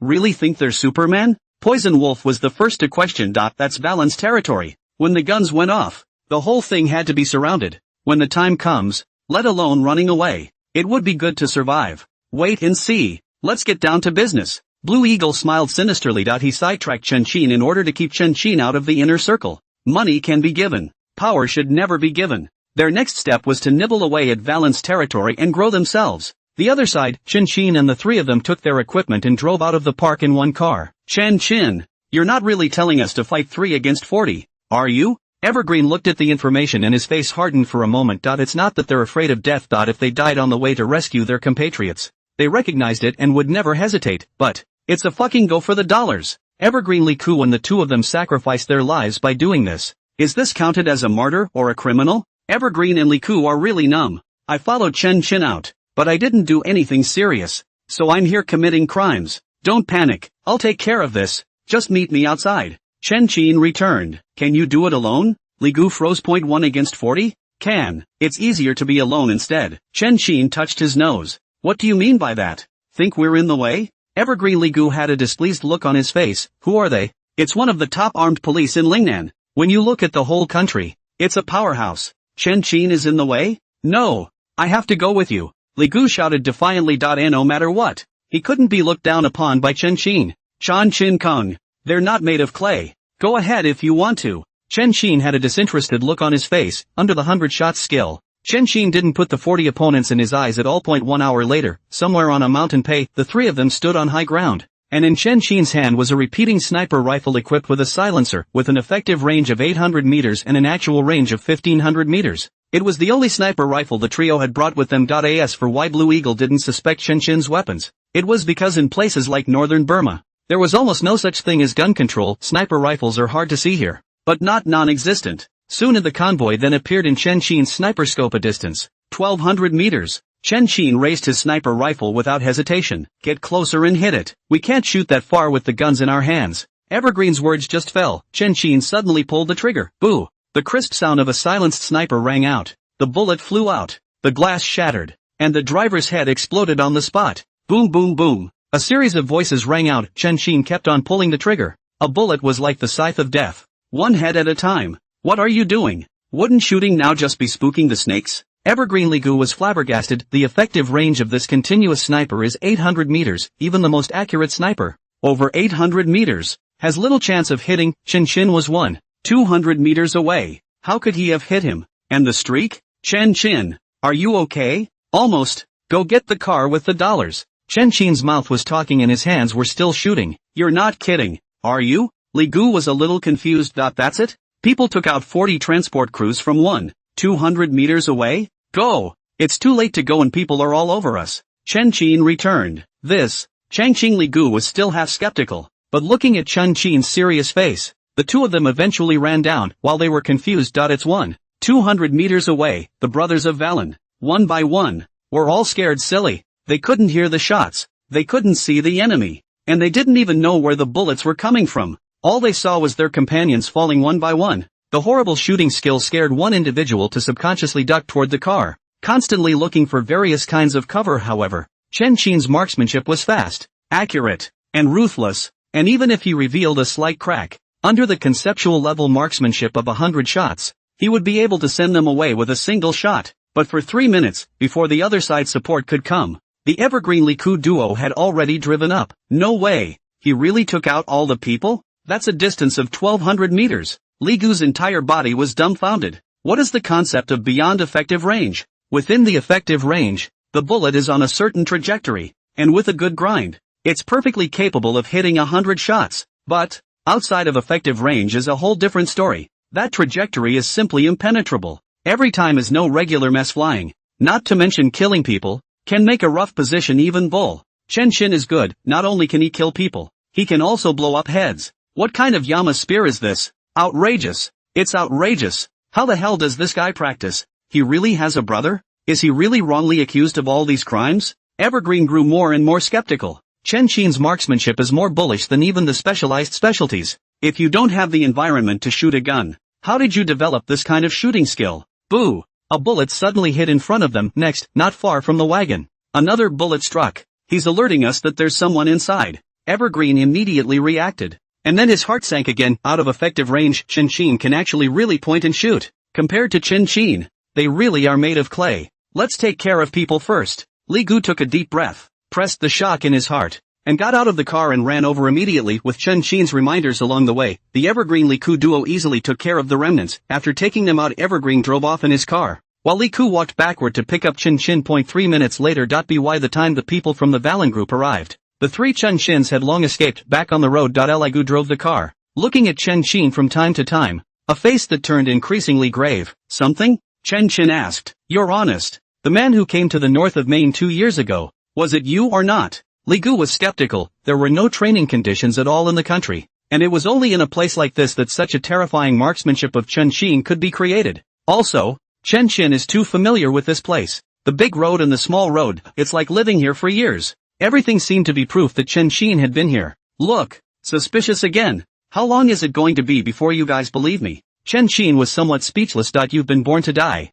and you have to be suspected every day. Death row is really too hard. Forget it. Forget I asked. Li Gu sighed softly. He also knew it was not good to suspect Chin, but Chin's behavior was too abnormal. Now that he's talking about being the boss of all of northern Maine, who can't be skeptical? 1 hour later, proximity to the Blue Eagle group. Evergreen was waiting ahead early. Li Ku, you get off. I have to go out and run some errands. Chin called out. What do you want? Li Gu asked. Nothing. Give them a little surprise tonight. Chin grinned. Be careful. Li Gu nodded without saying much and got out of the car to go to Evergreen's car. Chin honked the horn and drove towards the Valen group with a greeting. Evergreen, on the other hand, took Li Gu as well as the dollars and drove the car into the Blue Eagle group. The moment the two of them arrived at the group, the whole group completely exploded. That you were wrongly accused? Did you really bring back the dollars? Poison Wolf was confused. The hemp bug was confused. Everyone at the scene was confused. Look at the time again. 2 hours and 30 minutes. Except for the 2 hours on the road, Chin's trio took care of the battle in half an hour. How did they do it? With 3 against 40, plus time to ambush, time to avoid opponents' patrols, half an hour to finish the fight? Are you kidding? You guys aren't undercover for Valen, are you? The hemp bug suddenly had a bold idea. This statement was made. The rest of the people's faces changed. That's right. That's still a possibility. Otherwise, why was Varan caught so easily? Why are dollars taken so easily? Do you really take the Walloon group for granted? Eagle, do you believe it? Evergreen smiled at Blue Eagle. Of course I don't believe it. I've seen Chin's strength before. I believe that Chin is capable of this. Blue Eagle was smiling on the surface. Inwardly, he repented. Had he known that Chin was so strong, he wouldn't have thought of pulling Chin into the fold. It's okay now, but it's easy to invite the gods and hard to send them away. With Chin, Blue Eagle simply cannot feel half a sense of security. There is always a kind of illusion that at any time to be replaced by Chin. On the contrary, Chin was so strong that he, Blue Eagle, couldn't make a move against Chin before he tore his face off. This is awkward. It was so embarrassing that Blue Eagle wanted to die. The joy of capturing Valen also instantly dissipated at this moment. I believe it too. I told you that Chin would be back in 3 hours. The mountain dragon followed. But, isn't this a little too scary? Poison Wolf still somewhat refused to believe it. This is outrageous. In all my years in northern Maine, I've never seen anyone so raw. Really? Then wouldn't it be easy for Chin to take his life? One thought, Poison Wolf's heart fell into an endless abyss, and he only felt a chill. It's not just him, everyone else's hearts tightened as they were shocked. They immediately had the thought that they should never provoke Chin. Where's Chin? Sean Long asked suspiciously. Chin went on an errand. As for what to do, I don't know. Evergreen returned. Maybe Chin is pulling some surprises on us again? A trace of imperceptible scorn flashed in Blue Eagle's eyes. Then he laughed. Quick, let's see how many dollars are in this batch. This statement was made. The whole room got excited again. They opened the compartment and opened the safe according to the code given by Varan. A glance sweeps past. Inside was a dense amount of cash. A careful count. It was as much as 20 million. Well. Sure enough, it's $20 million. It's still Brother Chin. 2 great feats right off the bat. Blue Eagle let out a fake smile and grabbed $400,000 from inside, directly handing it to Evergreen and Li Ku's hands. Here, you guys have also worked hard. This is a reward for you guys. It's not good, is it? Evergreen Li Ku froze on the spot. $200,000 ahead. 20 years of wages. Take it if it's given to you. Chin has a share of this money, or the lion's share. Blue Eagle smiled, not caring. He knows the strength of Evergreen Li Ku, and he wants to buy it on the one hand. and wants to sow discord on the other. Thanks, Eagle. Evergreen Liku did not refuse. Feeling the heavy dollars, the two are under pressure. That's too much money. $200,000 for a single mission. How much does it cost in a year? And then think about their own paychecks and the difficulty of their jobs. Thinking, Evergreen Liku suddenly woke up. The two looked at each other, and the corners of their mouths couldn't help but bring a trace of bitterness. The temptation of money was too great for people. Even they were close to being eaten up by this money. This is still only 200,000. Chen Qin took a full 100 million. Can he really endure the temptation? Once again, they were messed up. Other side, under the darkness, outside a villa, Chen Qin followed the water pipe and quickly climbed upwards like Spider-Man. Straight into the second floor, looked down the balcony. On the living room couch sat a middle-aged man with left and right arms. They were intimate in demeanor and conversation. Chen Qin quietly pushed open the door of the balcony. Gently came to the back of the three people. Hands just gently patted. The three people's eyes blackened. Suddenly fainted. One of you really knows how to enjoy yourselves. The whole thing makes me not want to leave, Chen Qin muttered. And carrying him on his back, he quickly left the villa and arrived at his parking spot, opened the car door only to see that inside was a man and a woman with their hands and feet tied and gagged. Together with Chen Qin's newly arrested people, there were actually as many as 5 people. These 5 people are also one of the leaders of the Valen group, as well as other small groups. Chen Qin was either catching them or on his way to catch them this night. The fastest way to unify this place is to capture the thief. Looked at the time. It's now 3 in the morning, time to get back to some friendlies. Chen Qin drove his car towards the Blue Eagle group. Of the specifics of unification Chen Qin did not intend to do on his own. It wasn't that Chen Qin didn't want to, it was that things were too complicated inside. In addition to their small heads, there are actually quite a few business predators hiding behind them, like the Blue Eagle group. There are 3 behind-the-scenes bosses who hang around as directors. They don't get involved in anything, but they do invest in take a cut at the same time as the unification. The same must find a way to make them support Chen Qin, otherwise under the ability of the money. Chen Qin's side has just arrested a person. Another group has risen again. On the other hand, they were all over the world, so Chen Qin couldn't do anything about it even if he wanted to mess with them. 1 hour later, 4 in the morning, Chen Qin drove his car back to the Blue Eagle group. Chen Qin called the Evergreen duo down and told them to guard the car and follow the people. My God, what have you been doing all night? Evergreen was numb at the sight of this scene. Is Chen Qin addicted to kidnapping? They're all little heads. It has a vital role to play in unification. Chen Qin grinned. Chen Qin, you're honest. Have you committed a crime or not? Li Gu was shocked to hear it. Tying up the ringleader again. This was true 1 time, and 3, 4, 5 times. Looking at Chen Qin this way, kidnapping a big brother back is as simple as eating. Skilled beyond words. How dare you say you've been wrongly accused? It's not like tying people up as a gift, is it? It doesn't matter. It's important that we get our countrymen out as soon as possible. Every day that passes can be countless deaths. Chen Qin returned. Okay, we'll keep watch for you while you get on with your business. Li Gu forced down the suspicion in his heart and couldn't help but sigh lightly. It matters whether or not Chen Qin was wrongly accused, but rescuing your fellow man is more important. Until now, Evergreen Liku didn't even know if his promise to help Chen Qin was the right thing to do or not. Once Chen Qin really stayed here and didn't leave, then the two of them, the armed police, were personally creating a Demon King level booze. If Chen Qin doesn't release them, everything will be over. Unfortunately, things had come to this point, and they could only rely on Chen Qin again. The heart is even more skeptical,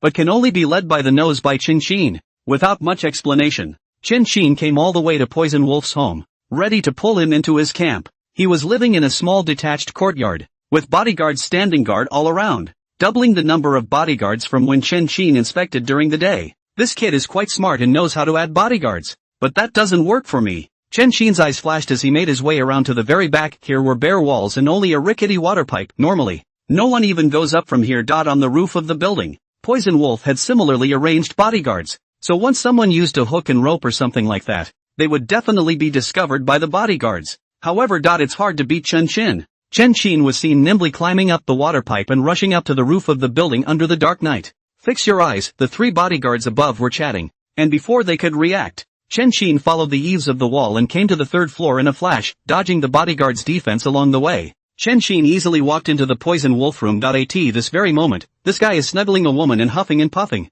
Bad. One really knows how to enjoy himself. Chen Qin quietly came to Poison Wolf and gently patted his face. Who? Poison Wolf woke up on the spot in fear, and one hand immediately fell towards the bottom of the pillow. Shoo, don't yell or more people will die. Chen Qin pressed down on his mouth with a huge force. scaring the poisonous wolf into nodding his head repeatedly. Good boy. Chen Xin glanced at the woman next to him and reached out to press lightly on the back of her head. Click. The woman's neck slumped and she lost consciousness before she woke up. What did you do to her? Poison Wolf was angry and scared. Just put her in a coma. Don't panic. Still recognize me, don't you? Chen Xin turned the lights on. It's you. Poison Wolf looked at Chen Xin's face, and his entire body froze in place. As early as the moment Chen Xin took back the dollars, Poison Wolf had sensed a hint of something wrong, and for that reason had specially strengthened the guards. Results, these guards are bullshit. Until Chen Xin came in, they actually didn't even send out a word of signal. Where are my people? Poison Wolf asked with some alarm. Standing guard outside.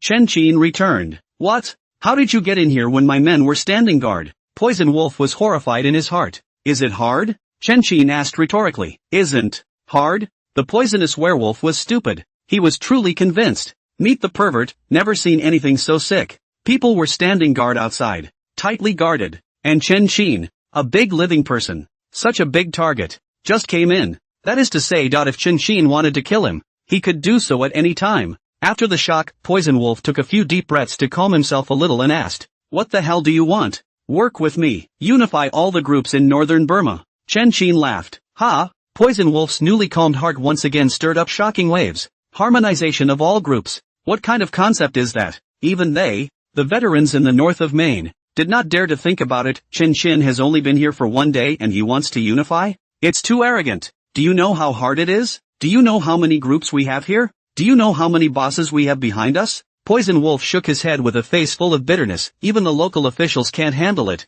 But Chen Xin can? You are not trusting me. Still don't want to cooperate? Chen Xin asked. Is there a difference? Poison Wolf asked rhetorically. Yes. Ming Wei, Pan Ku, Hua Yuan, Zhe Fei, and Red Fox, all captured by me. With every name that Chen Xin read out, Poison Wolf's face became uglier. Any of these 5 people were not below him. Poison Wolf, in terms of status, when he thought about the strength of Chen Xin's casual entry into this place, Chen Xin's words seemed to have a few possibilities. Chen Xin, a man who had just arrived, had really captured them all. It's crazy. Is this brother really going to unify all the groups in northern Burma? Poison Wolf was silent. Things are too complicated. Even if they were to get them all, it might not work, and Chen Xin's approach directly aroused the anger of the people. And once they failed, they all had to die. Poison Wolf doesn't want to die yet. Can I refuse to cooperate? Poison Wolf asked carefully. Can't. You're going to refuse. I will then tell Blue Eagle about your embezzlement. TSK,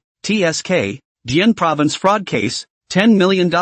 You are really good tactics. Chen Xin smiled evilly. This is something Chen Xin saw in Blue Eagle's cell phone. Blue Eagle had long known that he was embezzling, but just in the way of the strength of the poisonous wolf, did not move him for the time being. You, how do you know? Poison Wolf was alarmed. It was something he thought he had done seamlessly, and anyone who had anything to say about it had long since died and gone in. That's out of your hands. In short, you can either die or cooperate with me. Chen Xin had a disinterested look on his face. Okay, I'll work with you. Poison Wolf sighed softly and returned hopelessly. It's done. He had no other choice. After getting on the thief ship of Chen Xin, he could either help Chen Xin unify the entire group in northern Burma or die here. Don't be so pessimistic. This can only be good. Chen Xin smiled and comforted. Yes? Poison Wolf was filled with bitterness. What Chen Xin is doing is making an enemy of the whole of northern Burma. How can that be a good thing? It's good to be alive. I would have kidnapped Blue Eagle. You can control the entire Blue Eagle group, right? Chen Xin asked. With the help of a hemp bug?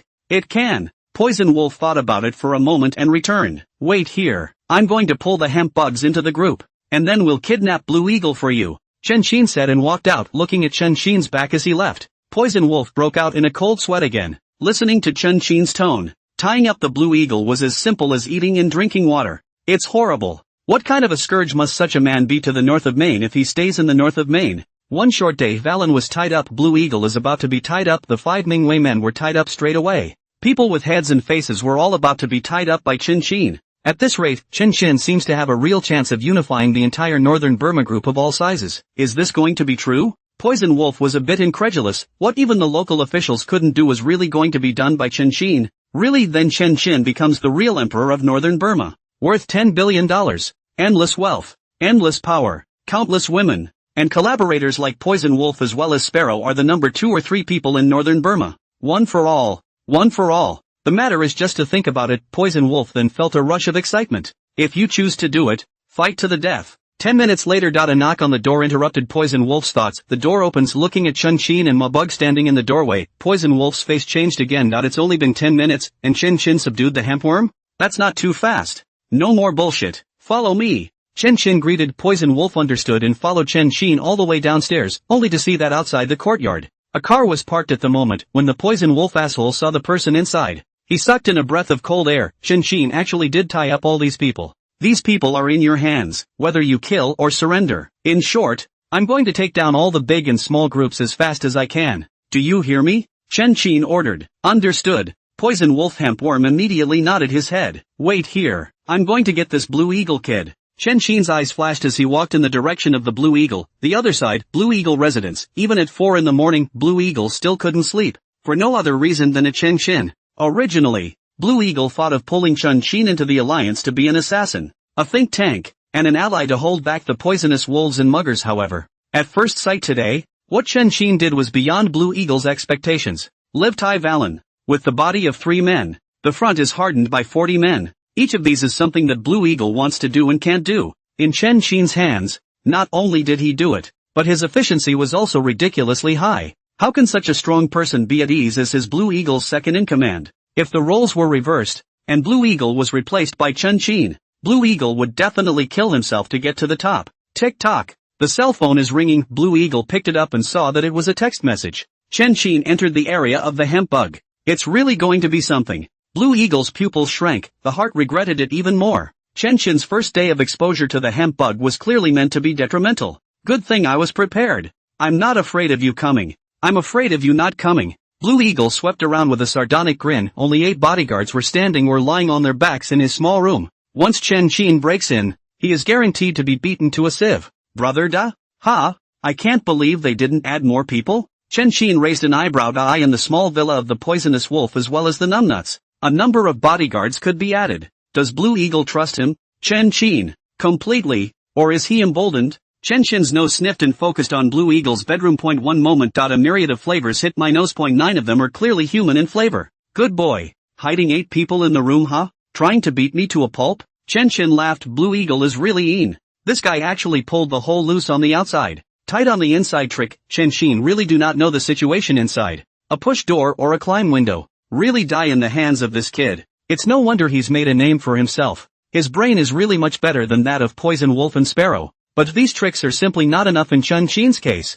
Among the assassination skills, there were quite a few methods of making vertigo smoke, and the materials to make them weren't hard to find, as they were available in the hospital. There's no hospital here, but there is an underground operating room. All the medicines that should be available in a hospital are available here, especially the most important anesthetic for making ecstasy. Chen Chin made his way to the underground operating room and easily fetched the ingredients for the production. Half an hour later, when Chen Chin re-entered Blue Eagle's cottage, there was already an extra bottle of gas filled with white smoke in his hand. This is anesthesia ecstasy. Not choking, not spicy, into the nose will be dizzy. The human body will not cause any after effects, but this smoke is only a mild coma, and wakes the person up once they are subjected to pain or a loud noise. Chen Chin quietly came to the second floor and arrived at the door of the bedroom where Blue Eagle lived, simply by gently tipping the top of the bottle to make a small hole, and then aiming it at the doorway. A wisp of white smoke, invisible in the night, burrowed into the bedroom. Not a moment too soon. When the white smoke cleared, Chen Chin gently opened the door. A glance sweeps past, whether it was the Blue Eagle who couldn't sleep and was swiping his cell phone,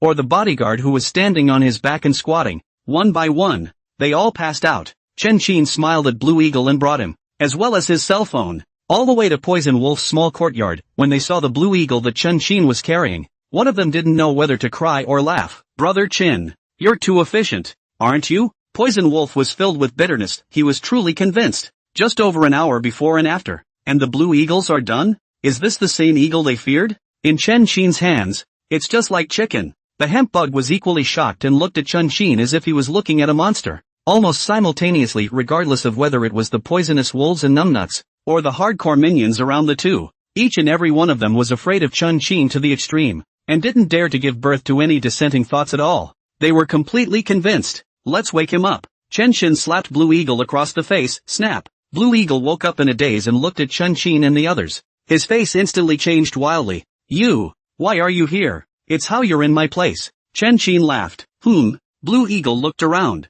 and when he took a good look at his surroundings, A heart instantly sank to the bottom. He then realized that he wasn't actually in his bedroom. How did you do that? Blue Eagle couldn't figure it out, obviously. 8 bodyguards had been arranged to guard the window and the door. So how did Chen Qin capture him? Iron Man can't be that quiet. You. What kind of person squats without a gas mask? Chen Qin smiled playfully. Shit. Blue Eagle leaned back against the couch in some despair as his eyes went black. Goddamn gas masks. Who wears a gas mask when they're on guard duty? 1,000 calculations. Blue Eagle just hadn't counted on the fact that Chen Qin would actually use poison. Poisonous wolves. Hemp worms. I'll leave you guys to it next. When the sun rises, I want you to take control of an entire Blue Eagle group. Chen Qin signaled. Promise to finish the job. Poison Wolf laughed. With the Blue Eagle here, the help of the hemp bug, and an invincible Chen Qin, it could be too easy to take care of the Blue Eagle group. You mustn't mess around. He's an undercover agent sent by the police. You listen to him, he'll have you in jail sooner or later.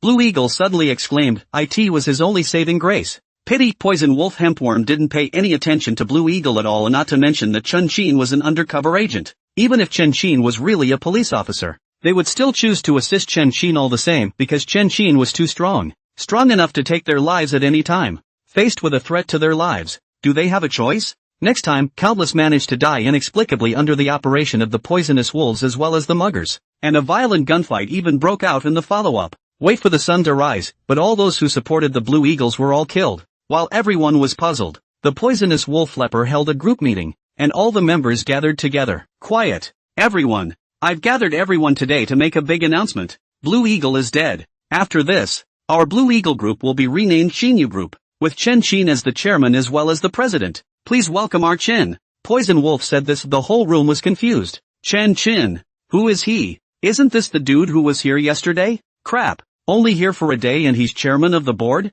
Can Eagle's people agree to that? But don't Eagle. Brother Eagle died a long time ago. Everyone who supported him is dead. What? All dead in one night? I don't know until I talk about it. But it's all a shock. Chen Qin had only been here for a day and had actually killed Blue Eagle and all of his men. What kind of horror is this? They have lived most of their lives and have seen life and death in this northern Burma. But this is the first time they have heard of something so outrageous. A first-timer turns into their chairman? Just inherited $2 billion of the group's wealth? Jokes don't even dare to do that. Not to mention them, even Chang Chang and Li Gu, who were standing on the side, were all confused at the moment. What's going on? I haven't seen you for half a night. So Chen Qin is the group's boss? Evergreen was truly confused. That's the surprise? Chen Qin, are you sure this isn't a shock? It's only been half a night. They were still figuring out how to better rescue their compatriots. But Chen Qin was good, and directly blended into the boss. Bureau Director Zhang and Deputy Director Qin are right. Once Chen Qin is out of our control, he'll be a human being in minutes. At this rate, I guess it won't be long before he really becomes the Earth Emperor of the whole area. Li Gu's face was ugly. They knew that Chen Qin wanted to unify all the groups and were ready to help him, but Chen Qin was too efficient, so high that they feel fear. In just one day, it actually took down a group. Just this efficiency proved that Chen Qin knew it all by heart. Perhaps, the so-called injustice in Chen Qin's mouth is also all a lie. Where else would a geek have such clear thinking? Chen Qin, how dare you say you were wrongly accused? It is done, and we'll just have to take it. Now I only hope that Chen Qin is really a good person. I only hope that he can release all of his compatriots back. Evergreen sighed softly. Why now? The two of them no longer had any initiative. All that could only be done was to hope that there was nothing wrong with Chen Qin's character. Wait for Chen Qin to walk onto the stage. There was a fierce applause. Chen Qin's strength left them with nothing but endless admiration. They believed the big brother who was on top and one day will surely lead them to glory. I have only one thing to announce. All matters within the group, including fraud, all kinds of black trade, all stop. Chen Qin spoke the first order. Qin isn't right, is he? Even the fraudulent work has to stop? The faces of Poisonous Wolf Asshole and the others became ugly all of a sudden. Where's the bottom? Fraud or not? So much for the black trade. All are major sources of income for the group. Stop for a day. I just don't know how much money was lost. Who would want that? It's times like these. You guys still care about these 3 melons and dates? What's this money compared to the whole of northern Maine? I repeat, stop all work within the group. Chen Qin looked over in dissatisfaction, his eyes full of killing intent. Yes, the Poison Wolf Asshole's heart trembled, and a cold sweat broke out on his back. That's when they remembered, this is not the time for Blue Eagles to rule. At the moment it's Chen Qin. It's the murderous Chen Qin who was countless times more powerful than Blue Eagle. They believed that as long as they were half disobedient to Chen Qin, they would definitely not be able to see the sun the next day. Office meeting. Evergreen Liku, you guys come with me too. Chen Qin turned around and left. Poison Wolf asshole hurriedly dispersed the crowd and followed with his cronies. Inside the conference room, presentation of the situation at the moment by the poisonous wolf. Leper upon hearing the news that Mingwei Pan Ku and the other 5 had been subdued. One was again shocked. It's hard enough to take out a blue eagle in one night. As a result, Chen Qin actually managed to get rid of the other 5 in one night's time. It's too scary, isn't it? Is this Chen Qin? One moment, there was one on the scene that counted, and all of them completely worshipped at Chen Qin's feet. If it wasn't for Poison Wolf and Hempworm watching from the side, they would have wanted to just change the door. The Poison Wolf asshole continued his introduction while dispatching one of the tasks that had been formulated a long time ago. All clear? Take your men and go on your mission. Poison Wolf scanned the circle. As far as the eye can see, only one of them didn't move at all. Just as if they hadn't heard Poison Wolf's words. What are you still sitting there for? Go on a mission. Chen Qin suddenly spoke. Yes. All the management got up and ran out immediately. Poison Wolf was confused. The hemp bug was also confused. Their people, instead of listening to them, they listened to Chen Qin? What the hell? One night at a time, not only did Chen Qin take out the Blue Eagles and kidnap the 5 ringleaders,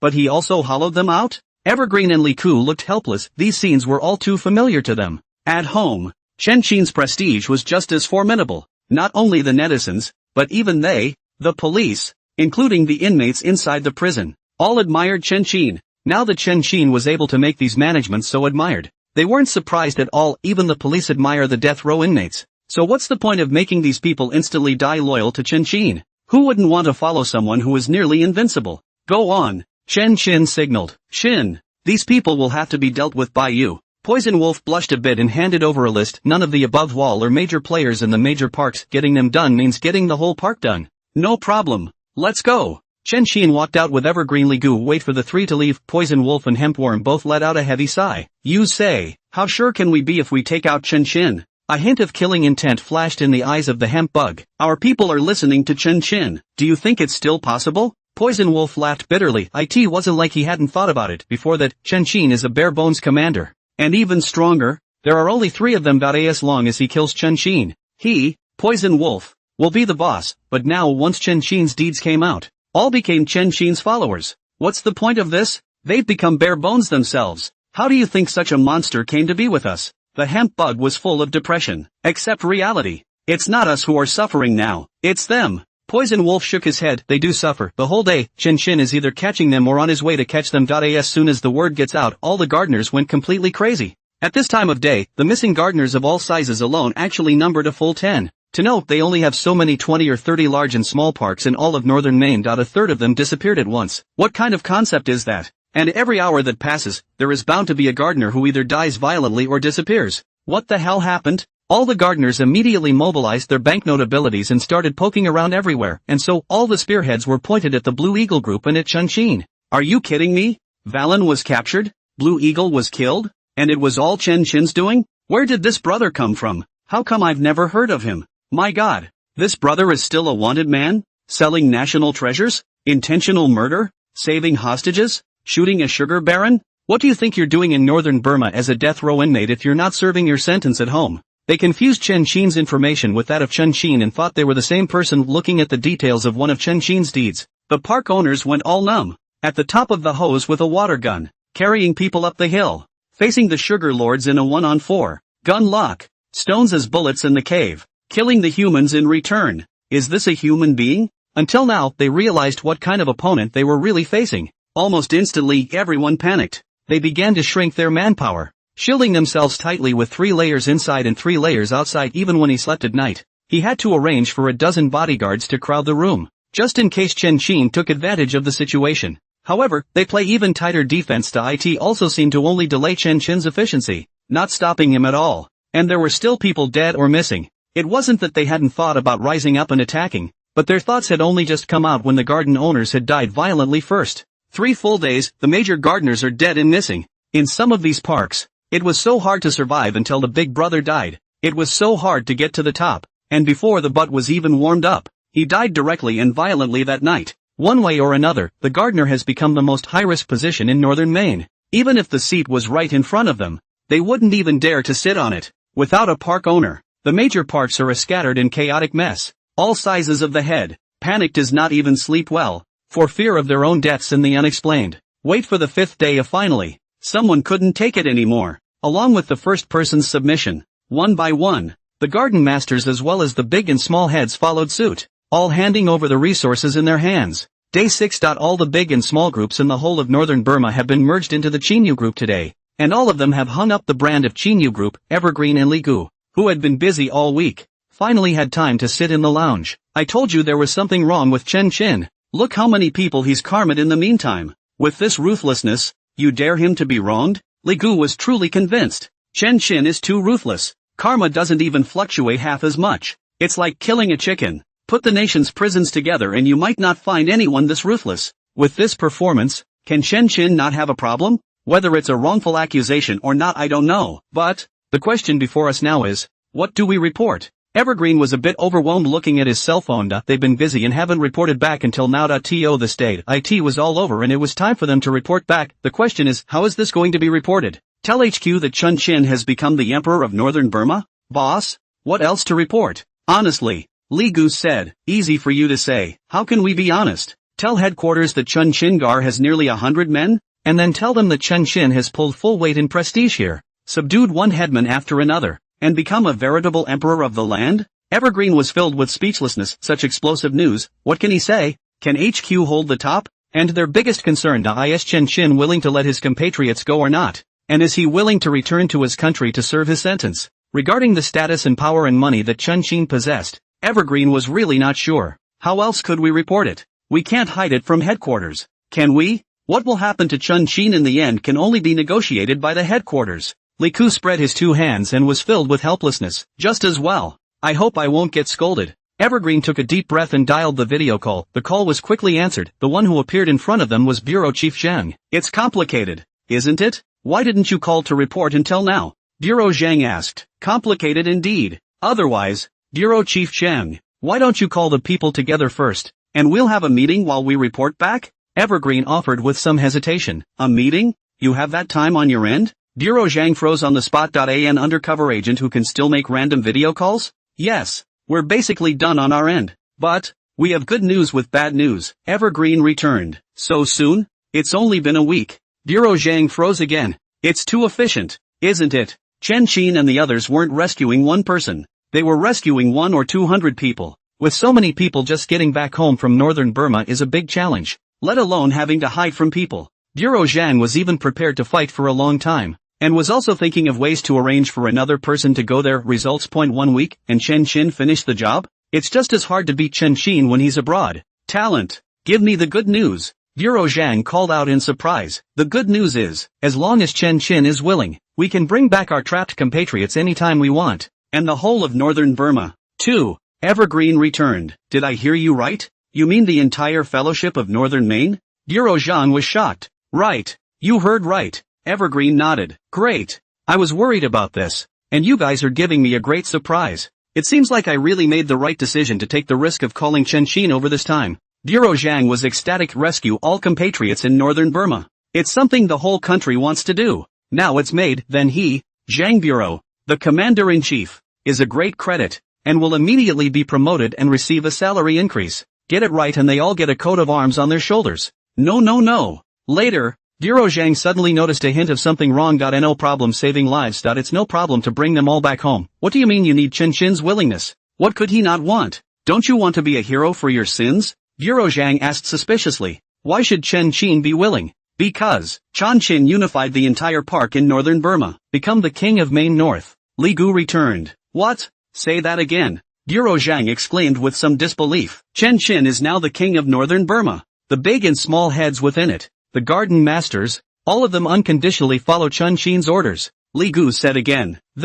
What the hell is going on here? Bureau Chief Zhang was dumbfounded. 1 week. It's considered anticlimactic to even get the Blue Eagle Group done. What's the deal with getting the whole of northern Burma done? Complications inside. Bureau Chief Zhang knows all about it. Before that, the police throughout the country have racked their brains, sent undercover agent after undercover agent, and tried countless methods, all of which have failed to dismantle even one of the parks. Chen Qin is good. Just one pass. In just a week's time, it's all over northern Maine? Something that local officials can't even accomplish. It was easily done by Chen Qin? How skillful is Chen Qin? Was he really wronged? So, are we having a meeting? Let's all discuss this together. Evergreen asked. Open. This meeting has to happen. This is just too big. Bureau Zhang immediately hung up the video call and started shaking people. Half an hour later, exclusive office of the North Burma Rescue, members with flowers on their shoulders, all gathered together. Bureau Zhang, begin. Kish Hall, who was sitting at the head of the table, called out, yes. Bureau Zhang took a deep breath and dialed the video call. On the big screen, Evergreen Li Gu's face soon appeared on it. QI Hall.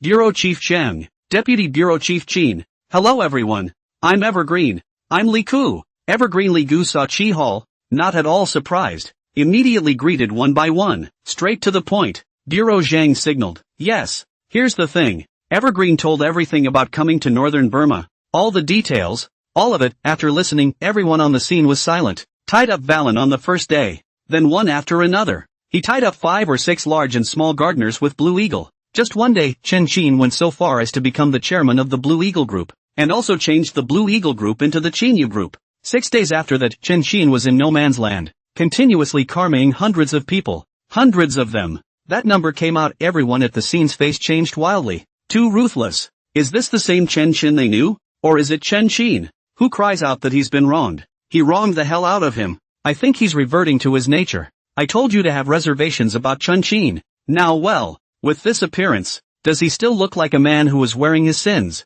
Deputy Qin was truly convinced. One domestic karma is a summary execution. 3 or 5 people in a row is a murderer of the highest order, and they are instantly killed when they come across it. What's the point of having hundreds of people like Chen Qin? A proper living hell. Cannon fire coverage is not even close. You too. Can't you guys stop him? And you guys follow him to the bottom. What are you guys trying to do? Raise a big boss for us? Ha? Bureau Zhang was also convinced. He purposely arranged for Evergreen to go over with Li Ku just to keep an eye on Chen Qin. Point 1 is to prevent Chen Qin from getting out of control. Secondly, we can't let Chen Qin mess around, and look at the present. Chen Qin is so close to waving the flag and cutting off the country. Bureau Zhang is unjustly accused. It's not that we don't want to care, it's simply unmanageable. Who knew he had the Blue Eagle Group in half a night's work? Evergreen Li Gu was so aggrieved that he was on the verge of crying. They had known for a long time that Chen Qin was up to something, and they had been guarding against him, but half a night is gone. Chen Qin has finished the work. Things have happened.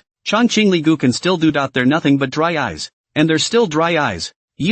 How can you all agree with Chen Qin's nonsense? Now that he's the king of northern Burma and a cutthroat Earth Emperor, he can still go back to his country to serve his sentence? Bureau Zhang was filled with helplessness. Before that, Bureau Zhang was confident that Chen Qin would take the blame for his crimes, but now that he wants power, money, and women. So what reason does Chen Qin have to go back to China to serve his sentence? The Earth Emperor and the bitter kiln. Everyone knows how to choose. Then once he thought about Chen Qin's strength and his current position, Zhang Bureau's eyes just went black. One slip. Built yourself the ultimate big boss? Banning has been overhauled. Reread if you've read it. Everyone rewatch it and change quite a few things. If he really doesn't return, things are in real trouble. Deputy Qin's face was gloomy to the extreme. The major groups alone, just a whole lot of grief in the country, and now there's a Chen Qin. And he's also integrated the entire group together, making it more than 10 times stronger. Once we get back into the old business, things will only get worse than they are now. And if Chen Qin was not a Blue Eagle Valen or the like, he would only be tougher and more terrifying. The more I think about it, their faces just got harder and harder. No, whatever. All must get Chen Qin back home. I realized the seriousness of the problem. Chen Qin is too fierce. IQ and strength pull straight through. Proper hexagonal warriors. Letting a man like that stay in northern Maine, who knows what kind of things might happen. Evergreen, what do you think the probability is that Chen Qin is willing to return to China? Bureau Zhang asked with a grave expression on his face. No good. Evergreen laughed bitterly. At home he's sure die in the north of Maine. Evergreen is really not sure anymore. Chen Qin was the chairman of the Qinyu Group here, holding endless wealth in his hands that no ordinary person could resist. Not to mention Chen Qin. Even if he were to replace Evergreen himself, he might not be able to resist such a temptation. He's not really staying abroad and not coming back, is he? Bureau Zhang's heart sank. Forget it. There's no use talking about it now. Go get Chen Qin. We need to see what he means. Kirai waved his hand. Yes. Evergreen understood and immediately cut off the video and got up to leave. Guys, things are serious. No matter what this time. No matter how much it costs. We must get Chen Qin back. Kirai called out with a serious face. Don't worry. I'm still a bit of a friend to Chen Qin. We treated him well too. He should be back. As Bureau Zhang spoke, even he was not confident. Let the boss of a $10 billion conglomerate go back to jail. The more I think about this, the more outrageous it seems. The rest of the people were all grim-faced at the words, being not at all confident. It's just not possible. Just bring the people back first. This is the final bottom line. No matter what it takes to get it. Kirai took a deep breath. It was already a fact that Chun-Chin was abroad, and it was never easy to call him back, but, no matter how hard it is, people must be saved. Otherwise they'd really lose their asses in this operation. Yes. The crowd nodded solemnly. Not a moment too soon. Evergreen's videophone rang. Press answer. Chun-Chin's smiling face then appeared in front of everyone. Hello? Bureau Chief Zhang. And this is? Chun-Chin saw Chi Lei, whose identity was not simple. At a glance, this is Kish Hall. Bureau Zhang introduced. Greetings from the Key Hall. Hello everyone. Why are there so many of you? Chun-Chin was a bit surprised. Just one report. What's the point? Studying about you. Of course. Bureau Zhang raised an eyebrow. Load. Chun-Chin. You just keep pretending. What could I possibly have to do? I'm fine here, so I won't bother you all. Chun-Chin smiled. Bureau Zhang and the others were alerted at once. What do you mean? Don't bother them? Are you really going to stay abroad and not come back? Bureau Zhang took a deep breath and asked tentatively. Speak. What conditions do you want before you'll return to your country? Conditions? Chun-Chin instantly reacted. No wonder so many of them surrounded here and were so anxious to find themselves. Dare they be afraid that they wouldn't return to the country? If so, wouldn't it be a lion's share? Chun-Chin thought for a moment and revealed a smile. Bureau Chief Zhang. It's a bit harsh to talk about conditions, isn't it? Who are we? Why don't you give me a full release? How dare you speak? Do you have any idea what you've been doing in northern Maine? The corner of Zhang Bureau's mouth twitched. He was truly convinced. Chun-Chin went to Burma to pretend to be his brother as an undercover agent. Chun-Chin really think of himself as his brother. The offenses are stacks and stacks of total lawlessness. It's good enough not to increase Chun-Chin's sentence, but Chun-Chin still wants to be released at the end of his sentence? And Chun-Chin's modus operandi in northern Burma is so skillful. One short week, hard to get things done that can't even be done locally. Not at all like a geek. They even suspected that Chun-Chin was Chun-Chin. I've taken all this credit. It's about time you gave me my sentence? Chun-Chin pretended to be displeased. Bureau Zhang was silent. If Chun-Chin can prove his innocence. If Chun-Chin had done something gentler in northern Burma, when you're released from your sentence, you're released. The question is, Chun-Chin's list of deeds is right in front of his eyes, and one is more outrageous than the other. They can't just get out of prison, can they? And just 1 month, Chun-Chin had his sentence stiffly commuted from a death row inmate to a term of imprisonment. For this level of sentence reduction, it is already an exception among exceptions. To give Chun-Chin another full sentence, this is somewhat unjustifiable, both legally and in principle. It's not impossible to get out of prison, but first you must bring back your compatriots. With that credit, we'll apply up the ladder for you. I'm sure that with our help and the support of the whole country, it won't be difficult. Kirai suddenly spoke. Bureau Zhang and the others looked over in horror. This kind of a lion's share of conditions, and Kirai is going to agree to it? That's one person who is still controversial. Thank you, Kish Hall. Then it's a deal. Chun-Chin was ecstatic. Release from prison. It's finally coming true. Return to your country as soon as you can be free in your country. Chun-Chin's system was tied to the police, and there was no way Chun-Chin would stay in northern Burma for the sake of the system rewards. As big as the base here is, and as much money as there is, it's all just a bunch of ungodly stuff. And compared to the system's rewards, it's even more garbage. Besides, Chun-Chin had long thought that before he left, he would set up another wave of authority and subdue all of them. After their complete submission, even if Chun-Chin left, he would still be able to stay in their hearts forever and remain the king in their hearts. There is this premise, Chun-Chin can come back anytime to be this king of northern Burma. So when are you bringing someone back? When Chi Lei saw Chun-Chin agree, he also let out a secret breath in his heart. Thank goodness, this brother is going back to his country. As long as Chun-Chin was willing to come back, everything else was no big deal. I'm afraid it's going to take some time. It's in their interest, and I can't bring anyone back until I've solved the problem. Chun-Chin returned. So how long do you need? Bureau Zhang frowned. Depends. With luck, a month. With bad luck, that's a long time. Chun-Chin returned. No, even if you can't come back soon, you must get your compatriots back first. Bureau Zhang was in a hurry. Late is late. For such an environment in northern Burma, for such a position as Chun-Chin. No one could guarantee that Chun-Chin would change his mind. Officer, it's kind of hard. It involves their interests, and if I have to resort to strong-arm tactics, who knows if it will backfire. Chun-Chin looked embarrassed. Unless what? Bureau Zhang asked. Unless you let my Chinyu group do legitimate business in the country. Chun-Chin returned. What? You stomped your nose, didn't you? Bureau Zhang stood up violently, instantly furious. Who are all the people in the Chinyu group? There's a counting man in there, all hard-hearted masters. Let them do business in the country? Chen Qin, are you okay? Take it easy for a minute. The pros of this outweigh the cons. It's definitely good for us. Chen Qin hurriedly explained. Tell me about it. But you're going to have to convince me otherwise. Don't even think about it. Duro Zhang grunted lightly in dissatisfaction. As far as Chen Qin's little plan is concerned, how can Bureau Chief Zhang not see it? Chen Qin is trying to legitimize the Qinyu Group and then legally own it. What's going on? You know the situation in northern Maine. People here are poor and want to get rich, and there's no local way to make money. What then? No, but desperate. But if they were allowed to do a profitable domestic business, wouldn't they all go over to the good side? As soon as they go from good to evil, incidents of fraud, etc., will naturally become fewer and fewer. Chen Qin explained. Can people like them do a good job? Even if we could, we can't do business with a bunch of criminals, can we? Duro Zhang dismissed the proposal on the spot. Being a slave may seem like a no-brainer. The truth is that it's all about problems. They were willing to trust Chen Qin not only because he could help them, but also because Chen Qin had never done anything to jeopardize the people. Chen Qin did all these things in the north of Burma. Karma's those people, but also some of the 10 evil big criminals,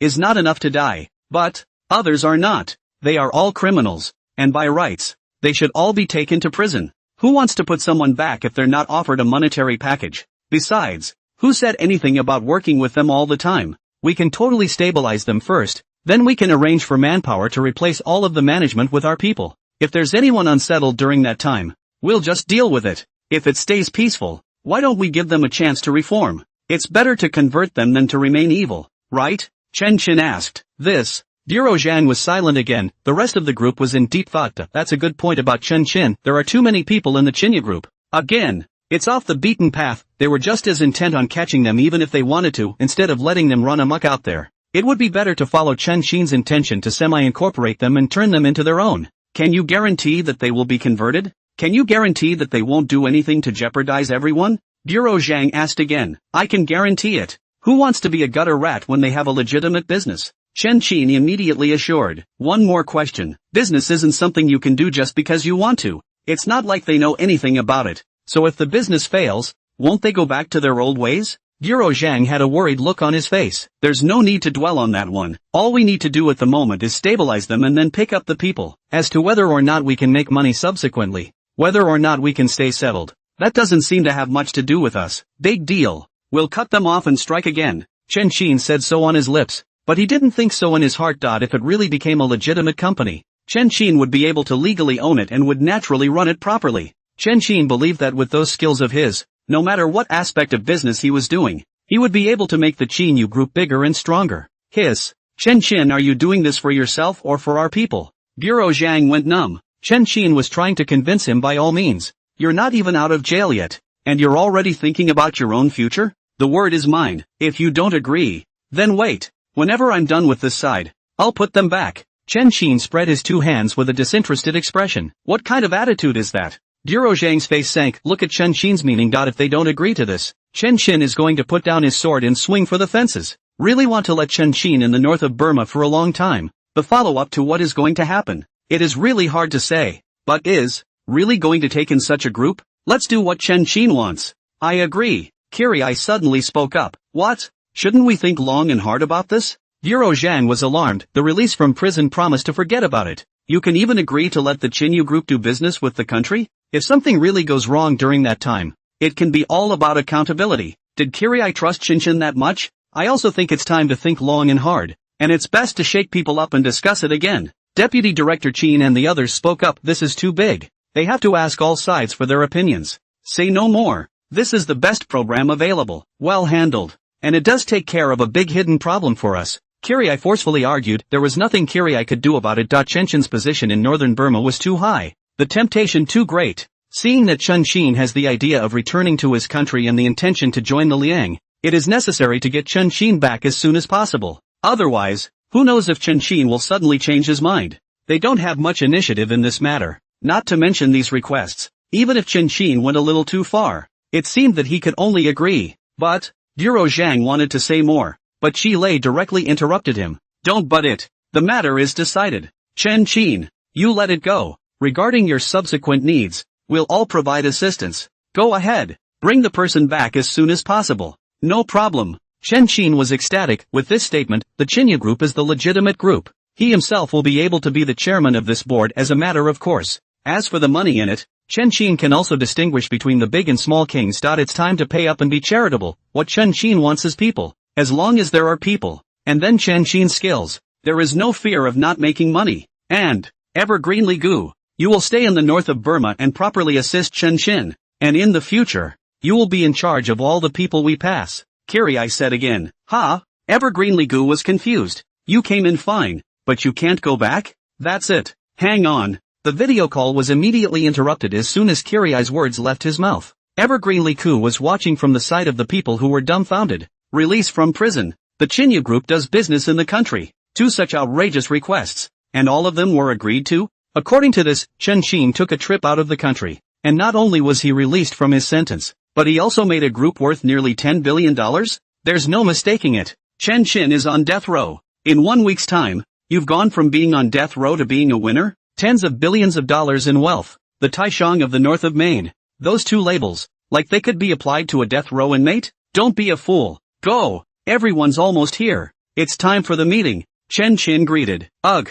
We're both really going to be in your shoes. Now I can't even go back to my country. Evergreen looked depressed. Being undercover here for the rest of your life makes you despair just thinking about it. Don't you guys get a cheap shot? In the near future, you will only be the envy of others. And we, the Chinyu group, will be the center of attention in the country. The corner of Chen Qin's mouth curled up. This very moment, Chen Qin had already figured out his direction of development, which was black technology for military and civilian use. Chen Qin had as much black technology as he wanted. It would be logical to follow up with photolithography, chips, and then global domination. Really? You can still do business? Li Gu was a little surprised. Wait and see. Chen Qin smiled without saying much and made his way to the conference room. The place was already full of people. All of them without exception. All of them small heads of major groups. Now, they, in turn, are all under the management of the Chinyu group. As soon as Chen Qin came in, everyone rose without hesitation, followed by warm applause. Hello everyone. I'll stop with the pleasantries. Since I'm the chairman, I'm going to lead you to glory. The first step is to cut off all illegal industries. Those you have gathered. I need you to set them free immediately. As soon as Chen Qin's words fell, everyone's faces changed drastically. Abandon all illegal business. Release all members. Once these 2 sentences came out, any fool would know what Chen Qin meant. The question is, both are their main source of money. And without their main business, where does the money come from? What are we going to do? However, as soon as they saw Chen Qin's face, as soon as they thought about what Chen Qin had done recently, each of them didn't dare to be angry or say anything. No one dares to be this outspoken. One time, the scene was instantly quiet. It was so quiet that it was deathly silent, and they could even hear their own heartbeats. Their gazes, unanimously, swept towards the poisonous wolves as well as the hempworms. Those present, only toxic wolf and hemp bug had the highest status and were the most suitable to advise Chen Qin. The people around poison wolf even began to frantically make eyes at him. Of course the poisonous wolf muggers knew this. They were afraid, and the poisonous wolf muggers themselves were afraid. Wait a long time. When Poison Wolf saw that no one spoke up, he was so angry that he wanted to curse. No one really has any opinions. Chen Qin really wants to force all the people back. The benefits will all be lost. Hesitate again and again. Poison Wolf, for his own benefit, finally opened his mouth carefully and asked, I don't have any problem with Brother Qin putting the people back, but what about the living expenses of the brethren? We can't just sit around and eat nothing, right? That's a good question. Sitting on the sidelines is obviously not an option, even less so if you do something illegal. Since I'm the chairman of the board, I have the obligation to lead you on the right path. Going forward, we'll do legitimate business. Chen Qin laughed. The scene was all stupid. They almost thought they had heard wrong. The right way? Qin, you're kidding. Are you sure you belong to the right path? The North Main funeral home is packed with your whole thing. If this is the right way, is there any evil in the world? Who bad can be worse than you? Qin, you serious? Poison Wolf was a little confused. A guy who's been on a karma rampage and in less than a day he's talking about justice? Of course it's serious. You think I'm kidding? Chen Qin raised his eyebrows and looked over with an unpleasant tone. No. Poison Wolf's heart tightened in fear, and he quickly said, I just want to ask, what kind of business are we doing? Jade business, wholesale imports, black tech factory. I'll pay for the technology. You guys go recruit. I guarantee that in less than half a year, you'll all be making a fortune. Chen Qin assured. Really? Poison Wolf and the others' eyes were filled with suspicion. Everyone knows that business is not good. Chen Qin is strong, but only strong in personal strength. He can really lead everyone to do good business? Besides, business is profitable again, there are still crooked ways to make money? They all had big question marks in their minds, and one of them was very reluctant. We'll see if it's true or not later. Now I'll repeat myself. 1. Give freedom to all those who have come here illegally, and send them all back to their countries. 2. Cut out illegal business and replace it all with legal business. When I'm done talking, who's in favor and who's against? Chen Qin's eyes flickered, and his eyes swept out unkindly. As far as the eye can see, each and every one of them had a cold heart and broke out in a cold sweat. Who's against it? Who dares to object? And who dares to disagree? This week down the line, they all knew Chen Qin's methods well. Their big brother. Big brother's big brother. No matter how tightly defended, it was just as hard to escape Chen Qin's poisonous hand. Short week, the number of people who died at the hands of Chen Qin was over 100. Indirectly, more people died at the hands of Chen Qin. No exaggeration, now the Qinyu group, purely and simply by Chen Qin. Karma came out. Facing such a murderous and extremely powerful demon king, who would dare to disobey? The Evergreen Li Ku duo looked shocked. Is this the oppression of Chen Qin? A word went out, and even if it was going to jeopardize their interests, one of them still did not dare to say much. Once he remembered the report from the video call just now again, Evergreen Li Ku really wanted to curse. Goddamn, good luck for a month. Goddamn, don't know how long. Look at it now. Does this look like Chen Qin needs luck? One sentence down.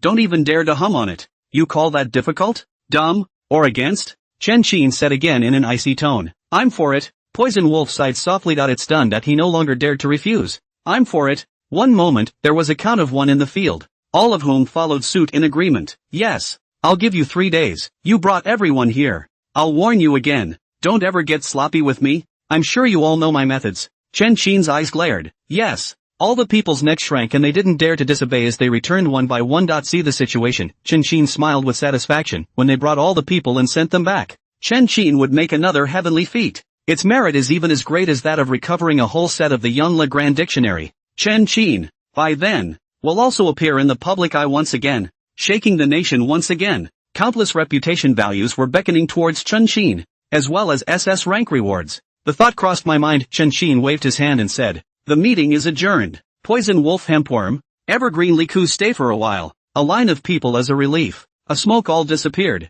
Brother Chin, something wrong? Hempworm asked cautiously. We have a jade mine, right? Chen Qin asked. Yes. 80% of the jade mines, as well as gold mines and the like, are in our hands. The hemp bug returned. They, the major syndicates, are the individual kings of the earth in northern Burma. Most of the resources here are pretty much in their hands. It was natural that they would not let go of such a profitable industry like ore. When Chen Qin heard this, he immediately looked at the system store. Drawing for the production of black technology or detector can accurately detect the type of ore, its exact location, size and shape, as well as all the substances around it. Requires 300,000 prestige value to redeem. Read the introduction and then look at the pictures after molding. It was large, with a 12-inch display in addition to a handheld detector. On the display, it showed the surface of the stone, as well as penetrating into the interior, showing what the jade looked like. Absolutely. Chen Qin was ecstatic with this penetrating property. One can see at a glance what kind of jade is inside the wool.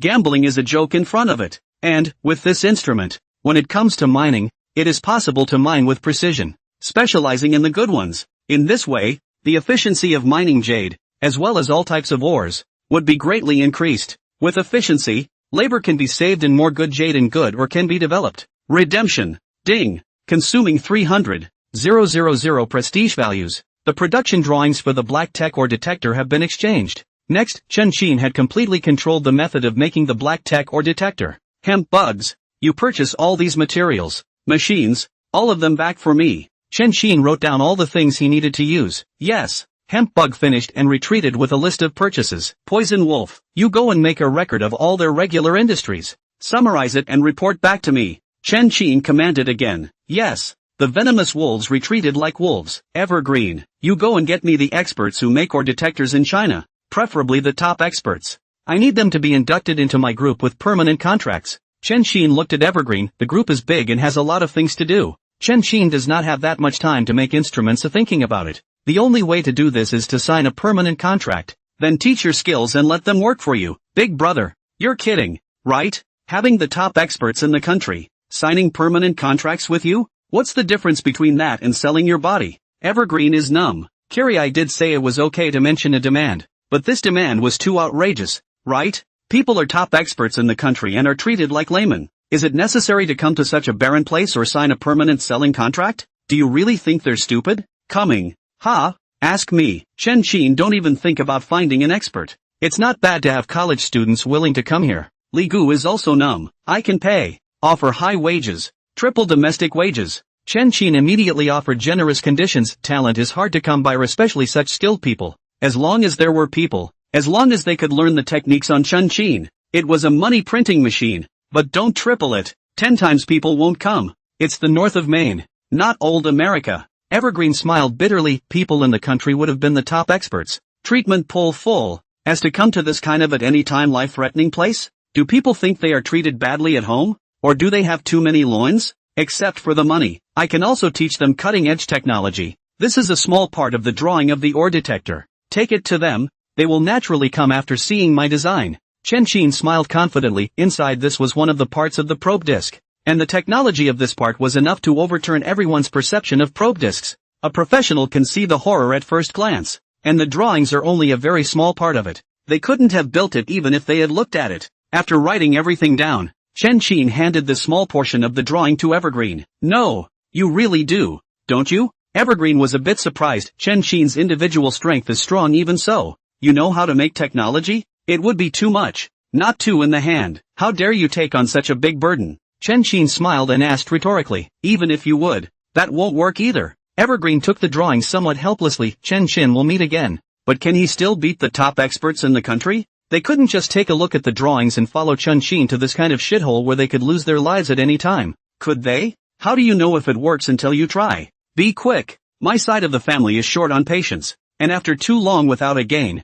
they're probably going to do their old job again. Chen Qin laughed playfully. You don't want the people in the country to be hurt again either, do you? As soon as I heard that, Evergreen's heart was suddenly in awe. That's right. The Qinyu group in Chen Qin's hands now can be some restless masters. If we don't bring in the experts, if we don't get the business up and running for them, it's going to be another disaster in case it's all the same old business. This must not be allowed. I'll do it now. Say anything and I'll get you the man. Evergreen finished his assurances and left the conference room with Li Jiu. As soon as they're gone in the large conference room, then only Chen Qin was left, thinking back to the grandness of the Qinyu group and envisioning the future. Chen Qin couldn't help but smile. Someone who has money and technology and the support of the state is still afraid that they will not get rich? Together with photolithography technology, chip technology, all kinds of military technology, agricultural technology, automotive technology, and all kinds of technology, Qinyu Group will turn the whole world upside down. The world's richest man, technology pioneers, capital giant, various titles. It will all belong to the Qinyu Group and to Chen Qin as well. Work. Chen Qin returned to his office and looked at each of the big and small heads, and couldn't help but get a headache again. Running a group is fun for a while, but integrating it is a big, painstaking challenge. While Chen Qin was busy, Evergreen Li Gu also had a headache. The promise was pretty quick. What's it going to take to really do it? Tell the country's top experts to come to work in northern Maine or sign a lifetime contract? How many people would? What to do? Evergreen asked. Do it. Do both. You contact the experts. I'll contact the grad students. And if not, I can get a couple of grad students back. No? Li Gu said somewhat helplessly. Why don't you go to a specialist? Evergreen rolled his eyes. Let him find it. Isn't that just looking for a scolding? It's okay for me to go. Who told me to be aware? Li Gu shrugged indifferently. Come on. Spare me the agitation. Can't I just go find it? Evergreen had no choice but to dial Bureau Zhang's number. After the debriefing. To make sure they're real, their tweets are pushed to one expert by local officials. Evergreen, hello, I'm a police officer working in the north of Myanmar. This side wants to ask you to come to work in the north of Myanmar with 3 times the salary. Are you interested? Evergreen, message delivery failed. The other party has blackballed you. That's pulling the plug on me? I'm a cop. I'm not a crook. The Evergreens were dumbfounded. To prove myself, Evergreen purposely sought out the relevant departments for fear that people would think of him as a liar. However, the results did not change as a result. Try again. Evergreen didn't believe me and moved on to the next one. A series of them, the result was exactly the same as just now. The less temperamental ones didn't even give him face and pulled the plug on the spot. The better-tempered ones give a sorry and that's it. Not to mention an invitation. Not even a chance to say a second word. On the contrary, what Chen Qin gave was the design drawings, which involved confidential technology. People did not have the slightest intention, and it was impossible for Evergreen to show them directly. I failed at all of them. What about you? Evergreen looked at Li Gu with a face full of helplessness. Okay, after my impassioned introduction, there are finally two people who are willing to die for the construction of the motherland. Li Gu was secretly relieved. The expert is gone. Well, at least there are two graduate students. It's still young. With verve. Evergreen was also relieved. At last, I have an answer for Chen Xin. Graduate students are not as good as top experts, but in a fledgling company like Chinyu Group, they are perfectly adequate. The two packed up their graduate student materials and knocked on the door of Chen Xin's office. Come in. Chen Xin called out. As the door pushed open, the Evergreen Li Gu duo walked in. People invited? Chen Xin asked. Please. Li Gu handed Chen Xin the graduate student's information. Fix your eyes. Chen Xin looked at the duo with some speechlessness. Are you guys messing with me? What about the promised top experts? You guys just take two graduate students to fool me? Big brother, you think an expert is a cabbage? And top experts? It would be nice to get two graduate students. Li Gu was truly convinced. Don't even look at what this place is. In order to get these two graduate students over, Li Gu was making every effort, and all kinds of sensational words are said one by one. Even so, Li Gu didn't even dare to guarantee that people would come. Chen Xin is good. People in the north of Burma, or a lifetime contract, under the heavy yoke, but also fucking pick on? No. They looked at my drawings. One doesn't come? Chen Xin was full of doubts. Just his own set of drawings that were 50 years ahead of the world's technology was enough to turn any expert's perception upside down. But anyone who wants to pursue academics, who wants to benefit mankind, who wants to contribute to science, will absolutely not be denied. No exaggeration, let alone in North Burma, let alone at triple pay. Even in the great deserts of Africa, even if they were not paid, they would have rushed in just the same. Don't mention it. See for yourself. Do I get a chance to send out drawings? LOL? I can't just hand out this kind of technology, which involves confidentiality, all over the street, can I? Evergreen helplessly handed his cell phone to Chen Xin. Take a closer look. Chen Xin was speechless. There's really no chance of sending out drawings at all. They rejected it too damn fast. It's actually normal when you think about it. The synonym here is karma waste. These experts are well in the country and there is really no need to move them, but Chen Xin needs them. Send the drawings directly. I don't believe they can watch and not come. Chen Xin smiled confidently and sent the drawings one by one. What about inside? Chen Xin, forget it. Just graduate school. It's no use sending that drawing of yours. Evergreen was filled with speechlessness. Just one design drawing and the experts are here? Do you really think the experts are white? They are the top researchers in the country. It's the big professor who pulls all the stops in terms of treatment, fame, all of it. What haven't they seen? You're still missing Chen Xin's drawings? That's it. Just don't pick. It's enough for you to have two graduate students come. Li Gu was also speechless. Nooks and crannies and a big professor? A man of that caliber is what a land like Northern Maine should have? But don't go to graduate school. Someone like that for someone else might work. Come to me. Can they read him? Chen Xin smiled and shook his head. Chen Xin's technology was superior, surpassing today's technology by at least 50 years. A graduate student of this level would just follow Chen Xin around as an apprentice. What the hell? Graduate students still can't read? Evergreen stared skeptically. Can it be that evil? Gotta. You have the phone anyway. I'd like to see you pull someone over. Li Gu looked disbelieving. Also, graduate students can't even read.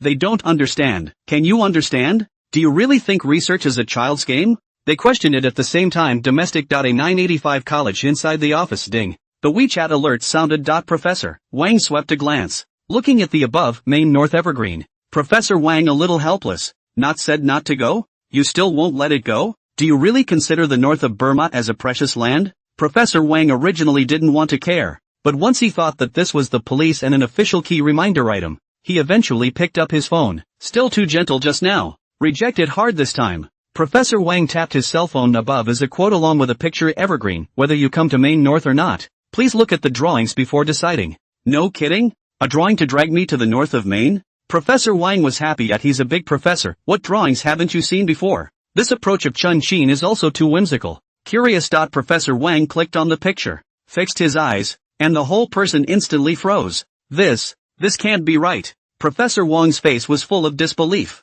just like seeing a living ghost. How he couldn't believe it. Places like Northern Maine could still have design drawings that even he found obscure. Fake, right? Professor Wang looked down carefully in disbelief. The more you look. Professor Wang's sweat then fell drop by drop. Of that feeling. It's like learning to add, subtract, multiply and divide for the first time. The whole thing is sweaty. After a long time, Professor Wang wiped the sweat from his forehead and said with some disbelief, This actually stands up to scrutiny. Everything is true. Available. How did such drawings come to be in northern Burma? Top researchers can emerge from that kind of soil? Professor Wang couldn't figure it out. Where are the top researchers coming from in a barren place like that, where college students are a rarity? But now is the time to show up alive. And it's still technology that's at least 30 years ahead of the world. If he could learn it, then he, Professor Wang, would be one of the top researchers in the world. If we go further, it's a great scientist who can be like Einstein, like Faraday, who can be famous in the world. This is something that no research scholar can refuse. Spell it out. The sages were able to work on the nuclear bomb in Lobo. What's it count for in northern Maine? For research. For the people. To realize my own values. Professor Wang gritted his teeth and sent a message to Chun Xin on the spot. Give me the address. I will be there immediately. The other side, north of Maine, the office of the chairman of the Chinya Group. Ding. A crisp beep sounded. Chun Xin picked up a look. Suddenly ecstatic. His is actually a first-class professor of 985 universities. Pick up the treasure. What? All the first-class professors are here? Are you serious? Evergreen looked over in disbelief when I saw the news that Professor Wang returned. The whole person was struck by lightning. I can't believe I actually said yes. This is a first-class professor. Not many in the country. A top researcher. He's actually coming? Because of one of Chen Xin's design drawings? Are you kidding me? Chen Xin's skills, and still attract bigwigs of this caliber? Right in the middle of Evergreen Li Gu's shock. A series of messages suddenly rang out. Return to the message list for a look. All of them, without exception, were replies that asked for an address. That's not all. Some of the experts who had originally blacked out Evergreen had actually added them back once again. First they apologized. Then they asked for the address. On top of that, the same flurry of messages started spiking out on the new friends in the address book. Pull it apart, all experts. Or maybe it's a PhD student, a graduate student. At a rough count, there were more than 100 experts who wanted to come to northern Burma alone. No. What the hell is going on here? The Evergreens looked dumbfounded. It's outrageous. There are only 100 or so experts in this field in the country. As a result, as soon as Chun Xin's drawings went out, 90% of the people wanted to come over. And all of them were top researchers. Are these drawings really that cool? Chen Xin, you're honest. What is the secret of this drawing? Li Gu looked at Chen Xin in some panic. The loss of the country's top researchers is one of the major disasters, as the experts are all coming to northern Burma and all joining Chen Xin's Chinya Group. As soon as they're gone, all the research in the country is collapsing. Truthfully, this drawing of mine is 50 years ahead of the world's technology. Chen Xin returned. What? 50 years? Are you sure you're not kidding? Evergreen was filled with shock. 50 years ahead of the world. What kind of concept is that? This means that once this technology was released, China was at the forefront of this scientific research. All countries, including the good old US of A, are all on their own. The technology patents and product profits that come from this will be tens or even hundreds of billions of dollars. If I'm kidding, you think they'll come to northern Maine? Chen Xin smiled and asked rhetorically. Hiss. No. I have to report it. We can't have you messing around. Not to mention the fact that you can't get all the top experts here. Evergreen realized the seriousness of the problem. The development of this matter had been completely out of their expectations. I also think it needs to be reported. Don't you answer the message yet. Everything will be decided after the study. Li Gu called out hastily. Research doesn't matter, but please hurry. Let me warn you. The people on my side are very impatient. And if I don't hurry up, I can't really stabilize them. Chen Xin reminded. You can't stabilize it? Still pretending in front of us? The Liguans went numb. Those people in front of Chun Xin, scared even dare not fart, but also shelved. This cannot be stabilized? Gotta have it. You guys feel free to be nice, right? But try to hurry. I'm in a real hurry. Chen Xin returned with some embarrassment. Hurry up, no problem, but I have another question. Evergreen stared tightly at Chen Xin. Just how many other things have you kept from us? A drop. Chen Xin returned. God damn it. How many have you lost? Evergreen was filled with speechlessness. From the beginning as a death row inmate, to physical fitness pulling it off, to shooting ability pulling it off, to forensic ability, to acting skills, to drug sniffing, etc., etc. This string of abilities had made Chen Xin nearly invincible. Now that's good. Another fucking 50 years ahead of the world in scientific research. Is this still human? No Sam movie would dare to do that. Chen Xin. Chen Xin. I'd like to see how you're going to explain this to the QI hall. Evergreen immediately sent a video request to Kiri.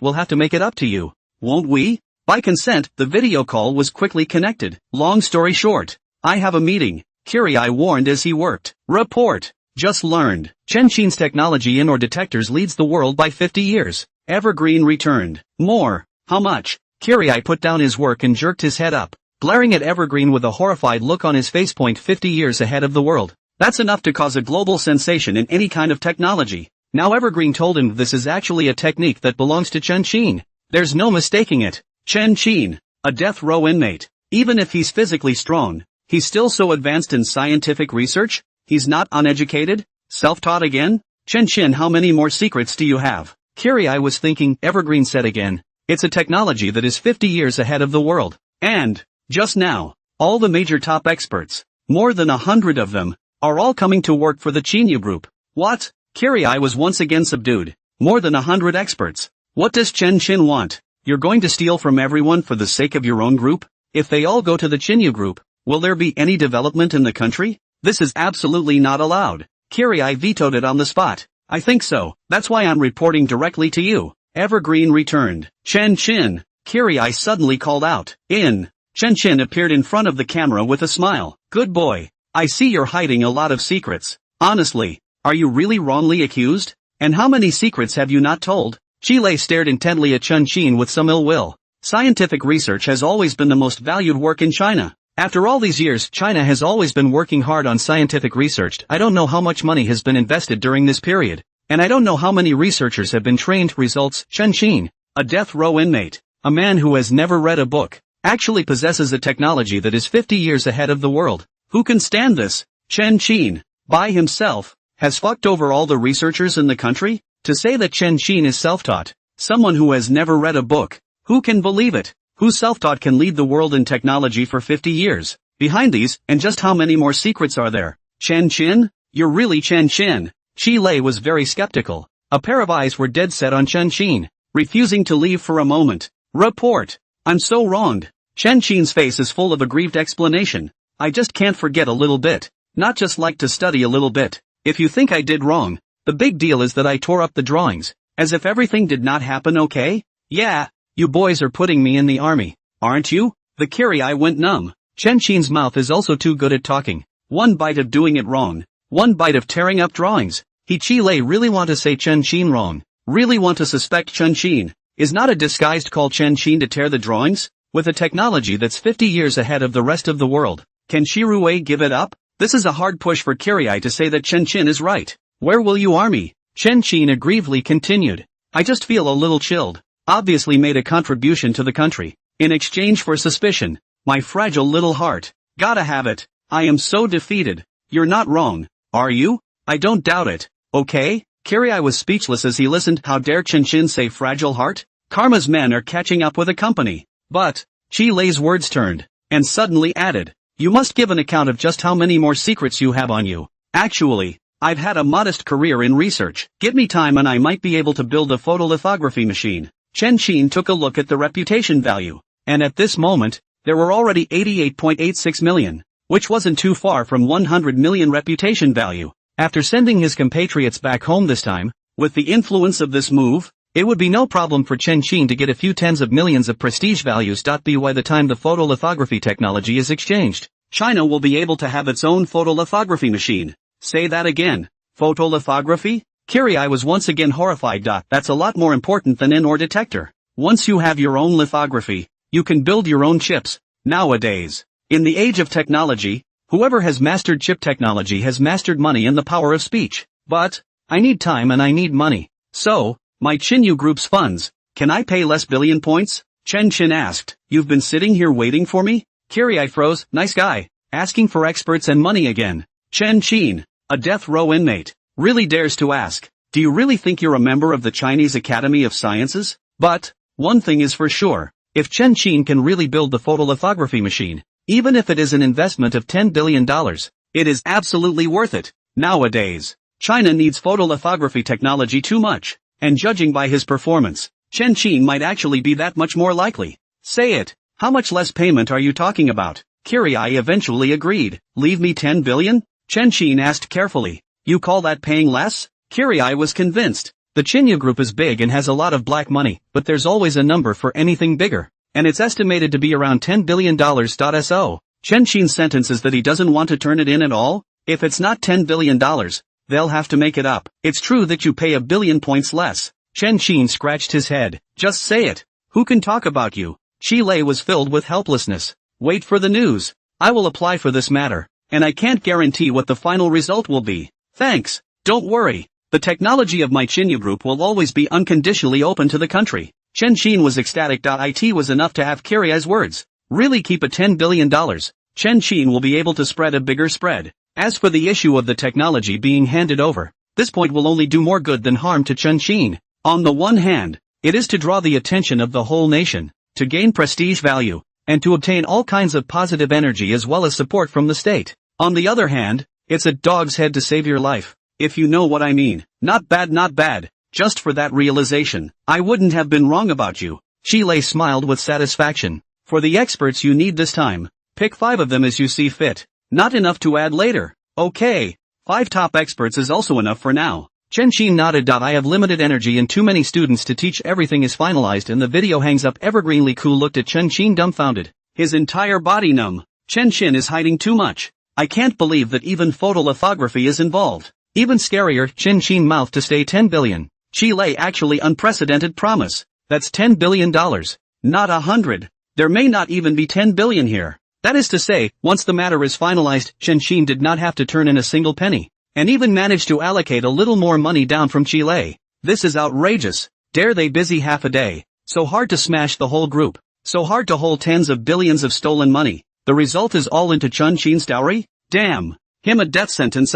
Evergreen. You arrange it. Invite Professor Wang, Professor Li, Professor He, Old Man Qian, and Old Man Ding over as soon as possible. Chen Qin signaled. Later, I ask you to pick someone. And you picked the top 5 guys in the country? The Evergreens were dumbfounded. Chen Qin, you have the nerve to open your mouth. The gas? No. Can't you pick something else? Chen Qin, what are you trying to do? Are you really digging up all our corners? Li Gu was also convinced. Professor Wang, Professor Li, Professor Ho, Qian Lao, Elder Ding, Professor Li. Professor He is a second-class professor in 985 universities. A really big professor, with a direct pull full of theoretical knowledge and top-level scientific research ability. Professor Wang is a first-class professor, but also academician of the Chinese Academy of Sciences. The strength does not need to explain. Just the word academician. Directly invincible. Qian Lao Ding Lao, on the other hand, is a top researcher. The level is the same as the 3 professors Wang Li He,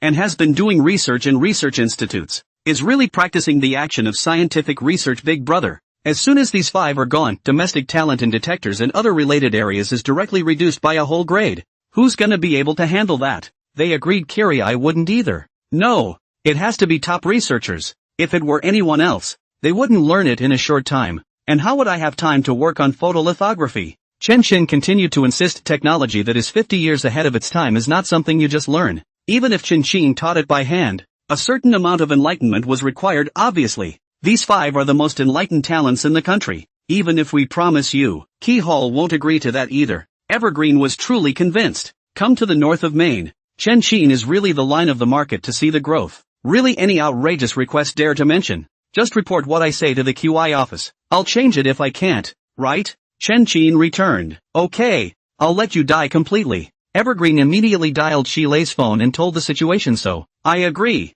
Just do it. Hang up first. I'm in a meeting here. Kiriai finished eagerly and quickly hung up the phone, listening to the beeping sound coming from the cell phone and recalling what Chile had just said. Evergreen Li Gu's entire body froze. Another double yes? Is that even possible? It's not domestic anymore, is it? Just for Chen Qin? Is this a fucking death row inmate or a national treasure? Hurry up and do it. I'm still busy integrating the group. Chen Qin urged. Evergreen Li Gu walked out breathlessly under their operation. 1 day later. 5 leading experts with their respective teams set foot in northern Myanmar, considering their safety. Evergreen Li Gu personally led a welcome. All 5 are not young among them. Professor Wang was the oldest, at the ripe old age of 63. Of the remaining 4, on the other hand, were all between 55 and 60 years old. For people of their caliber, that age is the age of truth. After the group introduced themselves to each other, they boarded the shuttle bus one by one. The car made its way forward. As they were about to approach the headquarters of the Chinyu group, a few people looked surprised as they watched a shuttle bus cross over. Vice President Chang, so many of our own here?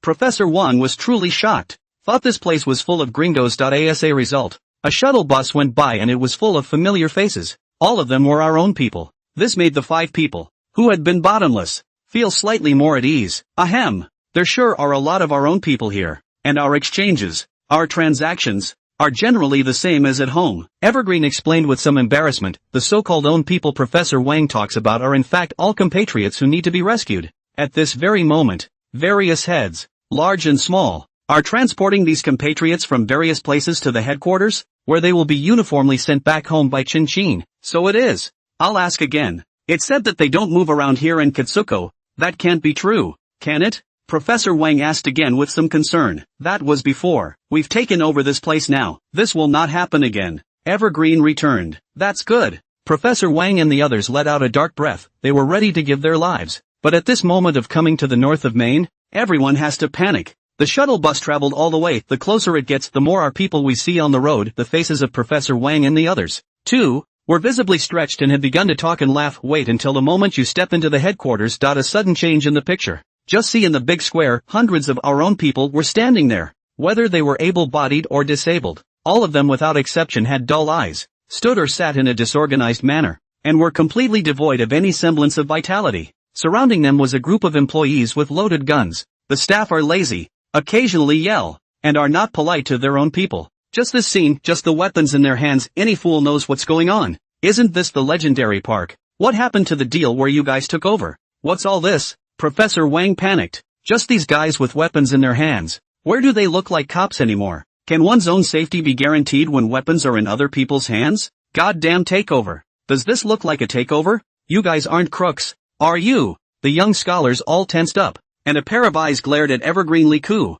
looking like they were about to strike at any moment. It's a long story. It can't be explained in a short time. Anyway, you know exactly who we were introduced to, so you can't even call them liars, can you? Evergreen explained somewhat helplessly. That's true, but, Professor Wang and the others looked at each other. Their hearts panicked. Evergreen is right about that. The people who introduced them here are really all the major formal departments as well, but the environment here is so scary. Blackened muzzles, arrogant and inappropriate group employees, especially the sudden stern cry was like a thorn in the side, constantly stimulating their little hearts. It was a good thing they soon crossed the plaza to the relative quiet of the office building. A glance sweeps past, here as well are loaded group employees. With the arrival of Evergreen Ligu, the group's employees have called vice president, under Chin's authorization. The group currently had a total of 4 vice presidents, Evergreen Liku, and Poison Wolf Asshole, all the way up. The more you go, the more Professor Wang and the others panicked. For no other reason than the fact that everyone here is so intimidating. Tattoos and everything are a small matter. The main thing is that they have all kinds of knife and gun scars on their bodies, and their faces are not good people at first glance. Walking into a place like this is like a sheep in a tiger's mouth. If they weren't afraid of the people here, they would have run away in fear. After a long period of panic, they finally arrived at Chin's office. The door pushed open. Chin seemed to have expected this and greeted them with a smile. Welcome, everyone. You've worked hard. Quickly take a seat. Drink water first. This is Mr. Chen, the chairman and president of our Chinyu group. Evergreen introduced. So it's Mr. Chen. When Professor Wang and the others heard this, their hearts instantly settled a few points. Compared to the people out there, Chin is obviously much more kind. Wait, you're Chin? Death row in the news? One man shot 4 big sugar barons on death row. A student recognized it. This statement was made. The whole room reacted instantly. They had all heard of Chin, and all know that there is such a death row inmate. The question is, how did Chin, a death row inmate, suddenly become the chairman of a group in northern Burma when he's not serving his sentence in prison? The police couldn't possibly take Chin abroad even if they needed him for a mission. Could they? What's the difference between that and letting the tiger go? Even if it is really brought abroad and really taken the group here, what is the meaning of letting Chin, a death row inmate, be the chairman of the board? Evergreen Liku and 2 cops as VPs and Chin as the main one? A death row inmate. His status has surpassed that of Evergreen Liku? Who's going to believe that? And then look at the whole group's evil look. Of Professor Wang and the others turned wildly pale, completely terrified. It's over and done with. It's really going to be karma waste. Friends, sorry. Yesterday there was an emergency delay. Today will be 4 more. There are 2 more. Tomorrow will be added to compensate. That is, 3 more. Thank you for your support. Karma waste? You don't say. You don't say. We really do have this business. Would you all like to experience it? Chin grinned. Ha! Professor Wang and the others' faces changed wildly, and they backed up in fear, stumbling and almost falling down. Professor Wang, Evergreen panicked and hurriedly held them back, looking at Chin with some speechlessness. Just don't scare them. Don't really scare them. Don't panic, everyone. We're really cops. It's not exactly a park. It's been taken over by us and is in the process of being rehabilitated. Li Gu immediately explained. Exactly. Don't be afraid, don't be afraid. Just kidding with you guys. Chen Qin laughed. Really? Professor Wang was still a bit unconvinced. Evergreen Li Ku and two cops as VPs and Chen Qin as president? This is outrageous any way you look at it. It doesn't make any sense at all. This is police control in the end. Or is Chen Qin a death row inmate? In control? Of course it's true. If we can cheat, can the major departments still cheat? Evergreen asked rhetorically.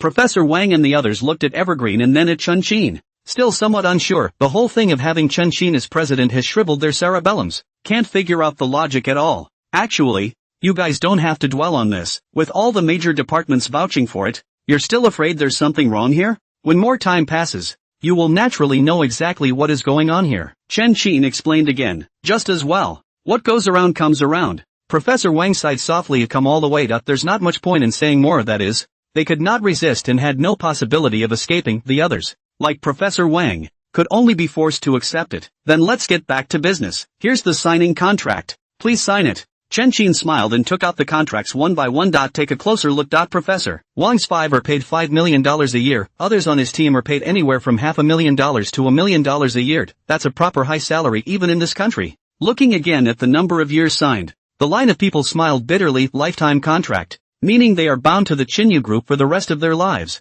All of their technology will also belong to the Chinyu Group, and cannot be leaked even in death. Half an hour later, signing off, Professor Wang asked somewhat impatiently. Excuse me, can I see the complete design drawings? Sure. Chen Qin took out the complete drawings one by one. Professor Wang and the others were not afraid at this time, and excitedly took them one by one. Wonderful. It's wonderful. So that's how materials can still be proportioned. So metal and ore, there is a connection. I've really come to the right place. With this technique, it's worth dying here. Professor Wang and the others looked on in constant amazement. They all looked dumbfounded. Any of the technology here is far beyond their knowledge, especially the penetration attribute in it. Shelving now is a revolutionary breakthrough. Hurry, quickly let me meet this teacher, Professor Wang urged. You're asking about the drawing creator? Evergreen asked. Right. Professor Wang nodded. You've seen it. Mr. Chen is the creator of this detector. Evergreen laughed. Are you sure you're not kidding? Professor Wang was confused. The rest of the people who were looking at the drawings all froze in place as well. Chen Qin? A 20-something on death row? He could be the creator of a black tech or detector? No way. I was his age when I was in grad school. Don't sell yourself short. Vice President Chang, quickly introduce us. The line is a punctuation mark of disbelief. Chen Qin is also just 25 years old, even if you start learning from your mother's womb. It's only 26 years. It's a question of whether you can finish studying the relevant knowledge in this amount of time. And you want to study a technology that is 50 years ahead of the world? Do you really think scientific research is a game? But the problem is that he is the creator? Evergreen was filled with depression. Watch it. No one will believe Chen Qin when he perverts it. Is it? Professor Wang and the others still looked at Chen Qin with some disbelief. This is outrageous, isn't it? A young man of 25 years old, knocking them old guys down? Or detectors use electromagnetic signals to get information. My design for this detector, on the other hand, was inspired by a strange magnetic field that enhances electromagnetism. Chen Qin's face was calm as he made the principles clear. When it comes to the high depths, even a first-class professor like Professor Wang, an academician of the Chinese Academy of Sciences, was just as dumbfounded. Wait for Chen Qin to finish speaking. Everyone looked at each other in disbelief. That's a lot of knowledge. It's the same as a middle schooler listening to a high school course and being completely confused, unable to judge what's right or wrong. Professor Wang didn't believe it and asked several questions in a row. Results, whatever he knows. Or he couldn't figure it out. Chen Qin answered all of them correctly without even a second's hesitation. Oh my god, you really are the creator of this probe. Professor Wang was filled with horror. It's horrible. A 25-year-old went so far as to surpass him as an academician in scientific research. Looking at the others, they were shocked, speechless long ago, with only a pair of eyes that looked like monsters. This is still the impression of a death row inmate? Whose death row inmates are more terrifyingly knowledgeable than academicians? Enough with the polite words. Time is running out. So let's go to the research lab first? Chen Qin proposed. No problem. Professor Wang was instantly hyper. The rest of the people were all excited, eager to join the study immediately. Research is everything to them, and the ability to create technology beyond today's level is their greatest pursuit. One day later, Chen Qin tiredly walked out of the research room. Until now, Chen Qin has finally realized the hardship of being a teacher. It's too hard. The gap between them and Chen Qin was so great that each explanation needed to be rubbed out and then repeated over and over again and again. The good thing is that they are all top-notch experts, and at the end of the day, they have finally taught the most basic types of parts manufacturing the rest. When they build the parts. Back to the office, looking at the stacks of documents, Chen Qin immediately recognized the property statement. Turn it over. It contains records of all types of property, which totaled a whopping $9.6 billion across all parts of the group, plus the 100 million in Chen Qin's card. That's 9.7 billion. It was pretty much what I expected. Chen Qin smiled with satisfaction. 9.7 billion in cash. Even the richest man in the country may not be able to come up with so much money in one breath. The current Chen Qin was the one with the most money. Boom boom boom. There was a sharp knock on the door. Come in. Chen Qin even dispensed with the word please. Here Chen Qin is the biggest. You're finally back. Mr. Chen. Make arrangements to send everyone back home. There are a lot of very sick people in there. And they're not doing too well mentally. So they have to be sent back home now. Evergreen was in a hurry, gathering them together for this thing, and with loaded guns. They thought they were going to be dealt with en masse, and it was freaking them out. Favor Chen Qin is not in. Evergreen Li Guan cannot expose their identity of the police. Want to comfort, do not know how to comfort. On the side of the watch is dry anxious. No problem. Chen Qin nodded and stood up, asking, did you agree to the $10 billion I said? Promise. Evergreen returned. Take a look. We only have 9.7 billion here. Chen Qin smiled and handed the statement over. What do you mean? Do you really want us to make you some? The Evergreens were dumbfounded. You guys want to make it up, of course. I don't expect you guys to make up for it. Though, Chen Qin shrugged indifferently. You call that hopeless? Evergreen breathlessly raised the document in his hand. Wealth statements are thrown in your face. The return is also put aside. Just short of a direct request. You call that hopeless? Come on. I'll apply to the top about you. Now can we go ahead and send someone back home? It's really urgent. Evergreen shook his head helplessly, really unable to do anything about Chen Qin. Anytime. Go. I'll set it up. Chen Qin walked towards the outside. A glance sweeps past. At this moment, the large square was still filled with more than 2,000 people either standing or sitting in a chaotic mess. These are all the people who have been sent to the north of Burma. People who are still alive. As soon as Chen Qin arrived, the employees around them immediately perked up, quite a few of them. Directly surrounded Chen Qin and acted as bodyguards. They also sized up Chen Qin curiously at this time. Hello everyone. I'm Chen Qin. I'm here to send you back home today. Chen Qin took the loudspeaker and called out with a smile. This statement was made. Everyone in the square looked over in surprise, however. As soon as they saw the people with loaded guns around them, and then looked at Chen Qin who was clustered among them, the light in each of their eyes quickly dimmed. Just the sight. Can it be like sending them back home? Since when have these black-hearted groups been so kind? Poison wolf hempworm. Arrange it. Chen Qin didn't care what they thought and gave a direct order. Yes. The poison wolf asshole sighed softly and did as he was told hopelessly. It really hurts them to put these people back. As a shuttle was put in place, one somewhat desperate person was pulled into one of the various colored shuttles. At Chen Qin's command, the escort team opened the way, and Chen Qin himself led the way, taking them towards the border of Dian province. Drive all the way. The shuttle bus was all dead. Ugh. We'll probably live to see this. It's good to be dead. It's not a relief. See you all in the next life. Don't ever come back to a place like this in your next life. One sighs and gradually accepts the fate of his death. Actually, it's not that they haven't thought about returning. It's the time here that they've seen too much life and death. People don't even look like people here. They're worse than pigs. Pigs can still die in one cut. Trying to die here? Let's milk the value completely dry first. When you finally karma waste, you don't even get anesthesia. Who can have hope in life after seeing this kind of thing so much? Don't say it's a return. It's satisfying to die a painful death. That's all. 3 hours later, the car suddenly stopped, and one of the group's employees, out of the blue, took a fast food and distributed it to them. What do you mean? Dragging us to the torture chamber with dinner? Is this still the group I perceive? When did they become so humane? It's not really going to drag us back to our country, is it? What other penal colony is so far away and has to run for 3 hours? One by one, they looked at each other, and a glimmer of light gradually appeared in their dull pupils. Forget it, and go back to the country? $30,000 for each of us. That's over $60 million for over 2,000 people. As soon as I heard that they don't even feel like eating anymore. It's over $60 million. For the piss-poor nature of these groups to give up over $60 million?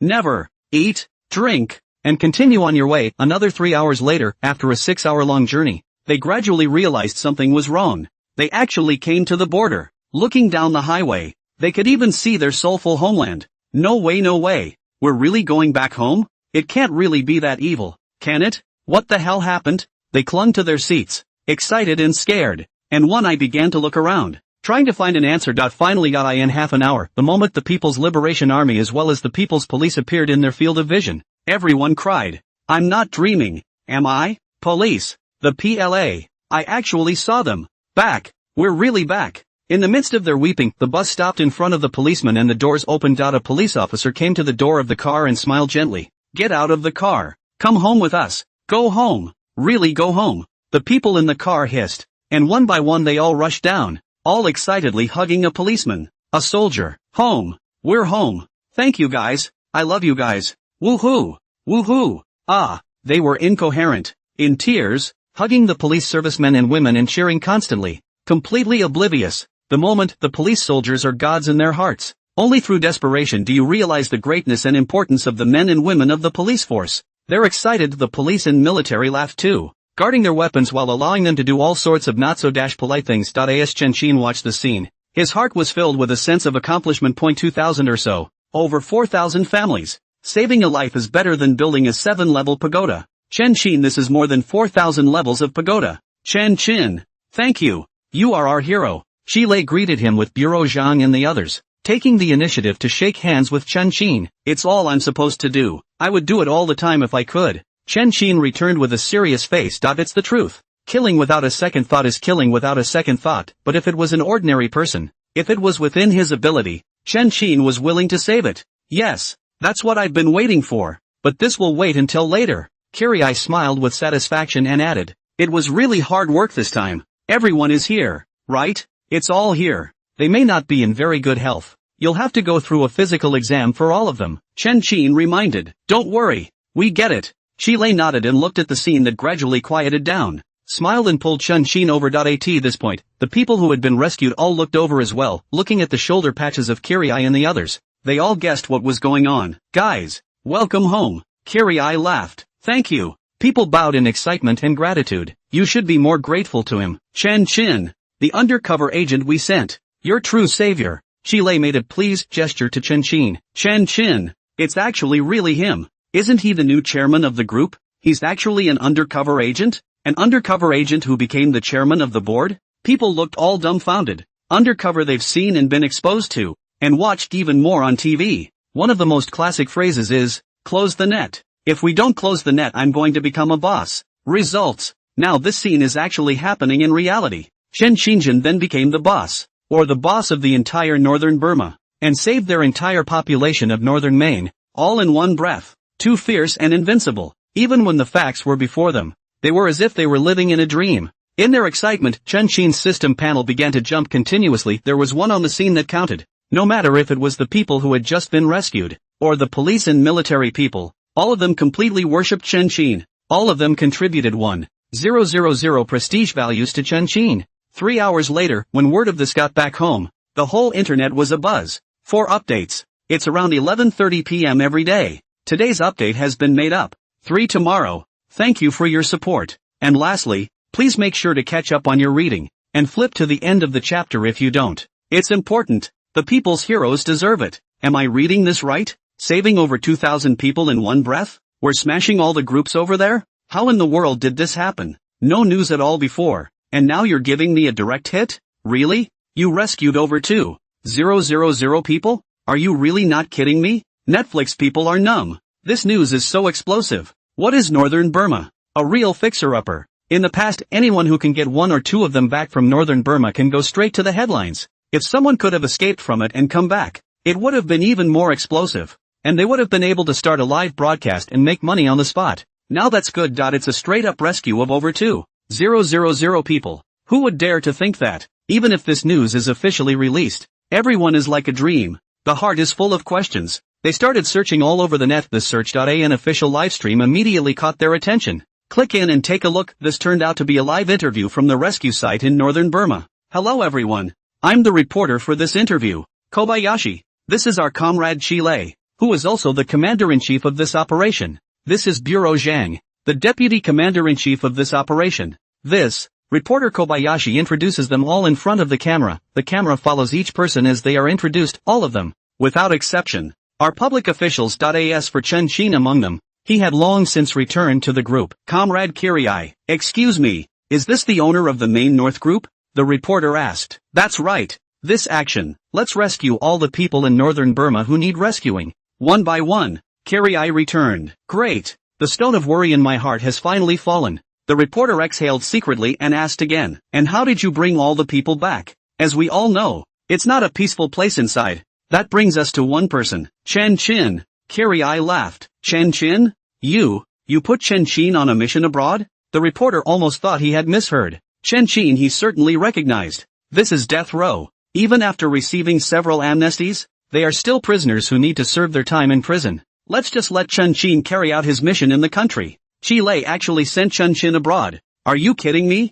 Chen Qin is on death row. It's full of charges that need to be shot. Is this something that can be sent abroad? Isn't Kirai afraid that Chen Qin won't come back? Do you trust him that much? It's outrageous. Who would have believed that a death row inmate could leave the country to carry out a mission if he hadn't seen it with his own eyes? Even more outrageous, Chen Qin has really accomplished his mission. It really didn't escape. It really saved everyone. No. As far as I know, Chen Qin was still in the country last week. In just 8 or 9 days, Chen Qin rescued all the people? How did he do that? The reporter suddenly realized something was wrong, something that countless police officers have failed to do over the years. Chen Qin, a death row inmate, went over there, but in 8 or 9 days, he got them all back? At the time I was shocked when I heard the news and thought it was a bit unlikely. But, facts are facts. And these people coming back right now are the best proof. Shi Lei continued. As for how to save it back is very simple. Unify all the groups in the north of Maine. Be the chairman of the board of directors. Naturally, you can save all the people back. Unify all the groups in northern Burma? Is this easy? The reporter was confused. The live feeds were all dumbfounded as well. No, just a week without hearing from Chin and he's done something big? I'm so convinced. Undercover in the north of Maine. Undercover as the chairman of the group, and unified all the groups in northern Burma? Everyone else's rescues are 1 or 2, but Chin's over 2,000 at once? I told you all the people in prison are talented. The netizens are completely blown away. Chen Qin. It's Chen Qin again. What's wrong with a death row inmate? What's wrong with people serving time in prison? The weak adapt to their environment. The strong change their environment. Chen Qin is the strong man who changed the environment. Even a death row inmate, even if he's serving a sentence, is just as capable of creating the conditions for himself to go abroad and get credit. Just as capable of doing things that the police can't even do. Undercover agent becomes chairman of the board. 1 week to unify all groups in northern Burma. Rescue all of them in one fell swoop and return them to their home countries. 2,000 or so. Over 4,000 families. Just this credit is the most bombastic together in the whole history. Even a special merit is somewhat overshadowed by this incident. After the shock, the reporter couldn't wait to ask. May I ask where is Chen Qin? Can we interview him? Can't. Chen Qin is now the chairman of the Qinyu group. And he's going to lead everyone onto the right path and change their ways. Carrie laughed. Chairman? Are you sure? He's the chairman? Once again, the reporter was confused. There are so many talents in China. You let Chen Qin, a death row inmate, be the chairman? If I remember correctly, Chen Qin is still serving his sentence, right? The sentence hasn't been completed yet. And the prisoner who should be in jail has turned into the chairman of the board? Shit. I was pitying Chen Qin 1 foot. And now he's in a higher position than me before he even gets out of jail? Chairman of all the groups in northern Maine. How much money must this be? How much power must this be? Can this still be a death row inmate?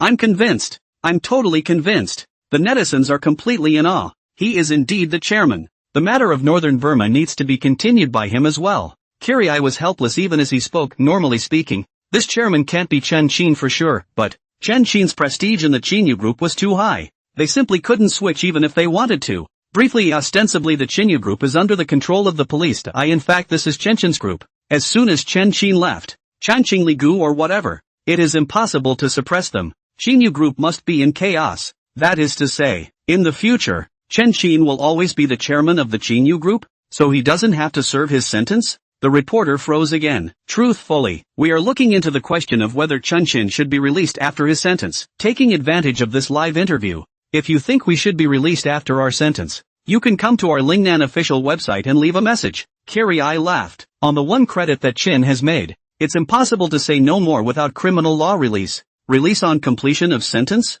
It has to be a full sentence. Everyone charge. Almost instantly, millions of netizens rushed into the official website and spoke for Chen Qin. After they were done, they didn't forget to go around proclaiming Chen Qin's deeds. Once the story got out, the nation was shocked. risking his life to rescue the little girl, busting up ice candy factories and arresting big sugar barons, retrieve a complete set of the original Yongle Daji. He went undercover in northern Burma, rescued more than 2,000 people, and led the Chinyu group to reform. Any one of these deeds would be enough to impress everyone with Chun Chin. All together, that's double kings, 4 twos, 4 aces, 4 old kings, the king of kings. But for an hour, the number of people who feel that they should be released under the criminal law is as many as 30 million. And that number is still growing at 20 million per hour. Scary stats to IT freaked Kirai out. Acting you out. Early the next morning, inside the conference room, Chile and the others looked at the data on the big screen. And each of them had extremely complicated expressions. Chen Chin's prestige is too high. Over the course of the night, the number of netizens who participated in whether or not to release Chen Chin from prison was actually as many as 200 million. That is to say, 0.1 out of every 6 people in the country agrees with the release of Chen Chin's sentence. For that prestige, it's not a stretch to say it's third in the country. The horror of it, this is a fucking death row inmate. Having a death row inmate gains so much prestige. They don't know if it's a good thing or a bad thing. Not at the same time, it is this level of status that has led them to have meeting after meeting, each time failing to study the situation. But now it's a whole different story. There are so many people who support Chen Chin, more than enough that they have to value everyone's opinion just as well. Just the end of the sentence. Judging by what he's been doing all this time, he should really be wronged. Kirai eventually agreed. As soon as he opened his mouth, the rest of the group followed suit in agreement, with a unified opinion. Kirai prepared all the materials and applied upwards for the matter. Do it all. Chile clicked on the backstage of the official website and pulled it down, and a message appeared in front of everyone. Inside, without exception, all of them were messages against Chen Chin. At a rough count, there were tens of thousands of them. You guys talk. Who would oppose Chen Chin's release from prison now? Kirai smiled at the crowd. That goes without saying? Criminals, of course. Zhang Bureaus laughed at once. With Chen Chin's current prestige, he has made one great achievement after another. Even if there would be people who didn't like Chen Chin, they would definitely not specifically leave a message against it. Then these people, 9 times out of 10, are criminals. Looks like we're getting credit again. Chen Chin is truly our lucky star. Kirai's mouth was about to close with laughter. He didn't expect it either, just arranging a message for Chen Chin. There was even such an unexpected joy. Next time, they began to line up one by one and actually caught a number of criminals. These criminals were caught in a daze, completely confused as to where they had revealed themselves. The other side, the day after Chen Chin sent back his compatriots, Chinyu Group, time to noon. Ding! The North Burma rescue case is complete. Arrest or kill the ringleader. Done. Rescued compatriots. 2. 566. Rating, SSS. Obtaining the SSS rank reward. The Water and Fire Impervious Sacred Body. Water and Fire Invulnerable Holy Body, surpasses human limits. Enhances the ability to resist burning, carry heat, carry cold and carry ice. Remarks, flames cannot burn directly except hair, and fire resistance is similar to that of iron. Hiss, that's an SSS level reward. It sure didn't disappoint. Chen Chin was ecstatic. Water and fire do not invade the holy body. Have this skill in even if it was a sea of fire? Even if it was the coldest Antarctica, Chen Chin was able to travel through it with reckless abandon. However, the Water and Fire Impervious Sacred Body only enhanced heat and cold resistance, not complete immunity. If Chen Chin had stayed in the sea of fire, he would have been burned to ashes by the fire all the same. However, even this was enough to increase Chen Chin's means of preserving his life by several times. Chen Chin wasn't stupid. He wouldn't stay in the fire and wait for death, right? Look at the prestige value panel again. Reputation value plus 1,000. Reputation value plus 1,000. Reputation value plus. Total prestige value plus 56.3 million. Current prestige value, 132 million. Yes, and a great deal of credit. Increasing this much reputation value at once is completely enough to exchange for photolithography technology. Chen Chin swept over with a glance and redeemed it without hesitation. Now that the Chinyu Group is in a hurry to make money, photolithography is one of the most profitable technologies. Ding! 100 million prestige values consumed.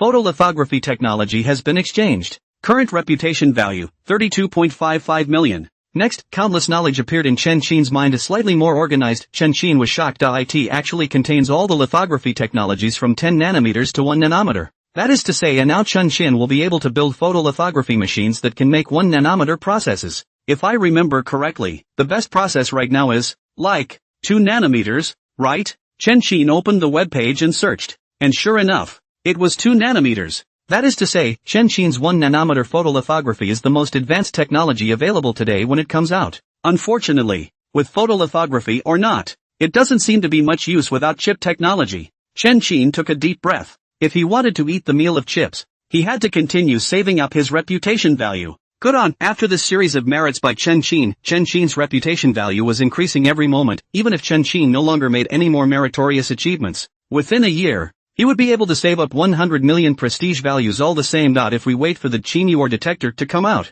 we may be able to save enough in one wave. Tick-tock. A sound caught Chen Qin's attention. Look up. It's Kiriai's video call. QI Hall. Chen Qin smiled in greeting. Congratulations. You have been cleared and your sentence has been commuted to release. But before that, you have to take the time to go back to your country. We'll have to officially pronounce the sentence in court. Kiriai laughed. Thanks so much. Chen Qin was ecstatic. 3 happinesses. The long-for release from prison is finally here. Without this shackle, Chen Qin would no longer be a death row inmate and would be able to inherit the Qinyu group with honor. Remember what I told you yesterday? Kiriai asked. Of course. Is there another problem? Chen Qin smiled and asked rhetorically. That's quite a problem. On the border of Dian province, there have been several murders. The murder was so sophisticated that we couldn't find any clues at all, and they were all, without exception, rich people who traveled in the gray area. And one of them was the leader who sent you out of the country last time.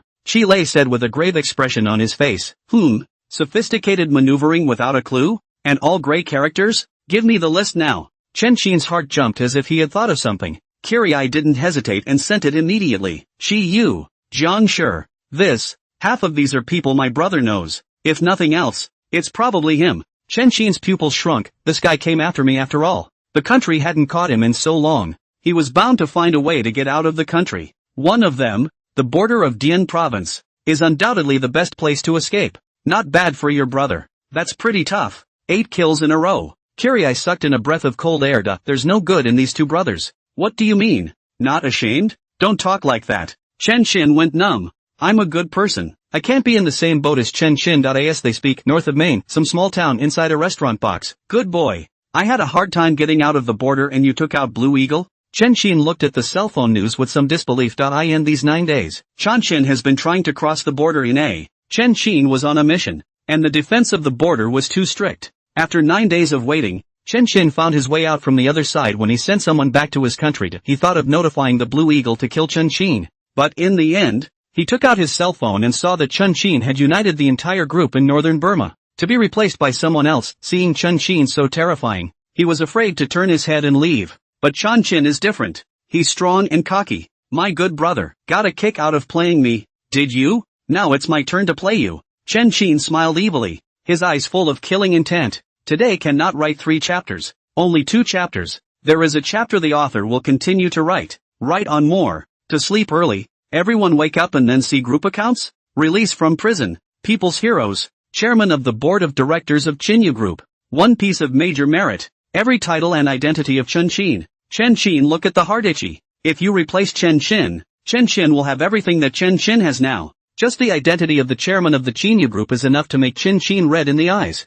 But, Chen Qin, as soon as he thought of Chen Qin's same deeds, his heart sank. Chen Qin is too strong. So strong that he, an outlaw and a professional killer, couldn't help but feel a chill. It has to be outsmarted. Chen Qin unveiled his mask, removed his hat, and took a picture of his face with his polypropylene phone, only to see a face exactly like Chen Qin's appear on the cell phone screen. Tap your phone again and flip through the videos of Chen Qin's interviews, watching the expression of Chen Qin's demeanor in every move. The face of Chen Qin also gradually changed at this moment, and eventually became the same as Chen Qin. Except for you and me now, I'm afraid no one will recognize who we really are. What is yours is mine. Your intelligence network is my intelligence network. Chen Qin grinned, put on his backpack full of weapons and money, and quietly left the hotel before making his move. He needed to investigate all of Chen Qin's information first. At this very moment, Qinyu Group. President's office. Chen Qin, who had just finished talking to Chi Lei on the phone, suddenly sank in color. The presence of Chen Qin at the border is not a very good thing. Chen Qin, who knew everything about Chen Qin, knew too well the nature of this brother. This guy is a nutcase, one of the men feared by every criminal in the country. Once he appeared, he would definitely strike once he learned about Chen Qin. For him, there was nothing in the world to fear. With enough profit, this guy would dare to kill anyone in the world. Looks like we need to make money soon. If it drags on any longer, in case this guy messes with it, I'm afraid that people's hearts will be destabilized. Chen Qin took a deep breath and immediately walked towards the research room. After these 2 days, the consolidation of the group is underway. and the operations, as well as the billing, of the various lines are being transferred to headquarters in a harmonized manner. These things take time. And Chen Xin couldn't go faster if he wanted to. The only thing that can be faster is the development of the Qingyuer detector and the next one, nanometer lithography. Come to the research room. Professor Wang and others are scraping the bottom of the barrel. Their teams, on the other hand, do a step-by-step operation under their instructions. Even when Chen Xin came, they didn't notice it in the slightest, putting their minds entirely on their research. Hiss, it's so deep. What did Mr. Chen say last time? Quickly pull up the video for me, Professor Wang urged. Soon his students then took out their tablets and began to play Chen Xin's original lecture. The more you listen, Professor Wang and the others' expressions became more and more complicated. A pair of eyebrows almost wrinkled into an 8 character. It's too obscure. Looking at them, Chen Xin cried and laughed a little. Can't you see it even after repeated looks? Mr. Chen, it's not our fault. 50 years ahead of the technology. I feel that what I've learned most of my life is to this technology what a 9-9 multiplication surface is to high math. Professor Wang was filled with helplessness. It's good to learn skills, and it's good to break through, but Chen Xin has broken through too much with this technique. Even with Chen Xin's explanation, they were just as incomprehensible. Every time I build a new part, I'm just following a zucchini, and the progress is touching. Looks like it still won't work without me. Come on, watch and learn. I'll be here for the next few days. Chen Xin decided to take action himself. As soon as possible to build the first batch of Qingyuer detector, several people sniffed and all gathered around at once. Under their gazes, they only saw Chen Xin explaining and operating at the same time. It was as simple as eating and drinking, and the line of water and water was skillful beyond words.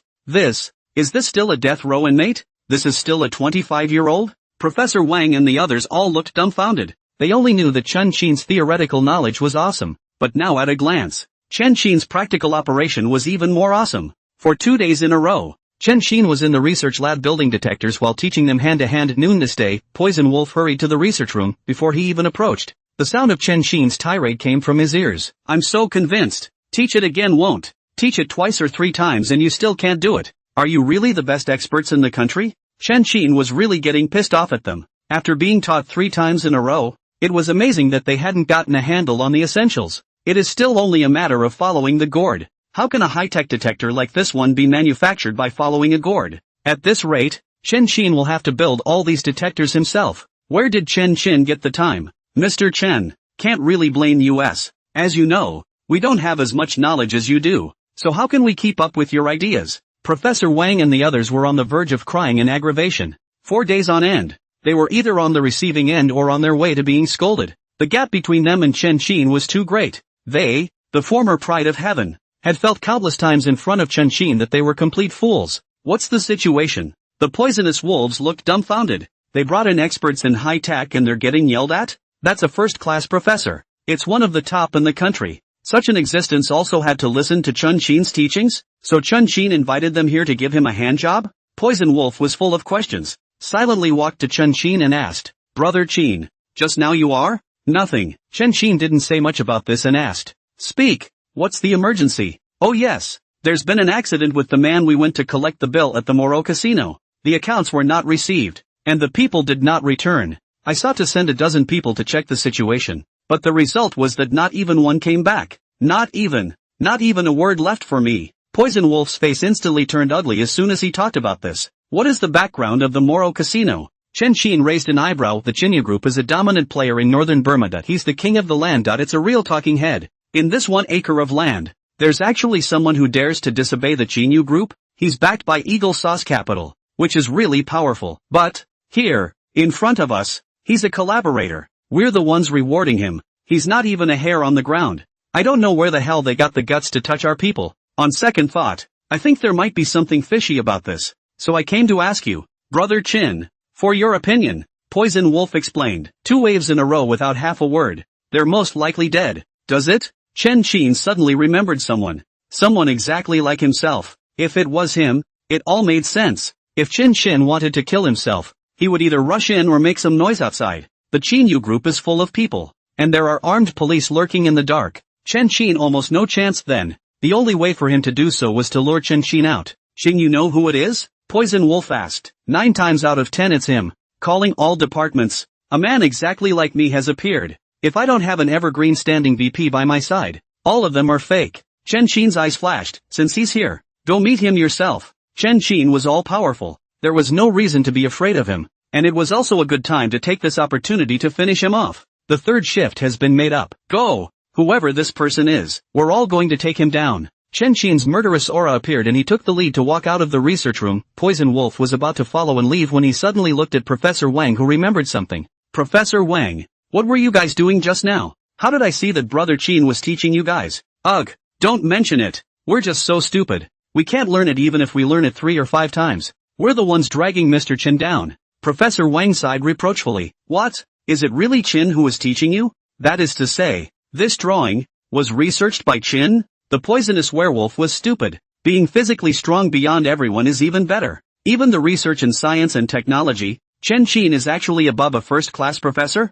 Is this still human? Stronger, almost like a god. The moment Chen Qin's status in Poison Wolf's heart rose once again, almost to the level of a god. The poisonous wolf's fear of Chen Qin was like a sick rat meeting an iron cat. Not to mention resisting, it didn't even dare to think of running away. Shocked, Poison Wolf trotted along, carefully following Chen Qin walk out of the research room. Chen Qin called Evergreen over at the first opportunity, after briefly mentioning about Chen Qin. Evergreen's face changed slightly. You really have a brother? And he even came here? To be without him, how could I have committed so many things in the country? Chen Qin asked rhetorically. Yeah, you can do whatever you want when you're abroad, can't you? Evergreen was speechless as he listened. Don't be an awkward hack. If it weren't for the completion of the mission, as far as I'm concerned, I've killed so many people? Chen Qin was not happy at once. Yes? Evergreen looked skeptical and didn't believe a single punctuation mark. Chen Qin is going crazy killing people here. Can this be forced? And look at the present. It's time to start karming people again in order to collect.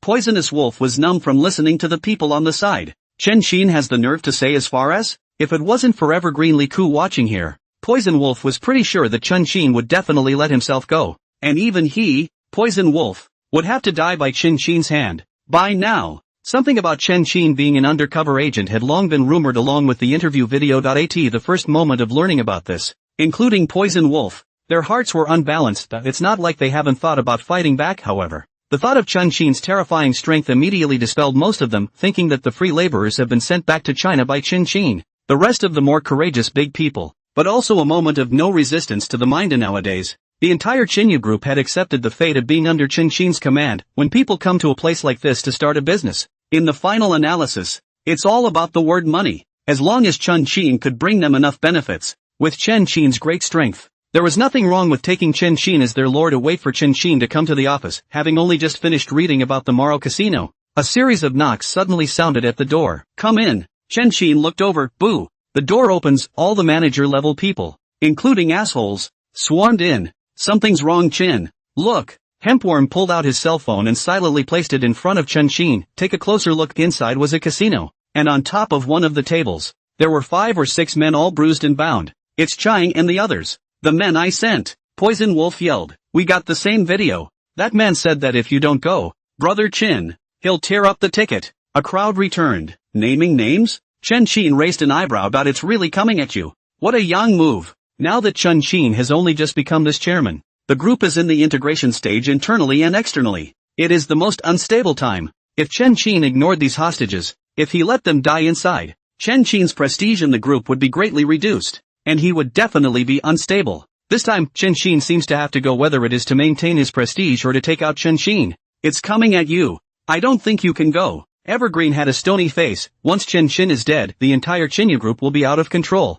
Evergreen Liku will die, and so will Professor Wang and the others. However, only as soon as he said these words, the expressions of the line of people in front of him clearly changed in a not-so-small way. No, our people I must save. If he asked me to go, then I must go. Chen Qin noticed their expressions and immediately made a decision. Chen Qin knew exactly what they were thinking. In their opinion, they are all hostages who follow them into death. If Chen Qin does not go to save them, when they have an accident in the future, Chen Qin will most likely not go to save them. This is important, especially in an eventful time like now. Since Chen Qin is a big brother, he should have the determination and ability to protect his calf. Brother Qin, I have one more thing to ask. In yesterday, did you come to my place? Hempworm asked. No, I was in the research lab all yesterday. Chen Qin's pupil shrank. Did someone exactly like me go over there? Crap, it's really your brother. The hemp bug exclaimed in annoyance. This guy cheated me out of $5 million, and took one of my bulletproof cars.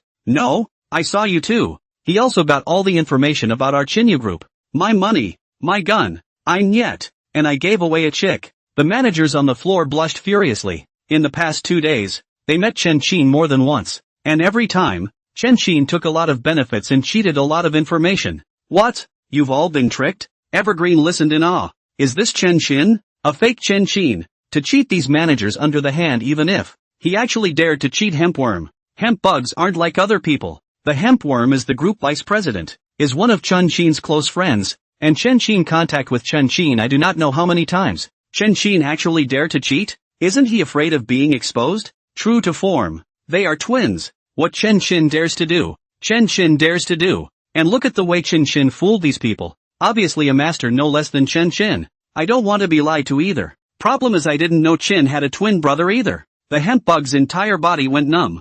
$5 million worth of bulletproof cars, gone just like that. It's worse than losing a wife. Fuck. He has to be taken out. Lying to our Chinyu group, do you really take us for mud? The managers were furious. With their status and position, when have they ever suffered such a loss? Qin, I'll take out the men. I'll beat him to a pulp. Hempworm stepped forward at once. I'll put out a man too. The managers didn't hesitate to speak up. They want a clean slate. You have half an hour. Meet me in the square when you're ready. Chen Qin ordered. Yes. The group quickly retreated. Chen Qin, your brother doesn't look like he's going to be easy. I suggest you don't go. Your life is more important than anything else right now. Evergreen's face was grave, and his eyes were full of worry. Chen Qin is so sneaky. Stealing information again, another hand of Yang, and one big case. All this proves that Chen Qin is not a simple character. When he strikes, it will be a kill. One more chapter. In a few minutes, at 0 hour. No. He has the hostages. This is again the first crisis that has arisen in the group. If I don't save them,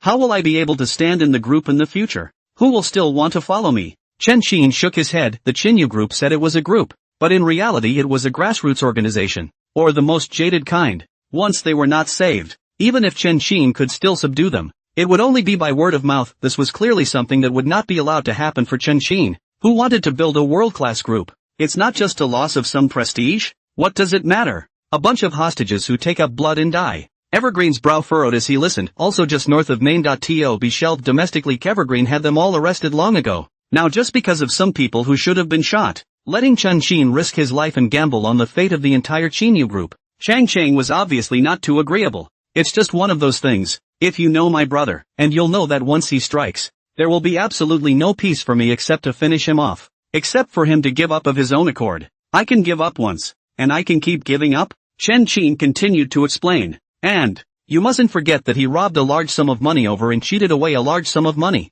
And now he has probably recruited quite a few people. And there are even rebels within the group. What? And the rebels? He's that fast? Evergreen was a bit incredulous, judging by the murders Chen Qin committed at the border. Chen Qin has been here for 5 days at most. 5 short days. Chen Qin turned people? So you don't know him. If he hadn't investigated clearly, if he had no one to help him, and if he wasn't sure, he definitely wouldn't have made a move. Chen Qin shook his head to explain again. Chen Qin is strong. Strong and scary. What's even scarier is that he's also an old six. The shady to the core kind of old six. Chen Qin was not afraid of strong people. With Chen Qin's current strength, even the strongest person Chen Qin was not weak, and could even kill his opponent in one fell swoop. But, Chen Qin was truly afraid of Lao Lu. Old Six doesn't even have a word for facing the enemy head-on. He just hides and shades. Who wouldn't panic if you were shot in the cold while you were eating, while you were going to the bathroom, while you were sleeping, any time, any place? Even if Chen Qin had a spider sense,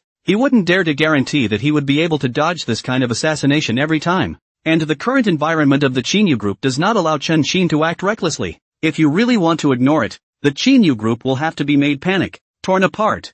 I'm even more scared when you say that. When he strikes, it's a kill. How do you dodge? Evergreen panicked even more at once. Chen Qin wants to jump into a prepared dead end? What he thought was a jinx. Really just kill me? Chen Qin smiled confidently. With the help of the system, a variety of skills in the body, and beyond the limits of the human body of the 10,000 poison invulnerable holy body and water and fire invulnerable holy body. The current Chen Qin was already beyond human limits, and it was not too much to say that he was a little superhuman. What Chen Qin considers a dead end may not be a dead end in Chen Qin's case. Chen Qin is to take advantage of this, to use his body into the game, to use himself as a pawn, to use the game of certain death as bait, to lure Chen Qin out. and then kill this old six. Once he's dead, Shin can be cleared of all charges, all the merits on his body will no longer be a redemption of the crime, but a real merit. A major merit that can send himself to the peak of his life. You two are nuts. Evergreen's head was spinning as he listened. Chen Shin knows that Chen Shin is strong. Chen Shin also knew that Chen Shin was strong, but both of them were just undaunted. Both thought they could steadily eat their opponents, and both were confident beyond words. Fortunately, Chen Shin and Chen Shin do not get along. Fortunately Chen Shin trapped Pua Chen Shin once, otherwise the two are united. There is no peace in the country. Come outside. Sparrow Poison Wolf and the others were ready early. Shin, we brought a total of 100 elites. All loaded. The hemp bug reported. Depart. Chen Shin nodded and brought Evergreen along. Half an hour later, the convoy stopped in an industrial area, not far from them. On the other hand, was the Moro Casino. The Moro Casino is huge. It is one of the largest casinos in the neighborhood. The footprint alone is 10,000 square meters. This casino, which had been bustling with activity in the morning, was now a little awfully quiet. The battered workers inside the industrial area had also fled long ago the moment they heard the gunshots. Currently, in this entire area, there were only the people that Chen Shin had brought with him, as well as the unknown number of people inside the casino. Spread out. Alert! Chen Shin issued an order. Next point 100 elites quickly dispersed. They began to look for cover, racking their guns, watching and controlling this whole area. Tick-tock. Chen Shin's cell phone suddenly rang. Pick it up. It's an unfamiliar number. Chen Shin picked up the phone and a familiar and somewhat unfamiliar voice came from inside. My good brother. You've come after all. Will you leave me alone if I don't come? The corner of Chen Shin's mouth curled up. It's him alright. Chen Shin waited for him for a long time as well. Just get him caught. All the negative information on Chen Shin can be washed away. Not necessarily. If you promise to let me have the Chinyu group, naturally, I'll be able to leave you alone and give you another large sum of money. Chen Shin laughed. Do you think it's possible? Chen Shin smiled back. This kid has some nerve. Of course I know it's impossible. So, that doesn't bring you here. Chen Shin finished, and then said somewhat helplessly, you say you have confessed to the death penalty. The death penalty on the death penalty, have to come to a death penalty postponed. This is not forcing our two brothers to kill each other? Mom and Dad know. I really don't know what they will think. And you have the nerve to say the words hand to hand? Chen Shin was filled with speechlessness. Letting his depressed own brother go to his death and getting away with it himself is really what this guy does too. If it wasn't for Chen Shin crossing over, this guy would have really succeeded and really lived an ordinary life. At this point Chen Shin also had to admit, a person without a system can do this step is really some remarkable. There, old catch-up is over. Back to the point. Your people are in there, and it's up to you to save them. Chen Shin finished, hanging up the phone without hesitation. I'd like to see how many of you there are. Chen Shin put away his cell phone and took a deep sniff. His face changed slightly as he immediately put away his super strong sense of smell and cursed in a depressed manner. You can be a real dog. Actually put so many pungent things in there. Chen Shin, this guy actually knew that Chen Shin had a superb sense of smell, and deliberately put all sorts of rotten fruits, as well as other indescribable stuff inside the casino. As soon as Chen Shin sniffed, all kinds of flavors all poured into Chen Shin's nose, straight into the sky, almost smoking Chen Shin to vomit. What's wrong? Evergreen asked. There's too much stink in there. My nose won't work for a while. Chen Shin returned. What a one-shot kill. Evergreen immediately had a bad feeling. Chen Shin even calculated the Chen Shin sniffing thing. Other things will be just as calculated. That means the current Moro Casino was a killing house specifically targeting Chen Shin. Don't panic. With so many of us, there's no reason we can't fuck him up. Chen Shin was not the least bit afraid, turning his head to look at Ma Bug and the others. Send a group of resourceful people up there. Bring your walkie-talkies. Use the car as a cover. And investigate mainly to save your life. Yes. Hempworm was the first to respond, naming his general on the spot. Chen. You lead the men up there. Be safe. You guys come with me. With a wave of his hand, Chen took 7 or 8 people and got into 3 cars, all of them keeping their heads down and cautiously approaching towards the Moro Casino. Every few meters they advanced. A few people would take a quiet glance and find no problem before slowly approaching. Come half the distance back. Chen waved his hand. Observe. Yes. A man crouched on the passenger side quietly poked his head out of the dashboard. Bang. The glass shattered, heads exploded. Its entire body instantly weakened and died on the spot. 1 second later, the sound of crisp gunfire came late. Bullets are faster than gunshots. Seconds if you show your head. Master Sniper. Chen's face changed wildly. Sound travels at 340 meters per second and bullets are almost 900 meters per second. The fact that the shot was heard a second after the first death indicates that the sniper was at least 680 meters away. Showing up at such a distance and taking seconds is as strong as it gets. both in terms of accuracy and reflexes. The best of the best. What to do? The rest of the scene all panicked at once. They were all knife-edge men and knew all too well the gold content of the shot. Who dares to go on when you show your head for seconds? I don't know. I'll ask. Ah Chen took a deep breath, turned on his walkie-talkie and asked, Brother Chin, are we still going on? Go on. Be careful. Stop probing. I'll rack your guns in the back. As Chen Xin spoke, he had already taken out the sniper rifle from his backpack. Raise your eyes. Chen Xin hid behind a wall, directly aimed at the approximate location of Chen Xin and began to search for him. However, this guy was hiding too far away, and on the contrary, he was in an industrial area, where there were countless high-rise factories, so Chen Xin couldn't determine his exact location at all.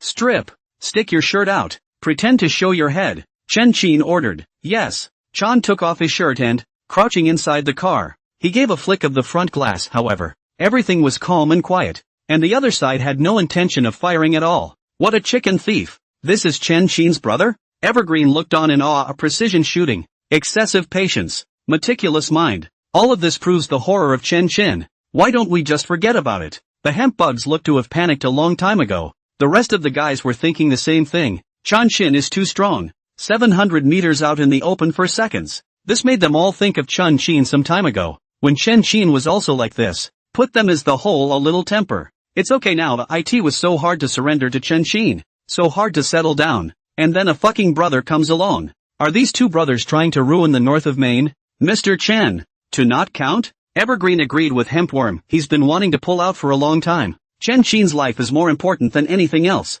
Chen Xin has such strength, and then carefully set up this situation. No one dared to guarantee that Chen Xin can survive here. Anyway, Ma Bug and the others had the idea of giving up, and even if Chen Xin left now, it wouldn't have a prestige impact on Chen Xin. It doesn't count for a bit. I told you so. He won't stop there, unless, of course, you are willing to accept a life of being watched by him. Chen Xin's words fell. Poison Wolf and the others' hearts trembled. Who can stand being targeted by a monster like Chen Xin? Evergreen's face, too, became ugly all of a sudden. Don't be afraid of thieves stealing, but be afraid of thieves thinking about it. Chen Xin really want all kinds of karma people. Xinyu Group is not want a peace. Chen Xin may also die in a moment. I'll call someone else. We must karma him today. Poison Wolf and the others panicked and pulled out their cell phones and started shaking people. Chen Xin ignored them and continued to order. Forget about the snipers for now. Drive the car to the casino entrance and go in first to save the people. Yes. Chen received the order and slammed on the gas. Boom. The car had only advanced 3 meters. A bullet kept shooting out. The tires of the 3 cars blew out on the spot. And as soon as the car lost its balance, it suddenly deflected uncontrollably and fiercely. Chen and the others had no choice but to be forced to stop on the road. Just then, the gunfire resumed. It's Chen Xin who's shooting. Chen Xin has found his position. Unfortunately, his opponent was a chicken thief, and after blowing out the tires of the car, he had already ducked into cover before Chen Xin could spot him. Even if Chen Xin's marksmanship was good, he still couldn't do anything with him when he couldn't penetrate the cover. Tick-tock. Chen Xin's cell phone suddenly rang. Pick it up. It's from Chen Xin. Chen Xin was about to tap to connect when the spider sense suddenly triggered. Deception. Without thinking, Chen Xin subconsciously rolled to the ground. Bang! The bullet almost scratched against Chen Xin, hitting the wall where Chen Xin had just been positioned straight on. If Chen Xin had been even 0.5 seconds slower, Chen Xin would have died here. What? Evergreen and the others stared over with wildly changed faces, looking at the bullet holes in the wall, each of them scattering in fear. They never expected that there would be 2 snipers here. The earlier one was a smoke bomb. The one behind it was the real killing move. When they hid themselves and looked at Chen Xin again, they all had horrified expressions. That scene just now was so scary. The opponent was clearly 600 or 700 meters away. Clearly the sound of gunfire could not be heard. Clearly Chen Xin was aiming at him, and Chen Xin made a move to answer the phone. A shot without warning in this unguarded situation. Any other person would have to die here. However, Chen Xin directly aborted the action. Directly a roll. Hard to brush shoulders with the bullet. This is horrible. It's 100 times more terrifying than the 2 snipers Chen Xin arranged, being aimed at by a sniper rifle. A sneak attack without warning.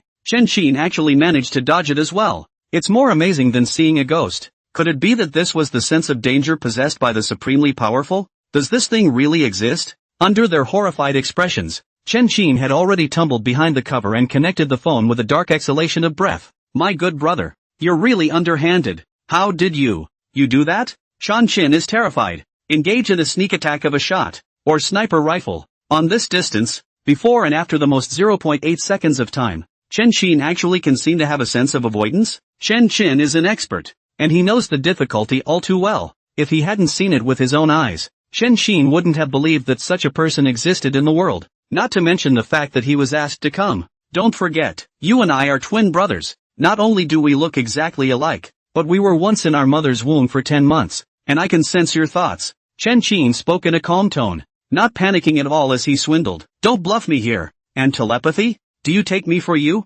Who hasn't read a day's worth of books? Chen Qin didn't believe it at all, and continued in an unpleasant tone. You're lucky today, but you won't be so lucky next time. Chen Qin immediately hung up the phone as soon as the words left his mouth. One failed shot and you're leaving? Chen Qin's heart sank. He was too careful, wasn't he? However, even with his words, Chen Qin was equally afraid to show his head with the character of Chen Qin's old six. Chen Qin really couldn't guess what he was going to do. Chances are he'll just leave and wait for the next layout. It was also possible that he would continue to hide, waiting for Chen Qin to reveal his second break. There's one more chapter to go. As soon as it's finished, before midnight, Chen Chen wondered what he would do. Chen Qin only knows that Chen Qin is not a reckless man. His own people were about to come over, so it was reasonable to say that Chen Qin would not be so arrogant as to fight against Chen Qin's hundreds of people. However, in case Chen Qin wanted to take a risk, it was not impossible. How? Evergreen looked over. Wait for the people to come. Chen Qin waved his hand, signaling everyone not to act rashly right now.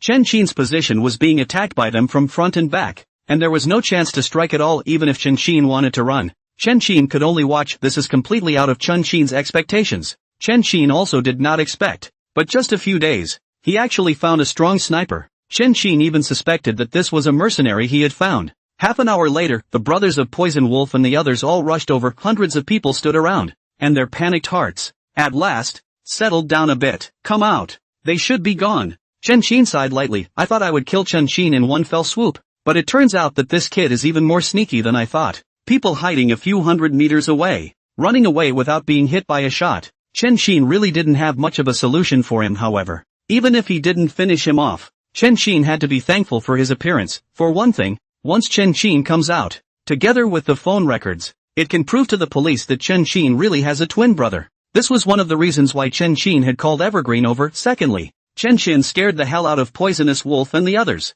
With Chen Qin out there, they'll just keep hiding at home. As soon as they hide, many things are much more convenient for Chen Qin, and he can also take the opportunity to replace all the people in the various places with people from the police. In the meantime, there's something about the replacement that's actually been going slowly. As for the Chen Qin mess, Chen Qin actually do not care too much. He killed more people, but also some small karami. Cannot shake the foundation of Chen Qin. There's nothing else in the Chinya group, but a lot of people. What Chen Qin is afraid of is that Chen Qin will cause dissension and split up to create a new group. Looks like we'll have to karma him soon after all. At worst, get rid of him. Chen Qin's eyes flashed. This guy is too much to handle. The day he was here, the day Chen Qin was uncomfortable. It's not easy for you to karma him. This kid doesn't even show his face. He has no intention of engaging you in close combat. Evergreen sniffed with a helpless face. Back home, Chen Qin had already made a move that time. As now, it was all one shot and go. With a distance of nearly 1,000 meters, it was impossible to catch Chen Qin without an advance ambush.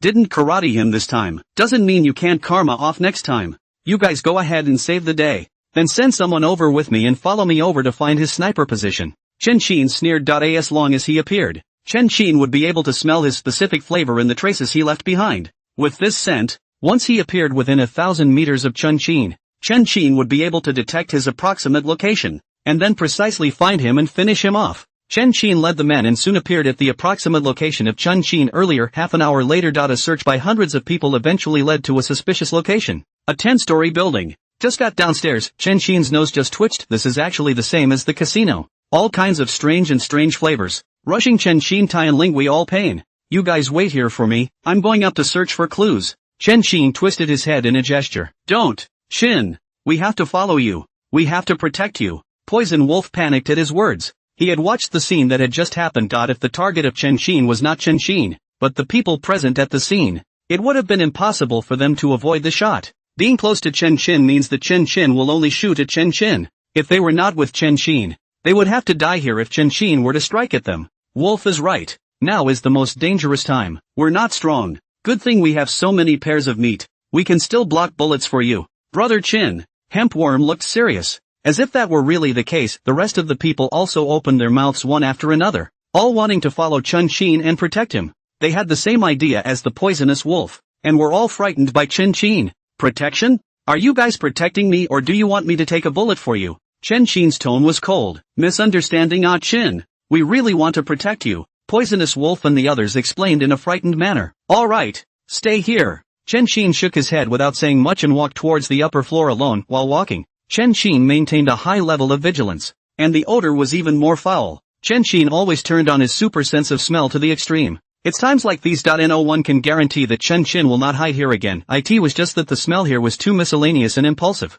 and Chen Qin's sense of smell could only always be controlled within a 3-meter range all the way up. Looking at the rotten fruits, rotten fish and meat, as well as various pungent industrial products scattered all over the place, Chen Qin couldn't help but be speechless for a while. Chen Qin really went through a lot of trouble to deal with himself. It's amazing how much fuss was made to ship so many stinky things even for hidden sniper locations. No more sniffing. It fucking stinks. Chen Qin put away his superb sense of smell and carefully continued walking upwards, all the way to the 10th floor. Come to the sniping position where Chen Qin is looking out from here. It was right in front of where Chen Qin had just sniped. It was also fortunate that Chen Qin had the spider sense, or else if this wave had been replaced by any other person, Chen Qin would have died for sure. Chen Qin squatted down and took a deep sniff at the sniping position where Chen Qin was lying on his back, and countless stinky odors instantly hit his nose. The flavor of Chen Qin that was left here also entered Chen Qin's nose at this moment. Found it! Chen Qin's eyes lit up. People have similar flavors, but there are always nuanced differences. Some of these flavors, on the other hand,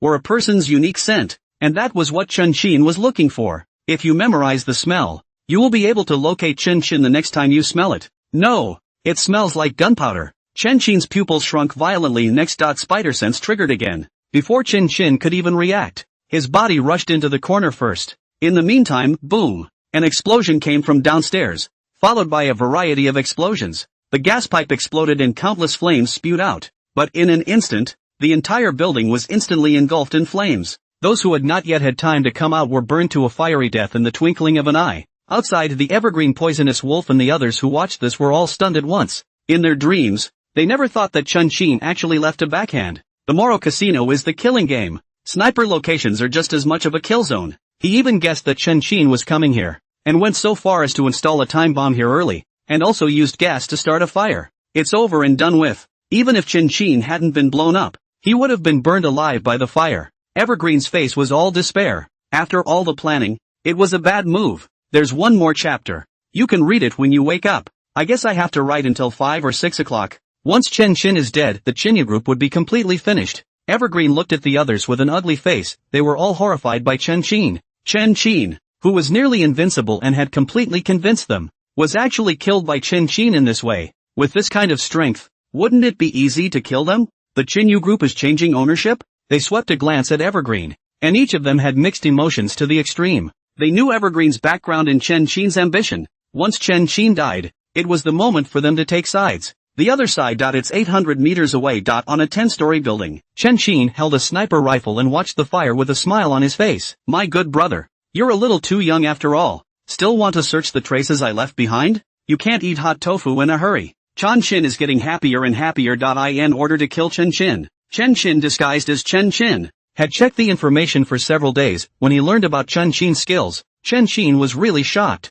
Super sniff, unarmed rock climbing, flying stones take lives, terrifyingly huge, 100-shot marksman. Any one of the skills here can put a person among the top powerhouses. Even the ever-so-prideful Chen Qin thought that he could not achieve any of them, but Chen Qin actually blends all into one. One item is a top-tier powerhouse. What is the concept of all fused into one? To say it's Superman is an understatement. Chen Qin's first thought at that time was to run away immediately to avoid the front line. He recognized that he was no match for Chen Qin, and he also knew that he was going to lose his life at Chen Qin's hands if he was not careful. He knew better than that. Facing such a terrifying Chen Qin, he had no chance of assassinating him. If you can't assassinate him, you can't replace him, and you can't inherit his identity. No identity. Chen Qin people and in foreign countries, itself is free and easy, but also has a body of strength. Where to go can mix well. He does not need to die with Chen Qin. No matter how good the Chinya group is, it's not as important as a life. However, just when Chen Qin wanted to give up, he suddenly remembered that Chen Qin was an extremely powerful pervert. The stronger a person is, the more confident they will only become in themselves. This is Chen Qin's breakthrough. With a break comes a chance to win. Chen Qin believed that if he killed Chen Qin, he could establish his authority in northern Burma and recruit countless group leaders. Even half of that would be a fortune worth $5 billion. $5 billion.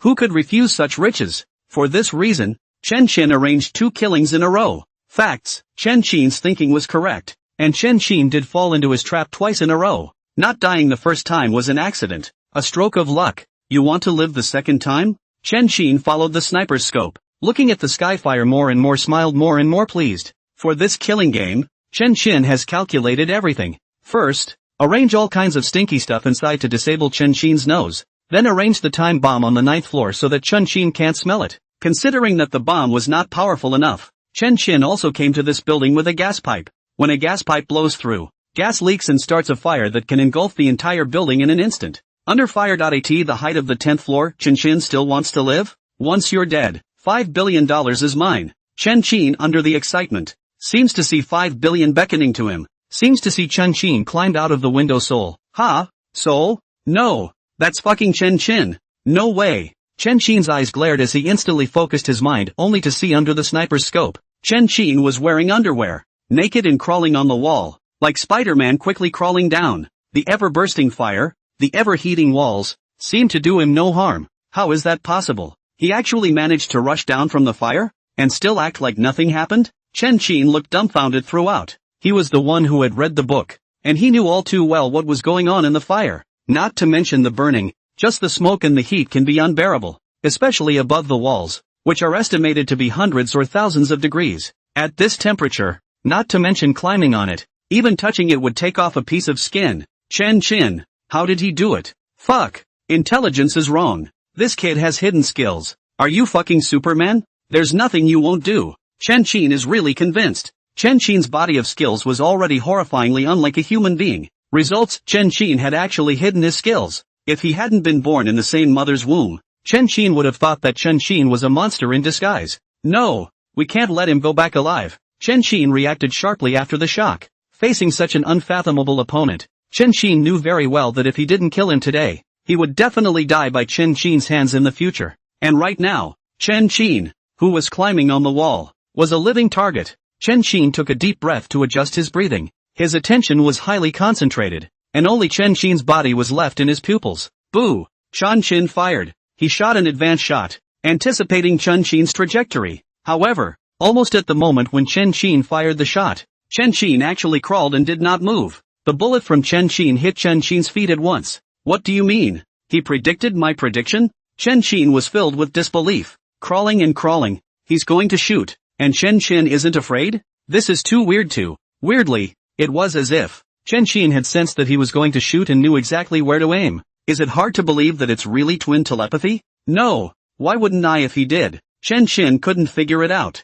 But it didn't matter. Chen Qin adjusted his mind and aimed at Chen Qin to shoot again. 3 shots. 4 shots. 4 shots were fired in a row, and Chen Qin sat down on the spot, dazed. Just now, Chen Qin seemed to be aware of every shot, and every time he took a step ahead to avoid the shot. Even scarier, Chen Qin used 4 different kinds of anticipation, each time without pattern, and each time it was a sure shot. But Chen Qin just dodged it easily. Once was luck, twice was an accident, 3 times is a blessing. What's 4 times 5 again? Chen Qin is fighting to the point of skepticism. He is a sharpshooter with 100 shots, a top assassin in the country who has terrorized countless people. After so many years in the business, when has Chen Qin ever suffered such a defeat? The unsuspecting sniping at 800 meters in the back didn't work. The painstakingly arranged explosion fire didn't work either. Now even his best shot, a live target, actually still didn't work. 3 kills, all fail. Are you fucking human? You had such a talent, you should have said so. Isn't it okay for brother to take you to fight the world? Chen Qin is nearly broken. Had he known that Chen Qin was so fierce, he shouldn't have pua Chen Qin in the first place. Should have taken Chen Qin out of the country. He couldn't even begin to think of how much ground they would have to make abroad if they were brothers in arms. When he looked at Chen Qin's position again, Chen Qin was startled. At this moment, Chen Qin was dashing towards his position. The next update is in the early hours of tomorrow morning. From now on the author will try to update at midnight. I'm convinced. You kid is not no tired. Chen Qin. The people watching were dumbfounded. Just now Chen Qin, no matter if he escaped from the fire or dodged the shooting on the wall, climbed from the 10th floor to the ground. Each of these is an extremely physically demanding operation. In the case of Chen Qin, who is almost fully fit, it is questionable whether he can physically support himself until he reaches the ground. As a result, Chen Qin, after completing a series of high-risk and high physical energy maneuvers, was actually running like a nobody, still frantically running towards his side. It shows Chen Qin's physical ability is at least twice that of his Chen Qin. My physical abilities are close to the human ceiling. He's actually stronger than me. Isn't this beyond human limits? The more Chen Qin thought about it, the more he panicked. Chen Qin is too strong. Even a top bandit like Chen Qin could not help but feel a chill in his heart. Escape. Almost without hesitation, Chen Qin ran towards the elevator at the first opportunity. But in a few moments, Chen Qin has come to the first floor, to the civic sedan that has long been prepared. A foot gas pedal and fled. The other side, pull the timeline forward, bear fire downstairs, poisonous wolf and the others looked at the high rise that was engulfed in fire. And each one of them sighed. And all of them couldn't help but feel sorry for Chen Qin, such a strong, intelligent and young brother died at the hands of Chen Qin. Look, you guys, is that Qin? The hemp bug stared in horror. What? Qin is still alive? Poison Wolf and everyone else all looked up, only to see that on the wall, Chen Qin was rapidly climbing down. What flames, what high temperatures, could not have any effect on Chen Qin at all. Even the 90-degree walls were as good as any. This is the powerful combination of the flying eaves and walking walls skill and the strength of 10,000 pounds. With skill and strength, even the hardest road, Chen Qin can walk as if it were flat. No, and a fire like that can rush down? You can climb down a 90-degree wall? That's a fucking wall on fire. Is this a human or Spider-Man? Downstairs a poison wolf asshole and the others all looked dumbfounded. How can you live with that? Are you an iron lump? Qin, live and let live. Chang Qing secretly exhaled. As long as Chang Qing was alive, the Qinyu group would be at peace. No, Mr. Chen is physically exhausted? Why isn't he moving? Call for help. Evergreen was about to shake the man when a piercing gunshot suddenly struck. Boo! Again! The bullets came first, and the shots came again. It's over. It's over. Chang Qing fixed his eyes and saw only the immobile Chen Qin, once again moving. That'll work? Dodged another bullet? Poison Wolf and the others were all scared silly. Dodging a shot at first was justifiable, but now what's the point of dodging another shot? Does it really come with a predetermined judgment? Is it really Spider-Man? Can you climb walls and have spider sense? They were still in shock when the shots came again. Shot after shot. Boo! Boo! Each gunshot frightened everyone. It's over and done with. This is really over. Qin is hanging on the wall, and there's no cover. So isn't this a living target? Poison Wolf and the others were filled with regret, with Chen Qin's marksmanship and a live target. Even if Chen Qin dodged 1 or 2 shots, could he dodge 3 or 4? It's simply not something that people can do. However, under their gazes, they only saw Chen Qin dodging shot after shot. Whether Chen Qin is not moving or to the left or right, has been just right, just to avoid the Chen Qin bullet. 4 shots in a row. 4 shots all empty. What's the situation? How did this Qin do it? Will this work too? The scene is all freaked out. Even Evergreen was shocked, stiffly evading every bullet from a sniper on a wall in front of the sniper. This is too much. It's simply not something that can be done.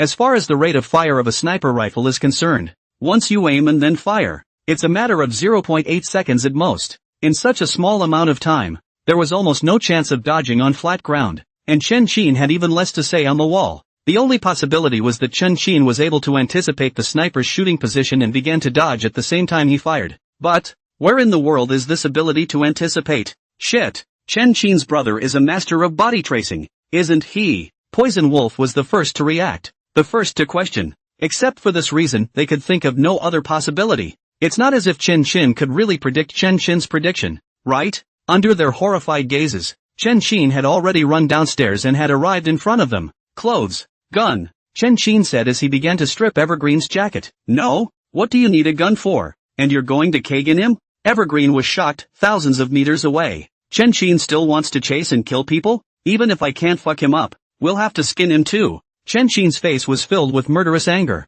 This time, if not for the water and fire invulnerable holy body, really by Chen Qin to karma. Chen Qin was not a gentleman. He only wanted to take revenge on the spot. Chen Qin was in a hurry, stripped off a piece of clothing and casually put it on his body, and ran over with his sniper rifle. No, why don't you take a car? Evergreen was filled with doubt. People are 800 meters away and you want to catch up without driving? It's too late. Chen Qin returned without looking back. What's too late? Can you outrun it by running? Evergreen was full of questions. A man can't run as fast as a car. Actually, it's not that Chen Qin doesn't want to drive, Chen Qin is too far away and runs too fast. The difference between the two was 800 meters, and the limit distance of Chen Qin's super strong sense of smell was 1,000 meters further away. Chen Qin would not be able to track the exact location of Chen Qin, but this kid is extremely careful. Chen Qin's side just got the gun. Chen Qin has already begun to move. At the speed of the elevator, in less than 20 seconds, Chen Qin could start the car and escape thousands of meters away.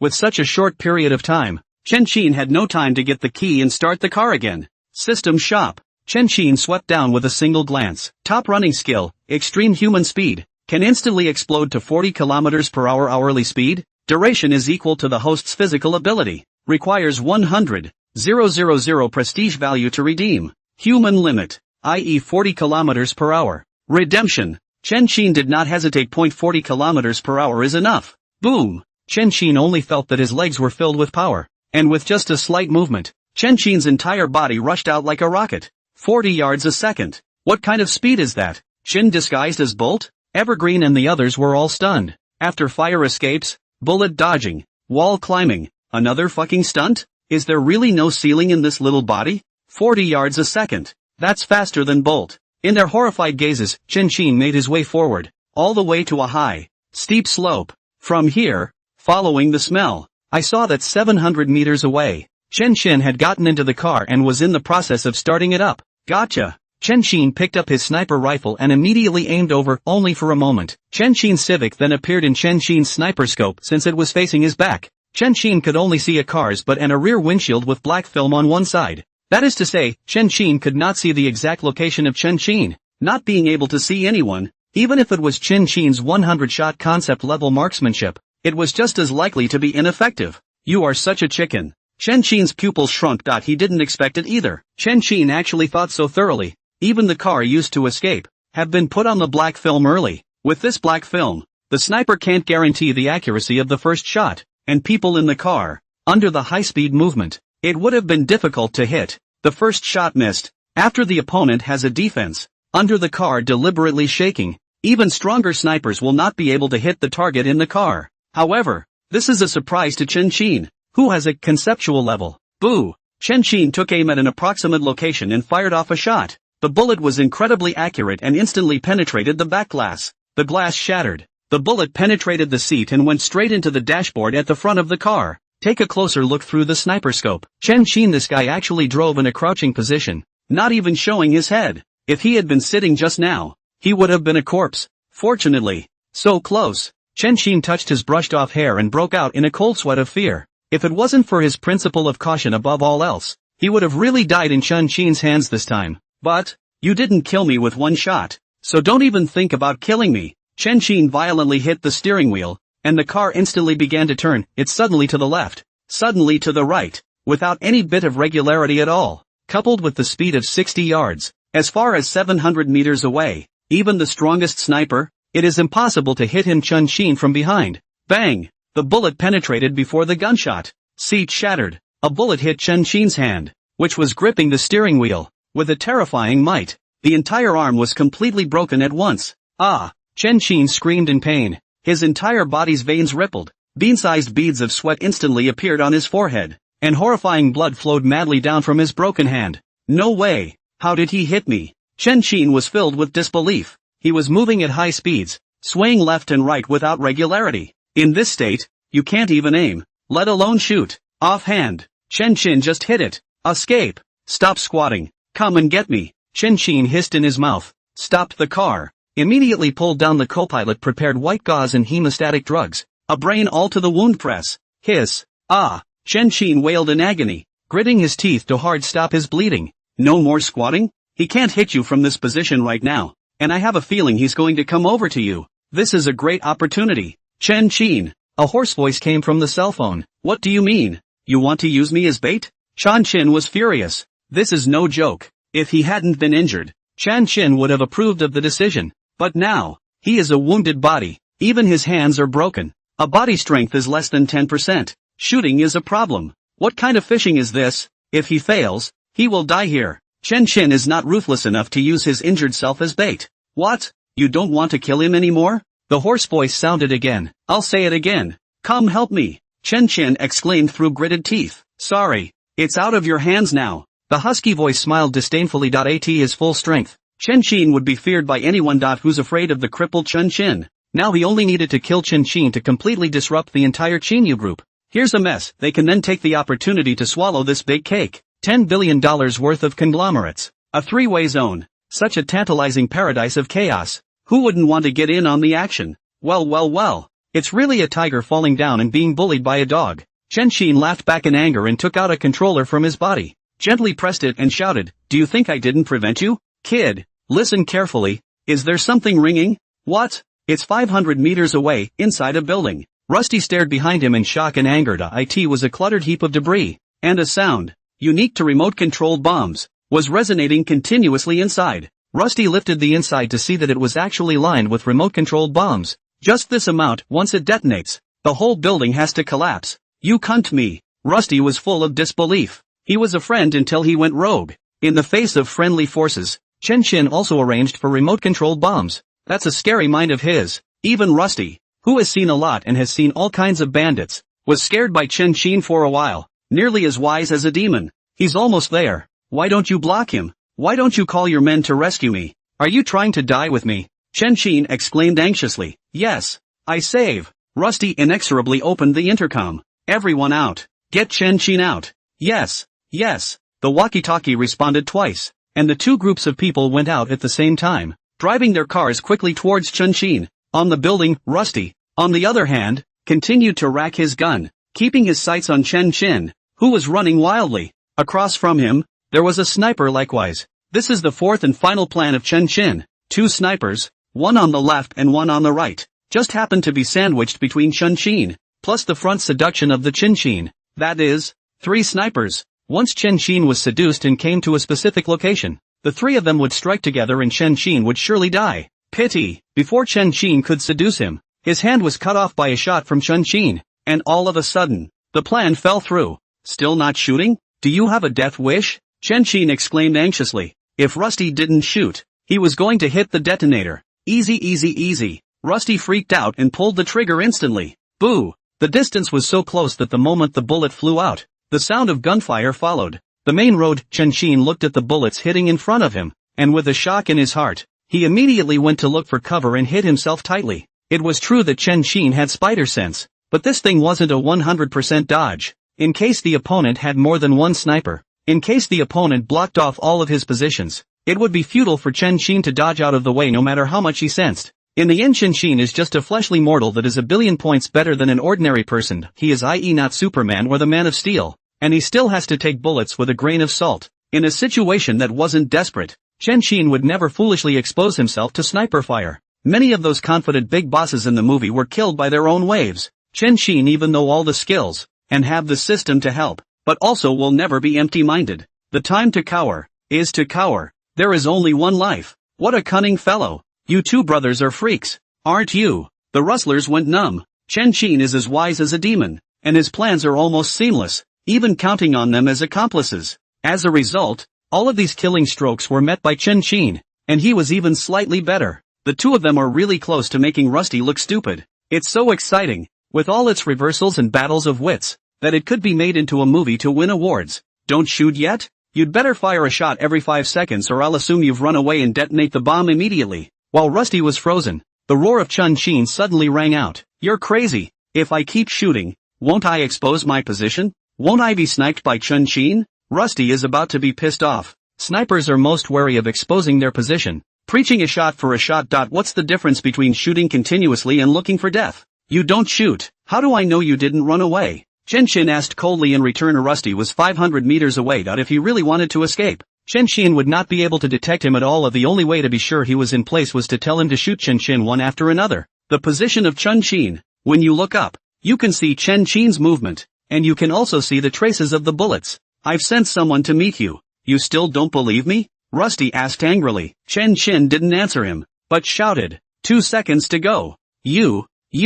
Rusty was frantic with anger. Letting him shoot would be like putting himself in a desperate situation. But if you don't shoot, with Chen Qin's recent performance and today's ruthlessness, Chen Qin will definitely not hesitate to die with him. The former still has a chance of survival, the latter was straight up cold. Yes, can't I just shoot? Rusty was forced to hide himself behind a wall, raise his sniper rifle, and used the completely inaccurate faith shot. With this type of play, Rusty could hide tightly, and even if Chen Qin discovered his position, he could not do anything about it. However, this does not mean that Rusty rested on his laurels. He was a sniper, and when Chen Qin's people surrounded him, he was just as certain to die. Hurry! Rescue Chen Qin as fast as you can, Rusty urged eagerly as he fired. Rusty's men drove their car and soon came to Chen Qin, using the car as a cover to move Chen Qin into their car. Far away, the heart of Chen Qin, who witnessed this, sank. Chen Qin deserves to be the toughest old six. In this final place of evacuation, this guy actually hid so many outside helpers with them around. If Chen Qin wanted to catch Chen Qin, he had to kill them first. Boo! Another gunshot rang out, and a bullet was once again fired near Chen Qin. Rusty on the high floor shoots again. Chen Qin's pupils shrunk as he fiercely glared over. After a series of several shots, Chen Qin had accurately captured his exact position. Just, the other guy was obviously a sniper, and he knew the big sniper taboo, so how could he not change his position and shoot one after the other? Didn't he realize he'd give away his position and get sniped by a sniper? Or is this another one of Chen Qin's traps? Is Chen Qin forcing his hand? He's hiding other snipers? Chen Qin couldn't figure it out. This sniper's behavior was too abnormal, perverse like a fool. With this series of designs by Chen Qin, it is really possible that this is a plot by Chen Qin. But if we let this sniper keep shooting, Chen Qin will have to run away. If he ran away, with the vigilance of Chen Qin, he would definitely leave this place quickly and disappear completely. It's just going to be a lot harder to catch him when the time comes. He must be arrested.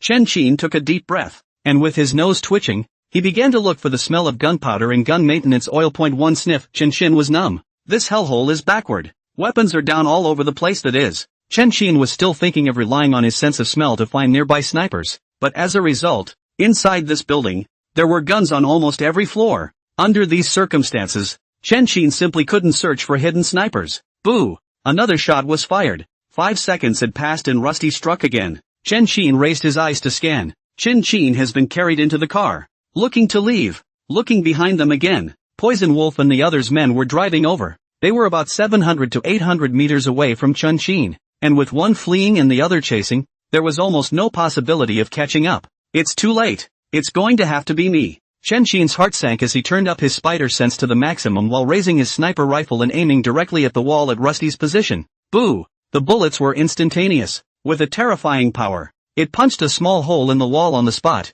drilling deep into the wall. One shot over, Chen Qin ducked again after a brief scan and not noticing any danger. Chen Qin once again raised his sniper rifle and aimed at the same position. Boo! Another shot. The bullet hit where it had just been, pushing the bullet into the wall again. Upstairs, Rusty completely panicked at the commotion and shouted hysterically, "Chen Qin! I have to change position. If I don't change my position I'll be surrounded even if I don't get sniped." "No! You hold on for half a minute, and in half a minute I'm running." Chen Qin did not hesitate to refuse. He knew Chen Qin's strength too well. Once Rusty ran, there was no one to stop Chen Qin, who was bound to blow out his tires with a single shot. "Fark! I really want to strangle you right now." Rusty is being driven crazy by Chen Qin. Having his position discovered and being targeted by a top sniper like Chen Qin, he didn't even have a chance to change his position. It's not just a death wish. Don't panic. You're behind the wall, and as long as you're not lying in the same position all the time, he's bound to not be able to kill you. Chen Qin said soothingly. "What do you mean?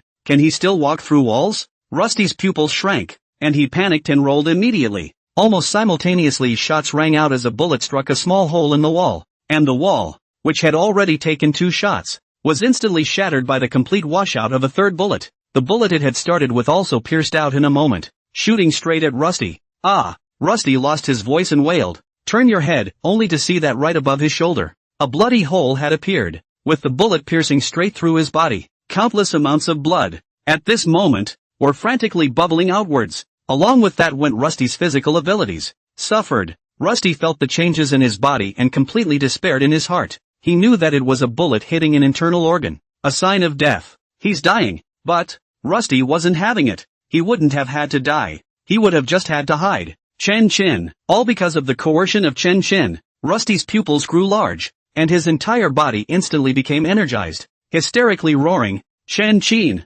Quickly take him!" Before Rusty's words fell, Chen Qin had already sensed something wrong and pressed the remote-controlled bomb ahead of time. Boom! The firelight flickered. The terrifying explosion engulfed Rusty in an instant, and the entire person instantly turned into a bloody mist. Immediately afterward, there was a succession of loud bangs. Each floor of the building has been planted with remote-controlled bombs by Chin Chin. This explosion, along with the entire building, completely collapsed. In the meantime, inside the car, the moment Chin Chin pressed the remote control bomb, he quickly grabbed his pistol and fired a burst of point-blank shots at the people in the car. Boom boom boom. 3 shots in a row killed all but the driver before anyone could react. Drive. Accelerate. Hurry. Chin Chin exclaimed anxiously. As soon as the words fell from his side, countless bullets suddenly fired from both sides. Fortunately, the caliber of the opponents was not very large, and thanks to the timely acceleration, the car only took 2 or 3 shots before pulling away from the sides. The rest of the bullets, even though the car was shot into a sieve,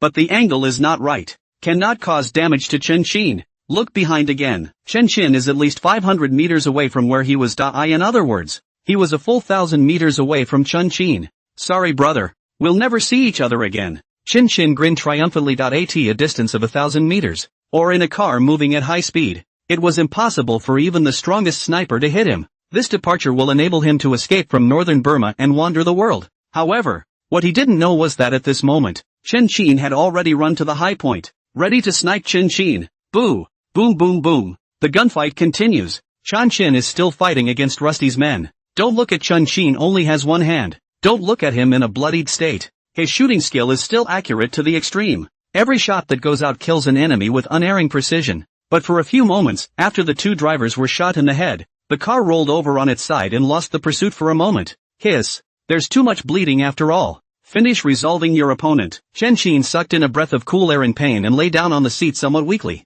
a pair of eyes glaring at the driver. Kid, you'd better be honest. Otherwise, I don't mind sending you on your way. Having said that, Chin Chin looked behind him again. He was now at least 1,100 meters away from Chin Chin. Steady. This is really safe. Chin Chin's heart was greatly determined. Just this distance. It's beyond the effective firing range of a light sniper rifle. Not to mention in a high-speed moving car. Even standing still, Chin Chin may not be able to hit. The mind is thinking. An ear-piercing pop suddenly sounded. How is that possible? Blown tire? He actually managed to hit a speeding car from an effective firing range. Chin Chin was horrified in his heart, his face full of disbelief. Even if a high-speed car is in the effective range, the probability of hitting it is very small, even if it is called Chin Chin such an expert. If you are out of range, under the trajectory of a bullet with no pattern, it would be a blessing to hit a car, not to mention hitting a tire. Chin Chin is good, again, at high speeds and out of range. It's amazing how accurately you can hit a tire.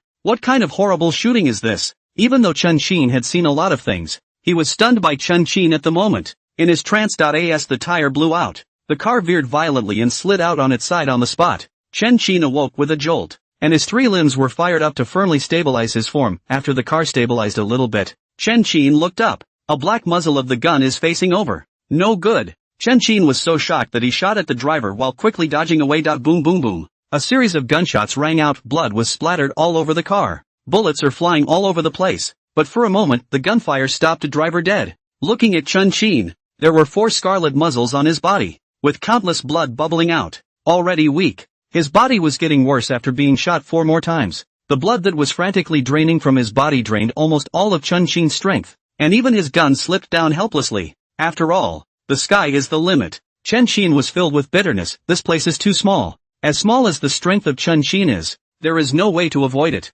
Now that he had been shot 4 times in a row, coupled with the wound of his broken arm, Chin Chin's blood was almost dry, and his physical energy was rapidly fading. Chin Chin knew very well that he was going to die here today, in the last moments of life. Chin Chin has no regrets, no remorse, just quietly reviewing everything that happened today. A scene flashed by review to the end. Chin Chin couldn't help but smile, a very unrestrained and contented smile. After reviewing the game, Chin Chin is very sure that he did not make any mistakes, and the setup is indeed deadlocked. It would take a different person, even his instructor, to die here just the same. The reason for this failure wasn't him, it was that Chin Chin was too strong and completely impersonal. It was so strong that Chin Chin had the illusion that even if he were to start over countless times, he would still be unable to kill Chin Chin. It was the crushing of absolute strength. Chin Chin can't do anything more, but he can't do anything about Chin Chin. After figuring it out, Chin Chin was relieved. As long as he doesn't fail because of himself, as long as he does his best,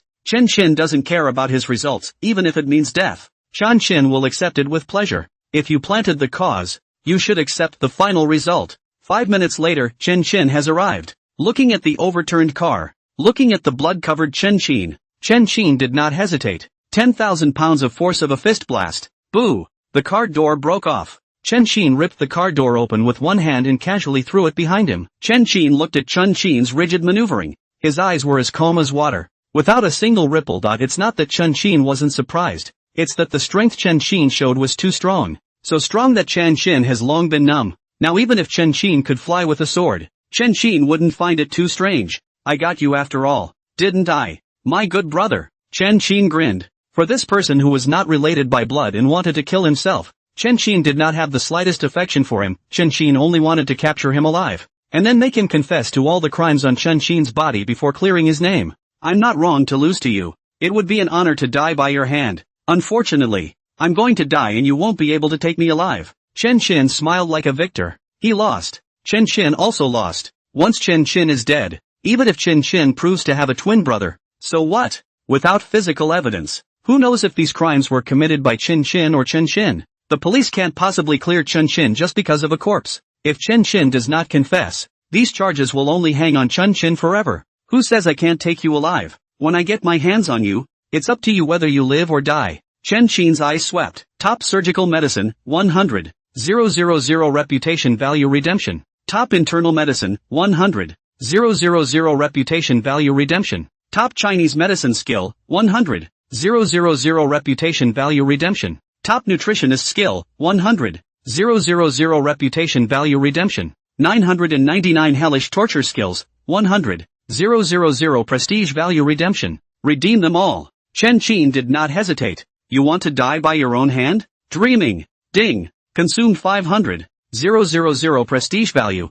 Have exchanged all skills. Current prestige value, 46.58 million. Boom. Chen Qin's mind was shaken. Countless information was instantly inscribed in the memory point. 1 second later, Chen Qin has mastered all medical skills. At this time, he looked at Chen Qin again, and Chen Qin immediately smiled according to the description of each skill. As long as it wasn't an insurmountable disease such as terminal cancer, the rest of the diseases, including mid-stage cancer, etc., could be easily cured in Chen Qin's hands. Chen Qin is just losing a lot of blood. Even without the appropriate tools, medical treatment will not be too difficult. As long as he survives, it will be too easy to get him to voluntarily confess to the crime by virtue of the 999 hell-level torture skills. What are you laughing at? Chen Qin's smile came to an abrupt end, and he had a bad feeling in his heart. Nothing. Good boy. Brother is coming to your rescue. Chen Qin grinned and took all the guns and weapons in the car for himself, while coming to the trunk and taking the medical kit out of it. Watching Chen Qin's operation, Chen Qin suddenly anxious.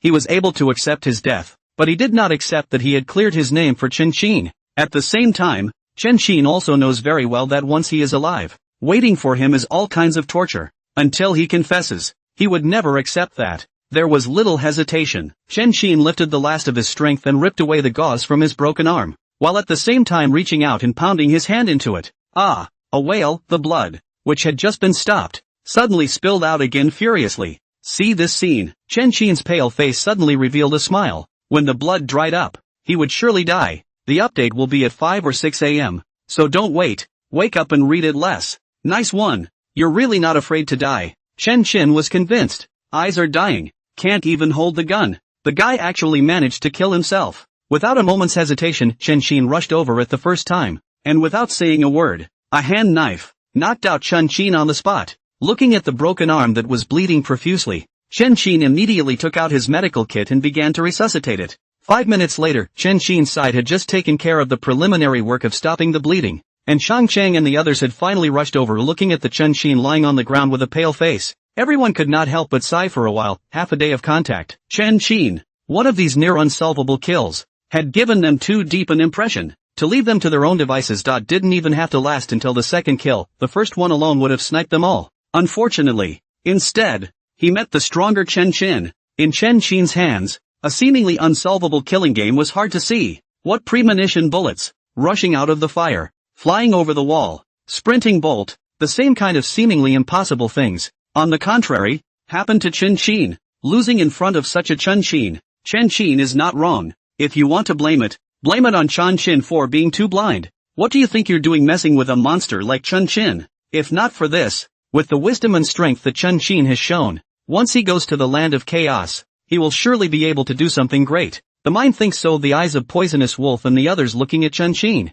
at this moment, no longer had the slightest hint of disobedience, clear like a religious person. To Chen Qin is completely worshipped. They were truly frightened by Chen Qin. Chen Qin, such a killing game cannot kill Chen Qin. With a sniper rifle aim can be hard to avoid. They no longer knew who else in the world could take out Chen Qin. In the face of such a monster, they didn't dare to have any bit of dissent at all, and were only filled with fear. Poison Wolf Hempworm, tell your men to get out their medical kits and draw a tube of blood out of each of them. Chen Qin ordered with some urgency. Chen Qin has spilled too much blood. If he wasn't given a blood transfusion in time, with Chen Qin's even higher medical skills, he would surely die. Right now, Chen Qin only wished that someone on the scene had the same blood type as him. Otherwise the charge on Chen Qin, it's true that you have to carry it for the rest of your life. Hurry, draw blood. Poison Wolf and the others didn't dare to slack off and immediately gave orders to the people who followed them. One time, everyone took their medical kits out of the trunk, got out their syringes and started drawing blood. Even Poisonous Wolf and the others did so without hesitation.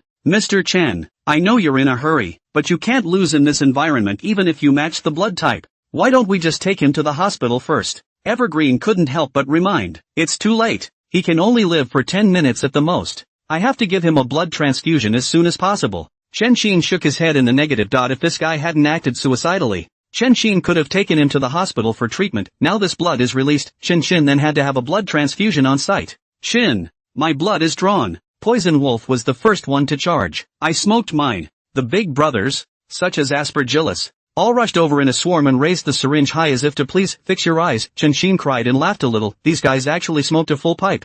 There was no time to praise them. Chen Qin took out the blood type testing paper in his medical bag and took Poison Wolf's blood, testing it as he said. All of you look at it properly, then tell the test method to the people below. Yes, Poison Wolf and the others were more serious than ever before, all gathering around to learn one by one. When the study is done, they immediately ordered them to go down and have the 50 or so people they brought in, all of whom began to test their blood types. Watch them move. Chen Qin also let out a secret breath. Luckily, this being the land of chaos, almost every car will have a medical first aid kit, which will also contain tons of blood typing paper along with syringes. If we were in China, Chen Qin would have died here.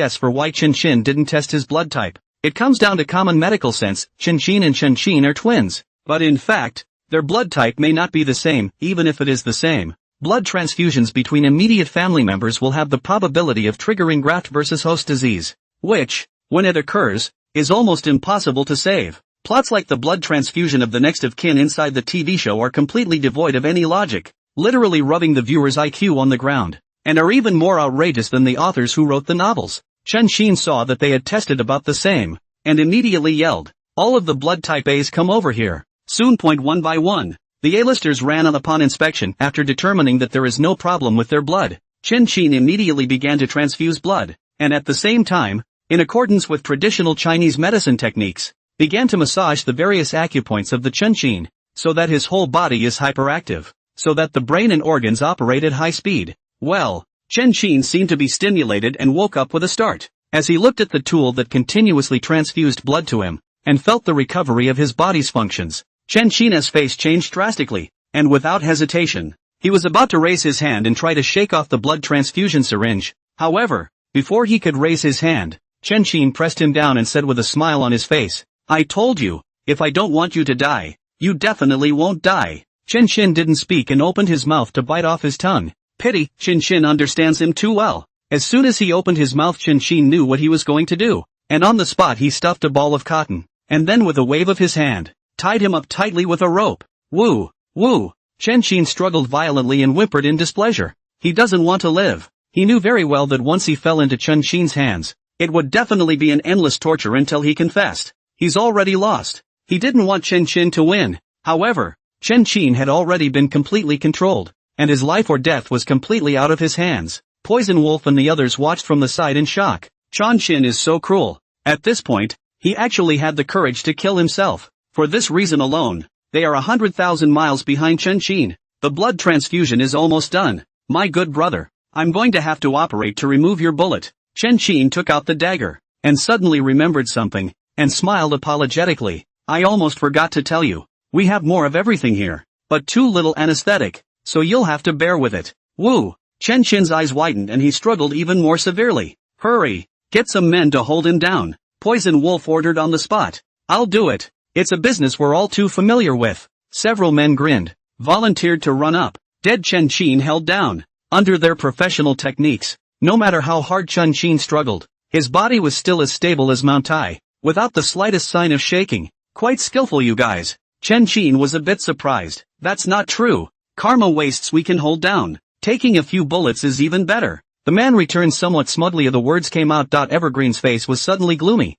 A few people seemed to have realized that they had said the wrong thing, and immediately closed their mouths with an awkward smile. My good brother, I'll start you off with an appetizer, and hopefully you'll be truthful during your interrogation. Chen Qin swept a glance at Chen Qin, and inserted a knife into it, gently stirring it inside. Woo! Chen Qin was struggling frantically on the surface, but his left hand, which was bound, was constantly feeling for the rope tied to his wrist. Up! This guy, Chen Qin, has been pretending all along. Even the pain from Chen Qin's churning wounds was just as forcefully endured by him, just as he was seeking a chance to fight back, and his hands, seemingly trained in something, could actually pick his fingers to the knots on his wrists. With each ruffle, the knot loosened so much. Looking at the surface again, he was still whimpering and attracting everyone's attention. Even Chen Qin didn't notice his little move, and had been in the advance warning of torture. Snap! A bullet was taken out by Chen Qin, and countless amounts of blood emerged from the wound. Chen Qin immediately began to stop the bleeding,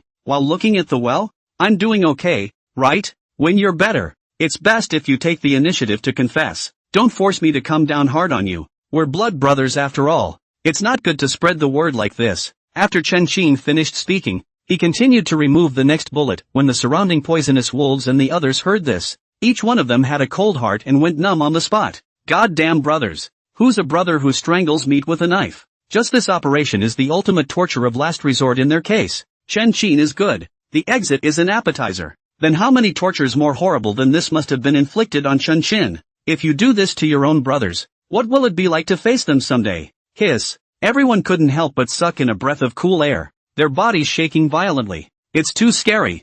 Who the hell would dare to betray someone like that? The moment, their fear of Chen Qin deepened another point. Snap. Another bullet removed. 10 minutes later. The moment the last bullet was removed, Chen Qin finally untied the knot. He didn't rush to strike, but instead glared at Chen Qin with a deadly glare, his eyes full of resentment. He's still pretending. He's waiting for the moment to strike. Get him into my car. I'm going to escort him to the hospital myself. Chen Qin didn't care about his eyes and turned around after he finished. Almost at this very moment, Chen Qin seized the opportunity, fiercely drew out his left hand, and with all the strength in his body, he fiercely smashed his fist into his solar plexus. Boo!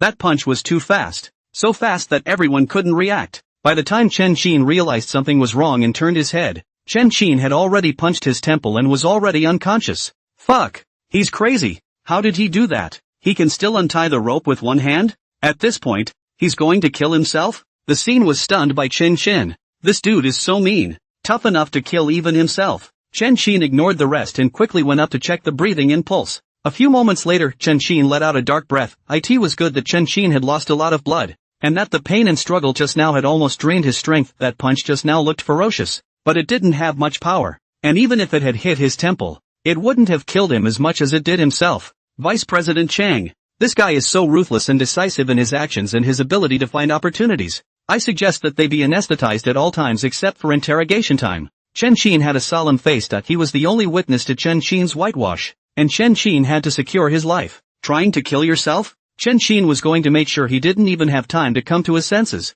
Ha! Always anesthetized? Evergreen froze on the spot. What kind of Hades operation is this? Wake up doesn't even let people wake up. Nice. He has my innocence at stake. I can't let anything happen to him. Chen Qin's face was grave as he continued. I'll control the dosage of the anesthetic. I'll fight. I don't feel comfortable with the others. Okay. Your territory listens to you. Evergreen didn't refuse after thinking about it. Chen Qin is indeed a bit of an outrageous performance. Pure little Chen Qin. Really? It's not a big problem to keep an eye on him when he's sober, but it's going to be hard to stop him from killing himself. A master like Chen Qin can kill easily, and it's just as easy to kill himself. Where's the guy who sideswiped on the road? Chen Qin looked at Poison Wolf. Bring it on. Poison Wolf beckoned. Soon, 2 men, one white and one black, were then escorted over. They're the ones who just rolled over on their side on the road. Poison Wolf and the others caught them in passing. Say it. Who are you and who are you with? Chen Qin looked over with a face full of murderous anger. We're from dark shadows. The white man's body trembled, not daring to hesitate at all as he returned. He had seen everything that had just happened, and had long since been frightened by Chen Qin.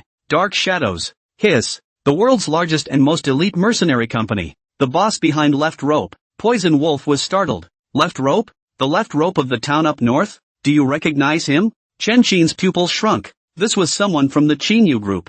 Recognize. We're staying at his place for the next few days. The white man immediately returned. Well. I told you there would be traitors. How dare he contact the boss behind it? Dare to hang out with my brother. Dare to go against me. Does he know who he's dealing with? The more Chen Qin spoke, the murderous aura on his body became heavier and heavier. This time, Chen Qin was truly furious. Earlier, when the Qinyu group was founded, Chen Qin had repeatedly emphasized that their boss could only be Chen Qin. Now the Left Rope appears. At the same time, Chen Qin knew very well that the Left Rope was by no means the only one. Maybe there was someone on the scene who secretly contacted the boss behind it. But none of that matters. The important thing was that Chen Qin had to take out Left Rope. It's going to be a downer. To make them all fearful of Chen Qin. To make them never dare to have a heart of betrayal again. Vice President Chang. Poison Wolf. You will escort my brother to the hospital and watch over him carefully. At least 10 people must keep an eye on him 24 hours a day. He must not be allowed to commit suicide.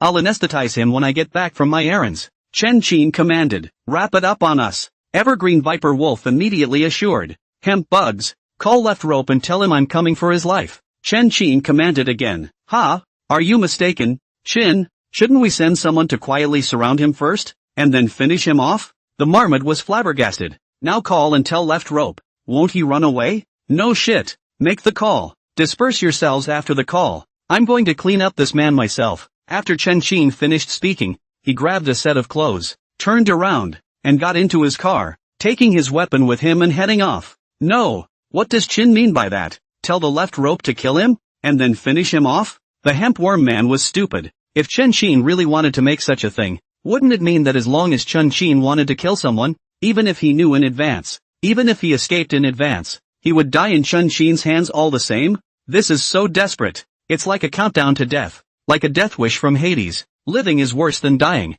No way. Qin can't really be that evil, can he? As strong as he is, he can still stop people from escaping? The crowd was filled with disbelief. They admitted that they couldn't beat Chen Qin and didn't dare to, but they didn't believe that they could still outrun Chen Qin by running ahead of time? We'll find out later. I'll make a call first, and I'd like to see how the hell Qin killed him. Hempbug took a deep breath and dialed the phone with a grave expression on his face. Update tomorrow at midnight sharp. Standing post. Phone call connected. Hempworm turned on the speakerphone. Left Rope. Your betrayal of Brother Qin has been exposed. Brother Qin said for me to call and inform you that he's already gone to look for you, and he's going to clean up the mess himself.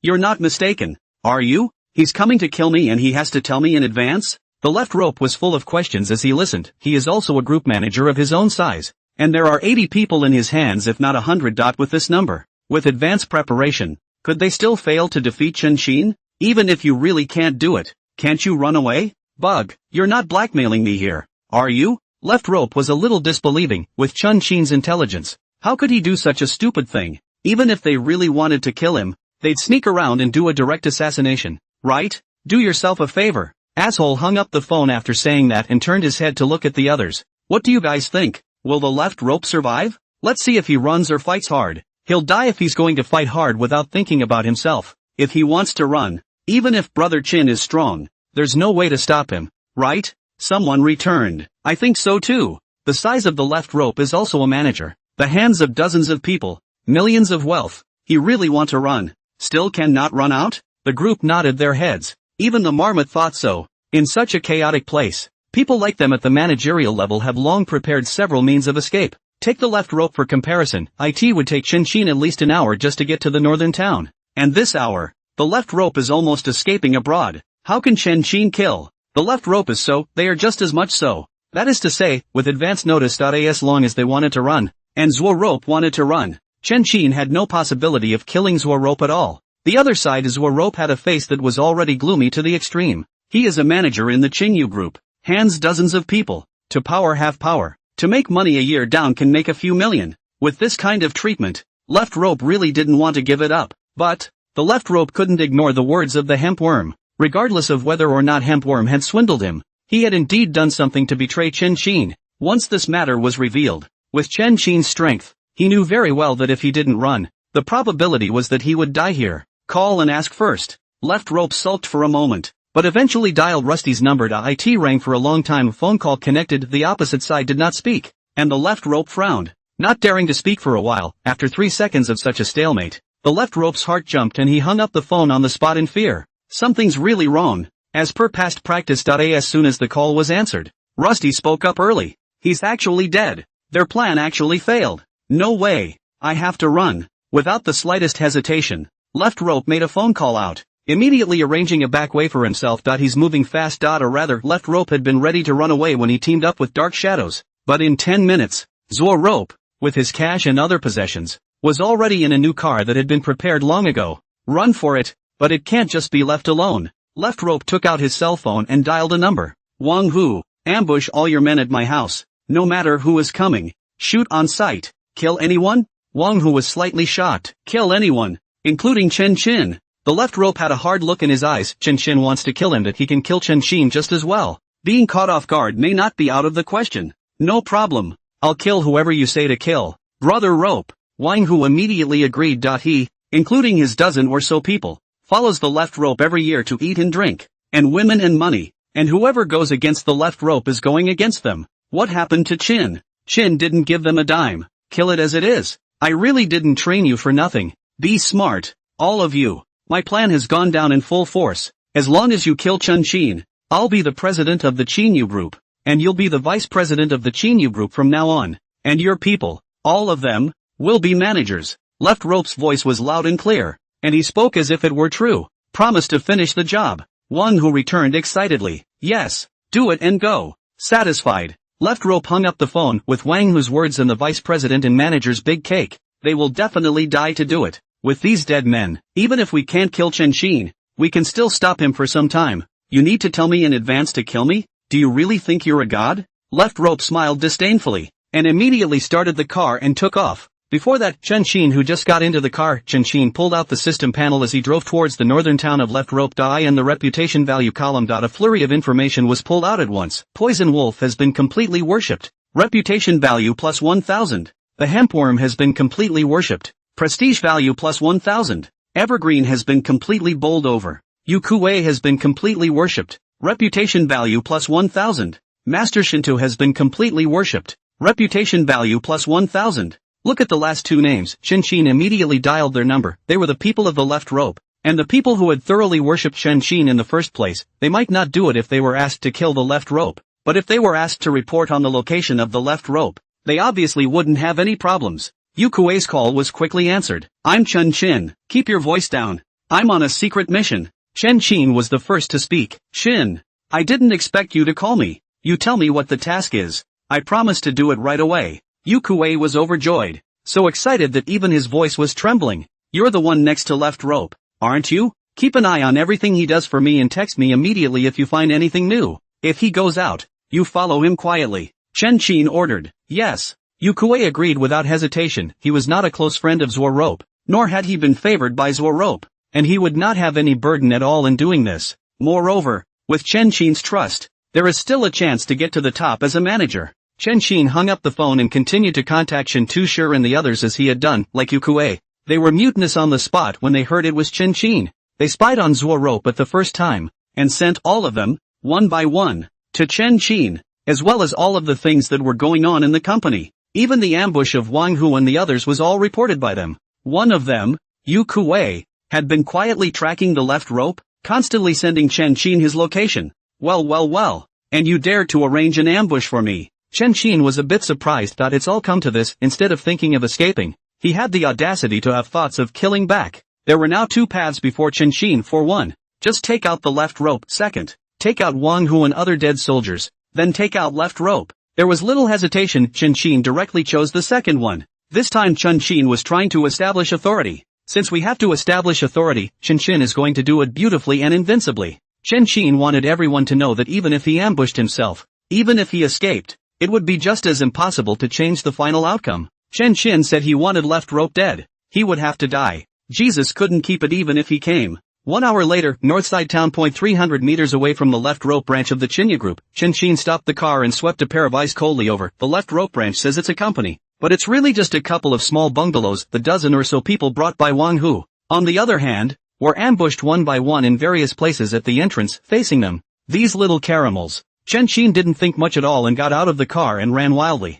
Running skill trigger. 40 yards a second. However, in a moment, Chen Xin had already arrived at the fence, and with a jump stepped onto the wall, pulling out his gun and shooting. Boom boom boom. Before anyone could react, 5 people in a row died tragically at the hands of Chen Xin. Fight! Wang Hu let out a stern cry and aimed at Chen Xin with a series of shots, bullets flying, fire suppression. However, Chen Xin reacted too quickly. They had only just turned their guns around when Chen Xin had already leapt off the wall. Next, Chen Xin suddenly jumped up, revealing only his head and his gun, and as he fired, his entire body quickly fell again, landing behind the fence. Boo! The bullets were precise and elegant, killing one man on the spot. What kind of shooting is this? Wang Hu was so scared that he immediately hid behind the cover, and his whole body was scared silly. Just now, Chen Xin even jumped over the fence in a moment and shot, but also fucking killed the person. How did Chen Xin manage to aim and shoot in this instant? Not even 0.5 seconds? How fast did he have to react to that? You're playing CF with a jump shot here? Next, Chen Xin did as he was told. Another rise and another shot. Boo! Another man fell to the ground. Boo! Another jump. Another man down. The precise shooting and elegant stance, just like a ghost, scared everyone at once. Can't even feel Chen Xin's position. And when people show their heads, one person dies, how can we still fight? Almost without hesitation, all of them hid behind cover, not daring to show half of their bodies at all. However, they had clearly underestimated Chen Xin's strength. After Chen Xin jumped several times in a row without finding anyone, Chen Xin climbed up the fence on the spot and rushed into the yard to fire a volley of shots. Boom boom boom. A series of several shots. Chen Xin and fast and accurate. The opponent showed legs to hit legs, hands to hit hands, even hit with a compliment, like into no man's land, killing 3 people on the spot. And by doing so, Chen Xin was exposed to open space, in range of his opponent. Strike together. Wang Hu seized the opportunity and shouted immediately with great joy. One time, the last 3 people,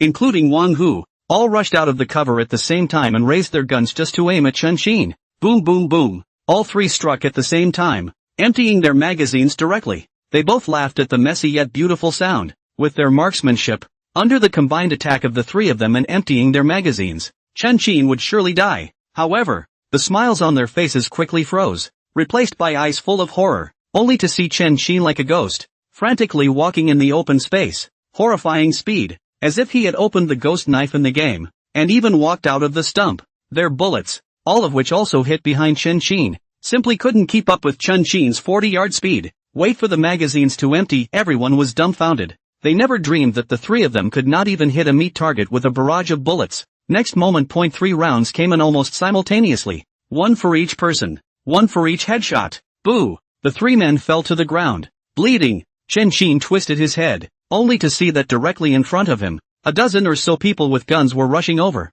As soon as they saw Chen Xin, as soon as they saw the corpses of Wang Hu and the others on the ground, one by one, their faces changed wildly, and for a while they didn't know whether to raise their guns or run away, and all of them froze in place in a tangled mess. Don't panic. I'm here to clean house. None of your business. Chen Xin smiled faintly and said again, Shintu master, in. Shintu sure ran out of the crowd. You're in charge here from now on. You're the manager of this branch. Chen Xin commanded. Yes.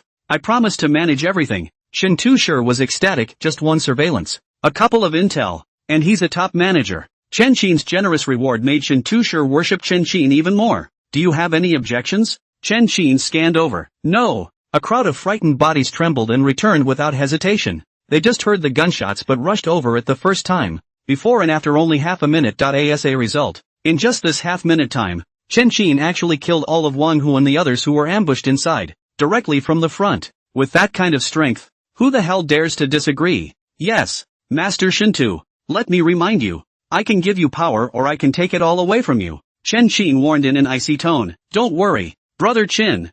I'll never be the kind of eater that left rope is. Shintu sure immediately assured him, then added, Brother Chin, there are cameras here. Should I destroy the video? No need. If anyone asks, you just send them the video, and send it subtly. Got it? The corner of Chen Qin's mouth curled up slightly. What Chen Qin wants is to let the video send out, to let those managers to see, with Chen Qin as the enemy, no matter how the ambush, are equally useless. Understood. Shen Tushur snapped out of it at once. That's it. It's time for me to catch the left rope. Chen Qin finished pulling out his cell phone. One sweep. Yu Kuei was still tracking the left rope, of which all the locations, one by one, were also sent. Chen Qin did not hesitate. 40 yards a second. Like a rocket rushed to the sedan. What kind of speed is that? Shen Tushur was horrified. The others behind him were all horrified as well. 40 yards a second. That's a horrible speed. Too scary to be personal. Their fear of Chen Qin was pulled to the extreme at this moment. Honor Chen Qin like a ghost.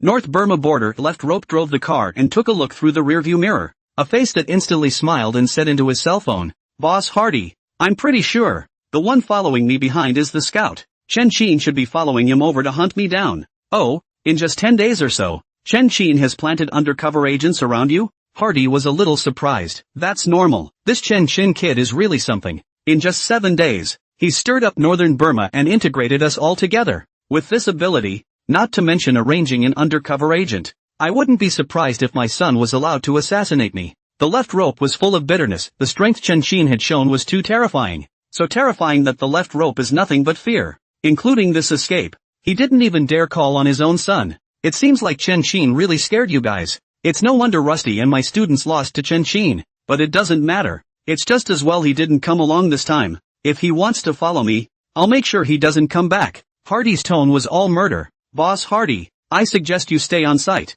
I'm really afraid that I've lost my mind again this time. This kid really is a monster. Yu Kuei reminded boldly. No, I have to go save my students. He may have a broken arm, but he has superior intelligence and is a great help to me. I must get him out. Hardy then returned. Just don't worry. I've already arranged everything. If he dares to go in with you, he will surely die. I'm so relieved to have your words. Zhuorope secretly exhaled a breath and proudly swept the rearview mirror. Just follow. Once Chen Qin dies, labor will be the biggest contributor. I'll be able to become the president of Black Shadow Corporation subregion. One more chapter will be very late, so don't wait. Go to bed when you should. Dark Shadows, the world's most powerful employment company. They have subsidiaries all over the world, with arms, gold mines, and all sorts of other businesses all over the place. Strips like North Burma and the Middle East are behind leaders like the left rope assholes. Not only do they have people, they have untold amounts of money and are the true business overlords of the globe. The president of the Asian region,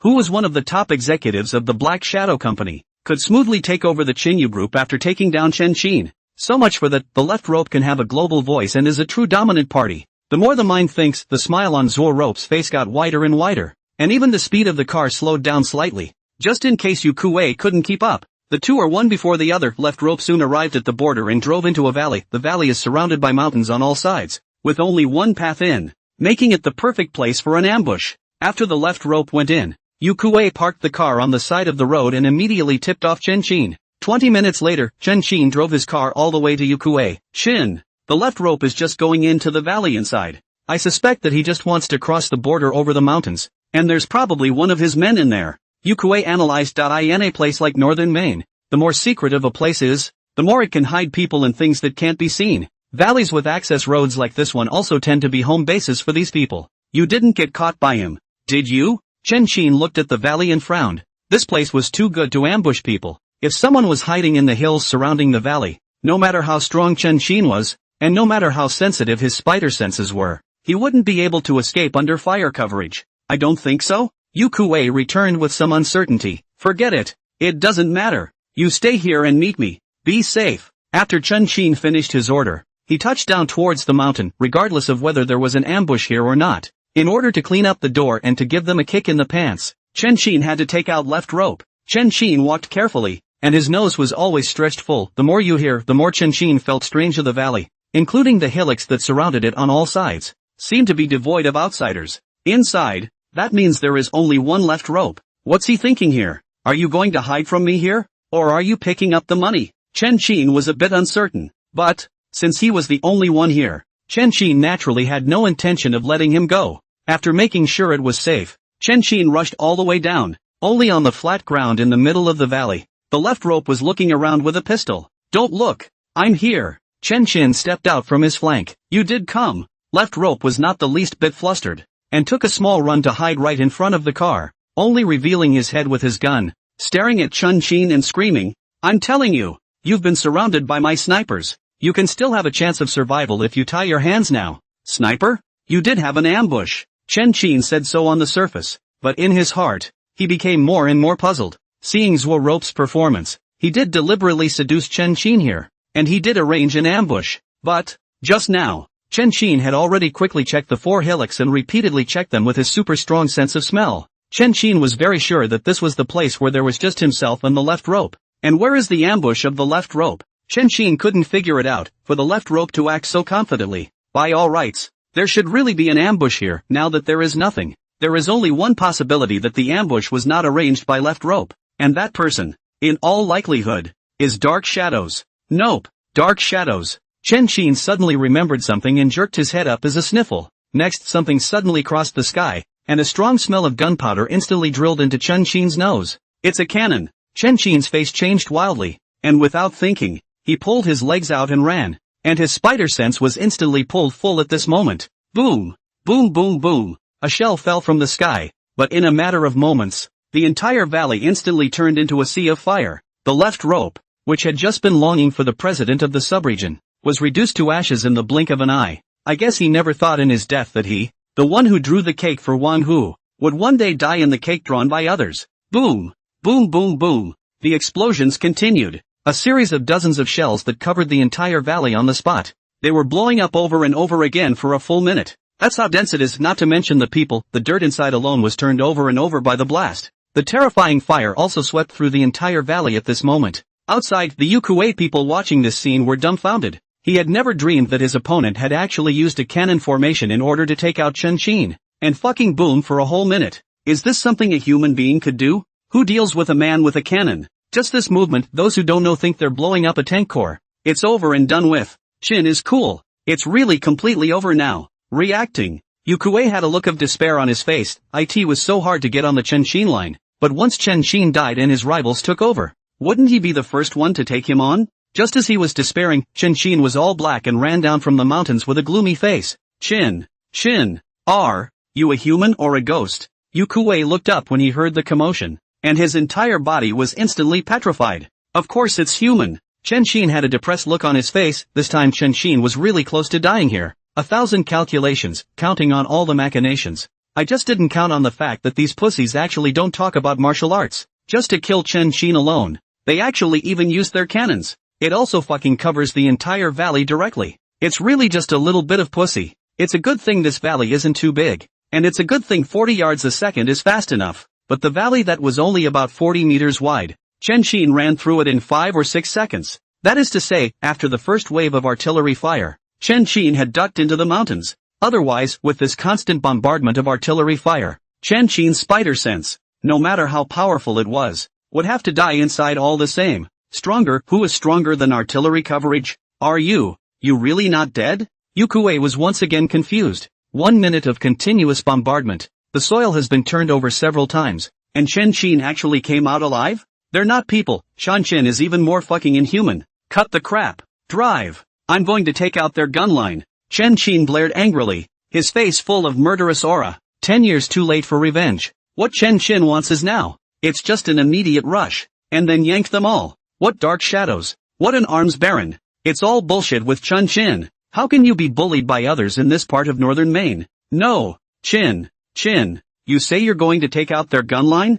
Just the two of us? Yukui was confused again and again and again. He'd forgotten how many times today he'd been clueless. All he could think was that the world was too scary. On the front foot, the Black Shadow Company's artillery coverage bombarded Chun Chin. Chun Chin, alone on the back foot, was actually going to take him to smash the artillery positions. That's a fucking heavily armed artillery formation. 2 people going over there is just stuffing their teeth? Are you serious? Third shift. Set up another post to update at midnight sharp tomorrow. If I can't do it, I'll continue to stay up late and add more. I don't believe I can't make it. Precisely, it's me alone. After Chun Chin finished speaking, he immediately got into the car. Alone? Will this work? Yukui's face was full of questions as he listened. Chun Chin is lucky to be alive this time, and he's actually going to mess with other people's artillery formations? That's Dark Shadows. It is the top employment company in the world. Every time they go out, they pull almost all the stops, both in terms of people and equipment. Chen Qin is single-handed. What can he fight them with? But Chen Qin had already gotten on the bus and had made his attitude clear. Yu Kuwei hesitated, but eventually got into the car and sat in the driver's seat. 12 o'clock. Keep driving forward. I had to find their gun emplacements. Chen Qin's eyes flashed. No matter what the gun is, it has a certain distance to attack. It wouldn't be too hard to find them under the superb sense of smell as long as they followed the direction. The other side, the valley is 10,000 meters away. In an open space, 10 M777 howitzers are sitting at the moment. Dozens of them, heavily armed, were pushing a gun onto a cart and doing the finishing touches inside the command tent. A large screen, hers, was the scene of the explosion in the valley just now. Start reading from the beginning. Chen Qin and Zhuorope were chatting when suddenly countless shells fell. Whether it was Chen Qin or Zhuorope, they were covered up by artillery fire in no time. What followed was round after round of bombardment. There was nothing but explosions or blasts during that time, completely covering the entire valley. Just this scene, not to mention the people. Even the ants hiding in the ground don't want to live. You're an honorable opponent, to say the least. Unfortunately, gun to the head. You're so ill-behaved. Benny shook his head regretfully, then passed the video to Hardy. Boss Hardy, Chen Qin is dead. There are no bones left. Dead is right. Under such artillery coverage, not to mention him, you and I would be just as dead in his place. Hardy sneered. No matter how strong a person is, they are just flesh and blood. In the face of absolute firepower, any carbon-based creature would have to kneel. Are we paying a little too much this time? It's not easy to explain to the main south side when the guns run out. Benny was a little worried. These howitzers and shells, the heavy weapons they sold to Burma South, also happened to arrive here in time. Otherwise, even if Chen Qin's strength was outrageous, it was unlikely that they would have specially shipped the cannon over. What's not to account for? If you have an opinion, you have to keep it to yourself. Well, no more talking to you. I'm in position. It's time to save my unlucky apprentice. Hardy hung up after that and looked at the video of the gunfire on his cell phone and instantly sent it to Hempworm. I'm sure when you see the video, you'll know what choice to make, right? The corners of Hardy's mouth quirked. Chanchin cleaning house was a downer, as was Hardy covering Chanchin with artillery fire. That's what Hardy was trying to tell them. To go against dark shadows is to be covered in cannon fire. Do it all. Hardy looked with one eye toward the hospital not far away. Inside lies Chen Qin. Hardy was able to come over here himself to save this student who had only been with him for a year. That year, Chen Qin is 18 years old. To make money, sneaking out of the country to join a mercenary company. He happens to be fighting alongside Hardy. Hardy saw that Chen Qin was a good seed, so he took him as a student and taught him everything he had learned in his life. Chen Qin has really outdone himself, and in a year's time, he has learned almost all of Hardy's skills. At that time, the strength of Chen Qin could have made a big career abroad. However, Chen Qin could not let go of his brother, but also preferred to stay in this part of China, and finally decided to return to China. That's all. Chen Qin has committed several major crimes in the country, and the whole underground world is on edge, and they are afraid when they hear Chen Qin's name. Chen Qin is also very impressive, and in a short period of time, he has accumulated a large amount of wealth. For his own brother, Chen Qin also responded to all requests and gave all he could. Regrettably, Chen Qin is a gambling dog who has lost all his belongings in several big bets in a row. At this time, Wu Baoshan threw the introduction of people to find over, intending to do a big job with Chen Qin. Chen Qin happens to be poor, so the whole kidnapping case first test the waters of Wu Baoshan. However, the Chen Qin was exposed. To live, to freedom. Chen Qin went out of his way to do something to his own brother and started to PUA him, brainwashing him in every way. He did not want to live. In the Chen Qin brainwashing, conscious that he owed his brother too much, then Chen Qin all the things, all the details all memorized, on the spot to the Public Security Bureau to turn himself in for the Chen Qin. Chen Qin confessed to the crime, with a guilty plea and full details of the crime, plus the physical evidence. The brother of Chen Qin was sentenced to immediate execution. This younger brother is also Chen Qin, who has now crossed over. Chen Qin, the teacher is here. As long as you're out of the country, you won't die at the hands of anyone else. Hardy's eyes glazed over as he got out of the car and walked into the hospital. The other side, Xinyu Group, the line of managers, including assholes, all converged in the headquarters conference room, all waiting for the results of the left rope. Coming. Video sent. Hempbug picked up his cell phone and cast the video on the big screen for the first time. Here's a video of Chin Chen breaking into left rope die in the picture, only to see Chen Qin suddenly appear on the fence, and with a series of several shots, he was able to eliminate several enemies on the spot. And then it's just a horrible jumping gun. One jump, one shot, one head, elegant and precise images. even if they had seen a lot. They were all stunned at once. Where's Chin shooting? Swallow double eagle. Then move on to the back when they saw Chen Xin in the open space, hard dodging bullet after bullet from the three men. The scene was once again confused. No, jumping the gun is fine. What's the point of dodging bullets in your face? Can a person really be this fast? Is Chin a ghost? Just now I didn't believe that Chin could dodge sniper fire, but now I do. I'm convinced. The more a manager looked, the more he was shocked, and he broke out in a cold sweat on the spot. In the face of such a strong and tough, and vindictive, on the spot big brother, who the hell would dare to betray Chin Xin? But, the left ropes are starting to escape. I think he escaped, right? Someone asked with less certainty. Should have gotten away, right? An hour's time, a chase and an escape. There's no reason for Chin to catch up. Hempworm looked certain that if Chen Xin has the information, he can go after Zworope directly, and it must not be difficult to catch Zworope. But now, Chen Xin had been delayed at the branch and had to go after the left rope again, which was simply too late. Don't say kill. It's questionable whether we can catch up. Tick-tock. Asshole's cell phone rang again. Tap on it. It's an unfamiliar email inside. Again. Is a video. Open it. To the picture flashed on the big screen. Chen Xin as well as Zworope's figure appeared in front of everyone. What? Chin really caught up with the left rope. Hempworm and the others' faces changed wildly. The fact that Zworope was caught up by Chen Xin meant that Zworope would surely die. Also this means, but anyone who messed with them, even if they knew in advance that Chen Xin was going to kill them, it was just as hard to escape Chen Xin's hand. Chen Xin is the king of living hell. If Chen Xin wants Zworope to die, Zworope must die. The left rope is so. They do the same. Just as they were shaken, the whooshing sound of breaking air suddenly rang out. Fix your eyes. A shell actually appeared on the screen. The guns are all robbed? I'm not mistaken. What is this? A cannonball? Just for the sake of dealing with a Chen Xin. Just for the sake of killing one person. You guys even used your cannons? I'm really convinced. Dare you to be a little more shameless. Who's going to fight you here? Hempworm and the others were horrified. They've been around places like northern Maine for a little while, for so long that they've been in a firefight not 100 times but 80. But, no matter how fierce the fight was and how many people died, there was no such thing as a cannon at all. It's simply not a product of what should be here. Dark Shadows is good.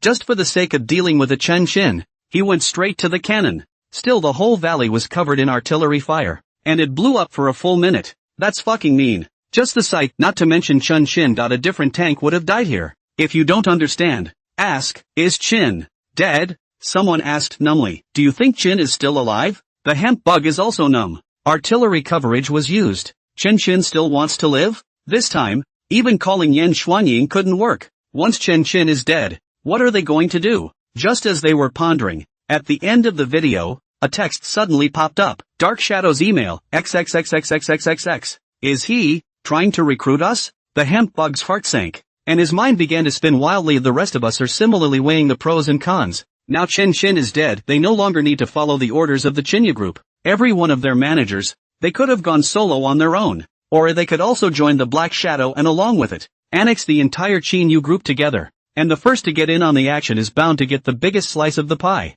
There's no one possibility. This video is a fake? Li Ku suddenly spoke. He's the vice president. He was likewise in this meeting. Chen Xin's death. Li Ku was also shocked. But, no matter what, he had to stabilize them first. At the very least, Li Gu needed to send out the experts in the lab first. It is indeed possible. The marmot's heart jumped. Covering Chen Xin with artillery fire is just too much of a stretch. Who beats a man with a cannon? And, regarding the strength Chen Xin had shown, even if he was really covered by artillery fire and could not be seen alive or dead, who dared to guarantee that Chen Xin would definitely be dead? If Chen Xin is really dead, so much for their defection. But if Chen Xin hadn't died, once they defected, the result of the left rope would be their end. Facing a terrifying opponent like Chen Xin, who could survive Chen Xin's hands? A word from Li Gu, taking all these people who were planning to defect to the Black Shadow. All of them hesitated at once. Excuse me, my mom's in labor. I'm going home first. My grandma's getting married and I have to go home first. Hello?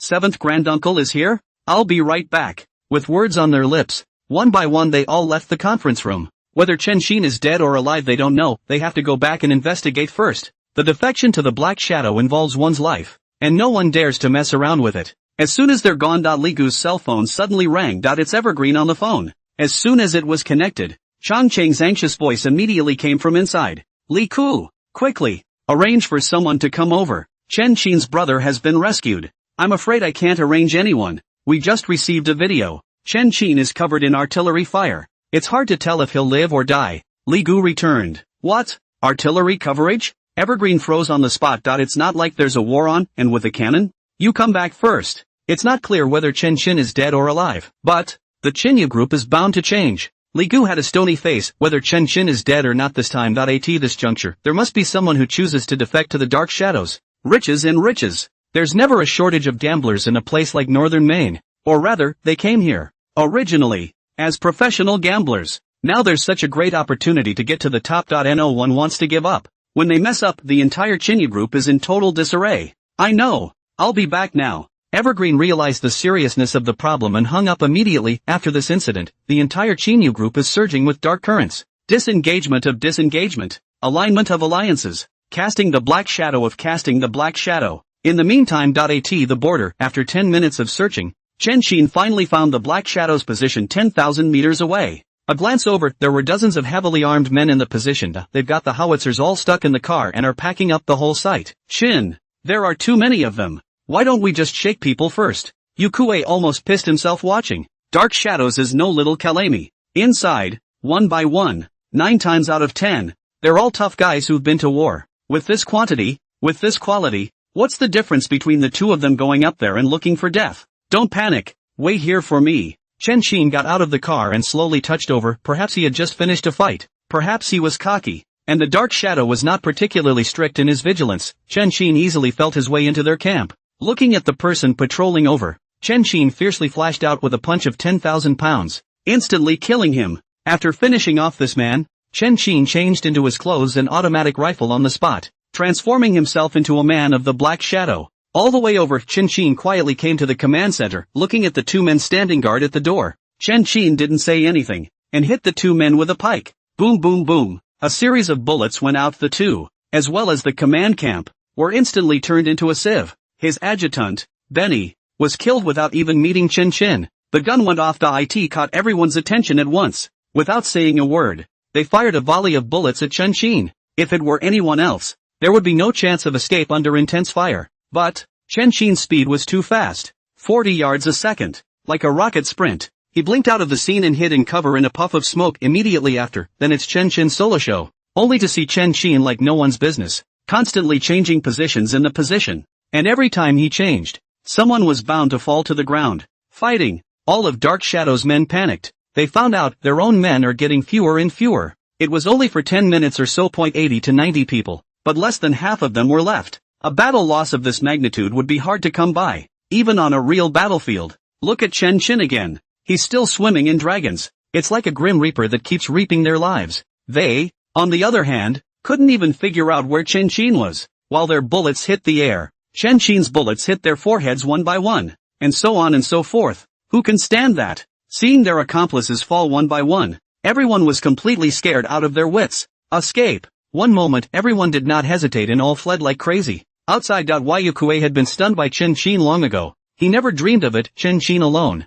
actually really beat the 80 or 90 people who could not raise their heads. Watching his opponent on the run, Yukue's adrenaline spiked wildly, excitedly, and immediately chased after him, picking up his gun and shooting. Wait to knock them off completely. Yukue smiled triumphantly. Brother Qin and I are so awesome. Inside the command tent, Chen Qin picked up Benny's cell phone and dialed the only video call on it. The screen flickered. Hardy's smiling face appeared in front of Chen Qin. The moment he saw Chen Qin, the smile on his face instantly froze, and he exclaimed incredulously, You didn't die? 0 hour didn't update on time. There will be more today. When all is said and done, probably at noon or in the afternoon. The author has to go to bed first strike. Hardy is really numb. To take out Chen Qin. He even used the cannon. It's all starting to be covered in artillery fire, and fucking bombed for a minute straight. Results: Chen Qin actually didn't die. Nope. This background. You killed Benny? You killed all my men? Hardy's eyes widened in horror. This background of Chen Qin is not Benny's command tent, is he? Chen Qin's camera panned, and in the picture, a man who had been beaten into a sieve suddenly appeared. This man, too, is Benny. You? No way. How did you do that? Hardy was full of disbelief. He couldn't figure it out. There were 80 or 90 men in this artillery formation, all of them veterans of the battlefield, all of them the best of the best. Even if he were to let Hardy do it himself, he would definitely be no match for Benny and the others on his own. Chen Qin is good. It actually took care of them all at once. And to count the hours. It's only been an hour since the bombing of Chen Qin. That is to say, excluding the half hour of rushing, Chen Qin had killed all of their elite squad in half an hour. Half an hour. Not to mention the people. Even if there were 80 or 90 pigs, we couldn't catch them all in half an hour, right? What kind of anticlimactic maneuver is this by Chen Qin? And what the hell happened to Benny's squad? The more Hardy thought about it, the more chilled he became. Chen Qin's strength was far beyond his imagination. Watch the drone VCR for yourself on how to do it. As for your batch of cannons and weapons, I'll just laugh it off for now. Chen Qin grinned and hung up the phone immediately. What? Wait. Hardy, anxious, looked at the hung-up phone and immediately called back. Rand Chen Qin didn't pay any attention to him at all. Hardy's squad wasn't wiped out, and this was still a dangerous place. For the sake of his own safety as well as this batch of weapons, Chen Qin dialed the nearest brethren on the spot and told them to come over and pull the weapons away. Fark, my weapon. Hardy was frantic with anger. The weapons were in order to sell to Myanmar South. Besides the M777 howitzer, there were other kinds of guns, bullets, grenades, bulletproof vests, and even an anti-material Barrett. Together, these things are worth $100 million just for the cost of them. If you count the selling price, they lost a full $300 million. $300 million.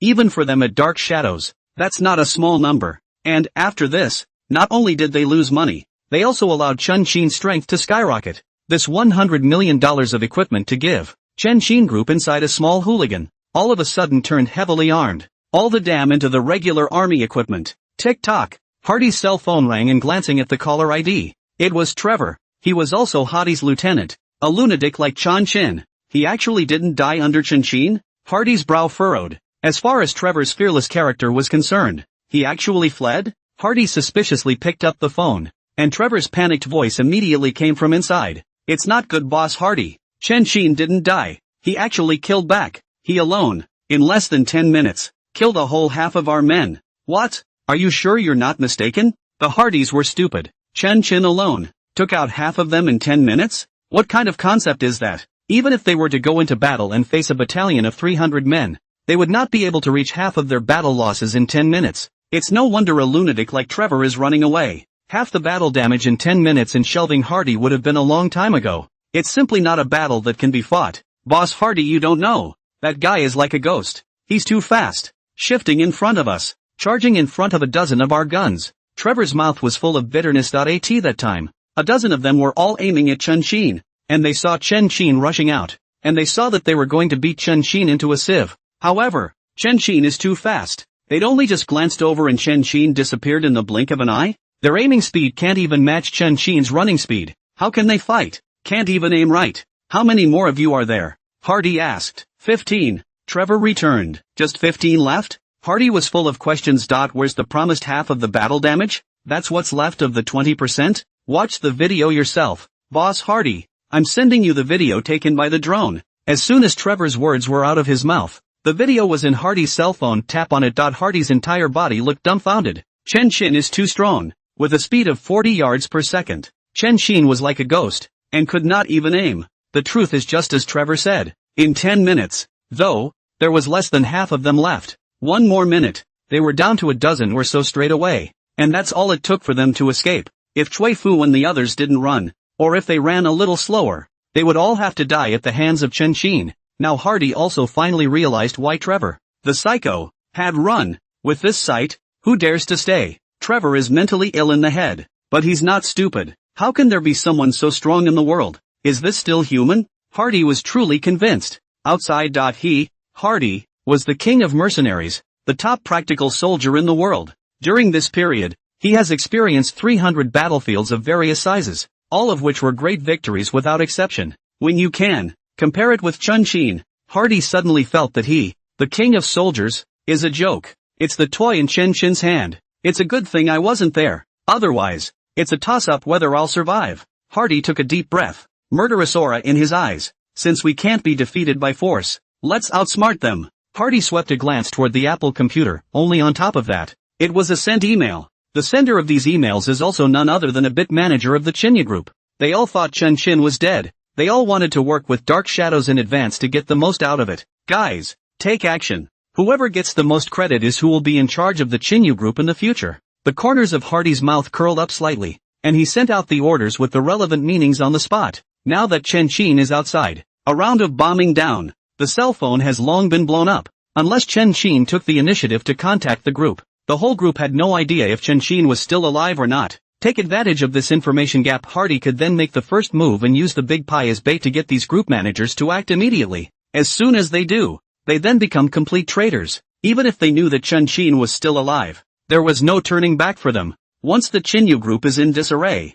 Hardy still has a chance to flip. And the situation in northern Burma is not good for the nation, and they have long been planning to take out Chen Xin in his place, with their assistance. If several parties join forces, are they still afraid that they won't be able to defeat Chen Xin? In the end, Chen Xin is strong again. It's also just one person. Compared to the existence of the group, Chen Xin is nothing. Once Hardy's order was given, the managers of the Chinyu group, big and small, all climaxed in an instant. Distribute benefits according to merit. This means that they, the little managers, also have the probability to be in charge. There was little hesitation. They started to launch at the first opportunity, grabbing resources for grabbing resources and engaging in sneak attacks. The whole Chinyu group is in a mess. Some of them, on the other hand, rushed straight into the group's headquarters. They're going to rob the experts, grab the high-tech drawings. Third shift today, 2 more shifts later in the wee hours of the morning. A fraudster playing fraud? Chinyu group inside the large conference room. At the moment, only the 2 of them, Evergreen Liku, were left. Where are the poisonous wolf muggers? Evergreen asked. They said it was an emergency. It'll have to wait. Liku returned with an ugly face. Urgent matters. Again, it's an emergency. Those 2 words are fast becoming their mantra. To ask is to be in a hurry. Just don't come to the conference room. It's about drawing a line in the sand with Evergreen Liku. Looks like there's no more Chen Xin. We really can't control the Chinyu group. Evergreen was filled with helplessness. Chen Xin is in and the Chinyu group is ironclad. What Chen Xin says. Chinyu group does. Evergreen Liku could also take Chen Xin's order and order the group within the group. Now when Chen Xin has an accident, the group's big and small managers ran away. Not to mention that even the poisonous wolves and muggers who usually treated them with respect began to avoid them. It's normal. They're afraid of Chen Xin, not us or the power behind us. Ligu was also helpless. They have a lot of power behind them, but if it's bigger and doesn't radiate here, who's afraid? And all managers of all sizes, including the poisonous wolf asshole, are actually resisting the recruitment in their hearts. They prefer the old business without risk to the legitimate industry with risk. Where are Professor Wang and the others? It's all arranged out, isn't it? Evergreen asked. On schedule. Ligu returned. Still arranging? Don't you dare take them out. Evergreen was instantly anxious. Professor Wang and 5 others, all the top experts in the country. Their team, too, is the best team. Evergreen Liku can be sacrificed here. Professor Wang and the others are certain to return alive. They are so old. How can they stay here and be tortured? I know, but the information is so important. They are transmitting the information back home and destroying all the research materials, and all the parts that were built. Liku returned helplessly. Once Chen Xin is dead, this information becomes extinct. They have to transmit the information back home. All kinds of accessories inside, again, are beyond the current level of technology, and if they don't destroy them, they'll be in countries all over the globe in the blink of an eye. So, no matter how urgent they were, they had to destroy these things first. Information can be transmitted back to the country. People can die, but high-tech products must not be leaked. Tell them to leave first. I'll help them destroy the fittings. Evergreen's face was hard. He could die. Experts for the country and the people could not die. No, you think you're the only one with that realization? Professor Wang said. We don't know enough to completely destroy all the materials. Moreover, do you or I know how to transmit information? In the event of an accident, you and I can't be held responsible even if we die. Ligu sighed softly. Why hadn't he thought about this? The good news is that destroying the material wasn't too difficult, and with another hour or 2 of procrastination, they got the job done. Vice President Chang, Vice President Li. Big deal. Kang Xiom, Luoji and the others are all here with their men. By the looks of that, they're going to come in hard. Duan Dong rushed in anxiously. He is also an undercover police officer and is currently the deputy of Evergreen Liku. How many came? Li Gu asked. At least 200. Duan Dong returned. Suffered. So many defections. Evergreen's face changed drastically. Their vice presidents all right. In fact, they, including Chen Qin's people, were part of the people left behind by the previous Blue Eagle, and filled up to 100 or so. Truly, the power in their hands is not even as good as some managers. The group was able to control them, mainly relying on Chen Xin. Once Chen Xin is dead, they don't even have headquarters in their sites anymore. Go! Whatever. Let's go ahead and stabilize them. Even if we die, we must buy Professor Wang and the others time to destroy the information. Li Gu took a deep breath and walked out immediately. Go! Evergreen Duandong likewise followed, come to the front door of the group only to see that outside the closed gates, all the people with the cars were densely packed. They held weapons, their faces were fierce, and they frantically slapped the gate. What's it all for? Mr. Chen isn't dead yet and you guys are about to revolt? Evergreen was furious. The word Mr. Chen came out, the scene fell silent, and each one of them looked at each other, eventually looking at their respective managers. Don't panic, everyone. Chen is dead. He's here to swindle you. Luoji laughed and stepped out of the car. If Brother Qin was still alive, do you think I would dare to bring you guys here? You guys are afraid, but I'm not. As soon as I heard that, the line of people on the scene immediately gained confidence again, and one of them fiercely glared at Evergreen. There's no Chanchin. Evergreen Li Gu was nothing. A sword from a different era is still trying to cut down a man from this era? Who said Mr. Chen is dead? You guys saw Mr. Chen's body? Evergreen asked rhetorically. Corpses? It's all covered with artillery fire. It's all blown to dust. Where's the body? Luo Ji was happy. If you think Chen is still alive, you can call Chen or call him over. We'll turn around and leave. Evergreen Li Gu was instantly silent. Chen Chen's phone doesn't work at all. Everything else is completely unreachable as well. During this hour, Chen Qin was as if he was really dead. Open the door. Quickly hand over Professor Wang and the others. If you guys stop us again, we'll just raid you. Luoji's fierce light flashed. Click, click, click.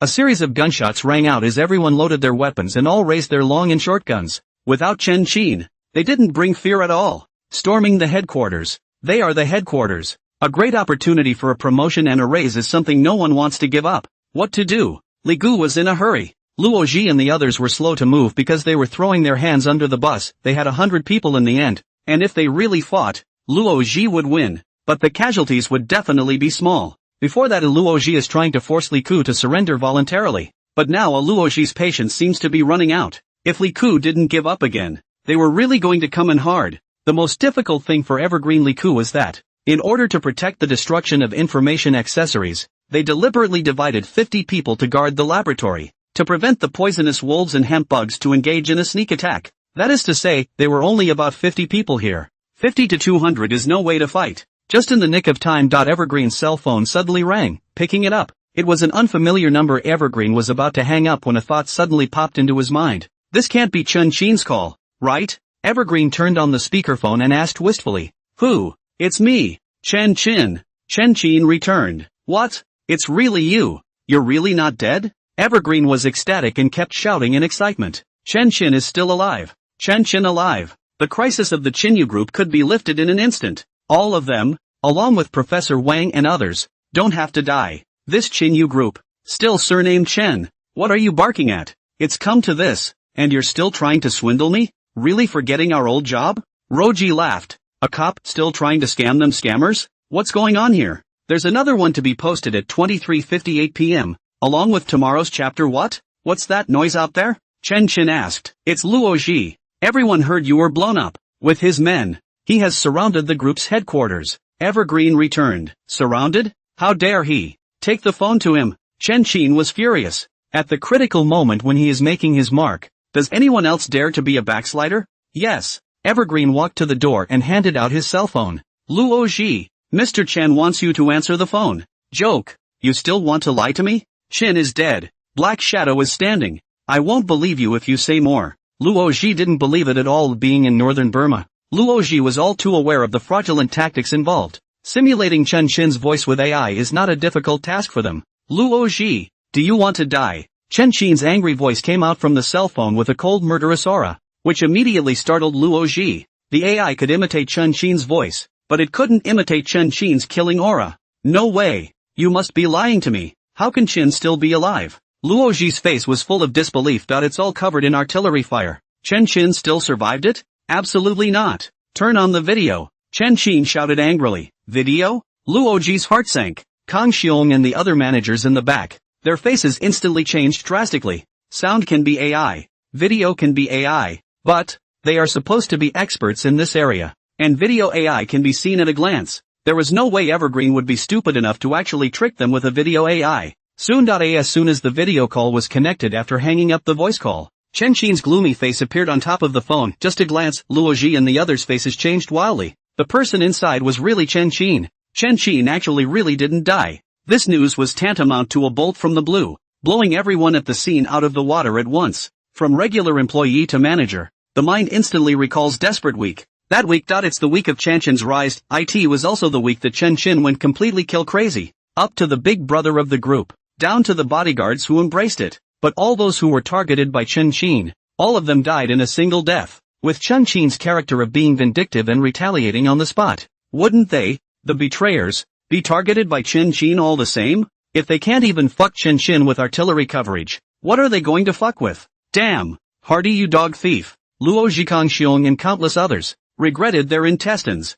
Chen Chen is not dead. What about them? Luo Zhikangxiong, why don't you take your men and back off? Chen Chen was furious. Chin.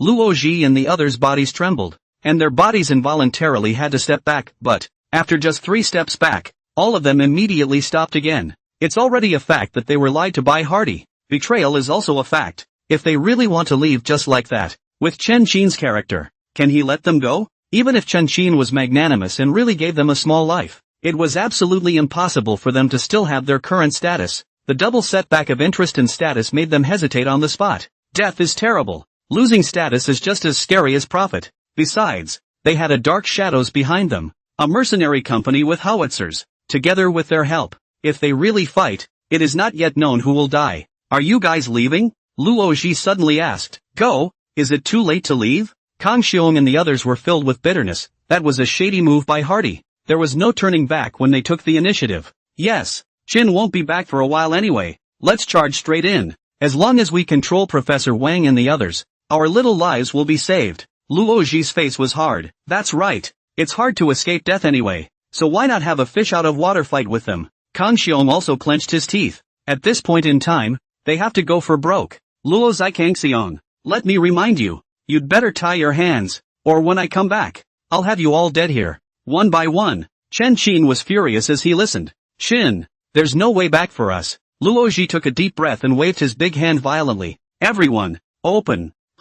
Wait. Get into the bunker. The words just fell. Luo Zhi and the others all ran behind cover in fear. Look around only to see that at the main entrance of the group, 300 people were rushing over at this moment. They were heavily armed, all long guns. Among them, the leader was none other than the poisonous wolf and the hempworm. Once they arrived, Evergreen's side immediately took the advantage. Vice President Chang, Vice President Li, we just got word and came over. They didn't do anything to you guys, did they? Poison Wolf asked with a smile. It's a good thing you got here in time, or we'd really be in trouble. Evergreen was celebrating on the surface, but in his heart, he had started cursing long ago. Goddamn, just got the message. As early as the end of the meeting, Evergreen Ligu had been contacting Poisonous Wolf Sparrow, trying to get their help. As a result, the poisonous wolves and hempworms opened and closed their mouths with all urgent matters, not even bothering to show their faces. Even Luo Zhikangxiong's encirclement, poisonous wolf assholes still pretended not to see it. It's okay now. As soon as Chen Chen appeared, these two came with their butts in their mouths, coming faster than anyone. Not a big problem. With us sitting on the fence, I'll see who dares to mess around. Poison Wolf swept out grimly. Don't get out yet. A stern cry. Shocked, Luo Zhi and the others' faces changed wildly. If the poisonous wolf moccasins didn't come, they still had a chance of survival. Now with the duo on board, they couldn't fight even if they wanted to. What to do? Kang Xiong asked with an ugly face. What else? Get the Black Shadow. Get a statement from him. Luo Zhi unwillingly swept a glance at Evergreen and the others, and quickly left with his men. As soon as he's gone, Kang Xiong and the others also left one by one to die in an instant. After Chen Chen appeared, the desperate crisis was all lifted at once. Mr. Chen, everyone's gone. We're fine. Evergreen let out a dark breath. Luckily, Chen Chen appeared, or else this time, they would have to all die here. After this battle, Evergreen also deeply felt that the poisonous wolves, hempworms, and the others were not good cats. It was only with Chen Chen's suppression that these man-eating tigers turned into harmless, well-behaved cats. As soon as Chen Chen disappeared, even if it was only for a short hour, these vicious tigers were all pressed. What the hell is going on? Chen Chen asked. Here's the thing. Dark shadows. Li Ku told the whole story of the cause and effect when it comes to the poisonous wolves and hempworms. Li Ku, in order not to affect the unity and security, the poisonous wolves and hempworms do not support the whole thing. And, your brother has been rescued. That man is too strong. The 50 men we arranged for all died under him alone. This person's strength is not below you. Evergreen was filled with helplessness. He was in the surveillance area at the time and witnessed Hardy's terrifying marksmanship and stance. By the time Evergreen went out to provide support, Hardy had already escaped with Chen Qin. Well. And Hardy got my brother out of the way. I think he really wants to die. Chen Qin's pupils shrunk, and a murderous aura appeared. Chen Qin is an important witness to Chen Qin's whitewashing. No matter what, no matter if he chased him to the ends of the earth, Chen Qin had to get him back, let alone dark shadows. Jesus couldn't even come. Poison wolf hempworm. Chen Qin suddenly bellowed. Chin. The poisonous wolf marmot's heart trembled, and with some trepidation, he stepped in front of the camera, looking at Chen Qin's gloomy face. They panicked even more at once. If they had known that Chen Qin wasn't dead, they wouldn't have hid and not come out. I was going to update at 23:58 along with the midnight chapter, but someone rushed me, so I'm going to do it first, and tomorrow's update will be at 0:00-1:00. Don't think that if Vice President Lee didn't say anything, I wouldn't know that you guys were hiding and didn't come out. I want you to take the initiative to give me an explanation for what happened today. Chen Qin's eyes are sinister, and he seems to want to eat people with a straight hook. Okay, Qin, we will definitely give you a satisfactory explanation. The poisonous wolves and hempworms were bitter in their hearts, and they knew that this time, they were going to hemorrhage money. The rest will wait until I get back. You will first draw up for me a list of the mutineers, in detail, all of them and their families. Chen Qin coldly called out. Yes. Poison wolf asshole couldn't help but suck in a breath of cool air. Betrayal list. It's not a hype list. The most horrifying thing was that Chen Qin even seemed to be trying to kill everyone. That's it. Chen Qin hung up the phone. A face gloomy to the extreme. Hardy is just too much of a dog. He knew he wasn't dead, but he even used the video of the artillery coverage to fool all the frauds like Luo Ji. But that's good. If these people can betray now, they can't say they will betray later. Clean up all of them this time, and I'll see who still dares to rise to betrayal. Chen Qin's eyes were glazed over with a murderous aura. Qinyu Group is the capital of Chen Qin's turnaround, and in the future, no matter if it is to make money or manufacture high technology, all of them have to rely on this group. Chen Qin would never allow a rebel who would defect at any time to appear inside. Yu Kuei, tell the back to stay close. We have to be careful and careful again. Chen Qin looked toward the car window, his eyes noting the movements around him. Hardy was still there, and he had quite a few more, and Chen Qin pulled his weaponry, needing to be on guard against their sniping at all times. It's calm over here. The other side blew up early. As soon as Luo Zhikang Xiong and the others returned, they immediately spread the news that Chen Qin was still alive. Those who were sneaking up on the Qinyu branch, as well as grabbing the mine, were all dumbfounded at once. Chen Qin is still alive. This meant that with Chen Qin's acute nature, if he could finish them off today, he definitely wouldn't drag it out until the next day. And having experienced the desperate week, they all knew very well that no matter what kind of defense it was, it would be just as impossible to stop Chen Qin. What to do? This is the only thought of all betrayers. They were all completely flustered. One of them, Luo Ji, proposed on the spot to seek refuge in the Dark Shadow. This statement was immediately recognized by everyone. Black Shadow has people with guns, or the most powerful mercenary company in the world. Strong and tough, it may not be impossible to fight with Chen Qin. They contacted Hardy at the first opportunity to force him to show up. Hardy saw that they all want to join together with themselves. Of course, is happy to do so. On the spot sent an address, ready to unite them all together, to establish a new group to fight against Chen Qin. However, just as everyone was moving, Luo Ji, who was far away from the northern border of Myanmar, laughed at once. You really want to fight with Brother Qin? I think you guys are really out of your minds. You guys just act. Buddy, I'll go first. The man who spoke of uniting against the enemy was the first to flee. Luo Ji's idea is also very simple. Fighting is definitely not able to defeat Chen Qin, and fleeing is just as bad, but the probability of escape is mostly better if someone is in front of the pad. Right now everyone went to work with Black Shadow, ready to make a new group. Chen Qin, this can agree? The first thing Chen Qin will do is definitely the Black Shadow Company and this new group. Then he, Luo Ji, wouldn't he be able to take advantage of the opportunity to escape? As for the industries and benefits here, Luo Ji didn't even dare to think about it. As big as the benefits are, you have to have a life to spend them. Chen Qin's strength, no one understands it better than him. Luo Ji, Chen Qin wants to kill people, so many times since, and who really survived? Being able to run away with the bill is the best thing that can happen to a betrayer. He wasn't alone in thinking the same way. There were a number of cunning, old-fashioned men. Inside a hall, Kang Xiong and the other managers gathered together, each with a gloomy face, not speaking to each other until half an hour later. A man walked out with a computer. He was seen dialing a video call and Hardy's figure appeared in front of everyone. Hello everyone. I'm Hardy. Hardy smiled in greeting. Hardy. You're actually Hardy. Kang Xiong and the others' faces changed wildly. Hardy's reputation is too strong. King of the mercenaries. The king of practical soldiers. King of snipers. Black Shadow's ace in the hole. With him around, they might not be a match for Chen Qin. It's me. Hardy smiled and swept around the room. Follow my men. The rest of them shouldn't be coming. We'll have to move somewhere first, just to be safe. Mr. Hardy, please wait a little longer. Luoji is probably still on his way. Let's wait for him a little longer. Kang Xiong laughed. Luoji was in existence in the top 5 in terms of strength among them all. The others can stay away. Luoji must be present. You think he'll come back? Hardy asked rhetorically. No way. He's the organizer of this. Kang Xiong and the others' faces changed wildly.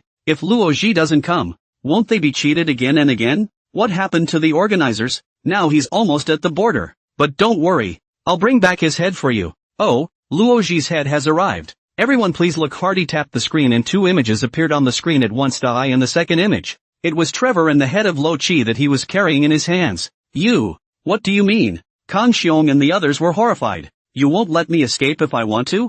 I'm just telling you guys, when you get on my boat, you will never allow anyone to betray it. Therefore, I don't care if you run away, defect to Chen Qin or otherwise, I'm bound to behead you. Hardy's tone was cold and murderous. Alright, all follow my men. The video shut down immediately after Hardy's words. On the scene, Kang Xiong and the others glanced at each other, each regretting it to the extreme. Dismount. It was something Hardy did on purpose to show them. They also knew very well that if they really wanted to be disobedient, they would surely die at the hands of the haughty. Here's another one who's just as vicious as Chen Qin. They are also destined to be fodder for haughty in this struggle. And whether they succeed or not, it will end just as badly. This is the price of a betrayer. Kang Xiong looked at his similarly stifled colleagues with nothing but despair in his eyes. Guys, come with me. The man reached out with a gesture even though Kang Xiong and the rest of his party were reluctant. They could only follow them at this time. Half an hour later, they walked into a bar and into a conference room backstage. Hello everyone. We meet again.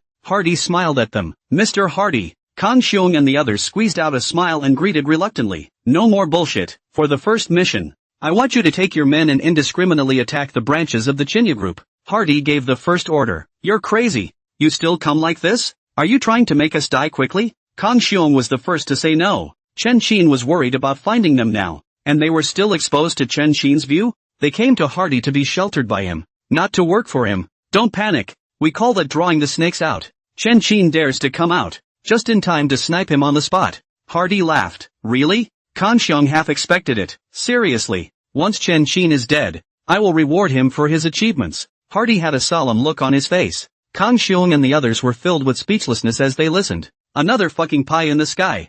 Who believes that now? But, as they looked at the expression on Hardy's face, each one of them knew very well in their hearts that they had no chance of refusing. Forced to do so, one and all could only agree wait for them to leave. One of Hardy's faces was suddenly grave. This time he would set up a trap before striking out in person. Come on man, bring me my sniper rifle. Hardy suddenly called out. Soon not a burly man approached carrying a weapons case. Opened the case. Inside is an L115A3 sniper rifle. Chen Qin. Ah, Chen Qin. Didn't you react quite quickly? Can't you dodge bullets? I'd like to see how you can still hide in front of this gun. Hardy looked confident. This is one of the fastest shooting sniper rifles at 936 meters per second. With this rate of fire, once you get close to the target at around 500 meters, you can kill the target directly within 0.5 seconds of firing. 0.5 seconds and Chen Qin can still react? And Hardy wasn't about to strike out on his own. He's going to call in all the snipers and machine gunners to form a sniping perimeter. Once Chen Qin entered it, there were machine gunners in front suppressing the fire,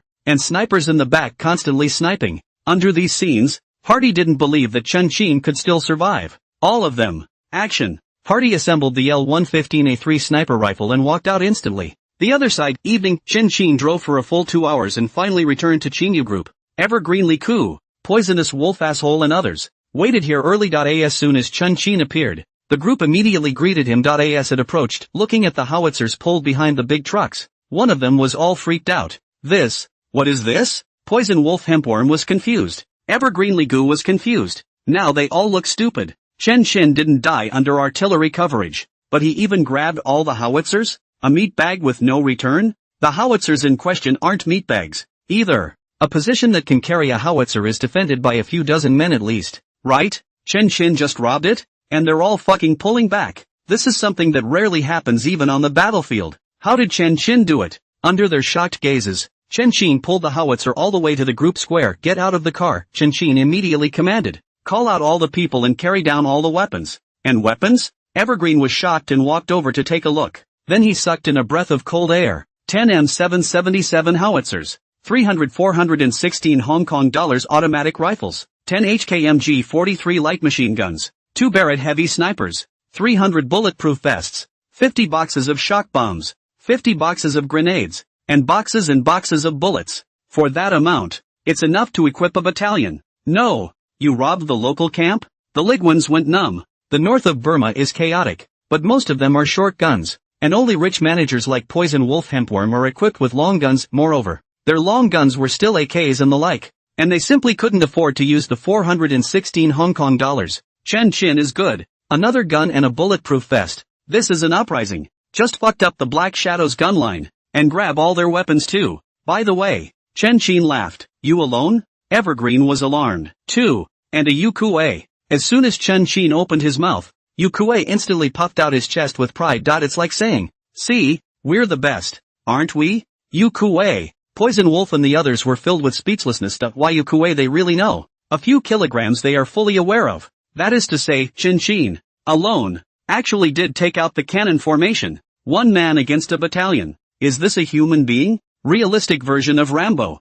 Shocking at the same time, Poison Wolf Hempworm was getting more and more fearful the more he thought about it. Chen Qin is too strong. If we are held accountable for today's incident, no one in the family will be able to live. With this thought in his heart, the hemp bug panicked and apologized on the spot. Brother Qin, I was wrong. I should not hide. This is my Swiss bank card. There's $100 million inside. It's my entire fortune. The hemp bug said, backhandedly pulled out a bank card and handed it to Chen Qin with some flesh pain. $1 billion. It's impossible to be dissatisfied with this account, isn't it? Qin, I was wrong too. This is my $100 million, as well as a jade mine under my banner along with a gold mine, all of which are also handed over to you. In a series of movements, Poison Wolf handed Chen Qin the mining documents and bank card one by one. Hempworm was on one side of the room and people were looking dumbfounded. You gave yourself $100 million, and Poison Wolf $100 million plus 2 mines? You're just trying to tear me down, aren't you? Facing the gaze of the hemp bug, Poison Wolf's face did not turn red.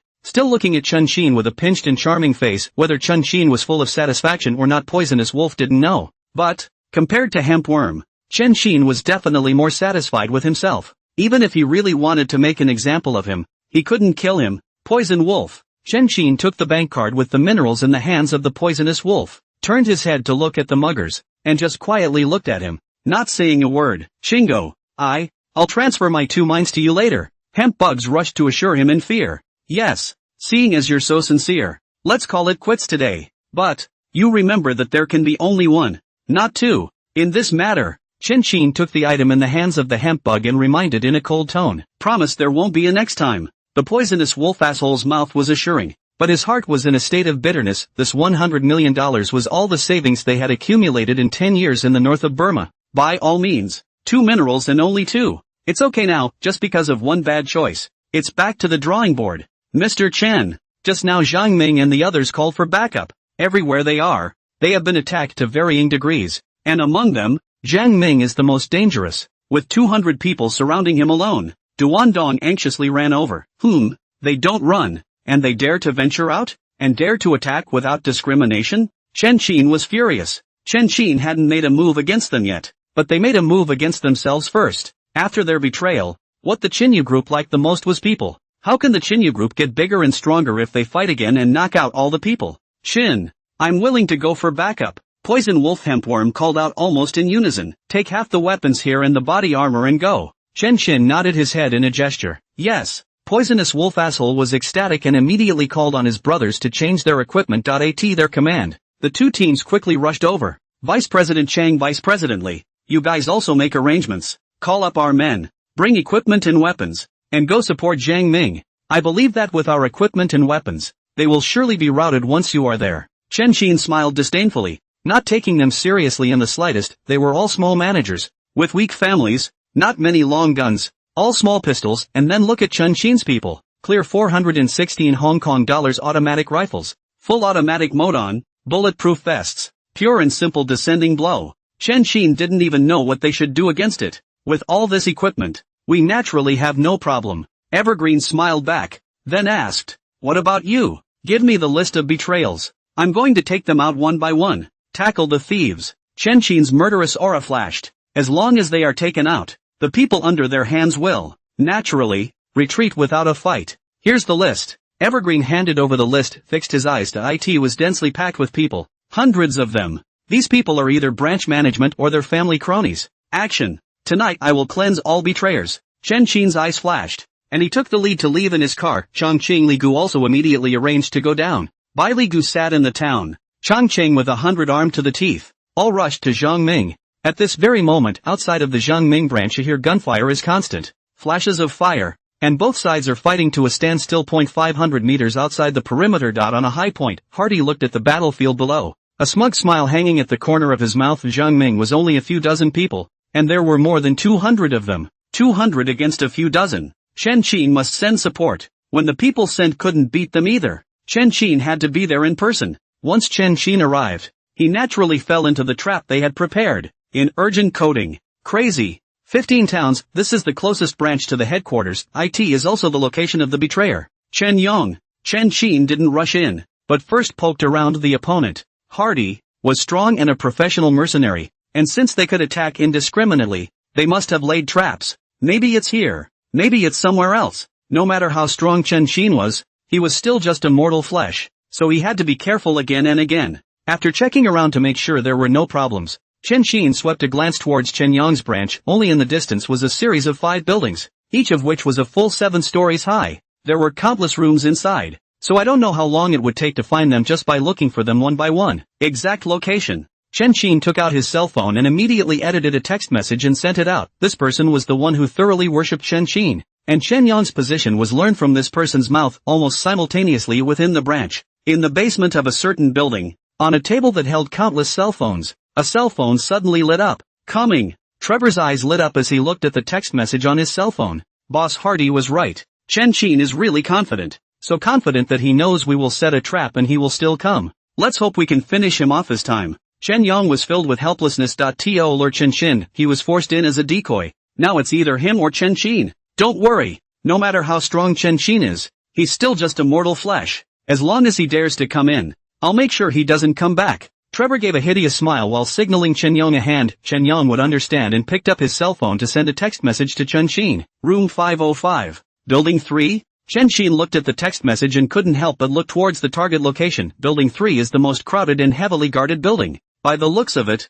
it's really possible that Chen Yong is hiding in there. Chen Xin quietly touched the past, and under the nose, all sorts of foul odors were immediately drilled into Chen Xin's nose. Good boy. This again? He's awake? Chen Xin frowned. With this smell, Chen Xin couldn't even guarantee that there were no dangerous items inside or not. For safety's sake, Chen Xin didn't rush and sniffed all the way over. After walking through 5 buildings in a row, Chen Xin realized that every building here was filled with a pungent stench.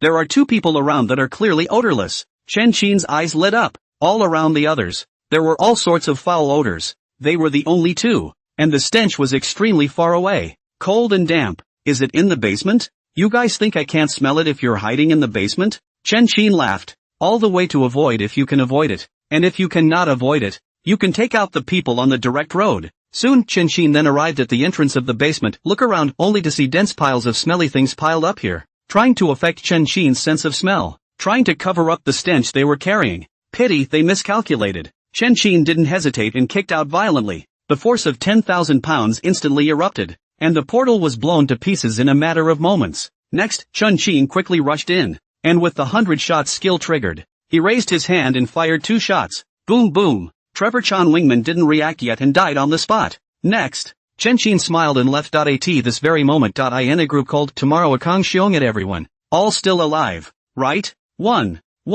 No. Where's Chen Yong? Kang Xiong once again at Chen Yong for a bit, and as a result, after waiting for a full minute, Chen Yong still didn't have a bit of news. Chen Yong is dead. Everyone, including Kang Xiong, had their hearts jumped violently. This is a new group dedicated to Chen Xin, and they hit everyone every 10 minutes to make sure they're dead. But now it's only been half an hour since Chen Xin returned to headquarters, and Chen Yong is actually dead. Chen Xin is rushing to start cleaning up his house without even eating. Where's the promised trap? A question was raised in the group, however. Seeing this scene, everyone was unanimously silent. A trap? If this was really useful, they wouldn't have submitted to Chen Qin's feet in the first place. 10 minutes later, Kang Xiong at everyone again. How's it going? One.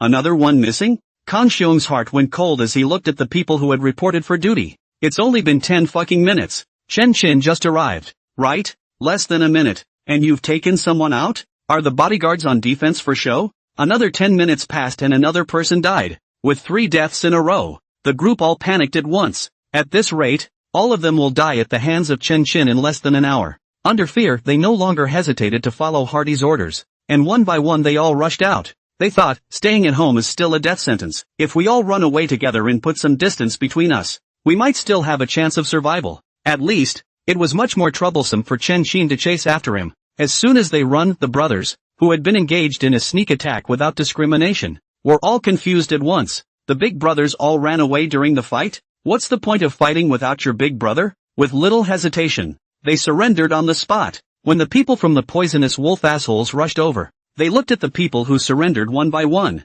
and all of a sudden, they were also numb. Took a good outfit and was thinking of a big kill and a handful of descending strikes when the target was gone. As soon as the matter is reported, Poison Wolf Asshole immediately ordered them to bring their men to support Zhang Ming and join up with Evergreen. When Chen Qin learned about their escape, he still chased them all the way. There were too many of them running, and there was no way for Chen Qin to chase them all to death in a moment. But, if he could kill one more, he would kill one more. Zhang Ming branch office point 500 meters away on a high point. At the moment Hardy was listening to the debriefing. Report. Trevor Chan Wing is dead. Operation failed. The intelligence officer said. Failure is failure. I never thought they'd make it either. Hardy shook his head not caring. Report. Fan Yin. Fonda is dead. Intelligence officers report again. So soon? Hardy looked at the time. It was only 20 minutes back and forth. That is to say, excluding the time spent on rushing, Chen Qin was ahead a minute. This is too soon. So fast that Hardy couldn't help but get a chill down his spine.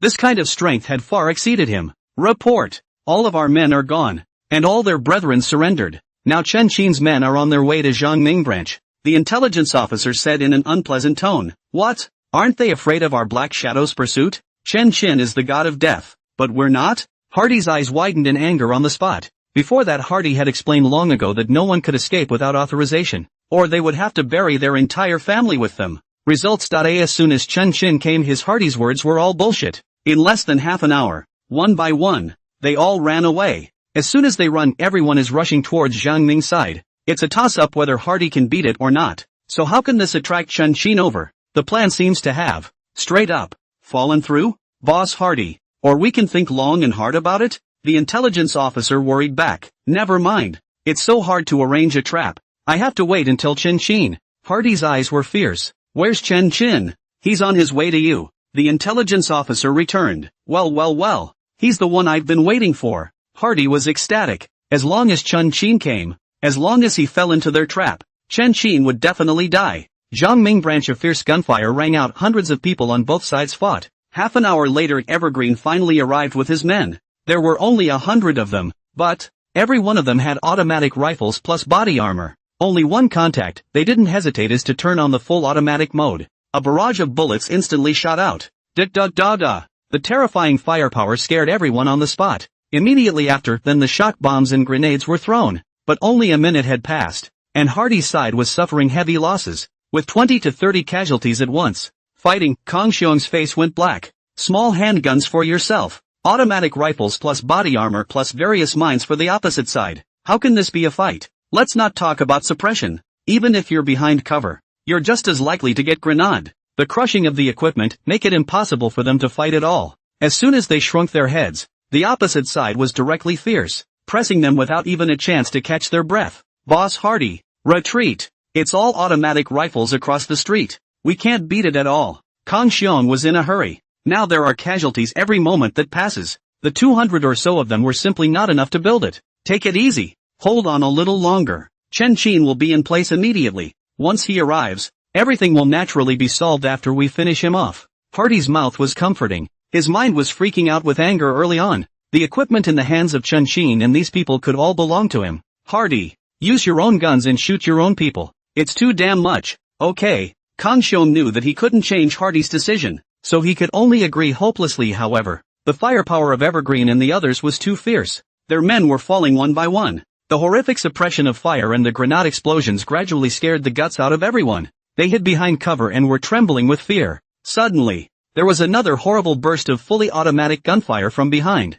It's the toxic wolf lepers coming. Another 100 or so entered, together with Evergreen's men. It was a full 200 or so, and all of them were armed to the teeth. This one, Kang Xiong and the others were completely flustered. Before Kang Xiong and the other managers could give their orders, everyone fled without hesitation. As soon as they running, Evergreen and the others fought even harder, chasing them all the way. It's no good, Boss Hardy. My men are all gone. Kang Xiong exclaimed in an anxious tone. Are you a loser? You're a boss and you don't have that much authority? Hardy was in a hurry too. Once Kang Xiong and his men withdrew, without the bait, the traps Hardy had laid were directly useless. Brother, big brother, I can't stop someone's automatic rifle even if I have authority. Kang Xiong was so aggrieved that he was on the verge of crying. A pistol hitting an automatic rifle. What's the difference between that and a big knife hitting a pistol? When they show up, it's a pike, and it's a crapshoot. Who can listen to a barrage of bullets flying around without panicking? Kang Xiong is trying to run away. Waste.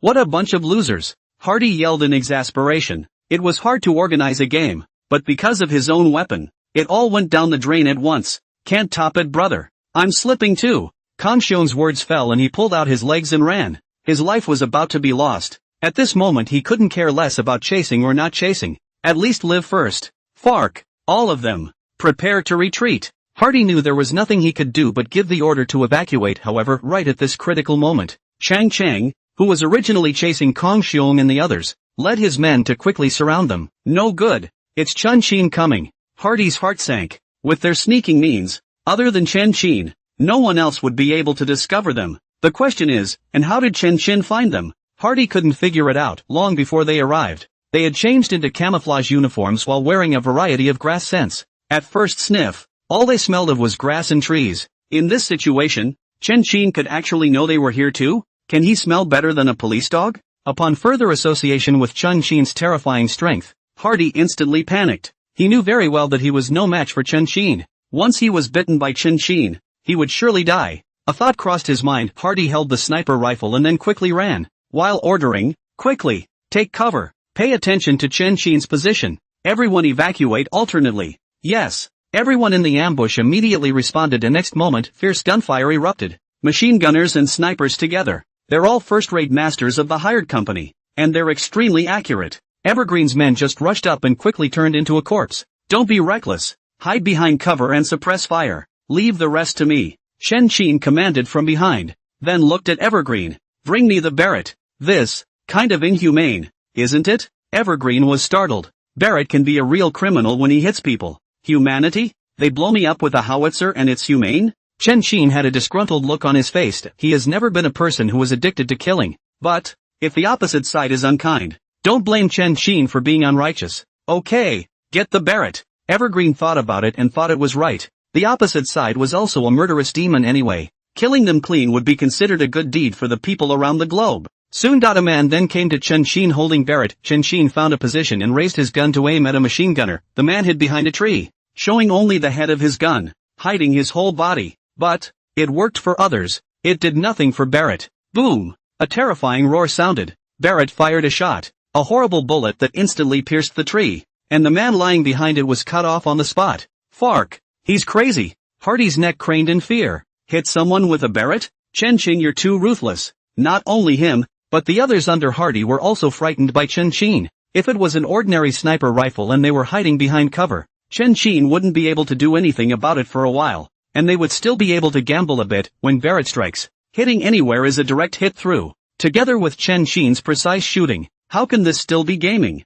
Pure crushing. Boom! The horrible sound of gunshots rang out again, and another man died violently. This one. They were completely flustered. They wanted to escape, but there were just too many people around them, and they couldn't escape even if they wanted to. The scariest thing is, they are going to be beaten by Chen Qin if they show their heads. And if they don't show their heads, Chen Qin's men are getting closer and closer, and sooner or later they will capture them alive. The scene of despair suffocated everyone to the core. They never imagined that they, who had been in and out of battle 3 times, would one day die in a backward place like northern Burma. 12 o'clock. Make a gap for me. I will avenge you, Hardy suddenly called out. Yes, please boss Hardy. The pupils of the group shrank and raised their guns just to aim over. Boom boom boom. Boom. Terrifying gunshots were intertwined. They were dying, and so were Chen Qin's men. Under their cover, Hardy broke out of the encirclement, got into a car that had been prepared long ago, and made his way away. 10 minutes later, the gunfire stopped. Hardy's face was grim to the core.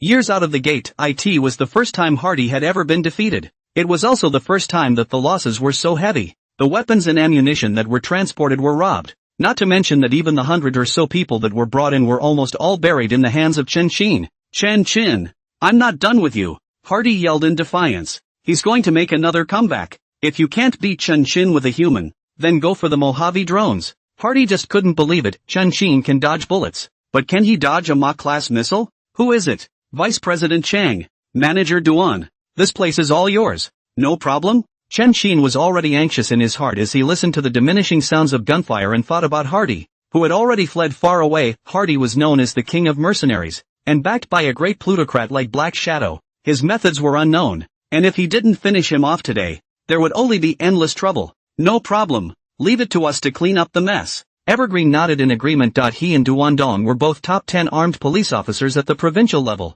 and their strength wasn't much weaker than Hardy's. So dealing with a few of Hardy's henchmen was naturally a no-brainer. After this, you gather all the managers and wait for me at headquarters. I'm going to give them a good thrashing. Chen Qin commanded again. Yes, I'll have something to say to you then, too, Evergreen answered. Go away. After Chen Qin finished speaking, he walked away without looking back. Evergreen looked at Chen Qin's back and suddenly realized that something was wrong. What kind of tone did Chen Qin use just now? Order yourself? You actually agreed to it as a matter of course? This unconsciously. He really treats Chen Qin as a leader. The problem is, Chen Qin is a newly pardoned criminal, and he is the police officer assigned to manage this place. The other side, Chen Qin drove all the way to the car, chasing Hardy all the way there. 10 or so minutes had passed, and the result was still no sign. No way a Hardy is running too fast. His men, each and every one of them, are all hardened to put their own lives on the line to set Hardy free. On the contrary, they had some strength, and they really dragged it out. You are feeling, he can avenge you? Chen Qin's heart sank. Against Hardy as an opponent, Chen Qin really had so many scruples. This person is meticulous and extremely careful, including this trap. Hardy, once he sensed that something was wrong, not at all dragged on the spot, is to run. With this kind of character, if he comes back next time, it will be with full assurance. It would only be more dangerous for Chen Qin. Forget it. We can't catch up anymore. Let's go back and hammer them first. Chen Qin hesitated for a moment or chose to give up. It was already a fact that Hardy had fled. There was no point in chasing after him. Now Chen Qin only hope, from other people's mouth, can learn Hardy and Chen Qin's specific location. Re-entry to the headquarters of the Chinya Group. At the moment all the managers of the whole group had been gathered here. It's just that their numbers were reduced by a full third compared to before. He who reduces is also he who betrays. As soon as Chen Qin entered the conference room, they, who were still chatting, immediately stood up and called out with smiles one by one. Brother Qin, everyone sit. Chen Qin waved his hand. The group didn't hesitate and sat down immediately. I told you to sit down. You really sat down? Chen Qin's tone was cold as he swept out in dissatisfaction. As far as the eye can see, frightened. Each one of them bounced up like a spring, a face scared to death. Since Chen Qin faked his death, they had all become independent. Even if they hadn't betrayed him, they knew that Chen Qin was going to settle scores in the fall. Today, isn't it time to give me an explanation? Chen Qin asked. This, one looked at each other, not knowing what to say for a moment. Poison Wolf. You first. Chen Qin looked at Poison Wolf. Shingo, I'll voluntarily hand over 100 million in cash and 2 minerals. Are you still satisfied? Poison Wolf understood and immediately returned. I'm glad you have that heart. Chen Qin smiled and nodded, then looked at Hempworm. What about you? Me too. 100 million in cash, plus 2 more minerals. Are you still satisfied? Hempworm returned in a hurry. Well. Chen Qin laughed, then looked at the others. What about you guys? Zhang Ming and the others under the field all looked dumbfounded. Open your mouth for 100 million. Closed mouth is 2 minds. You call that an explanation? Leave it here to kill a pig. They are really taking the poisonous wolf. Hempworm. They all know how much these 2 people weigh. The entire assets of the poisonous wolf leprosy were just this 100 million in cash and 2 minerals. Now that's good. And accounting. Giving away your entire fortune? Who's gonna be able to handle that? Even when Chen Qin's murderous glance looked over, each and every one of them remained silent. Back when Chen Qin integrated the group, He handed over most of the accounts. Now turn in again, they are truly broke. However, those closest to Chen Qin like poisonous wolf asshole were pouring out their family's money, and if those of them who were not that close had reservations, would Chen Qin be displeased? Just now, Chen Qin was the one who personally karmed several betrayals. Before that, Chen Qinkas is much more. After weighing the pros and cons, Zhang Ming was the first to speak up. Brother Qin, I'm willing to hand over $50 million in cash, plus a mineral. With the first one. The rest of them all spoke up, all of them taking out most of their possessions. As they finished point one by one, hearts are dripping blood. All these years of savings are gone at this moment. One day back to liberation. Now don't say mutiny. Tell them to just run. They won't run. It's not that they don't want to run. It's that the pennies aren't there. So where can they go if they run? Now, they had no other choice but to follow Chen Qin's lead. You guys shouldn't be too sad. The group rewards and penalizes clearly. As long as you do a good job, I guarantee that you can all make your money back. Chen Qin's words were not pie in the sky. The Qinyuer detector will be ready soon. The next step is to expand the team and go straight to mass production. With these detectors, making money will only be as easy as drinking water. Beyond that, Chen Qin also has skills in the development of photolithography. Just this thing is too special. Before it is developed, Chen Qin cannot reveal half the wind. Everything is at Qin's disposal. One returned helplessly when it came down to it. Did they have a choice? Vice President Chang. Chen Qin called out. In. Evergreen returned. You arrange it. Issue an international wanted notice.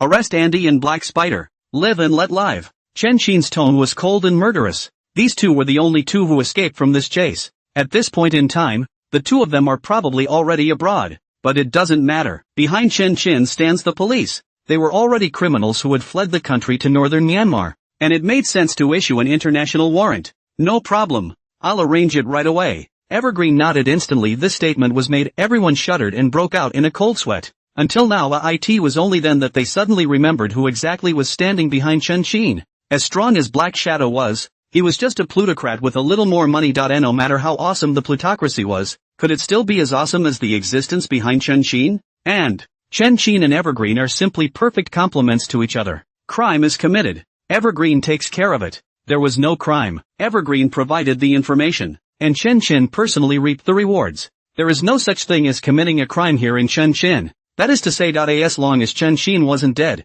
whoever dared to betray, no matter how big the globe was, there would be no place for them. I'll end by inquiring about one more thing, and I hope you'll answer honestly. Who knows where Hardy is? As Chen Qin spoke, he took out Hardy's picture, right? Qin, we don't really know for a while. Why don't we pass the picture down and ask? Poison Wolf offered. Yes. If any of you can find out where Hardy is with my brother, this accounting will be waived. Chen Qin nodded and sent the photo to the manager group. Make sure you get him. Poison Wolf and the others were ecstatic. To be exempted from giving an account is to get back your entire fortune. And who could not sell this? They all can't wait to go and turn North Main upside down right now. There. All errands. Chen Qin waved his hand. Yes. The whole group ran out in excitement. They didn't hesitate. And while they were still on their way home, they started to mobilize their contacts to look for Hardy and Chen Qin, especially at the airport borders and other locations where you can leave the country. All of them are arranged. Once Hardy has to leave the country, they will surely be the first to receive the news. There they are, and the plane won't take off. As soon as they're gone, Chen Qin looked at Evergreen Liku with satisfaction. Now they don't have any money. They don't have the qualifications to mess up even if they want to. Is this move of mine okay? You are truly not afraid of them bouncing back. Evergreen was listening in awe. Chen Qin is too ruthless. Who can stand it when 90% of the property is raided backhandedly? They wouldn't dare. Life and money they can still tell. Moreover, they have all kinds of real estate, and they are still well off. Chen Qin had a disinterested look on his face. With the prestige Chen Qin had established during this period of time, Chen Qin didn't believe that they would still dare to mess around. Let's leave the matter aside for now. This international warrant thing, you're really going to let me post it? Evergreen asked. Of course. Not only should they be sent, but they must be outed. I'll make everyone realize that anyone who betrays me must die. Chen Qin's eyes flashed. To establish authority, you have to establish it to the extreme, to make everyone afraid. Nice one. Do you really think you're a cop? Evergreen was filled with speechlessness. Chen Qin, a recently pardoned death row inmate. It's on the verge of commanding them now. You don't say. I'd really like to get a police exam. Chen Qin suddenly said money is good, but how can money be better than an iron rice bowl? With these feats that Chen Qin has established, once you get into the police, it must be a promotion and a pay rise. You're applying for this on your own with the QI office, but before that, you have to be cleansed. Or else you'll be just as unqualified to take the test if you have any more talent and strength. Evergreen shook his head. I know. Chen Qin returned. Tell you something else. No more of this nonsense in the future. Look at you. You've been karmaing too many people for a while now. Haven't you? Do you really consider yourself a criminal? Evergreen reminded with some displeasure. Chaos returns to chaos in northern Burma, but at the end of the day it's just a scam den. And some grey industry. As soon as Chen Qin came talking about it for the sake of peace and quiet results in outright killing madness. Especially today, even they, the armed police, were forced to get involved. Nice place. It's all about to be turned into a battlefield by Chen Qin. What kind of peace is that? If this continued to develop, Evergreen was afraid that Chen Qin would go straight to war. It's not my fault. Hardy's going to screw up, and I can't help but pick up the slack, can I? Chen Qin shrugged, not taking it seriously. Gotta pay more attention to yourself. These kinds of things better not happen again, or else you really can't say it. You have to remember, you're with the police, Evergreen solemnly reminded. Don't worry, as long as Hardy doesn't mess up. I just want to make money. Chen Qin nodded back. Okay, I'm going to get someone for you now. Evergreen let out a dark breath when he heard this and let Li Gu Duan dong out. Everything settled. Chen Qin had a meal and returned to his bed, so he had a beautiful sleep of this night. Chen Qin sleep very comfortable. Thousands of miles away from Hardy, and Chen Qin is miserable. As soon as the poisonous wolves and bugs were in full force, the portrait of Hardy Chen Qin was posted everywhere, offering a reward of up to $1 million. That might not be a lot of money in this country. In the north of Maine, this is heaven. Even, it's worth more than life. Under the heavy reward. Want to leave the country? Hardy Chen Qin. Hard to be intercepted in the territory. Even to go to the south of Myanmar has become a luxury.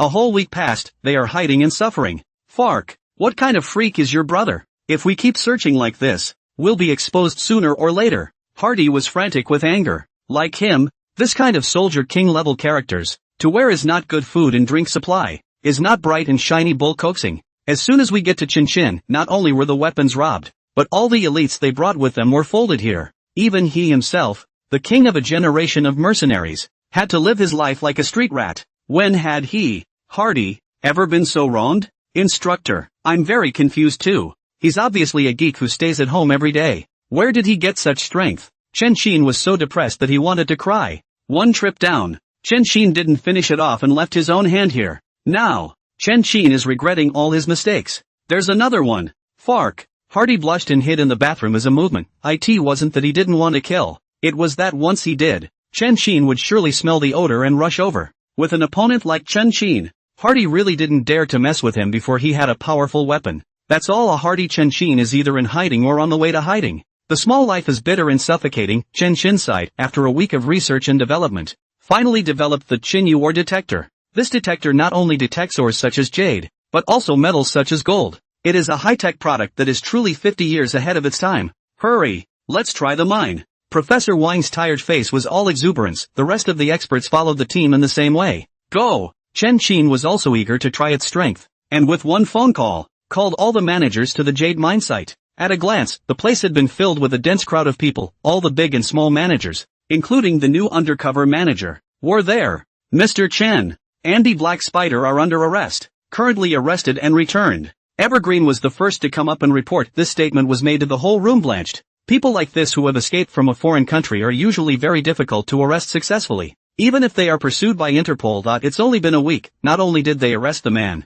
they sent him straight back to his country. How strong does that have to be? And how big must Chen Qin's voice be? This meant that if they dared to run away, they would end up the same way. Well. I didn't realize there were surprises. Enough for a death sentence? Chen Qin smiled happily. Once they are arrested, these managers will be even more afraid to do anything. Enough. Death sentence after the trial. Evergreen returned. That's good. Let us now look at another joyous event. Professor Wang, your old man came in person? Chen Qin smiled and looked at Professor Wang. No problem. First let me introduce you all. This Qin ore detector can detect all metals and ores within 1,000 meters of the ground and clearly probe all their properties. In layman's terms, it can lead us, directly, to the buried emerald green. Professor Wang excitedly introduced. What? This can't be right. When did technology become so advanced? Poison Wolf and the others were full of disbelief. Ore detectors could detect ores they knew, but to know the level of them, it was simply unrealistic. Really? Wouldn't they be able to catch the Emperor's green digging?